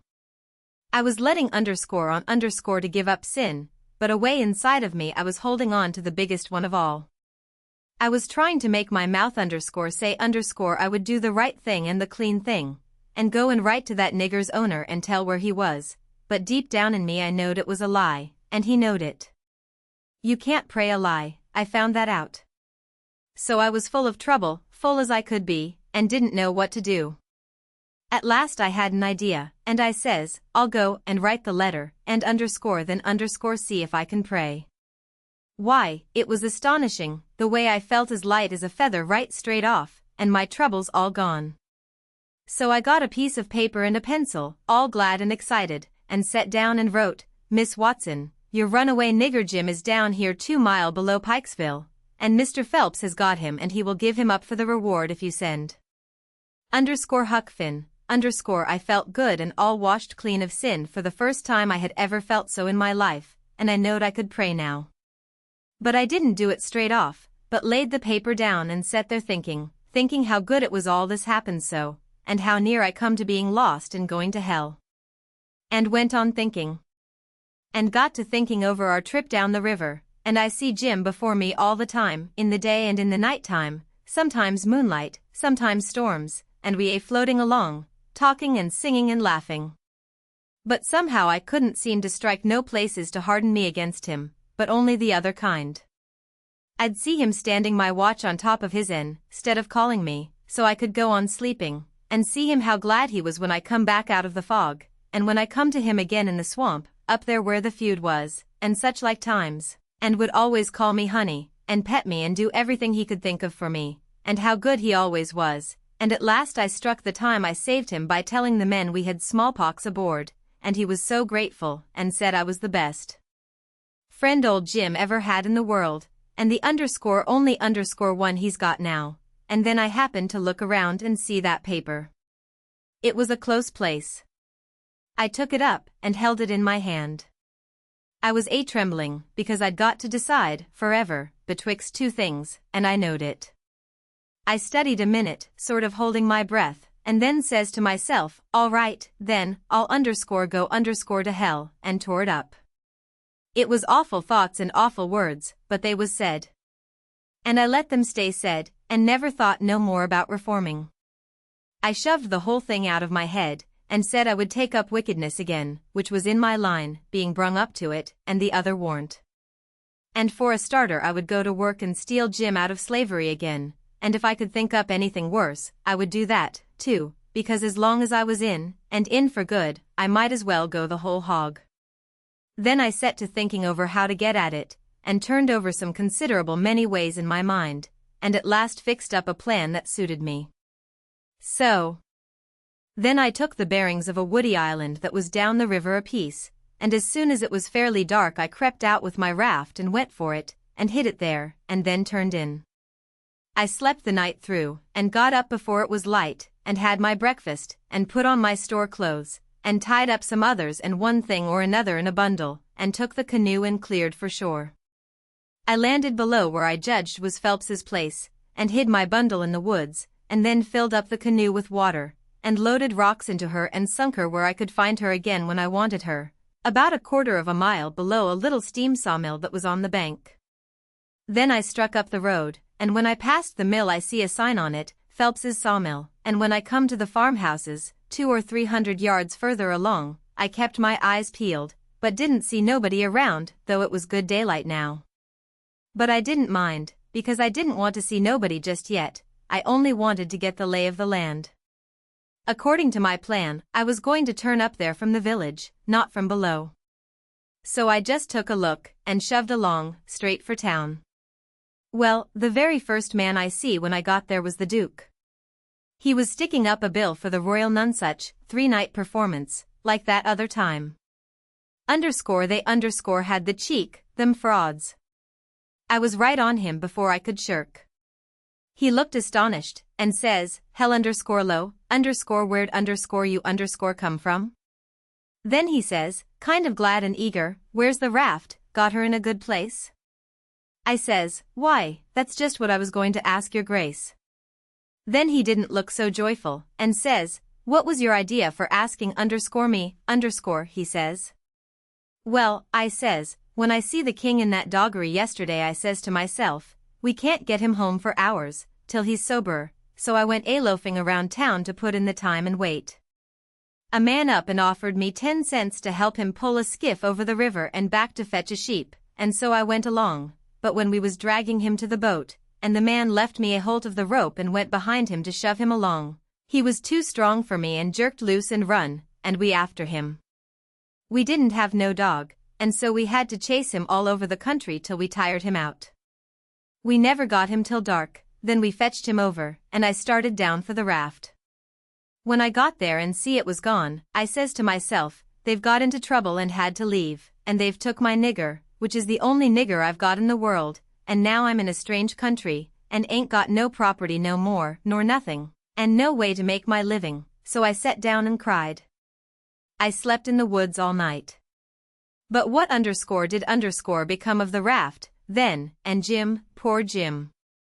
Blamed if I know, that is, what's become of the raft.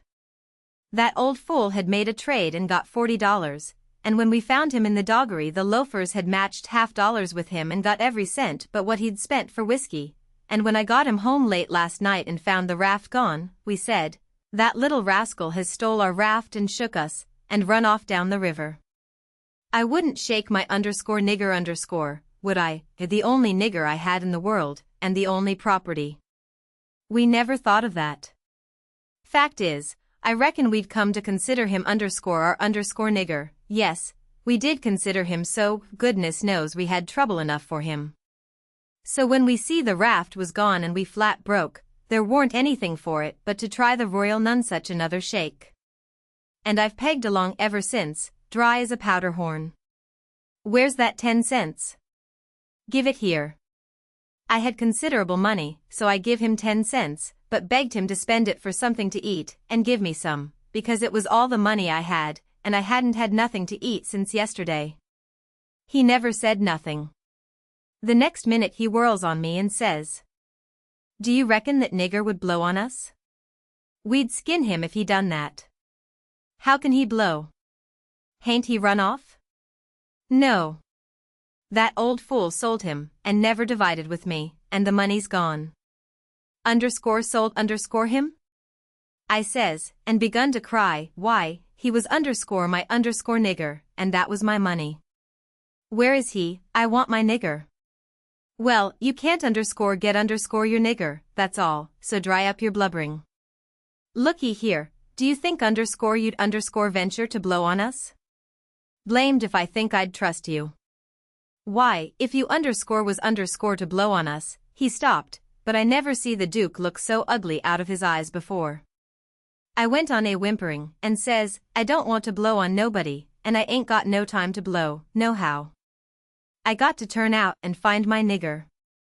He looked kinder bothered, and stood there with his bills fluttering on his arm, thinking, and wrinkling up his forehead.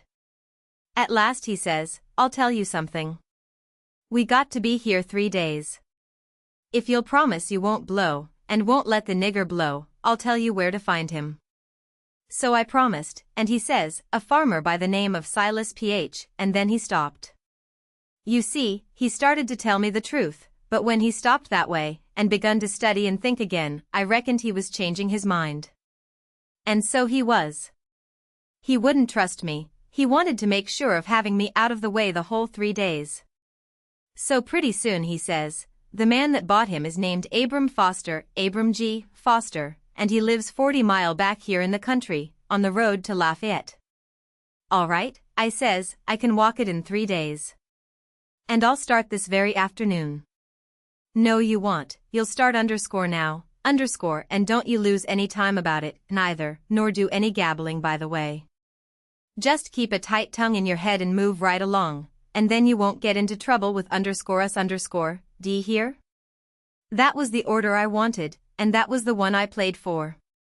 I wanted to be left free to work my plans. "So clear out," he says, "and you can tell Mr. Foster whatever you want to. Maybe you can get him to believe that Jim is your nigger. Some idiots don't require documents, leastways I've heard there's such down south here. And when you tell him the handbill and the reward's bogus, maybe he'll believe you when you explain to him what the idea was for getting em out. Go long now, and tell him anything you want to, but mind you don't work your jaw any between here and there." So I left, and struck for the back country. I didn't look around, but I kinder felt like he was watching me. But I knowed I could tire him out at that. I went straight out in the country as much as a mile before I stopped, then I doubled back through the woods towards Phelps. I reckoned I better start in on my plans straight off without fooling around, because I wanted to stop Jim's mouth till these fellows could get away. I didn't want no trouble with their kind. I'd seen all I wanted to of them, and wanted to get entirely shut of them. Chapter 32.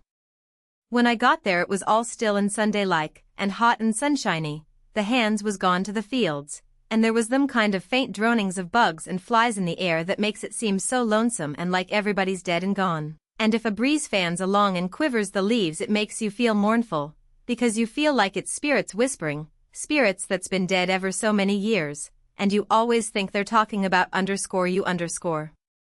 As a general thing, it makes a body wish _he _ was dead, too, and done with it all. Phelps was one of these little one-horse cotton plantations, and they all look alike. A rail fence round a 2-acre yard, a stile made out of logs sawed off and upended in steps, like barrels of a different length, to climb over the fence with, and for the women to stand on when they are going to jump on to a horse. Some sickly grass patches in the big yard, but mostly it was bare and smooth, like an old hat with the nap rubbed off. Big double log house for the white folks, hewed logs, with the chinks stopped up with mud or mortar, and these mud stripes been whitewashed some time or another. Round log kitchen, with a big broad, open but roofed passage joining it to the house. Log smokehouse back of the kitchen. 3 little log nigger cabins in a row t'other side the smokehouse. 1 little hut all by itself away down against the back fence, and some outbuildings down a piece the other side. Ash hopper and big kettle to bile soap in by the little hut. Bench by the kitchen door, with bucket of water and a gourd. Hound asleep there in the sun. More hounds asleep round about 3 shade trees away off in a corner. Some currant bushes and gooseberry bushes in one place by the fence. Outside of the fence a garden and a watermelon patch. Then the cotton fields begins, and after the fields the woods. I went around and clumb over the back stile by the ash hopper, and started for the kitchen. When I got a little ways I heard the dim hum of a spinning wheel wailing along up and sinking along down again, and then I knowed for certain I wished I was dead, for that _ is _ the lonesomest sound in the whole world. I went right along, not fixing up any particular plan, but just trusting to Providence to put the right words in my mouth when the time come, for I'd noticed that Providence always did put the right words in my mouth if I left it alone. When I got halfway, first one hound and then another got up and went for me, and of course I stopped and faced them, and kept still. And such another powwow as they made. In a quarter of a minute I was a kind of a hub of a wheel, as you may say, spokes made out of dogs, circle of 15 of them packed together around me, with their necks and noses stretched up towards me, a barking and howling, and more a coming. You could see them sailing over fences and around corners from everywheres. A nigger woman come tearing out of the kitchen with a rolling pin in her hand, singing out, "Begone _you _ tige. You spot. Begone saw," and she fetched first one and then another of them a clip and sent them howling, and then the rest followed, and the next second half of them come back, wagging their tails around me, and making friends with me. There ain't no harm in a hound, nohow. And behind the woman comes a little nigger girl and 2 little nigger boys without anything on but tow linen shirts, and they hung on to their mother's gown, and peeped out from behind her at me, bashful, the way they always do. And here comes the white woman running from the house, about 45 or 50-year-old, bareheaded, and her spinning stick in her hand, and behind her comes her little white children, acting the same way the little niggers was doing. She was smiling all over so she could hardly stand, and says, "It's _you _ at last, _ain't _ it?" I out with a yes'm before I thought. She grabbed me and hugged me tight, and then gripped me by both hands and shook, and the tears come in her eyes, and run down over, and she couldn't seem to hug and shake enough, and kept saying, "You don't look as much like your mother as I reckoned you would, but law sakes, I don't care for that, I'm so glad to see you. Dear, it does seem like I could eat you up. Children, it's your cousin Tom, tell him howdy." But they ducked their heads, and put their fingers in their mouths, and hid behind her. So she run on, "Lisa, hurry up and get him a hot breakfast right away, or did you get your breakfast on the boat?" I said I had got it on the boat. So then she started for the house, leading me by the hand, and the children tagging after. When we got there she set me down in a split-bottomed chair, and set herself down on a little low stool in front of me, holding both of my hands, and says, "Now I can have a good look at you," and, laws a me, I've been hungry for it a many a time, all these long years, and it's come at last. We been expecting you a couple of days and more. What kep you, boat get aground? Yes'm, don't say yes'm, say Aunt Sally. Where'd she get aground? I didn't rightly know what to say, because I didn't know whether the boat would be coming up the river or down. But I go a good deal on instinct, and my instinct said she would be coming up, from down towards Orleans. That didn't help me much, though, for I didn't know the names of bars down that way. I see I'd got to invent a bar, or forget the name of the one we got aground on, or, now I struck an idea, and fetched it out. It warn't the grounding, that didn't keep us back but a little. We blowed out a cylinder head. Good gracious. Anybody hurt? No. Killed a nigger. Well, it's lucky, because sometimes people do get hurt. 2 years ago last Christmas your Uncle Silas was coming up from Nerlines on the old _Lally Rook _ and she blowed out a cylinder head and crippled a man. And I think he died afterwards. He was a Baptist. Your Uncle Silas knowed a family in Baton Rouge that knowed his people very well. Yes, I remember now, he did die. Mortification set in, and they had to amputate him. But it didn't save him. Yes, it was mortification, that was it. He turned blue all over, and died in the hope of a glorious resurrection. They say he was a sight to look at. Your uncle's been up to the town every day to fetch you. And he's gone again, not more'n an hour ago, he'll be back any minute now. You must 'a met him on the road, didn't you, oldish man, with a— No, I didn't see nobody, Aunt Sally. The boat landed just at daylight, and I left my baggage on the wharf boat and went looking around the town and out a piece in the country, to put in the time and not get here too soon, and so I come down the back way. Who'd you give the baggage to? Nobody. Why, child, it'll be stole. Not where I hid it, I reckon it won't, I says. How'd you get your breakfast so early on the boat? It was kinder thin ice, but I says, the captain see me standing around, and told me I better have something to eat before I went ashore, so he took me in the Texas to the officer's lunch, and give me all I wanted. I was getting so uneasy I couldn't listen good. I had my mind on the children all the time. I wanted to get them out to one side and pump them a little, and find out who I was. But I couldn't get no show. Mrs. Phelps kept it up and run on so. Pretty soon she made the cold chills streak all down my back, because she says, but here we're running on this way, and you hain't told me a word about Sis, nor any of them. Now I'll rest my works a little, and you start up yourn. Just tell me everything tell me all about every one of and how they are, and what they're doing, and what they told you to tell me, and every last thing you can think of. Well, I see I was up a stump, and up it good. Providence had stood by me this fur all right, but I was hard and tight aground now. I see it warn't a bit of use to try to go ahead, I'd got to throw up my hand.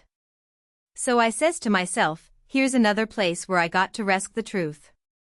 I opened my mouth to begin, but she grabbed me and hustled me in behind the bed, and says, here he comes. Stick your head down lower, there, that'll do, you can't be seen now. Don't you let on you're here. I'll play a joke on him. Children, don't you say a word. I see I was in a fix now. But it warn't no use to worry, there warn't nothing to do but just hold still, and try and be ready to stand from under when the lightning struck. I had just one little glimpse of the old gentleman when he come in, then the bed hit him. Mrs. Phelps she jumps for him, and says, has he come? No, says her husband.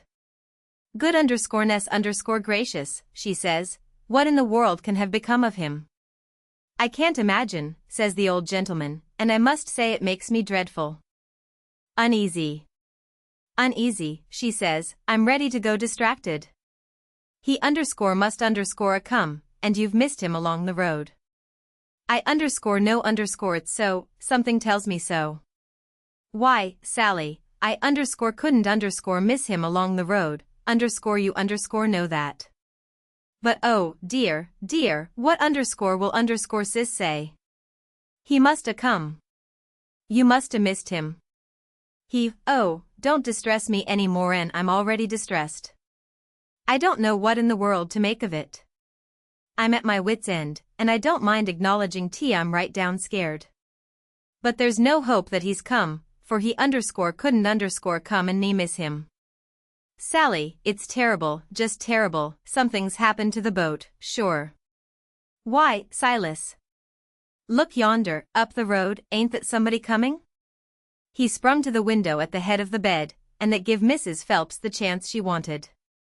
She stooped down quick at the foot of the bed and give me a pull, and out I come, and when he turned back from the window there she stood, a beaming and a smiling like a house afire, and I standing pretty meek and sweaty alongside. The old gentleman stared, and says, "Why, who's that? Who do you reckon 't is?" I hain't no idea. Who is it? It's Tom Sawyer, by jings, I most slumped through the floor. But there warn't no time to swap knives. The old man grabbed me by the hand and shook, and kept on shaking, and all the time how the woman did dance around and laugh and cry, and then how they both did fire off questions about Sid, and Mary, and the rest of the tribe. But if they was joyful, it warn't nothing to what I was, for it was like being born again. I was so glad to find out who I was. Well, they froze to me for 2 hours, and at last, when my chin was so tired it couldn't hardly go any more, I had told them more about my family, I mean the Sawyer family, than ever happened to any 6 Sawyer families. And I explained all about how we blowed out a cylinder head at the mouth of White River, and it took us 3 days to fix it. Which was all right, and worked first rate, because they didn't know but what it would take 3 days to fix it. If I'd a called it a bolt head it would a done just as well. Now I was feeling pretty comfortable all down one side, and pretty uncomfortable all up the other. Being Tom Sawyer was easy and comfortable, and it stayed easy and comfortable till by and by I hear a steamboat coughing along down the river. Then I says to myself, "S'pose Tom Sawyer comes down on that boat? And s'pose he steps in here any minute, and sings out my name before I can throw him a wink to keep quiet?" Well, I couldn't have it that way, it wouldn't do at all. I must go up the road and waylay him. So I told the folks I reckoned I would go up to the town and fetch down my baggage. The old gentleman was for going along with me, but I said no, I could drive the horse myself, and I drew there he wouldn't take no trouble about me. Chapter 33. So I started for town in the wagon, and when I was halfway I see a wagon coming, and sure enough it was Tom Sawyer, and I stopped and waited till he come along. I says hold on, and it stopped alongside, and his mouth opened up like a trunk, and stayed so, and he swallowed 2 or 3 times like a person that's got a dry throat, and then says, "I hain't ever done you no harm. You know that. So, then, what you want to come back and me for?" I says, "I hain't come back, I hain't been gone . When he heard my voice it righted him up some, but he warn't quite satisfied yet. He says, "Don't you play nothing on me, because I wouldn't on you. Honest Injun now, you ain't a ghost?" "Honest Injun, I ain't," I says. "Well, well, that ought to settle it, of course, but I can't somehow seem to understand it no way. Looky here, warn't you ever murdered at all, no. I warn't ever murdered at all, I played it on them. You come in here and feel of me if you don't believe me." So he done it. And it satisfied him, and he was that glad to see me again he didn't know what to do. And he wanted to know all about it right off, because it was a grand adventure, and mysterious, and so it hit him where he lived. But I said, leave it alone till by and by, and told his driver to wait, and we drove off a little piece, and I told him the kind of a fix I was in, and what did he reckon we better do? He said, let him alone a minute, and don't disturb him. So he thought, and pretty soon he says, it's all right, I've got it. Take my trunk in your wagon, and let on it's your in, and you turn back and fool along slow, so as to get to the house about the time you ought to, and I'll go towards town a piece, and take a fresh start, and get there a quarter or a half an hour after you, and you needn't let on to know me at first. I says, all right, but wait a minute. There's one more thing, a thing that nobody don't know but me. And that is, there's a nigger here that I'm trying to steal out of slavery, and his name is Jim old Miss Watson's Jim. He says, what? Why, Jim is, he stopped and went to studying. I says, I know what you'll say. You'll say it's dirty, low-down business, but what if it is?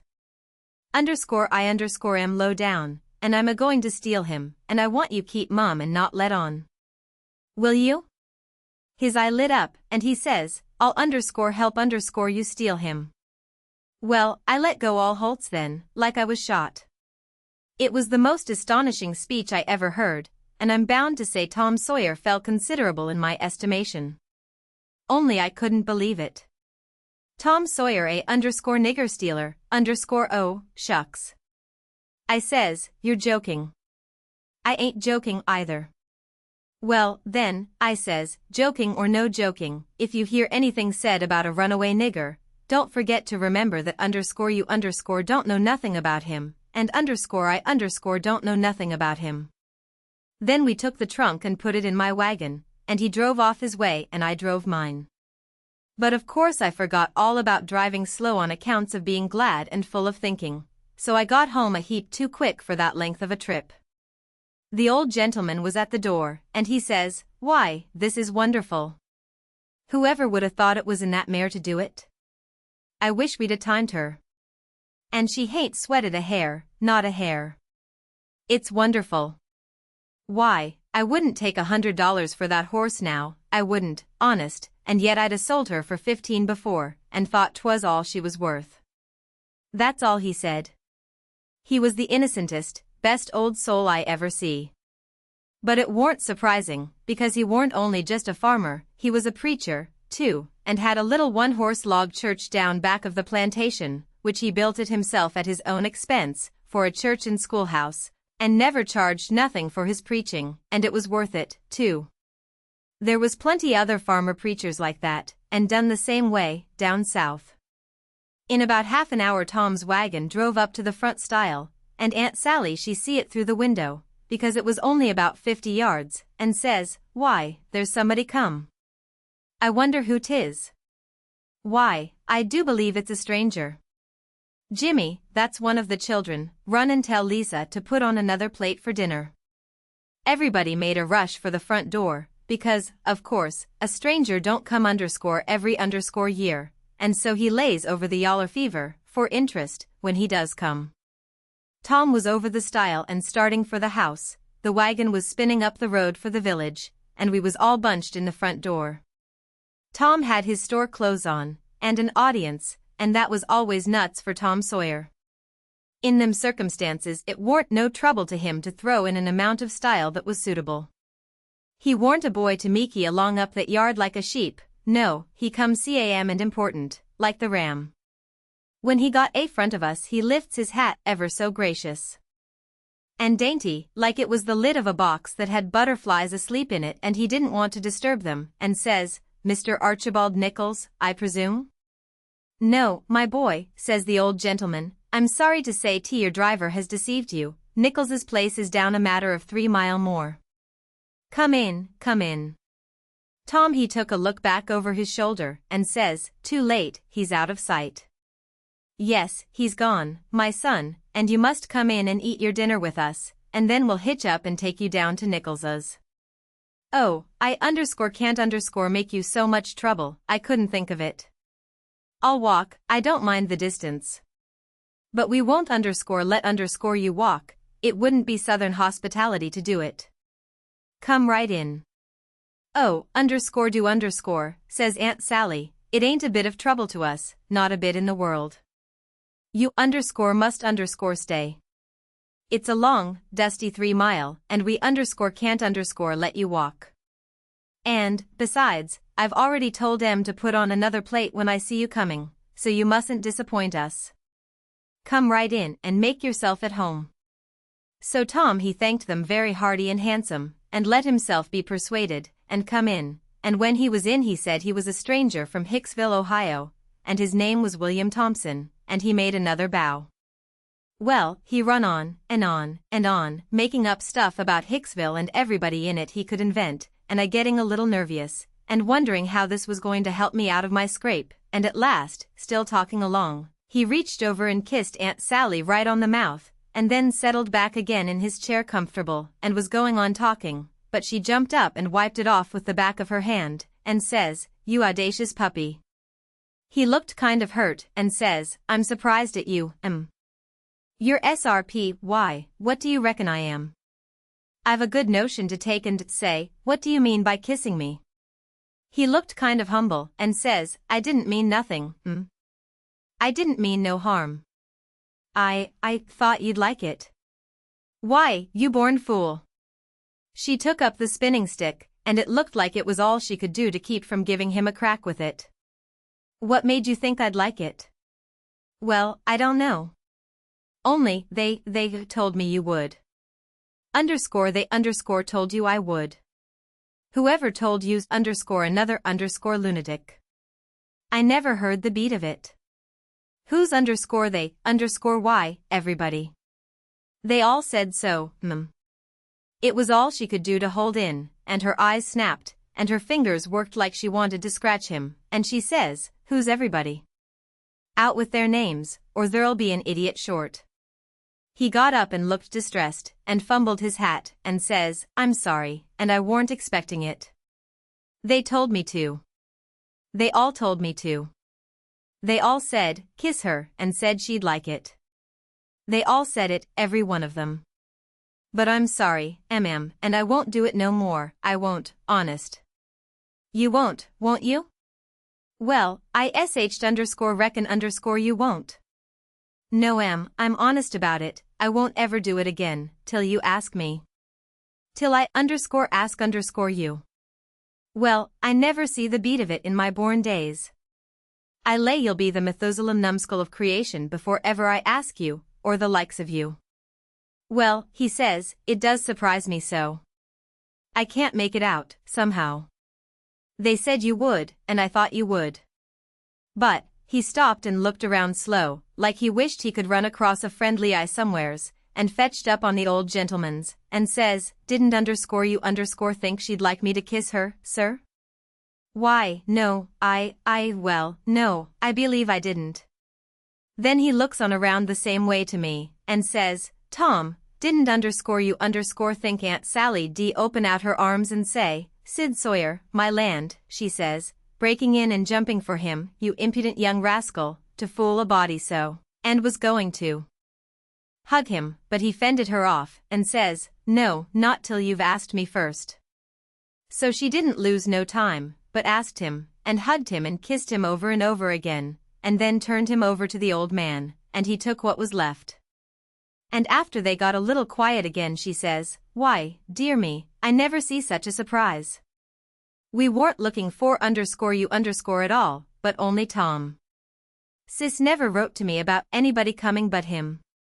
It's because it weren't intended for any of us to come but Tom, he says, but I begged, and at the last minute she let me come, too, so, coming down the river, me and Tom thought it would be a first-rate surprise for him to come here to the house first, and for me to by and by tag along and drop in, and let on to be a stranger.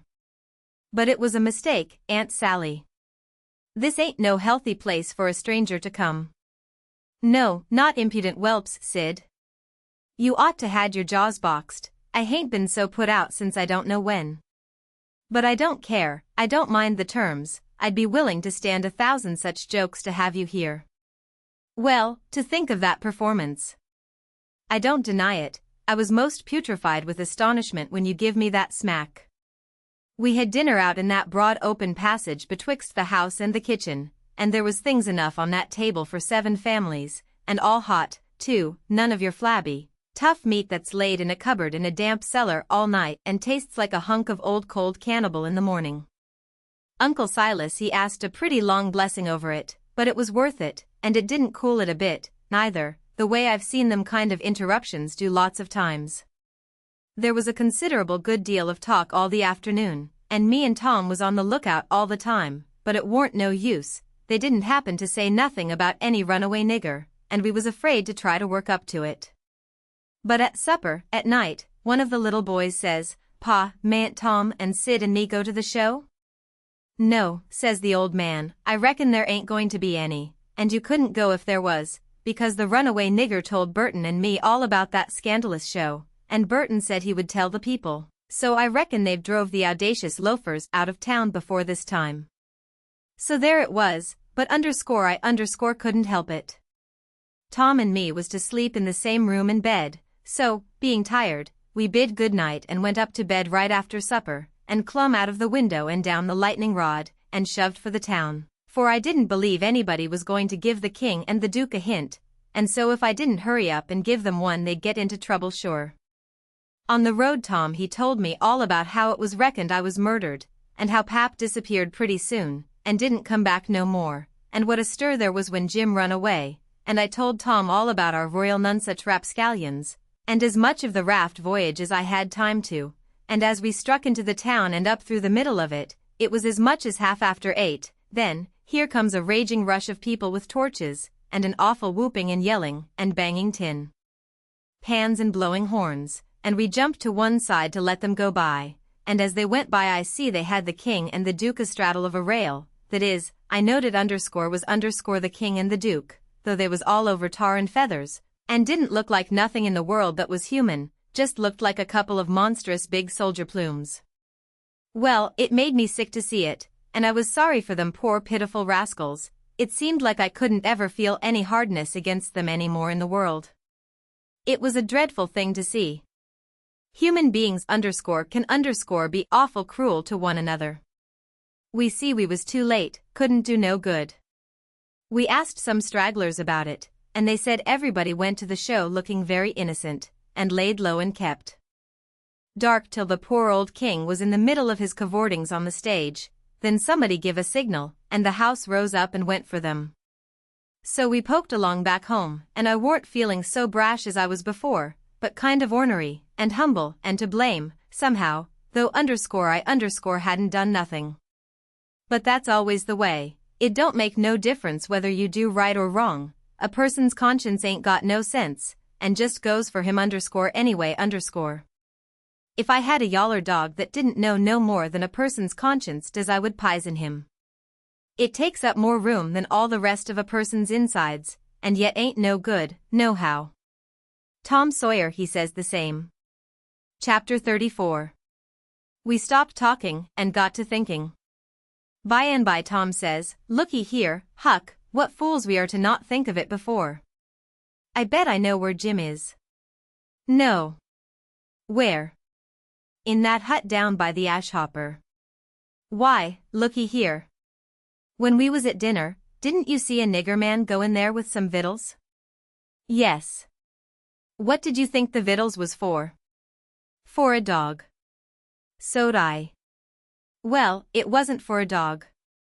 "Why?" "Because part of it was watermelon." "So it was, I noticed it." "Well, it does beat all that I never thought about a dog not eating watermelon. It shows how a body can see and don't see at the same time." Well, the nigger unlocked the padlock when he went in, and he locked it again when he came out. He fetched Uncle a key about the time we got up from table, same key, I bet. Watermelon shows man, lock shows prisoner, and it ain't likely there's two prisoners on such a little plantation, and where the people's all so kind and good. Jim's the prisoner. All right, I'm glad we found it out detective fashion, I wouldn't give shucks for any other way. Now you work your mind, and study out a plan to steal Jim, and I will study out one, too, and we'll take the one we like the best. What a head for just a boy to have. If I had Tom Sawyer's head I wouldn't trade it off to be a duke, nor mate of a steamboat, nor clown in a circus, nor nothing I can think of.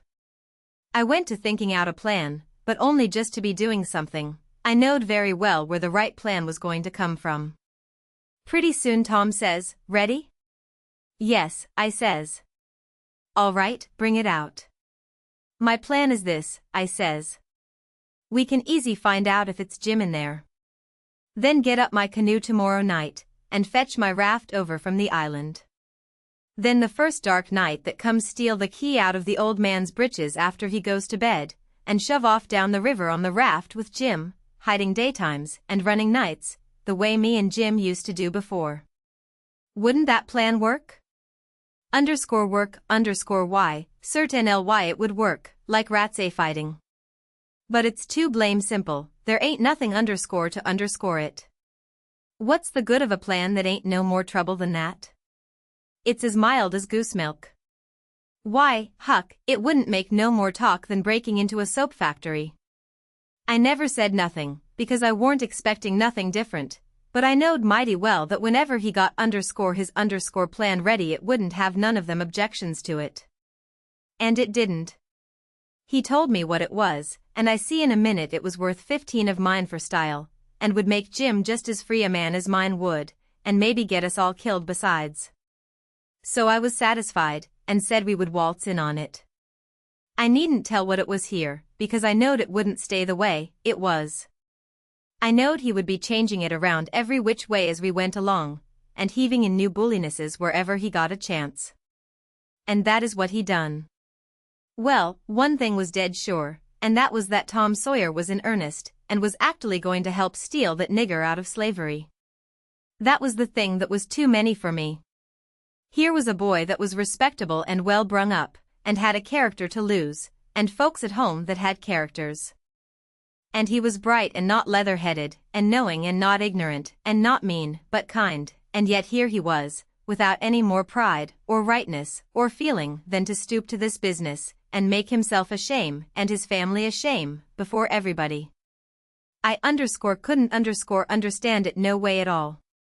It was outrageous, and I knowed I ought to just up and tell him so, and so be his true friend, and let him quit the thing right where he was and save himself. And I did start to tell him, but he shut me up, and says, "Don't you reckon I know what I'm about?" "Don't I generally know what I'm about?" "Yes." "Didn't I say I was going to help steal the nigger?" "Yes." Then. That's all he said, and that's all I said. It warn't no use to say any more, because when he said he'd do a thing, he always done it.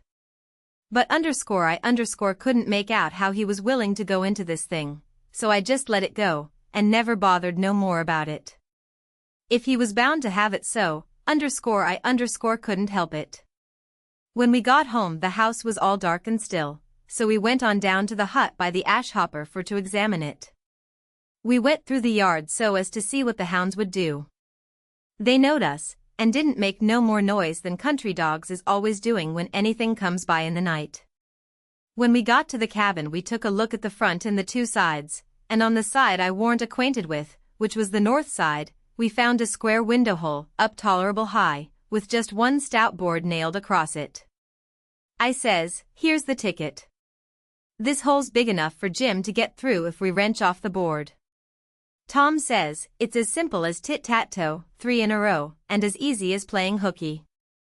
I should hope we can find a way that's a little more complicated than Huck Finn."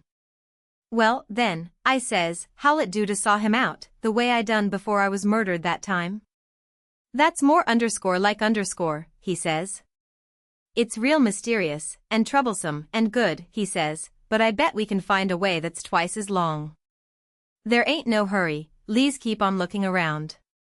Betwixt the hut and the fence, on the backside, was a lean-to that joined the hut at the eaves, and was made out of plank.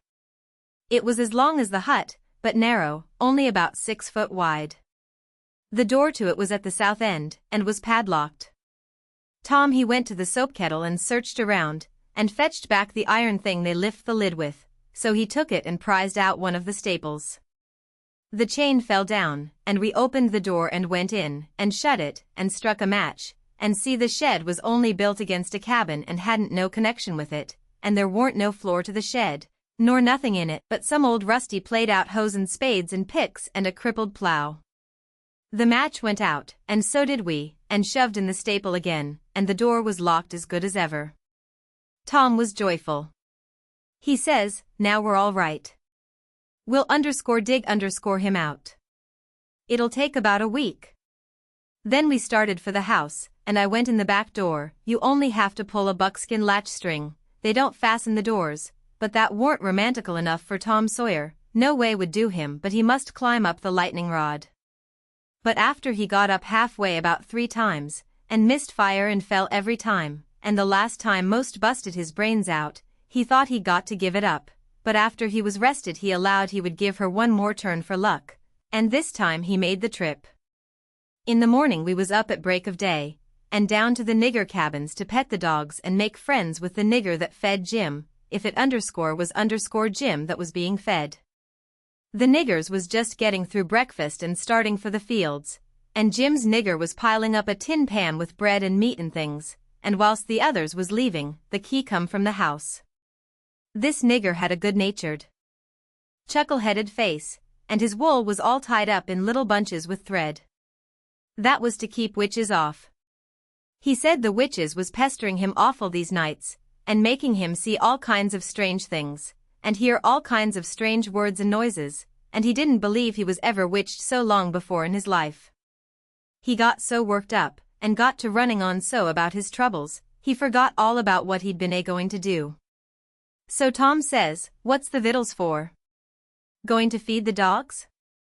The nigger kind of smiled around gradually over his face, like when you heave a brickbat in a mud puddle, and he says, "Yes, Mars Sid, _a_dog. Curus dog, too. Does you want to go and look at him?" "Yes." I hunched Tom, and whispers, "You going, right here in the daybreak?" That warn't the plan. "No, it warn't, but it's the plan now . So, drat him, we went along, but I didn't like it much. When we got in we couldn't hardly see anything, it was so dark, but Jim was there, sure enough, and could see us, and he sings out, "Why, _Huck, _and good _lawn _." "Ein dat Misto Tom?" "I just knowed how it would be, I just expected it. I didn't know nothing to do, and if I had I couldn't a done it, because that nigger busted in and says, 'Why, de gracious sakes. Do he know you gentlemen?' We could see pretty well now. Tom he looked at the nigger, steady and kind of wondering, and says, 'Does who know us?' 'Why, dis your runaway nigger.' 'I don't reckon he does, but what put that into your head?' 'What put it dar? Didn't he dis minute sing out like he knowed you?' Tom says, in a puzzled-up kind of way, 'Well, that's mighty curious. Who sung out? When did he sing out? What did he sing out?' And turns to me, perfectly calm, and says, 'Did you hear anybody sing out?' Of course there warn't nothing to be said but the one thing, so I says, 'No, I ain't heard nobody say nothing.' Then he turns to Jim, and looks him over like he never see him before, and says, 'Did you sing out?' 'No, saw,' says Jim, I hain't said nothing, saw. 'Not a word?' 'No, saw, I hain't said a word.' 'Did you ever see us before?' 'No, saw, not as I knows on.' So Tom turns to the nigger, which was looking wild and distressed, and says, kind of severe, 'What do you reckon's the matter with you, anyway? What made you think somebody sung out?' 'Oh, it's de dad blame witches, saw, and I wished I was dead, I do. Dey's allus at it, saw, and dey do mos kill me, dey scares me so. Please to don't tell nobody 'bout it, saw. Ol' Mars Silas he'll scol me, 'case he say dey ain't no witches. I geez wish to goodness he was here now, what would he say? I geez bet he couldn't find no way to get around it _dis time. But it's allos geez so, people dats _sot stays sot, dey won't look into nothin' and find it out fr deyselves, and when you find it out and tell 'bout it, dey don't believe you.' Tom give him a dime, and said we wouldn't tell nobody, and told him to buy some more thread to tie up his wool with, and then looks at Jim, and says, 'I wonder if Uncle Silas is going to hang this nigger. If I was to catch a nigger that was ungrateful enough to run away, I wouldn't give him up, I'd hang him.' And whilst the nigger stepped to the door to look at the dime and bite it to see if it was good, he whispers to Jim and says, 'Don't ever let on to know us. And if you hear any digging going on nights, it's us, we're going to set you free.' Jim only had time to grab us by the hand and squeeze it, then the nigger come back, and we said we'd come again sometime if the nigger wanted us to, and he said he would, more particular if it was dark, because the witches went for him mostly in the dark, and it was good to have folks around then. Chapter 35. It would be most an hour yet till breakfast, so we left and struck down into the woods, because Tom said we got to have some light to see how to dig by, and a lantern makes too much, and might get us into trouble. What we must have was a lot of them rotten chunks that's called foxfire, and just makes a soft kind of a glow when you lay them in a dark place. We fetched an armful and hid it in the weeds, and sat down to rest, and Tom says, kind of dissatisfied, blame it, this whole thing is just as easy and awkward as it can be. And so it makes it so rotten difficult to get up a difficult plan. There ain't no watchman to be drugged, now there ought to be a watchman. There ain't even a dog to give a sleeping mixture to. And there's Jim chained by one leg, with a 10-foot chain, to the leg of his bed. Why, all you got to do is to lift up the bedstead and slip off the chain. And Uncle Silas he trusts everybody, sends the key to the punkin-headed nigger, and don't send nobody to watch the nigger. Jim could 'a got out of that window hole before this, only there wouldn't be no use trying to travel with a 10-foot chain on his leg. Why, drat it, Huck, it's the stupidest arrangement I ever see. You got to invent the difficulties. Well, we can't help it, we got to do the best we can with the materials we've got. Anyhow, there's one thing, there's more honor in getting him out through a lot of difficulties and dangers, where there weren't one of them furnished to you by the people who it was their duty to furnish them, and you had to contrive them all out of your own head. Now look at just that one thing of the lantern. When you come down to the cold facts, we simply got to that a lantern's resky. Why, we could work with a torchlight procession if we wanted to, I believe. Now, whilst I think of it, we got to hunt up something to make a saw out of the first chance we get. What do we want of a saw?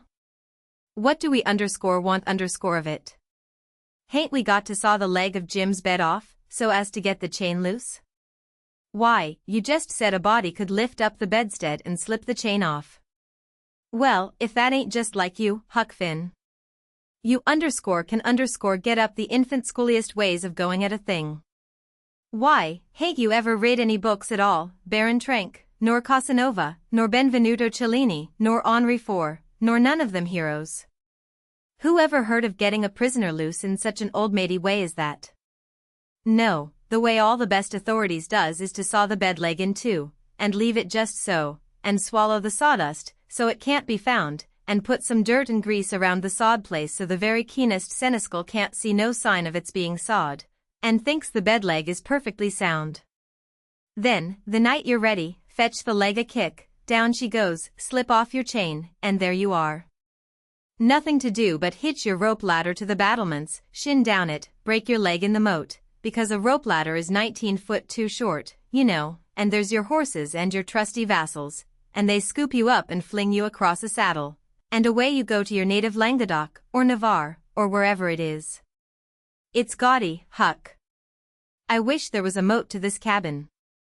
If we get time, the night of the escape, we'll dig one. I says, what do we want of a moat when we're going to snake him out from under the cabin? But he never heard me. He had forgot me and everything else. He had his chin in his hand, thinking. Pretty soon he sighs and shakes his head, then sighs again, and says, no, it wouldn't do, there ain't necessity enough for it. For what? I says. Why, to saw Jim's leg off, he says. Good land. I says, why, there ain't no necessity for it. And what would you want to saw his leg off for, anyway? Well, some of the best authorities has done it. They couldn't get the chain off, so they just cut their hand off and shoved. And a leg would be better still. But we got to let that go. There ain't necessity enough in this case, and, besides, Jim's a nigger, and wouldn't understand the reasons for it, and how it's the custom in Europe, so we'll let it go. But there's one thing, he can have a rope ladder, we can tear up our sheets and make him a rope ladder easy enough. And we can send it to him in a pie, it's mostly done that way. And I've worse pies. "Why, Tom Sawyer, how you talk," I says, "Jim ain't got no use for a rope ladder. He has got use for it." "How you talk, you better say, you don't know nothing about it. He's got to have a rope ladder, they all do. What in the nation can he do with it? Do with it? He can hide it in his bed, can't he? That's what they all do, and he's got to, too.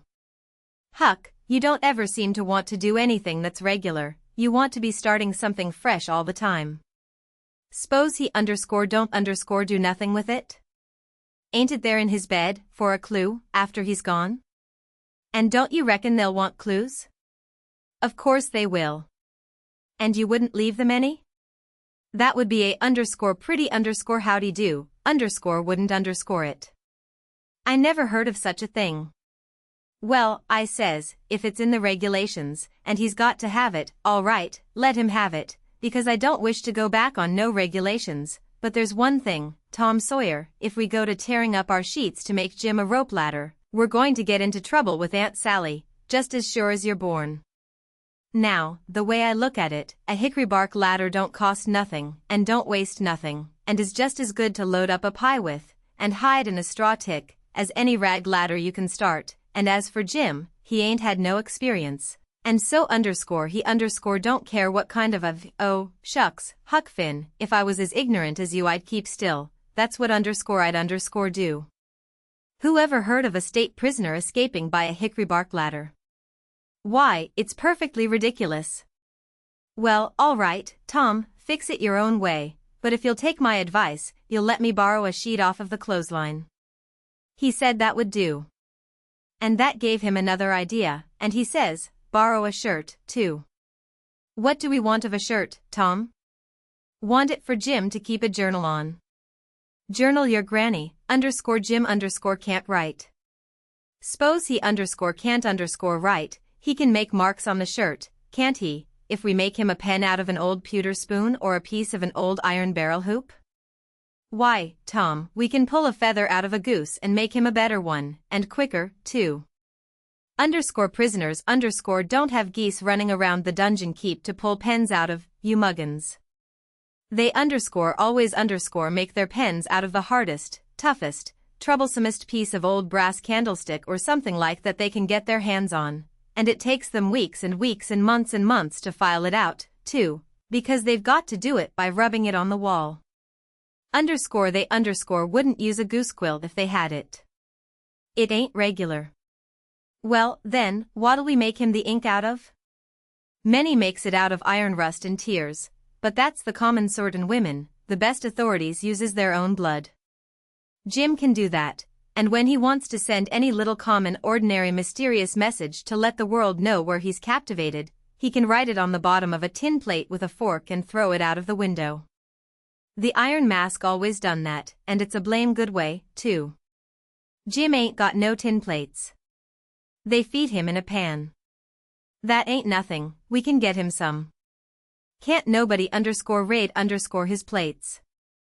That ain't got anything to do with it, Huck Finn. All he's got to do is to write on the plate and throw it out. You don't have to be able to read it. Why, half the time you can't read anything a prisoner writes on a tin plate, or anywhere else. Well, then, what's the sense in wasting the plates? Why, blame it all, it ain't the prisoners plates. But it's somebody's plates, ain't it? Well, s'posen it is? What does the prisoner care whose, he broke off there, because we heard the breakfast horn blowing. So we cleared out for the house. Along during the morning I borrowed a sheet and a white shirt off of the clothesline, and I found an old sack and put them in it, and we went down and got the foxfire, and put that in too. I called it borrowing, because that was what Pap always called it, but Tom said it warn't borrowing, it was stealing. He said we was representing prisoners, and prisoners don't care how they get a thing, so they get it, and nobody don't blame them for it either. It ain't no crime in a prisoner to steal the thing he needs to get away with, Tom said, it's his right, and so, as long as we was representing a prisoner, we had a perfect right to steal anything on this place we had the least use for to get ourselves out of prison with.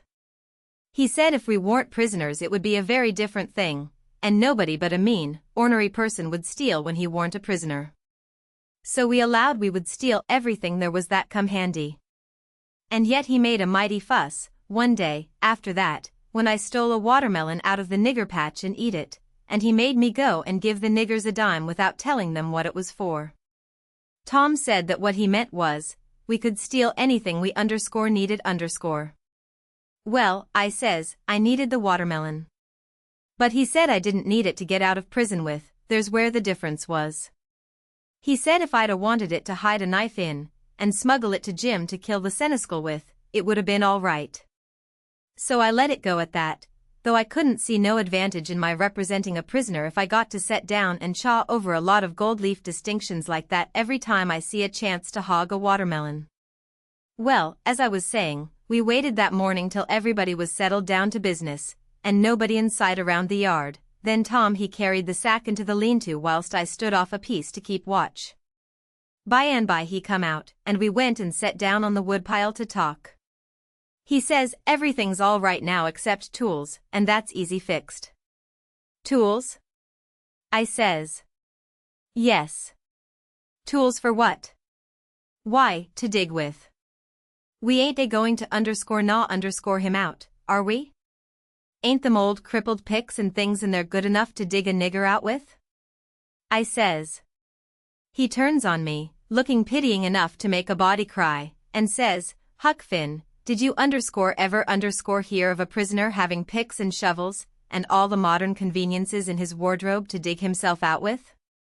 Now I want to ask you, if you got any reasonableness in you at all, what kind of a show would give him to be a hero? Why, they might as well lend him the key and done with it.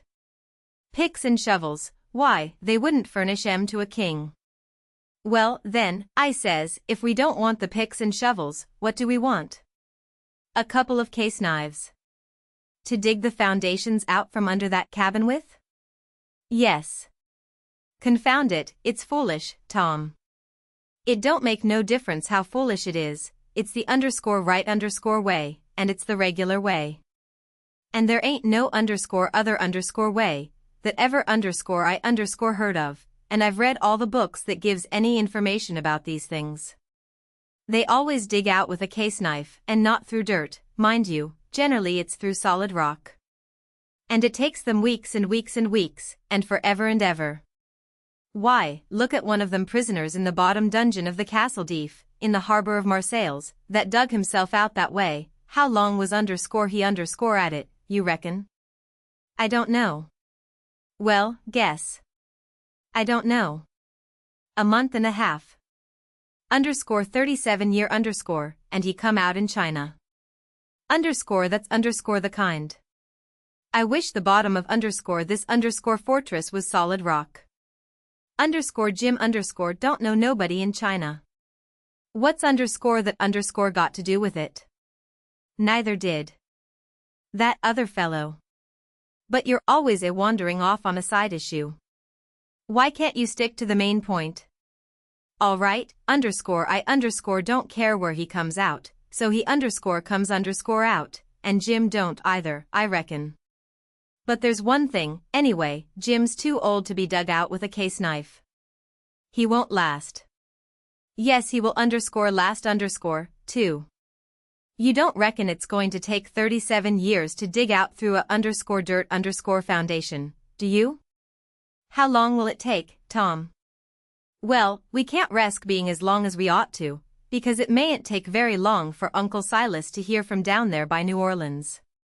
He'll hear Jim ain't from there. Then his next move will be to advertise Jim, or something like that. So we can't risk being as long digging him out as we ought to. By rights I reckon we ought to be a couple of years, but we can't. Things being so uncertain, what I recommend is this, that we really dig right in, as quick as we can, and after that, we can let on to ourselves, that we was at it 37 years. Then we can snatch him out and rush him away the first time there's an alarm. Yes, I reckon that'll be the best way. Now, there's _sense in that, I says. Letting on don't cost nothing, letting on ain't no trouble, and if it's any object, I don't mind letting on we was at it 150 year. It wouldn't strain me none, after I got my hand in. So I'll mosey along now, and smouch a couple of case knives. Smouch 3, he says, we want one to make a saw out of. Tom, if it ain't unregular and irreligious to suggest it, I says, there's an old rusty saw blade around yonder sticking under the weatherboarding behind the smokehouse. He looked kind of weary and discouraged like, and says, it ain't no use to try to learn you nothing, Huck. Run along and smouch the knives, 3 of them. So I done it. Chapter 36. As soon as we reckoned everybody was asleep that night we went down the lightning rod, and shut ourselves up in the lean-to, and got out our pile of foxfire, and went to work. We cleared everything out of the way, about 4 or 5 foot along the middle of the bottom log. Tom said he was right behind Jim's bed now, and we'd dig in under it, and when we got through there couldn't nobody in the cabin ever know there was any hole there, because Jim's counterpin hung down most to the ground, and you'd have to raise it up and look under to see the hole. So we dug and dug with the case knives till most midnight, and then we was dog-tired, and our hands was blistered, and yet you couldn't see we'd done anything hardly. At last I says, this ain't no 37-year job, this is a 38-year job, Tom Sawyer. He never said nothing. But he sighed, and pretty soon he stopped digging, and then for a good little while I knowed that he was thinking. Then he says, it ain't no use, Huck, it ain't a-going to work. If we was prisoners it would, because then we'd have as many years as we wanted, and no hurry, and we wouldn't get but a few minutes to dig every day, while they was changing watches, and so our hands wouldn't get blistered, and we could keep it up right along, year in and year out, and do it right, and the way it ought to be done. But we can't fool along, we got to rush, we ain't got no time to spare. If we was to put in another night this way we'd have to knock off for a week to let our hands get well, couldn't touch a case knife with them sooner. Well, then, what we going to do, Tom? I'll tell you. It ain't right, and it ain't moral, and I wouldn't like it to get out, but there ain't only just the one way, we got to dig him out with the picks, and let on its case knives. Now you're talking, I says. Your head gets leveler and leveler all the time, Tom Sawyer, I says. Picks is the thing, moral or no moral, and as for me, I don't care shucks for the morality of it, nohow. When I start in to steal a nigger, or a watermelon, or a Sunday school book, I ain't no ways particular how it's done, so it's done.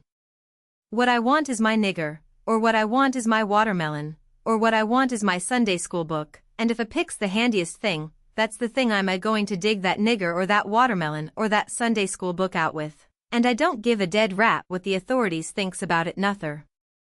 Well, he says, there's excuse for picks and letting on in a case like this. If it warn't so, I wouldn't approve of it, nor I wouldn't stand by and see the rules broke, because right is right, and wrong is wrong, and a body ain't got no business doing wrong when he ain't ignorant and knows better. It might answer for you to dig Jim out with a pick without any letting on, because you don't know no better, but it wouldn't for me, because I do know better. Gimme a case knife. He had his own by him, but I handed him mine. He flung it down, and says, gimme a case knife . I didn't know just what to do, but then I thought. I scratched around amongst the old tools, and got a pickaxe and give it to him, and he took it and went to work, and never said a word. He was always just that particular. Full of principle. So then I got a shovel, and then we picked and shoveled, turnabout, and made the fur fly. We stuck to it about a half an hour, which was as long as we could stand up, but we had a good deal of a hole to show for it.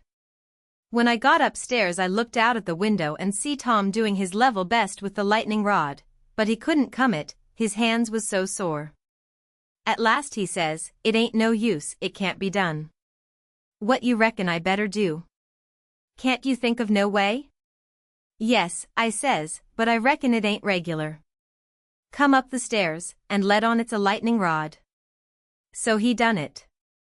Next day Tom stole a pewter spoon and a brass candlestick in the house, 4 to make some pens for Jim out of, and 6 tallow candles, and I hung around the nigger cabins and laid for a chance, and stole 3 tin plates. Tom says it wasn't enough, but I said nobody wouldn't ever see the plates that Jim throwed out, because they'd fall in the dog fennel and Jimson weeds under the window hole, then we could tote them back and he could use them over again. So Tom was satisfied. Then he says, now, the thing to study out is, how to get the things to Jim. Take them in through the hole, I says, when we get it done. He only just looked scornful, and said something about nobody ever heard of such an idiotic idea, and then he went to studying. By and by he said he had ciphered out 2 or 3 ways, but there warn't no need to decide on any of them yet. Said we got to post Jim first. That night we went down the lightning rod a little after 10, and took one of the candles along, and listened under the window hole, and heard Jim snoring, so we pitched it in, and it didn't wake him. Then we whirled in with the pick and shovel, and in about 2 hours and a half the job was done. We crept in under Jim's bed and into the cabin, and pawed around and found the candle and lit it, and stood over Jim a while, and found him looking hearty and healthy, and then we woke him up gentle and gradual. He was so glad to see us he most cried, and called us honey, and all the pet names he could think of, and was for having us hunt up a cold chisel to cut the chain off of his leg with right away, and clearing out without losing any time. But Tom he showed him how unregular it would be, and sat down and told him all about our plans, and how we could alter them in a minute any time there was an alarm, and not to be the least afraid, because we would see he got away, _sure_. So Jim he said it was all right, and we sat there and talked over old times a while, and then Tom asked a lot of questions, and when Jim told him Uncle Silas come in every day or 2 to pray with him, and Aunt Sally come in to see if he was comfortable and had plenty to eat, and both of them was kind as they could be, Tom says, _now_I know how to fix it. We'll send you some things by them. I said, don't do nothing of the kind, it's one of the most jackass ideas I ever struck, but he never paid no attention to me, went right on. It was his way when he'd got his plans set. So he told Jim how we'd have to smuggle in the rope ladder pie and other large things by Nat, the nigger that fed him, and he must be on the lookout, and not be surprised, and not let Nat see him open them, and we would put small things in Uncle's coat pockets and he must steal them out, and we would tie things to Aunt's apron strings or put them in her apron pocket, if we got a chance, and told him what they would be and what they was for. And told him how to keep a journal on the shirt with his blood, and all that. He told him everything. Jim he couldn't see no sense in the most of it, but he allowed we was white folks and knowed better than him, so he was satisfied, and said he would do it all just as Tom said. Jim had plenty corn cob pipes and tobacco, so we had a right down good sociable time, then we crawled out through the hole, and so home to bed, with hands that looked like they'd been chawed. Tom was in high spirits. He said it was the best fun he ever had in his life, and the most intellectual, and said if he only could see his way to it we would keep it up all the rest of our lives and leave Jim to our children to get out, for he believed Jim would come to like it better and better the more he got used to it. He said that in that way it could be strung out to as much as 80 year, and would be the best time on record. And he said it would make us all celebrated that had a hand in it. In the morning we went out to the woodpile and chopped up the brass candlestick into handy sizes, and Tom put them and the pewter spoon in his pocket. Then we went to the nigger cabins, and while I got Nat's notice off, Tom shoved a piece of candlestick into the middle of a corn pone that was in Jim's pan, and we went along with Nat to see how it would work, and it just worked noble. When Jim bit into it most mashed all his teeth out, and there warn't ever anything could 'a worked better. Tom said so himself. Jim he never let on but what it was only just a piece of rock or something like that's always getting into bread, you know, but after that he never bit into nothing but what he jabbed his fork into it in 3 or 4 places first. And whilst we was standing there in the dimmish light, here comes a couple of the hounds bulging in from under Jim's bed, and they kept on piling in till there was 11 of them, and there warn't hardly room in there to get your breath. By jings, we forgot to fasten that lean-to door. The nigger Nat he only just hollered witches once, and keeled over onto the floor amongst the dogs, and begun to groan like he was dying. Tom jerked the door open and flung out a slab of Jim's meat, and the dogs went for it, and in 2 seconds he was out himself and back again and shut the door, and I knowed he'd fixed the other door too. Then he went to work on the nigger, coaxing him and petting him, and asking him if he'd been imagining he saw something again. He raised up, and blinked his eyes around, and says, "Mars Sid, you'll say I's a fool, but if I didn't believe I see most 1,000,000 dogs, devils, some men, I wished I may die right here in dese tracks." I did, most surely. Mars Sid, I felt saw, day was all over me. Dad fetch it, I geez wished I could get my hands on one dem witches geez wunst, it's all I dast. But mostly I wished they'd lemme lone, I does. Tom says, well, I tell you what I think. What makes them come here just at this runaway nigger's breakfast time? It's because they're hungry, that's the reason. You make them a witch pie, that's the thing for you to do. But my lawn, Mars Sid, how's I gwine to make? A witch pie? I don't know how to make it. I hain't ever hearn or sich a thing bfo. Well, then, I'll have to make it myself. Will you do it, honey, will you? I'll whoosh up de ground you and yo foot, I will. All right, I'll do it, seeing it's you, and you've been good to us and showed us the runaway nigger.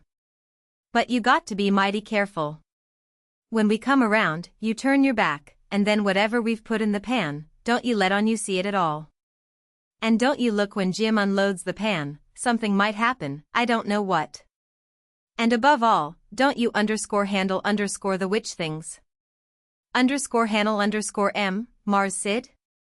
What is you a talkin' bout? I wouldn't laid a weight or my finger on, not fr $10,000,000 billion, I wouldn't. Chapter 37. That was all fixed. So then we went away and went to the rubbish pile in the backyard, where they keep the old boots, and rags, and pieces of bottles, and wore-out tin things, and all such truck, and scratched around and found an old tin washpan, and stopped up the holes as well as we could, to bake the pie in, and took it down cellar and stole it full of flour and started for breakfast, and found a couple of shingle nails that Tom said would be handy for a prisoner to scrabble his name and sorrows on the dungeon walls with, and dropped one of them in Aunt Sally's apron pocket which was hanging on a chair, and t'other we stuck in the band of Uncle Silas's hat, which was on the bureau, because we heard the children say their pa and ma was going to the runaway nigger's house this morning, and then went to breakfast, and Tom dropped the pewter spoon in Uncle Silas's coat pocket, and Aunt Sally wasn't come yet, so we had to wait a little while. And when she come she was hot and red and cross, and couldn't hardly wait for the blessing, and then she went to sluicing out coffee with one hand and cracking the handiest child's head with her thimble with the other, and says, I've hunted high and I've hunted low, and it does beat all what has become of your other shirt. My heart fell down amongst my lungs and livers and things, and a hard piece of corn crust started down my throat after it and got met on the road with a cough, and was shot across the table, and took one of the children in the eye and curled him up like a fishing worm, and let a cry out of him the size of a war whoop, and Tom he turned kinder blue around the gills, and it all amounted to a considerable state of things for about a quarter of a minute or as much as that, and I would have sold out for half price if there was a bidder. But after that we was all right again, it was the sudden surprise of it that knocked us so kind of cold. Uncle Silas he says, it's most uncommon curious, I can't understand it. I know perfectly well I took it off because you hain't got but one on. Just listen at the man. I know you took it off, and know it by a better way than your wool-gathering memory, too, because it was on the CLO's line yesterday, I see it there myself. But it's gone, that's the long and the short of it, and you'll just have to change to a red flannel one till I can get time to make a new one. And it'll be the third I've made in 2 years. It just keeps a body on the jump to keep you in shirts, and whatever you do manage to do with all is more an I can make out. A body d think you would learn to take some sort of care of at your time of life. I know it, Sally, and I do try all I can. But it oughtn't to be altogether my fault, because, I don't see them nor have nothing to do with them except when they're on me, and I don't believe I've ever lost one of them _off _ of me. Well, it ain't your fault if you haven't, Silas, you'd 'a done it if you could, I reckon. And the shirt ain't all that's gone, nuther.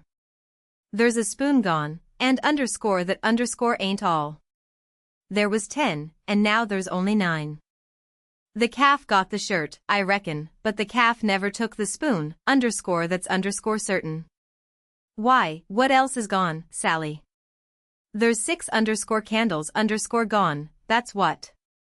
The rats coulda got the candles, and I reckon they did. I wonder they don't walk off with the whole place, the way you're always going to stop their holes and don't do it, and if they weren't fools they'd sleep in your hair, Silas. You'd never find it out, but you can't lay the spoon on the rats, and that I know .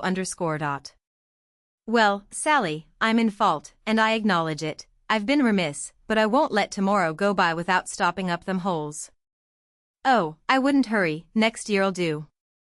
Matilda Angelina Araminta _Phelps, whack comes the thimble, and the child snatches her claws out of the sugar bowl without fooling around any.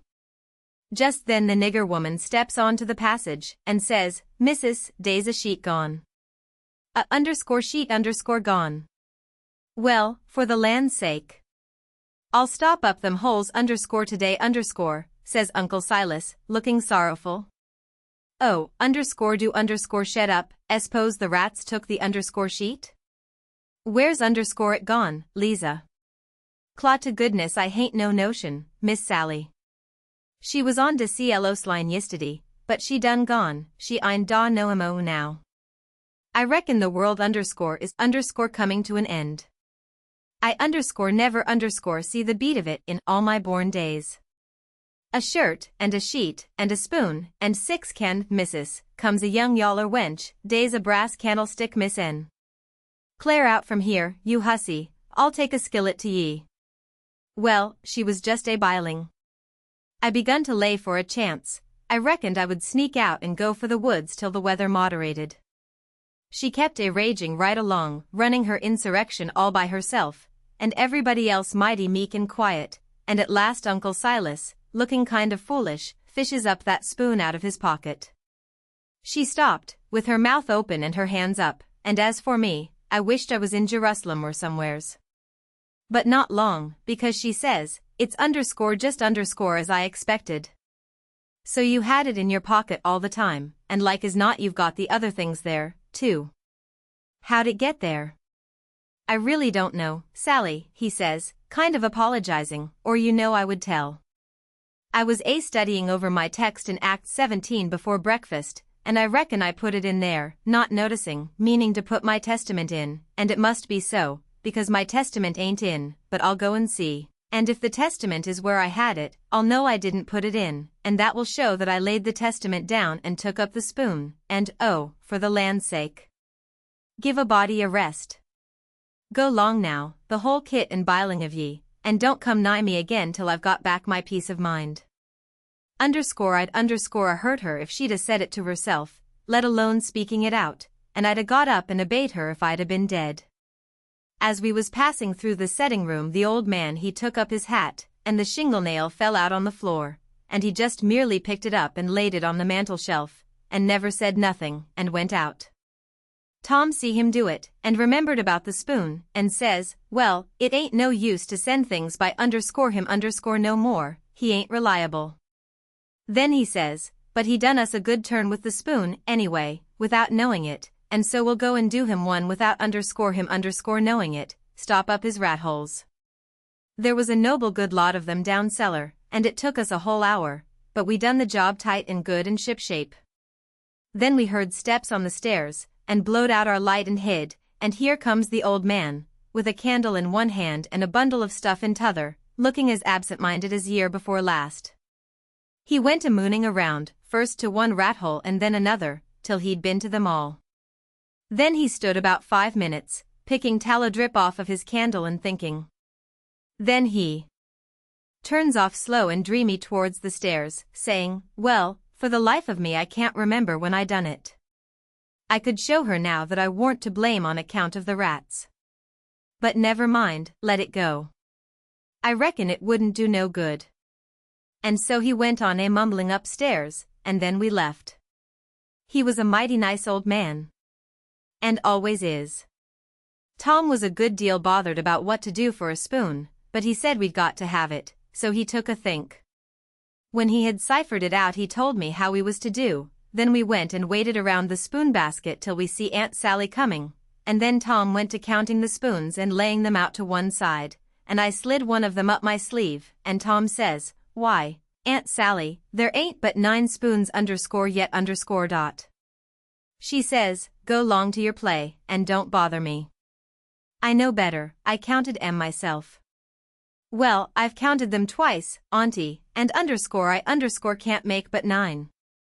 She looked out of all patience, but of course she come to count anybody would. "I declare to gracious there ain't but 9, she says. "Why, what in the world, plague take the things, I'll count 'em again." So I slipped back the one I had, and when she got done counting, she says, "Hang the troublesome rubbage, there's 10 now," and she looked huffy and bothered both. But Tom says, "Why, Auntie, I don't think there's 10. You numbskull, didn't you see me count "M"? "I know, but, well, I'll count "M" again . So I smouched one, and they come out 9, same as the other time. Well, she was in a tearing way, just trembling all over, she was so mad. But she counted and counted till she got that addled she'd start to count in the basket for a spoon sometimes, and so, 3 times they come out right, and 3 times they come out wrong. Then she grabbed up the basket and slammed it across the house and knocked the cat galley west, and she said "Clear out and let her have some peace, and if we come bothering around her again betwixt that and dinner she'd skin us." So we had the odd spoon, and dropped it in her apron pocket whilst she was giving us our sailing orders, and Jim got it all right, along with her shingle nail, before noon. We was very well satisfied with this business, and Tom allowed it was worth twice the trouble it took, because he said she couldn't ever count them spoons twice alike again to save her life, and wouldn't believe she'd counted them right if she did, and said that after she'd about counted her head off for the next 3 days he judged she'd give it up and offer to kill anybody that wanted her to ever count them any more. So we put the sheet back on the line that night, and stole one out of her closet, and kept on putting it back and stealing it again for a couple of days till she didn't know how many sheets she had any more, and she didn't care and warn't going to bullyrag the rest of her soul out about it, and wouldn't count them again not to save her life, she drew their die first. So we was all right now, as to the shirt and the sheet and the spoon and the candles, by the help of the calf and the rats and the mixed-up counting, and as to the candlestick, it warn't no consequence, it would blow over by and by. But that pie was a job, we had no end of trouble with that pie. We fixed it up away down in the woods, and cooked it there, and we got it done at last, and very satisfactory, too, but not all in one day, and we had to use up 3 washpans full of flour before we got through, and we got burnt pretty much all over, in places, and eyes put out with the smoke, because, you see, we didn't want nothing but a crust, and we couldn't prop it up right, and she would always cave in. But of course we thought of the right way at last, which was to cook the latter, too, in the pie. So then we laid in with Jim the second night, and tore up the sheet all in little strings and twisted them together, and long before daylight we had a lovely rope that you could 'a' hung a person with. We let on it took 9 months to make it. And in the forenoon we took it down to the woods, but it wouldn't go into the pie.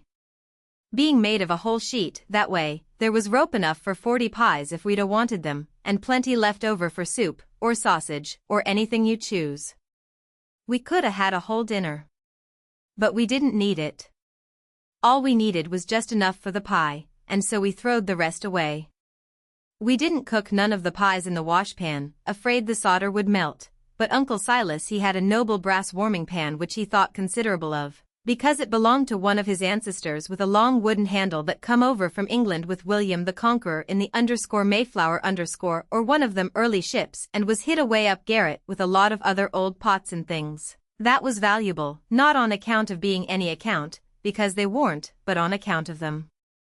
Being relics, and we snaked her out, private, and took her down there, but she failed on the first pies, because we didn't know how, but she come up smiling on the last one. We took and lined her with dough, and set her in the coals, and loaded her up with rag rope, and put on a dough roof, and shut down the lid, and put hot embers on top, and stood off 5 foot, with the long handle, cool and comfortable, and in 15 minutes she turned out a pie that was a satisfaction to look at. But the person that it would want to fetch a couple of cags of toothpicks along, for if that rope ladder wouldn't cramp him down to business I don't know nothing what I'm talking about, and lay him in enough stomachache to last him till next time, too.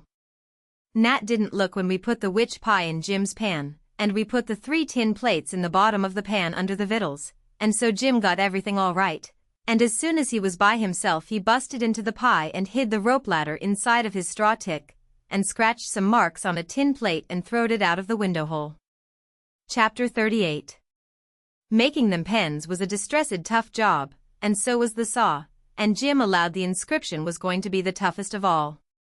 That's the one which the prisoner has to scrabble on the wall.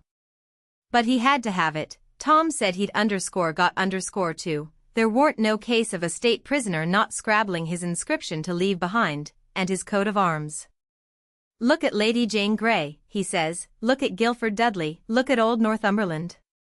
Why, Huck, suppose it is considerable trouble, what you going to do, how you going to get around it?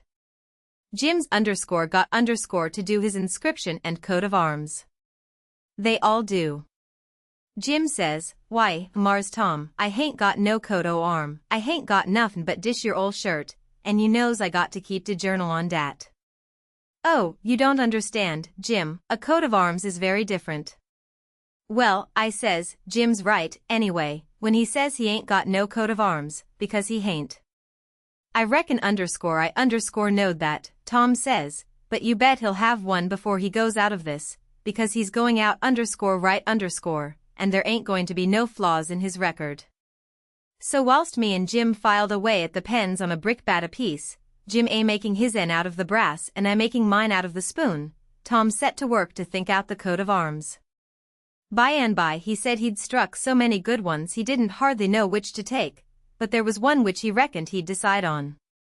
He says, on the scutcheon we'll have a bend underscore in the dexter base, a saltier Murray in the fess, with a dog, couchant, for common charge, and under his foot a chain embattled, for slavery, with a chevron vert in a chief engrailed, and 3 invected lines on a field azure with the nombril points rampant on a dancet indented, crest, a runaway nigger, sable with his bundle over his shoulder on a bar sinister, and a couple of gules for supporters, which is You and Me, motto, majori freda, minor addo, got it out of a book, means the more haste, the less speed. Gewillikins, I says, but what does the rest of it mean?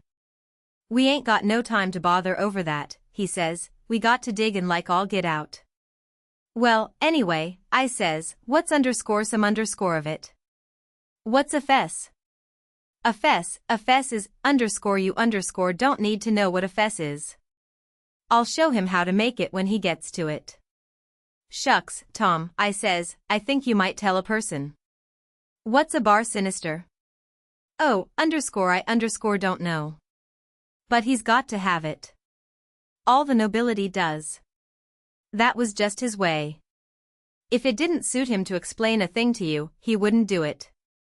You might pump at him a week, it wouldn't make no difference. He'd got all that coat of arms business fixed, so now he started in to finish up the rest of that part of the work, which was to plan out a mournful inscription, said Jim got to have one, like they all done. He made up a lot, and wrote them out on a paper, and read them off, so, 1 here a captive heart busted, 2 here a poor prisoner, forsook by the world and friends, fretted out his sorrowful life, 3 here a lonely heart broke, and a worn spirit went to its rest, after 37 years of solitary captivity, 4 here, homeless and friendless, after 37 years of bitter captivity, perished a noble stranger, natural son of Louis XIV, Tom's voice trembled whilst he was reading them, and he most broke down. When he got done he couldn't no way make up his mind which one for Jim to scrabble onto the wall, they was all so good, but at last he allowed he would let him scrabble them all on. Jim said it would take him a year to scrabble such a lot of truck onto the logs with a nail, and he didn't know how to make letters, besides, but Tom said he would block them out for him, and then he wouldn't have nothing to do but just follow the lines. Then pretty soon he says, "Come to think, the logs ain't a-going to do, they don't have log walls in a dungeon, we got to dig the inscriptions into a rock. We'll fetch a rock." Jim said the rock was worse than the logs, he said it would take him such a pison long time to dig them into a rock he wouldn't ever get out. But Tom said he would let me help him do it. Then he took a look to see how me and Jim was getting along with the pens. It was most pesky tedious hard work and slow, and didn't give my hands no show to get well of the sores, and we didn't seem to make no headway, hardly, so Tom says, "I know how to fix it. We got to have a rock for the coat of arms and mournful inscriptions, and we can kill 2 birds with that same rock. There's a gaudy big grindstone down at the mill, and we'll smouch it, and carve the things on it, and file out the pens and the saw on it, too." It warn't no slouch of an idea, and it warn't no slouch of a grindstone nuther, but we allowed we'd tackle it. It warn't quite midnight yet, so we cleared out for the mill, leaving Jim at work. We smouched the grindstone, and set out to roll her home, but it was a most nation tough job. Sometimes, do what we couldn't keep her from falling over, and she come mighty near mashing us every time. Tom said she was going to get one of us, sure, before we got through. We got her halfway, and then we was plumb played out, and most drowned dead with sweat. We see it warn't no use, we got to go and fetch Jim. So he raised up his bed and slid the chain off of the bed leg, and wrapped it round and round his neck, and we crawled out through our hole and down there, and Jim and me laid into that grindstone and walked her along like nothing, and Tom superintended. He could out-superintend any boy I ever see. He knowed how to do everything. Our hole was pretty big, but it warn't big enough to get the grindstone through, but Jim he took the pick and soon made it big enough. Then Tom marked out them things on it with the nail, and set Jim to work on them, with the nail for a chisel and an iron bolt from the rubbish in the lean-to for a hammer, and told him to work till the rest of his candle quit on him, and then he could go to bed, and hide the grindstone under his straw tick and sleep on it. Then we helped him fix his chain back on the bed leg, and was ready for bed ourselves. But Tom thought of something, and says, "You got any spiders in here, Jim?" "No, sah, thanks to goodness I hain't, Mars Tom." "All right, we'll get you some. But bless you, honey, I don't want none. I's afeard I soon have rattlesnakes around. Tom thought a minute or two, and says, "It's a good idea. And I reckon it's been done. It must a been done, it stands to reason. Yes, it's a prime good idea. Where could you keep it?" "Keep what, Mars Tom?" "Why, a rattlesnake." "De goodness gracious alive, Mars Tom. Why, if dey was a rattlesnake to come in here I'd take and bust right out through dat log wall, I would, wid my head." "Why, Jim, you wouldn't be afraid of it after a little. You could tame it." Tame it. Yes, easy enough. Every animal is grateful for kindness and petting, and they wouldn't think of hurting a person that pets them. Any book will tell you that. You try, that's all I ask, just try for 2 or 3 days. Why, you can get him so, in a little while, that he'll love you, and sleep with you, and won't stay away from you a minute, and will let you wrap him round your neck and put his head in your mouth. Please Mars Tom don't talk so. I can't stand it. He'd let me shove his head in my mouth, fair a favor, hain't it? I lay he'd wait a powful long time if I ast him. Enemo and dat, I don't want him to sleep wid me. Jim, don't act so foolish. A prisoner's got to have some kind of a dumb pet, and if a rattlesnake hain't ever been tried, why, there's more glory to be gained in your being the first to ever try it than any other way you could ever think of to save your life. Why, Mars Tom, I don't want no sich glory.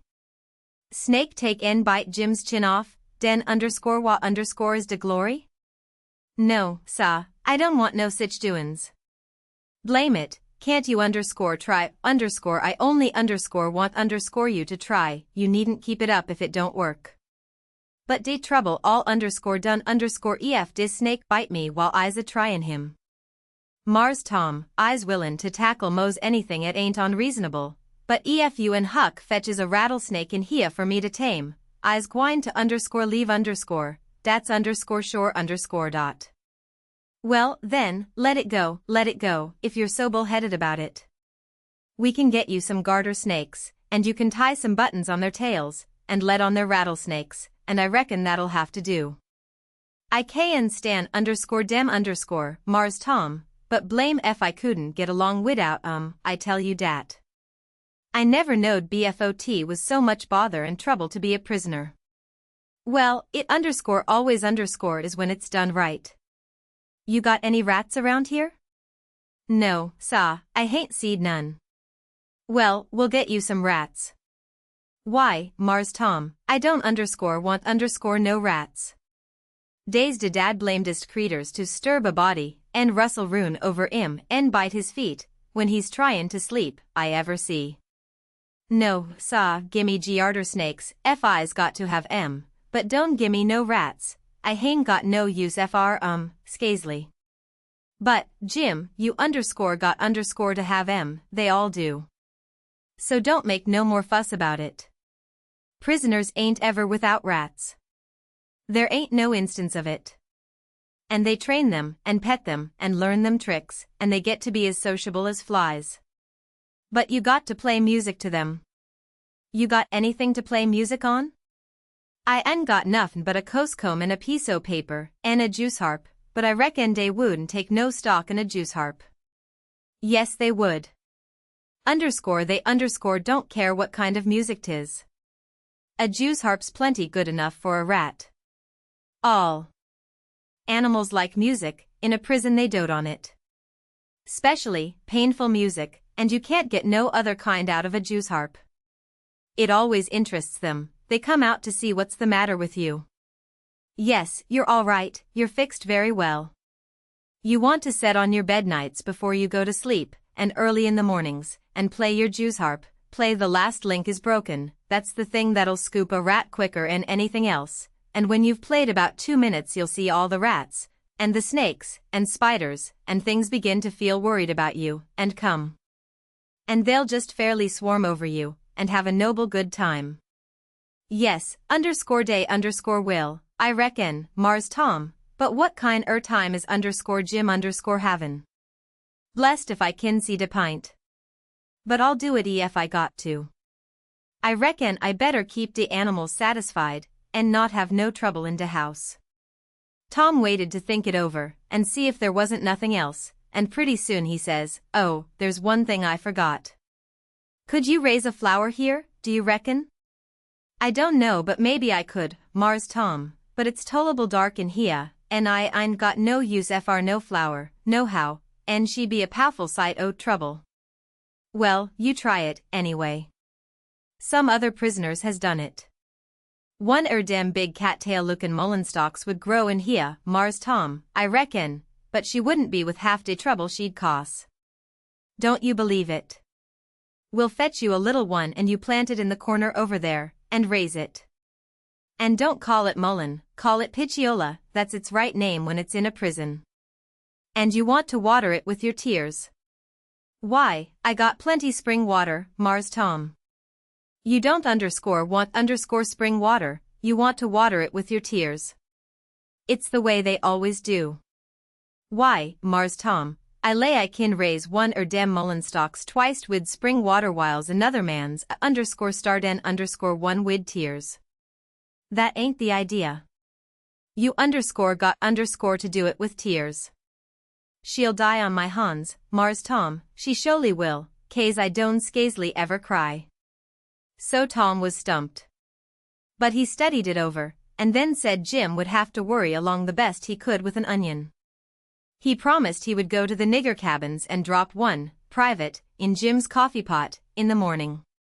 Jim said he would Jesus soon have tobacco in his coffee, and found so much fault with it, and with the work and bother of raising the mullen, and Jews harping the rats, and petting and flattering up the snakes and spiders and things, on top of all the other work he had to do on pens, and inscriptions, and journals, and things, which made it more trouble and worry and responsibility to be a prisoner than anything he ever undertook, that Tom most lost all patience with him and said he was just loaded down with more gaudier chances than a prisoner ever had in the world to make a name for himself, and yet he didn't know enough to appreciate them, and they was just about wasted on him.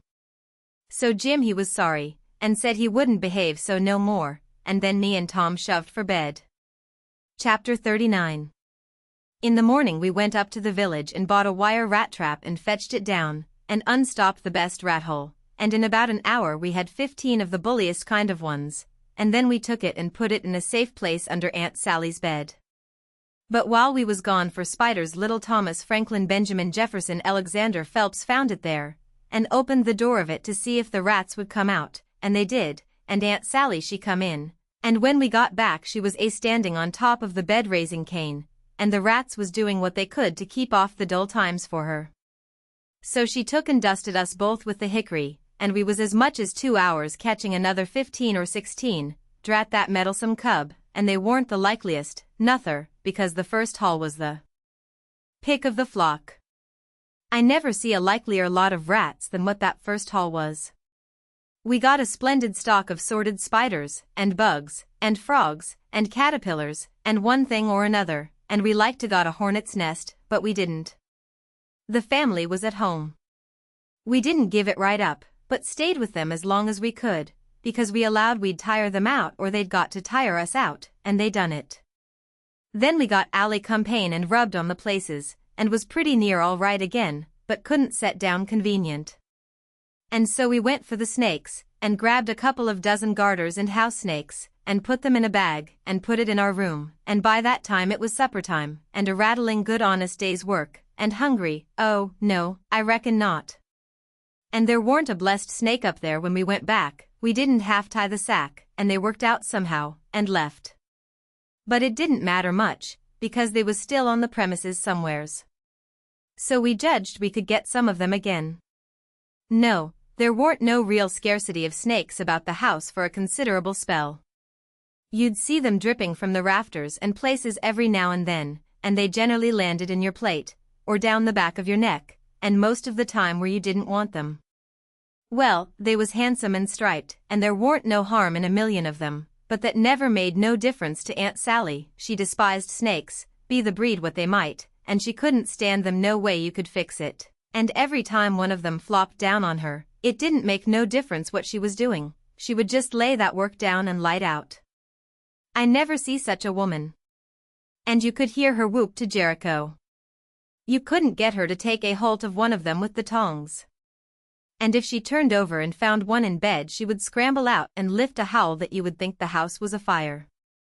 She disturbed the old man so that he said he could most wish there hadn't ever been no snakes created.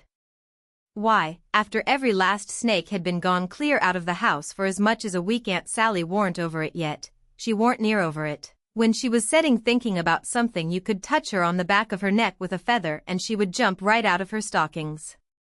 It was very curious. But Tom said all women was just so. He said they was made that way for some reason or other. We got a licking every time one of our snakes come in her way, and she allowed these lickings warn't nothing to what she would do if we ever loaded up the place again with them. I didn't mind the lickings, because they didn't amount to nothing, but I minded the trouble we had to lay in another lot. But we got them laid in, and all the other things, and you never see a cabin as blithesome as Jim's was when they'd all swarm out for music and go for him. Jim didn't like the spiders, and the spiders didn't like Jim, and so they'd lay for him, and make it mighty warm for him. And he said that between the rats and the snakes and the grindstone there warn't no room in bed for him, scazely, and when there was, a body couldn't sleep, it was so lively, and it was always lively, he said, because they never all slept at one time, but took turn about, so when the snakes was asleep the rats was on deck, and when the rats turned and the snakes come on watch, so he always had one gang under him in his way, and t'other gang having a circus over him, and if he got up to hunt a new place the spiders would take a chance at him as he crossed over. He said if he ever got out this time he wouldn't ever be a prisoner again, not for a salary. Well, by the end of 3 weeks everything was in pretty good shape. The shirt was sent in early, in a pie, and every time a rat bit Jim he would get up and write a little in his journal whilst the ink was fresh, the pens was made, the inscriptions and so on was all carved on the grindstone, the bed leg was sawed in two, and we had et up the sawdust, and it give us a most amazing stomach ache. We reckoned we was all going to die, but didn't. It was the most undigestible sawdust I ever see, and Tom said the same. But as I was saying, we'd got all the work done now, at last, and we was all pretty much faggied out, too, but mainly Jim. The old man had wrote a couple of times to the plantation below Orleans to come and get their runaway nigger, but hadn't got no answer, because there warn't no such plantation, so he allowed he would advertise Jim in the St. Louis and New Orleans papers. And when he mentioned the St. Louis ones it give me the cold shivers, and I see we hadn't no time to lose. So Tom said, now for the anonymous letters. What's them? I says. Warnings to the people that something is up. Sometimes it's done one way, sometimes another. But there's always somebody spying around that gives notice to the governor of the castle. When Louis XVI was going to light out of the Tuileries, a servant girl done it.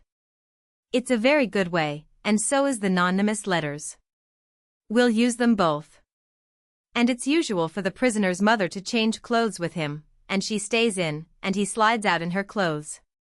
We'll do that, too. But looky here, Tom, what do we want to warn anybody for that something's up? Let them find it out for themselves, it's their lookout. Yes, I know, but you can't depend on them. It's the way they've acted from the very start, left us to do everything . They're so confiding and mullet-headed they don't take notice of nothing at all. So if we don't give them notice there won't be nobody nor nothing to interfere with us, and so after all our hard work and trouble this escape go off perfectly flat, won't amount to nothing, won't be nothing to it. Well, as for me, Tom, that's the way I'd like. Shucks, he says, and looked disgusted. So I says, but I ain't going to make no complaint. Any way that suits you suits me. What you going to do about the servant girl? You'll be her. You slide in the middle of the night, and hook that yaller girl's frock. Why, Tom, that'll make trouble next morning, because, of course, she prob'ly hain't got any but that one. I know, but you don't want it but 15 minutes, to carry the anonymous letter and shove it under the front door. All right then, I'll do it, but I could carry it just as handy in my own togs. You wouldn't look like a servant girl would you? No, but there won't be nobody to see what I look like, anyway. That ain't got nothing to do with it. The thing for us to do is just to do our duty and not worry about whether anybody sees us do it or not. Hain't you got no principle at all? All right, I ain't saying nothing, I'm the servant girl. Who's Jim's mother? I'm his mother. I'll hook a gown from Aunt Sally. Well, then, you'll have to stay in the cabin when me and Jim leaves. Not much. I'll stuff Jim's clothes full of straw and lay it on his bed to represent his mother in disguise, and Jim take the nigger woman's gown off of me and wear it, and we'll all evade together. When a prisoner of style escapes it's called an evasion. It's always called so when a king escapes, for instance. And the same with a king's son, it don't make no difference whether he's a natural one or an unnatural one. So Tom he wrote the anonymous letter, and I smouched the yaller wench's frock that night, and put it on, and shoved it under the front door, the way Tom told me to. It said, _beware. Trouble is brewing. Keep a sharp lookout, _unknown friend. Next night we stuck a picture, which Tom drawed in blood, of a skull and crossbones on the front door, and next night another one of a coffin on the back door. I never see a family in such a sweat. They couldn't have been worse scared if the place had been full of ghosts laying for them behind everything and under the beds and shivering through the air. If a door banged, Aunt Sally she jumped and said ouch. If anything fell, she jumped and said ouch. If you happened to touch her, when she weren't noticing, she done the same. She couldn't face no way and be satisfied, because she allowed there was something behind her every time. So she was always whirling around sudden, and saying ouch, and before she got 2/3 around she'd whirl back again, and say it again, and she was afraid to go to bed, but she daren't set up. So the thing was working very well, Tom said. He said he never see a thing work more satisfactory. He said it showed it was done right. So he said, now for the grand bulge. So the very next morning at the streak of dawn we got another letter ready, and was wondering what we better do with it, because we heard them say at supper they was going to have a nigger on watch at both doors all night. Tom he went down the lightning rod to spy around, and the nigger at the back door was asleep, and he stuck it in the back of his neck and come back. This letter said, don't betray me, I wish to be your friend. There is a desperate gang of cutthroats from over in the Indian Territory going to steal your runaway nigger tonight, and they have been trying to scare you so as you will stay in the house and not bother them. I am one of the gang, but have got religion and wish to quit it and lead an honest life again, and will betray the hellish design. They will sneak down from Nordhards, along the fence, at midnight exact, with a false key, and go in the nigger's cabin to get him. I am to be off a piece and blow a tin horn if I see any danger, but stead of that I will be like a sheep soon as they get in and not blow at all. Then whilst they are getting his chains loose, you slip there and lock them in, and can kill them at your leisure. Don't do anything but just the way I am telling you. If you do they will suspicion something and raise whoop jamboree hoo. I do not wish any reward but to know I have done the right thing. Unknown Friend Chapter 40. We was feeling pretty good after breakfast, and took my canoe and went over the river fishing, with a lunch, and had a good time, and took a look at the raft and found her all right, and got home late to supper, and found them in such a sweat and worry they didn't know which end they was standing on, and made us go right off to bed the minute we was done supper, and wouldn't tell us what the trouble was, and never let on a word about the new letter, but didn't need to, because we knowed as much about it as anybody did, and as soon as we was half upstairs and her back was turned we slid for the cellar cupboard and loaded up a good lunch and took it up to our room and went to bed, and got up about 11:30, and Tom put on Aunt Sally's dress that he stole and was going to start with the lunch, but says, where's the butter? I laid out a hunk of it, I says, on a piece of a corn pone.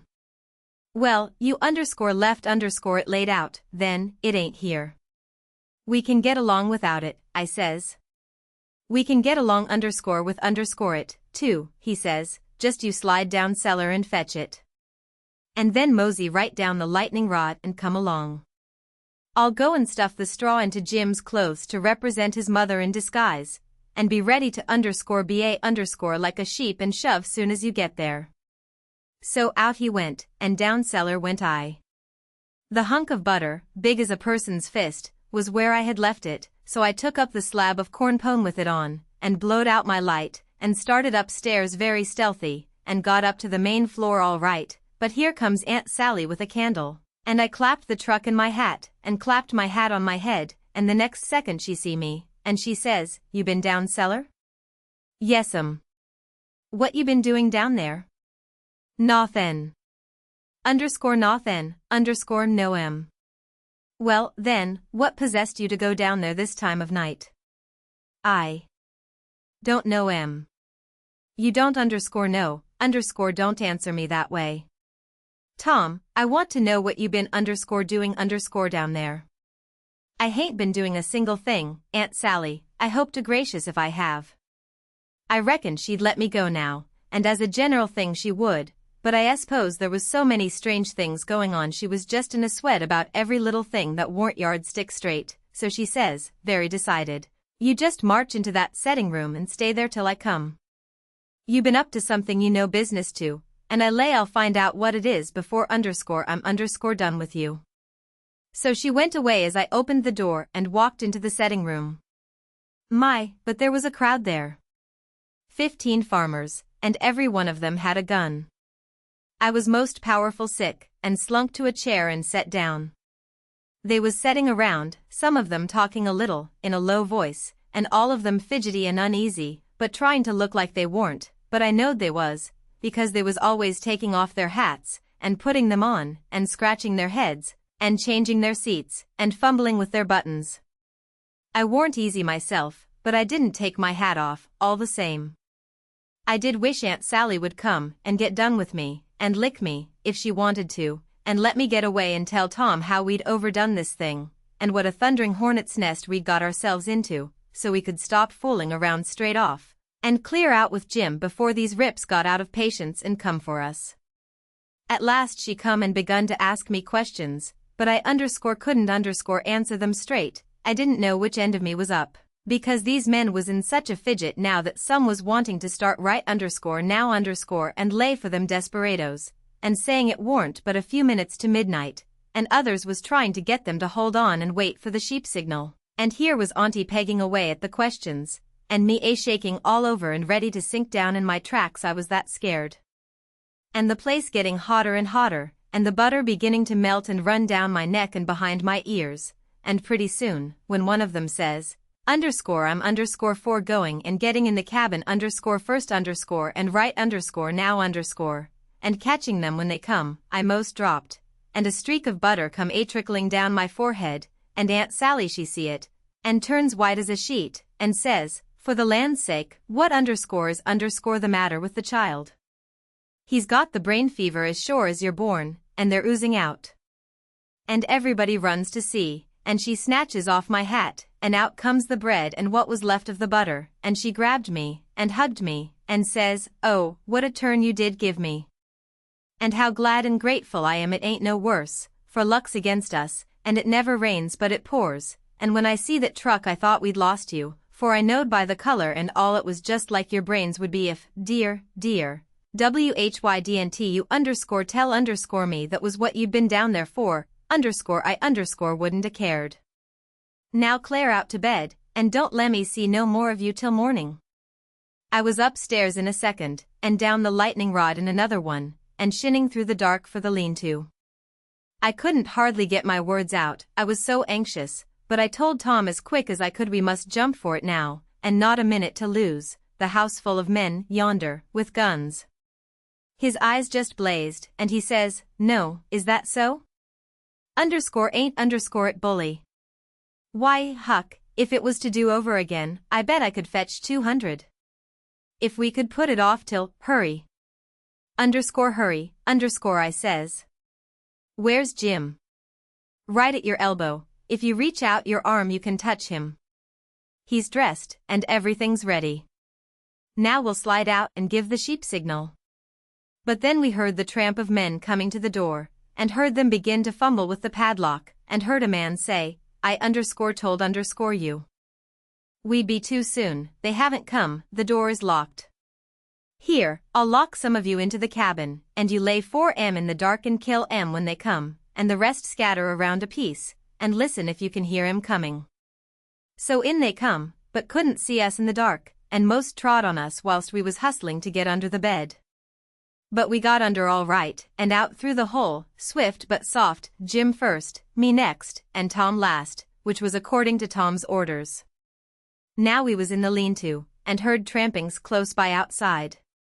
So we crept to the door, and Tom stopped us there and put his eye to the crack, but couldn't make out nothing, it was so dark, and whispered and said he would listen for the steps to get further, and when he nudged us Jim must glide out first, and him last. So he set his ear to the crack and listened, and listened, and listened, and the steps scraping around out there all the time, and at last he nudged us, and we slid out, and stooped down, not breathing, and not making the least noise, and slipped stealthy towards the fence in Injun file, and got to it all right, and me and Jim over it, but Tom's breeches catched fast on a splinter on the top rail, and then he hear the steps coming, so he had to pull loose, which snapped the splinter and made a noise, and as he dropped in our tracks and started somebody sings out, who's that? Answer, or I'll shoot.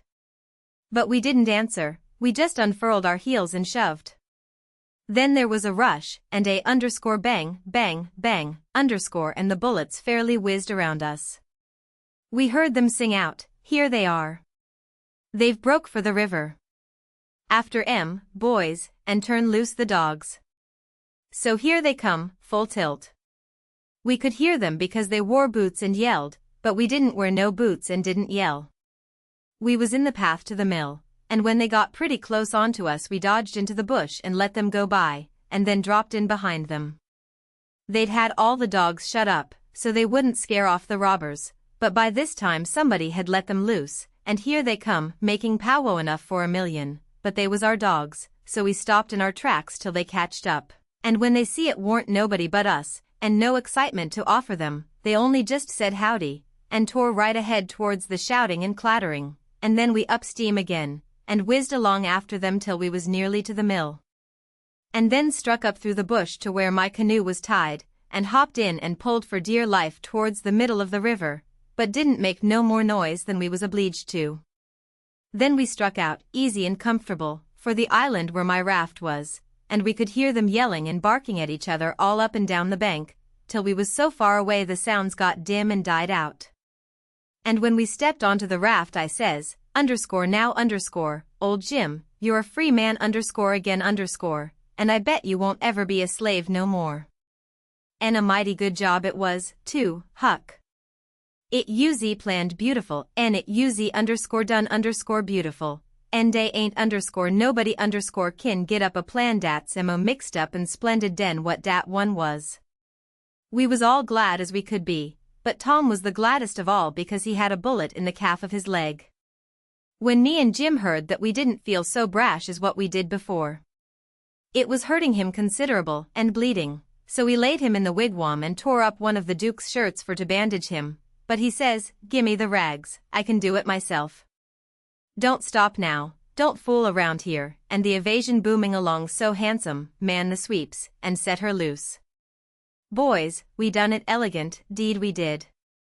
I wish we'd a had the handling of Louis XVI, there wouldn't have been no son of St. Louis, ascend to heaven, wrote down and his biography, no, sir, we'd a hooped him over the border . That's what we'd a done with him and done it just as slick as nothing. At all, too. Man the sweeps, man the sweeps. But me and Jim was consulting and thinking. And after we'd thought a minute, I says, "Say it, Jim." So he says, "Well, den, dis is de way it looked to me, Huck. Ef it was him dat uz bein' sot free, and one de boys was to get shot, would he say, 'Go on and save me, nemean bout a doctor fr to save dis one?' Is dat like Mars Tom Sawyer? Would he say dat? You bet he wouldn't. Den, is Jim Jine to say it? No, saw, I don't budge a step out en dis place doubt a doctor, not if it's 40 year. I knowed he was white inside, and I reckoned he'd say what he did say, so it was all right now, and I told Tom I was going for a doctor. He raised considerable row about it, but me and Jim stuck to it and wouldn't budge, so he was for crawling out and setting the raft loose himself, but we wouldn't let him. Then he give us a piece of his mind, but it didn't do no good. So when he sees me getting the canoe ready, he says, "Well, then, if you're bound to go, I'll tell you the way to do when you get to the village. Shut the door and blindfold the doctor tight and fast, and make him swear to be silent as the grave, and put a purse full of gold in his hand, and then take and lead him all around the back alleys and everywheres in the dark, and then fetch him here in the canoe, in a roundabout way amongst the islands, and search him and take his chalk away from him, and don't give it back to him till you get him back to the village, or else he will chalk this raft so he can find it again. It's the way they all do." So I said I would, and left, and Jim was to hide in the woods when he see the doctor coming till he was gone again. Chapter 41. The doctor was an old man, a very nice, kind-looking old man when I got him up.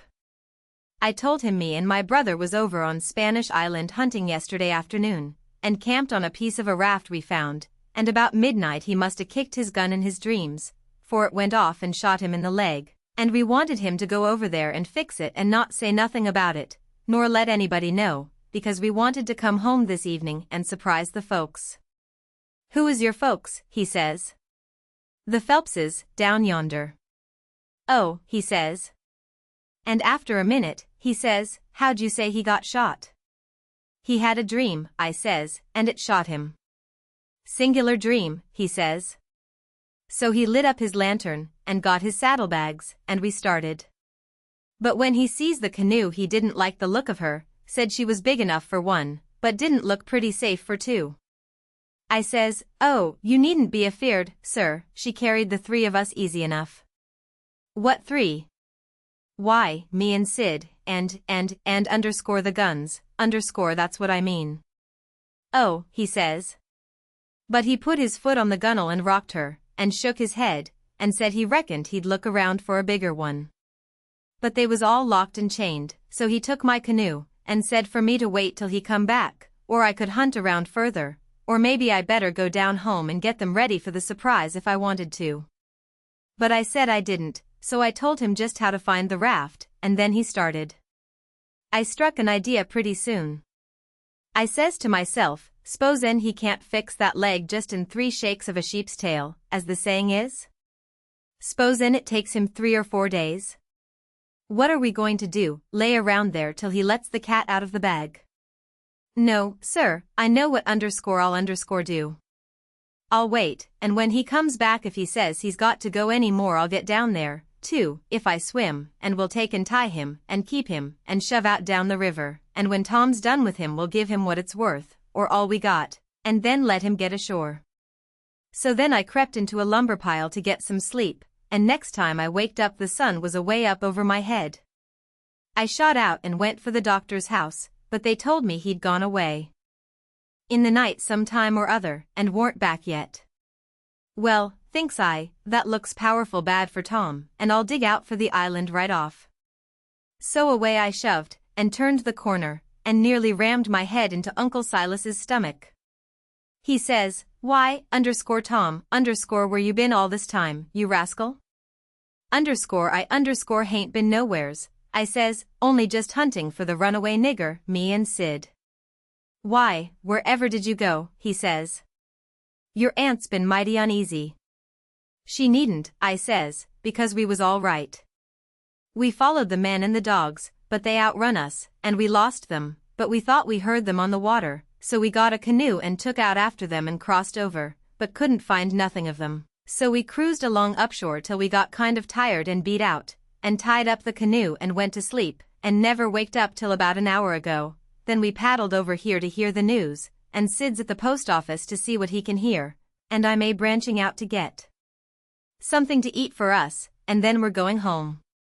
So then we went to the post office to get Sid, but just as I suspicioned, he warn't there, so the old man he got a letter out of the office, and we waited a while longer, but Sid didn't come, so the old man said, come along, let Sid foot it home, or canoe it, when he got done fooling around, but we would ride.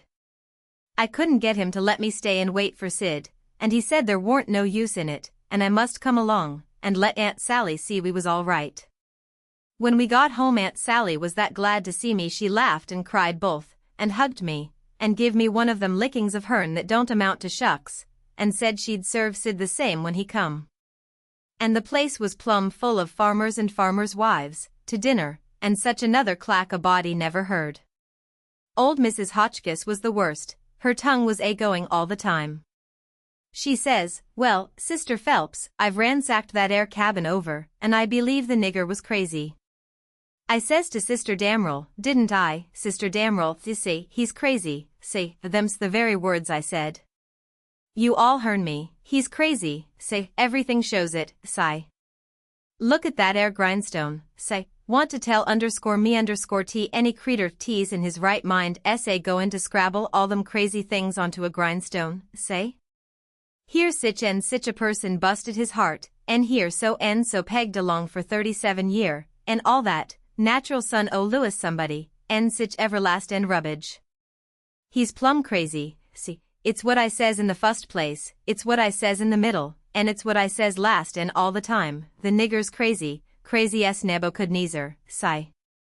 And look at that 'ere ladder made out en rags, Sister Hotchkiss, says old Mrs. Damrell, what in the name o' goodness could he ever want of? The very words I was sayin' no longer ago thn this minute to Sister Utterback, and she'll tell you so herself. She, look at that air rag ladder. She, NC, yes, underscore look underscore at it. Sigh, what underscore could underscore he want of it? Sigh. She, Sister Hotchkiss, she, but how in the nation they ever underscore get underscore that grindstone underscore in underscore there, underscore any underscore way, and who dug that air underscore hole, underscore and who? My very underscore words underscore, Burr Penrod. I was a-sayin', pass that air sasser lasses, won't ye? I was a-sayin' to Sister Dunlap, just this minute, how underscore did underscore they get that grindstone in there, sigh. Without underscore help underscore, mind you, thout underscore help. Thar's underscore where 'tis. Don't tell underscore me underscore, say, there underscore was underscore help, see, and there was a underscore plenty underscore help, too, sigh, there's been a underscore dozen underscore a help in that nigger, and I lay I'd skin every last nigger on this place but underscore I'd underscore find out who done it, see, and moreover, you see, a underscore dozen underscore says you, underscore 40 underscore couldn't a done everything that's been done. Look at them case knife saws and things, how tedious they've been made. Look at that bed leg sawed off with a week's work for 6 men. Look at that nigger made out and straw on the bed, and look at, you may underscore well underscore say it, Burr Hightower. It's just as I was a-sayin' to Burr Phelps, his own self. Say, what do underscore you underscore think of it, Sister Hotchkiss, say? Think o' what, Burr Phelps, say? Think o' that bed leg sawed off that away, say? Underscore think underscore of it, see? I lay it never sawed underscore itself underscore off, say, somebody underscore sawed underscore it, say, that's my opinion, take it or leave it, it mayn't be no count, say, but sich as 'tis, it's my opinion, say, and if anybody can start a better one, say, let him underscore do underscore it, say, that's all. I says to Sister Dunlap, say, why, dog my cats, they must a been a houseful o' niggers in there every night for 4 weeks to a done all that work, Sister Phelps. Look at that shirt, every last inch of it kivered over with secret African writ and done with blood. Must a been a raft UVM at it right along, all the time, a'most. Why, I'd give $2 to have it read to me, and as for the niggers that wrote it, I low I'd take n-m teal. People to underscore help underscore him, Brother Marples. Well, I reckon you'd underscore think underscore so if you'd a been in this house for a while back. Why, they've stole everything they could lay their hands on, and we a watching all the time, mind you. They stole that shirt right off o' the line.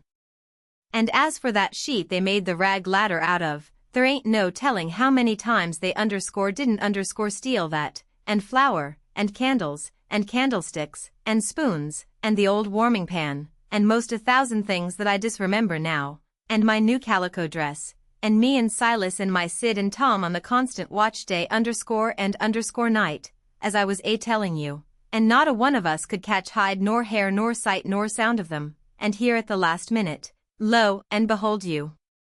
They slides right in under our noses and fools us. And not only fools underscore us underscore but the Injun Territory robbers too, and actually gets underscore away underscore with that nigger safe and sound, and that with 16 men and 22 dogs right on their very heels at that very time. I tell you, it just bangs anything I ever underscore heard underscore of. Why, underscore spirits underscore couldn't a done better and been no smarter. And I reckon they must a underscore been underscore spirits, because, underscore you underscore know our dogs, and there ain't no better, well, them dogs never even got on the underscore track underscore of once. You explain underscore that underscore to me if you can, underscore any underscore of you.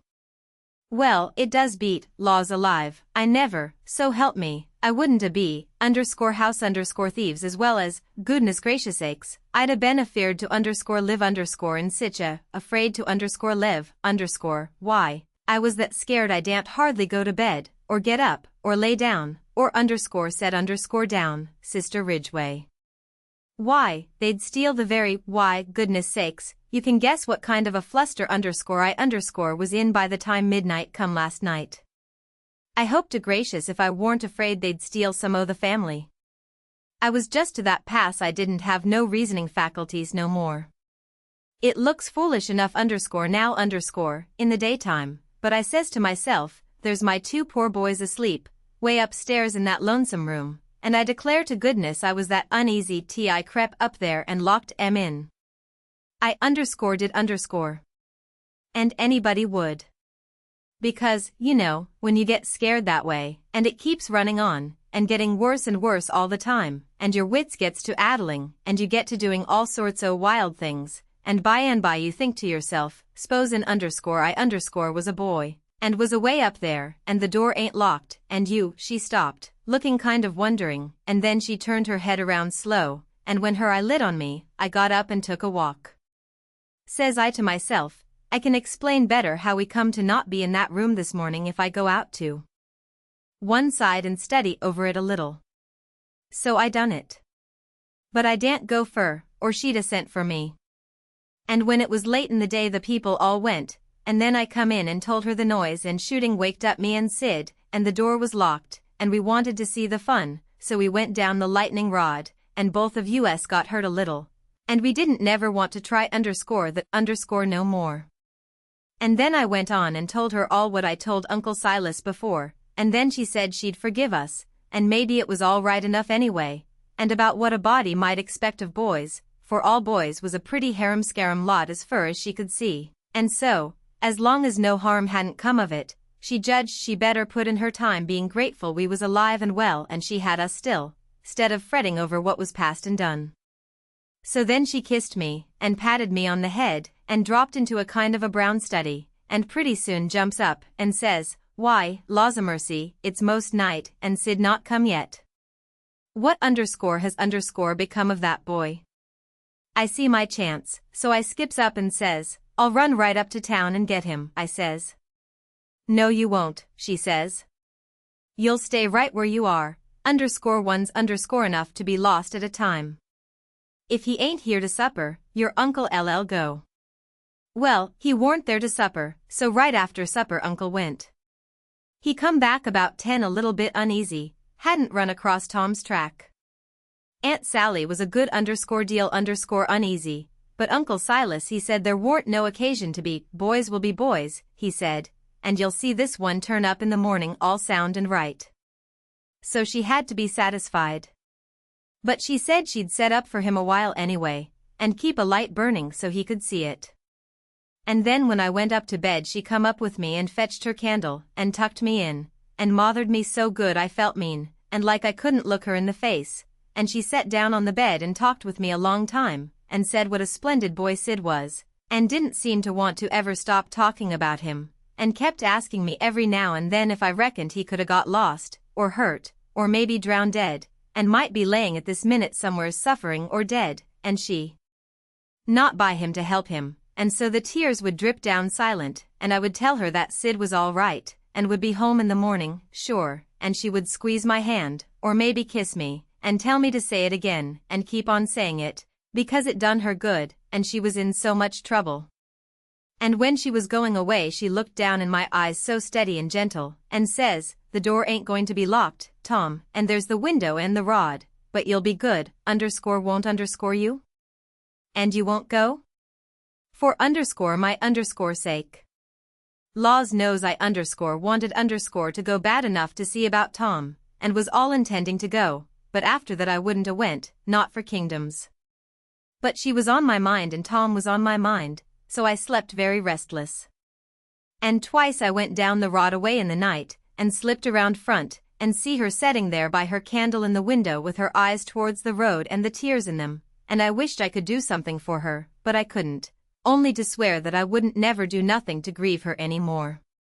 And the third time I waked up at dawn, and slid down, and she was there yet, and her candle was most out, and her old grey head was resting on her hand, and she was asleep.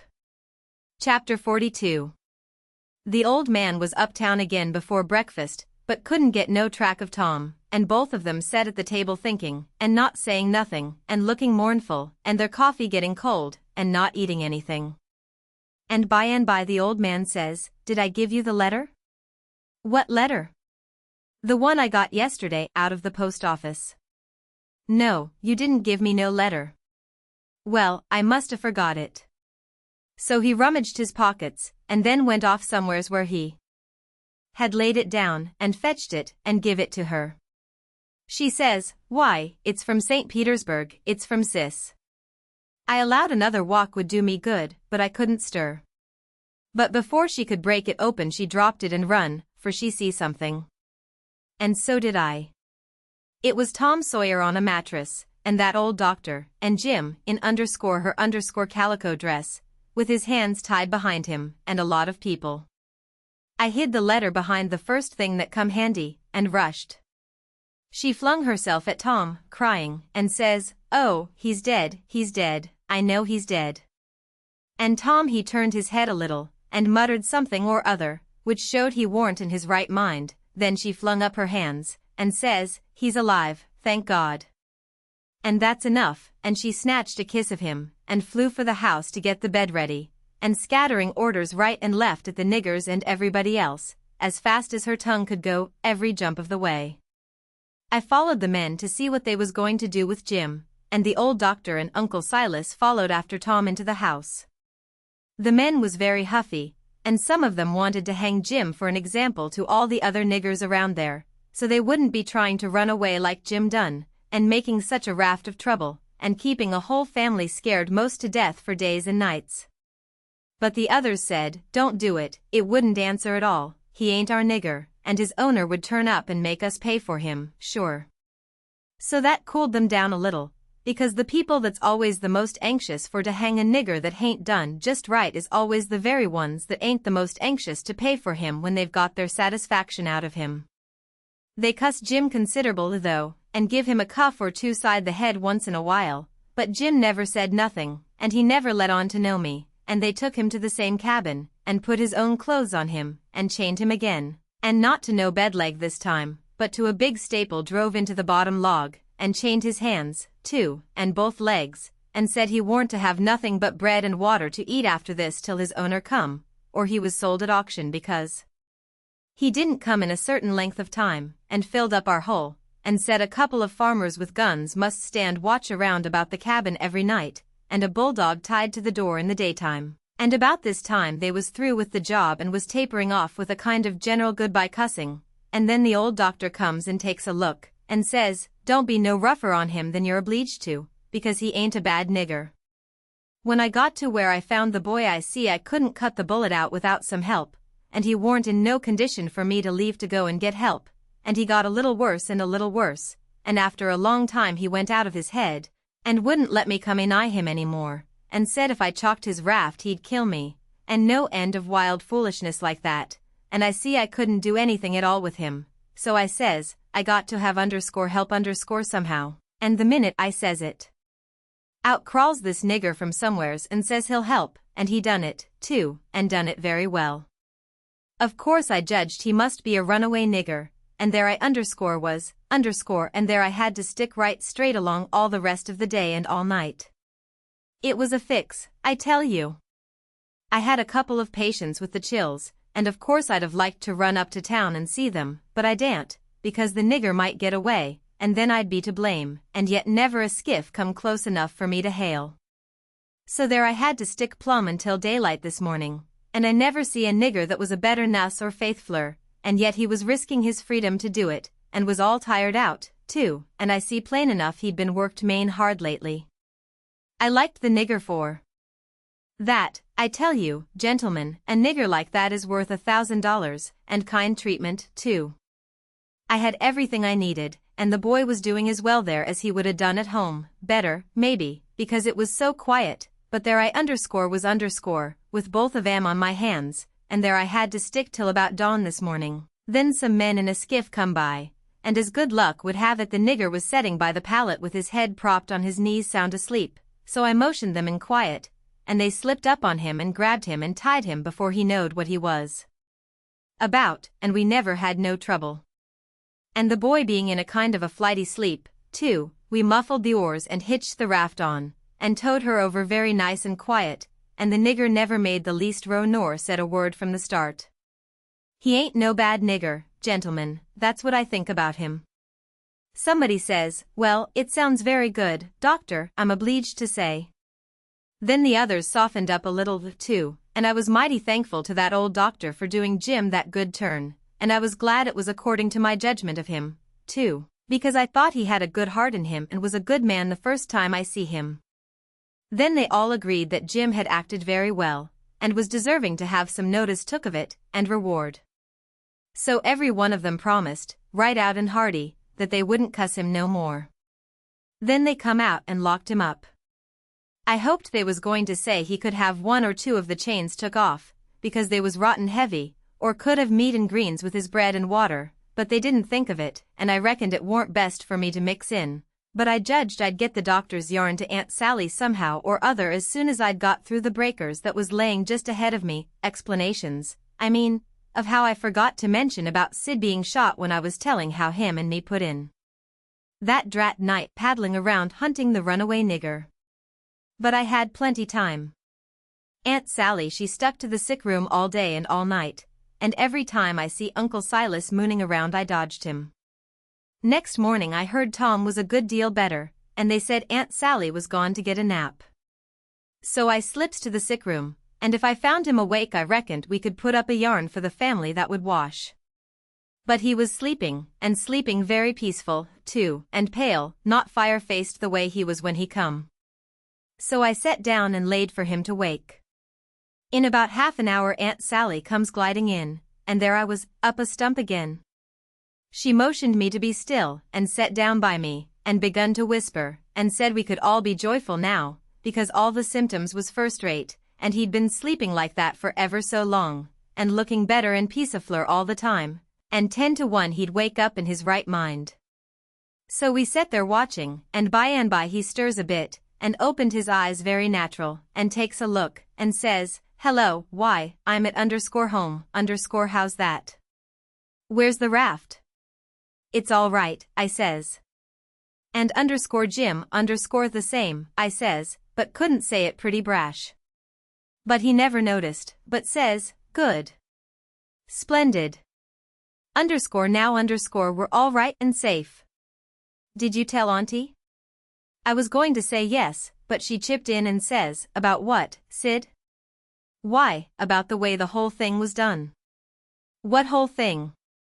"Why, the whole thing. There ain't but one, how we set the runaway nigger free from me and Tom." "Good land. Set the run, what is the child talking about?" Dear, out of his head again. No, I ain't out of my head, I know all what I'm talking about. We did set him free, me and Tom. We laid out to do it, and we done it. And we done it elegant, too. He'd got a start, and she never checked him up, just set and stared, and let him clip along, and I see it warn't no use for me to put in. Why, Auntie, it cost us a power of work, weeks of it, hours and hours, every night, whilst you was all asleep. And we had to steal candles, and the sheet, and the shirt, and your dress, and spoons, and tin plates, and case knives, and the warming pan, and the grindstone, and flour, and just no end of things, and you can't think what work it was to make the saws, and pens, and inscriptions, and one thing or another, and you can't think half the fun it was. And we had to make up the pictures of coffins and things, and anonymous letters from the robbers, and get up and down the lightning rod, and dig the hole into the cabin, and made the rope ladder and send it and cooked up in a pie, and send in spoons and things to work with in your apron pocket, mercy sakes. And load up the cabin with rats and snakes and so on, for company for Jim, and then you kept Tom here so long with the butter in his hat that you come near spiling the whole business, because the men come before we was out of the cabin, and we had to rush, and they heard us and let drive at us, and I got my share, and we dodged out of the path and let them go by, and when the dogs come they weren't interested in us, but went for the most noise, and we got our canoe, and made for the raft, and was all safe, and Jim was a free man, and we done it all by ourselves, and wasn't it bully, Auntie? Well, I never heard the likes of it in all my born days. So it was you little rapscallions, that's been making all this trouble, and turned everybody's wits clean inside out and scared us almost to death. I've as good a notion as ever I had in my life to take it out you this very minute. To think, here I've been, night after night. You just get well once, you young scamp, and I lay I'll tan the old Harry out both o' ye. But Tom, he was so proud and joyful, he just couldn't hold in, and his tongue just went it, she chipping in, and spitting fire all along, and both of them going it at once, like a cat convention, and she says, you get all the enjoyment you can out of it now. For mind I tell you if I catch you meddling with him again, meddling with who, Tom says, dropping his smile and looking surprised. With who, why, the runaway nigger, of course. Who'd you reckon? Tom looks at me very grave, and says, Tom, didn't you just tell me he was all right? Hasn't he got away? Him, says Aunt Sally, the runaway nigger? 'Deed he hasn't. They've got him back, safe and sound, and he's in that cabin again, on bread and water, and loaded down with chains, till he's claimed or sold. Tom rose square up in bed, with his eye hot, and his nostrils opening and shutting like gills, and sings out to me, they hain't no right to shut him up. Shove, and don't you lose a minute. Turn him loose. He ain't no slave, he's as free as any creetur that walks this earth. What does the child mean? I mean every word I say Aunt Sally, and if somebody don't go, I'll go. I've knowed him all his life, and so has Tom, there.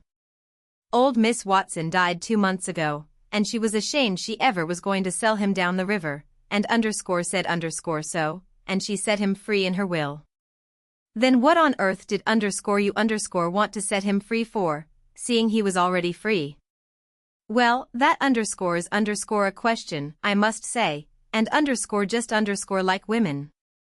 Why, I wanted the adventure of it, and I'd a waded neck-deep in blood to, goodness alive, Aunt Polly.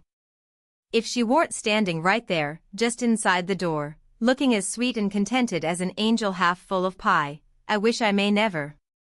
Aunt Sally jumped for her, and most hugged the head off of her, and cried over her, and I found a good enough place for me under the bed, for it was getting pretty sultry for seemed to me. And I peeped out, and in a little while Tom's Aunt Polly shook herself loose and stood there looking across at Tom over her spectacles, kind of grinding him into the earth. You know. And then she says, yes, you better turn your head away, I would if I was you, Tom. Oh, dearie me, says Aunt Sally, he changed so? Why, that ain't Tom it's Sid, Tom's, why, where is Tom? He was here a minute ago. You mean where's Huck Finn that's what you mean. I reckon I hain't raised such a scamp as my Tom all these years not to know him when I see him. That would be a pretty howdy do. Come out from under that bed, Huck Finn. So I done it. But not feeling brash. Aunt Sally she was one of the mixed-upest looking persons I ever see, except one, and that was Uncle Silas, when he come in and they told it all to him. It kind of made him drunk, as you may say, and he didn't know nothing at all the rest of the day, and preached a prayer-meeting sermon that night that gave him a rattling reputation, because the oldest man in the world couldn't have understood it. So Tom's Aunt Polly, she told all about who I was, and what, and I had to up and tell how I was in such a tight place that when Mrs. Phelps took me for Tom Sawyer, she chipped in and says, oh, go on and call me Aunt Sally, I'm used to it now, and 'tain't no need to change, that when Aunt Sally took me for Tom Sawyer I had to stand it, there warn't no other way, and I knowed he wouldn't mind, because it would be nuts for him, being a mystery, and he'd make an adventure out of it, and be perfectly satisfied. And so it turned out, and he let on to be Sid, and made things as soft as he could for me. And his Aunt Polly she said Tom was right about old Miss Watson setting Jim free in her will, and so, sure enough, Tom Sawyer had gone and took all that trouble and bother to set a free nigger free. And I couldn't ever understand before, until that minute and that talk, how he could help a body set a nigger free with his bringing up. Well, Aunt Polly she said that when Aunt Sally wrote to her that Tom and Sid had come all right and safe, she says to herself, look at that, now. I might have expected it, letting him go off that way without anybody to watch him. So now I got to go and traps all the way down the river, 1100 mile, and find out what that creeter's up to this time, as long as I couldn't seem to get any answer out of you about it. Why, I never heard nothing from you, says Aunt Sally. Well, I wonder. Why, I wrote you twice to ask you what you could mean by Sid being here. Well, I never got sis. Aunt Polly she turns around slow and severe, and says, you, Tom. Well, what he says, kind of pettish. Don't you what me you impudent thing, hand out them letters. What letters? Them letters. I be bound, if I have to take a holt of you they're in the trunk. There, now. And they're just the same as they was when I got them out of the office. I hain't looked into them, I hain't touched them. But I knowed they'd make trouble, and I thought if you weren't in no hurry, you need skinning, there ain't no mistake about it. And I wrote another one to tell you I was coming, and I suppose it come yesterday, I hain't read it yet, but it's all right, I've got that one. I wanted to offer to bet $2 she hadn't, but I reckoned maybe it was just as safe to not to. So I never said nothing. The first time I catched Tom private I asked him what was his idea, time of the evasion, what it was he'd planned to do if the evasion worked all right and he managed to set a nigger free that was already free before. And he said, what he had planned in his head from the start, if we got Jim out all safe, was for us to run him down the river on the raft, and have adventures plumb to the mouth of the river, and then tell him about his being free, and take him back up home on a steamboat, in style, and pay him for his lost time, and write word ahead and get out all the niggers around, and have them waltz him into town with a torchlight procession and a brass band, and then he would be a hero, and so would we. But I reckoned it was about as well the way it was. We had Jim out of the chains in no time, and when Aunt Polly and Uncle Silas and Aunt Sally found out how good he helped the doctor nurse Tom, they made a heap of fuss over him, and fixed him up prime, and give him all he wanted to eat, and a good time, and nothing to do. And we had him up to the sick room, and had a high talk, and Tom give Jim $40 for being prisoner for us so patient, and doing it up so good, and Jim was pleased most to death, and busted out, and says, now, Huck, what I tell you up on Jackson Island. I told you I got a Harry Breas, and what's de sign on it, and I told you I been rich once, and Gwinneter to be rich again, and it's come true, and here she is. Now. Don't talk to me signs is signs mine I tell you, and I know G's well at I use Gwinneter be rich again as I's stanin' here dis minute. And then Tom he talked along, and says, le's all three slide out of here one of these nights and get an outfit, and go for howling adventures amongst the Injuns, over in the territory, for a couple of weeks or two, and I says, all right, that suits me, but I ain't got no money for to buy the outfit, and I reckon I couldn't get none from home, because it's likely Pap's been back before now, and got it all away from Judge Thatcher and drunk it up. No, he hain't, Tom says, it's all there yet, $6,000 and more, and your Pap hain't ever been back since. Hadn't when I come away, anyhow. Jim says, kind of solemn, he ain't comin' back no mo, Huck. I says, why, Jim? Mean why, Huck, but he ain't comin' back no mo.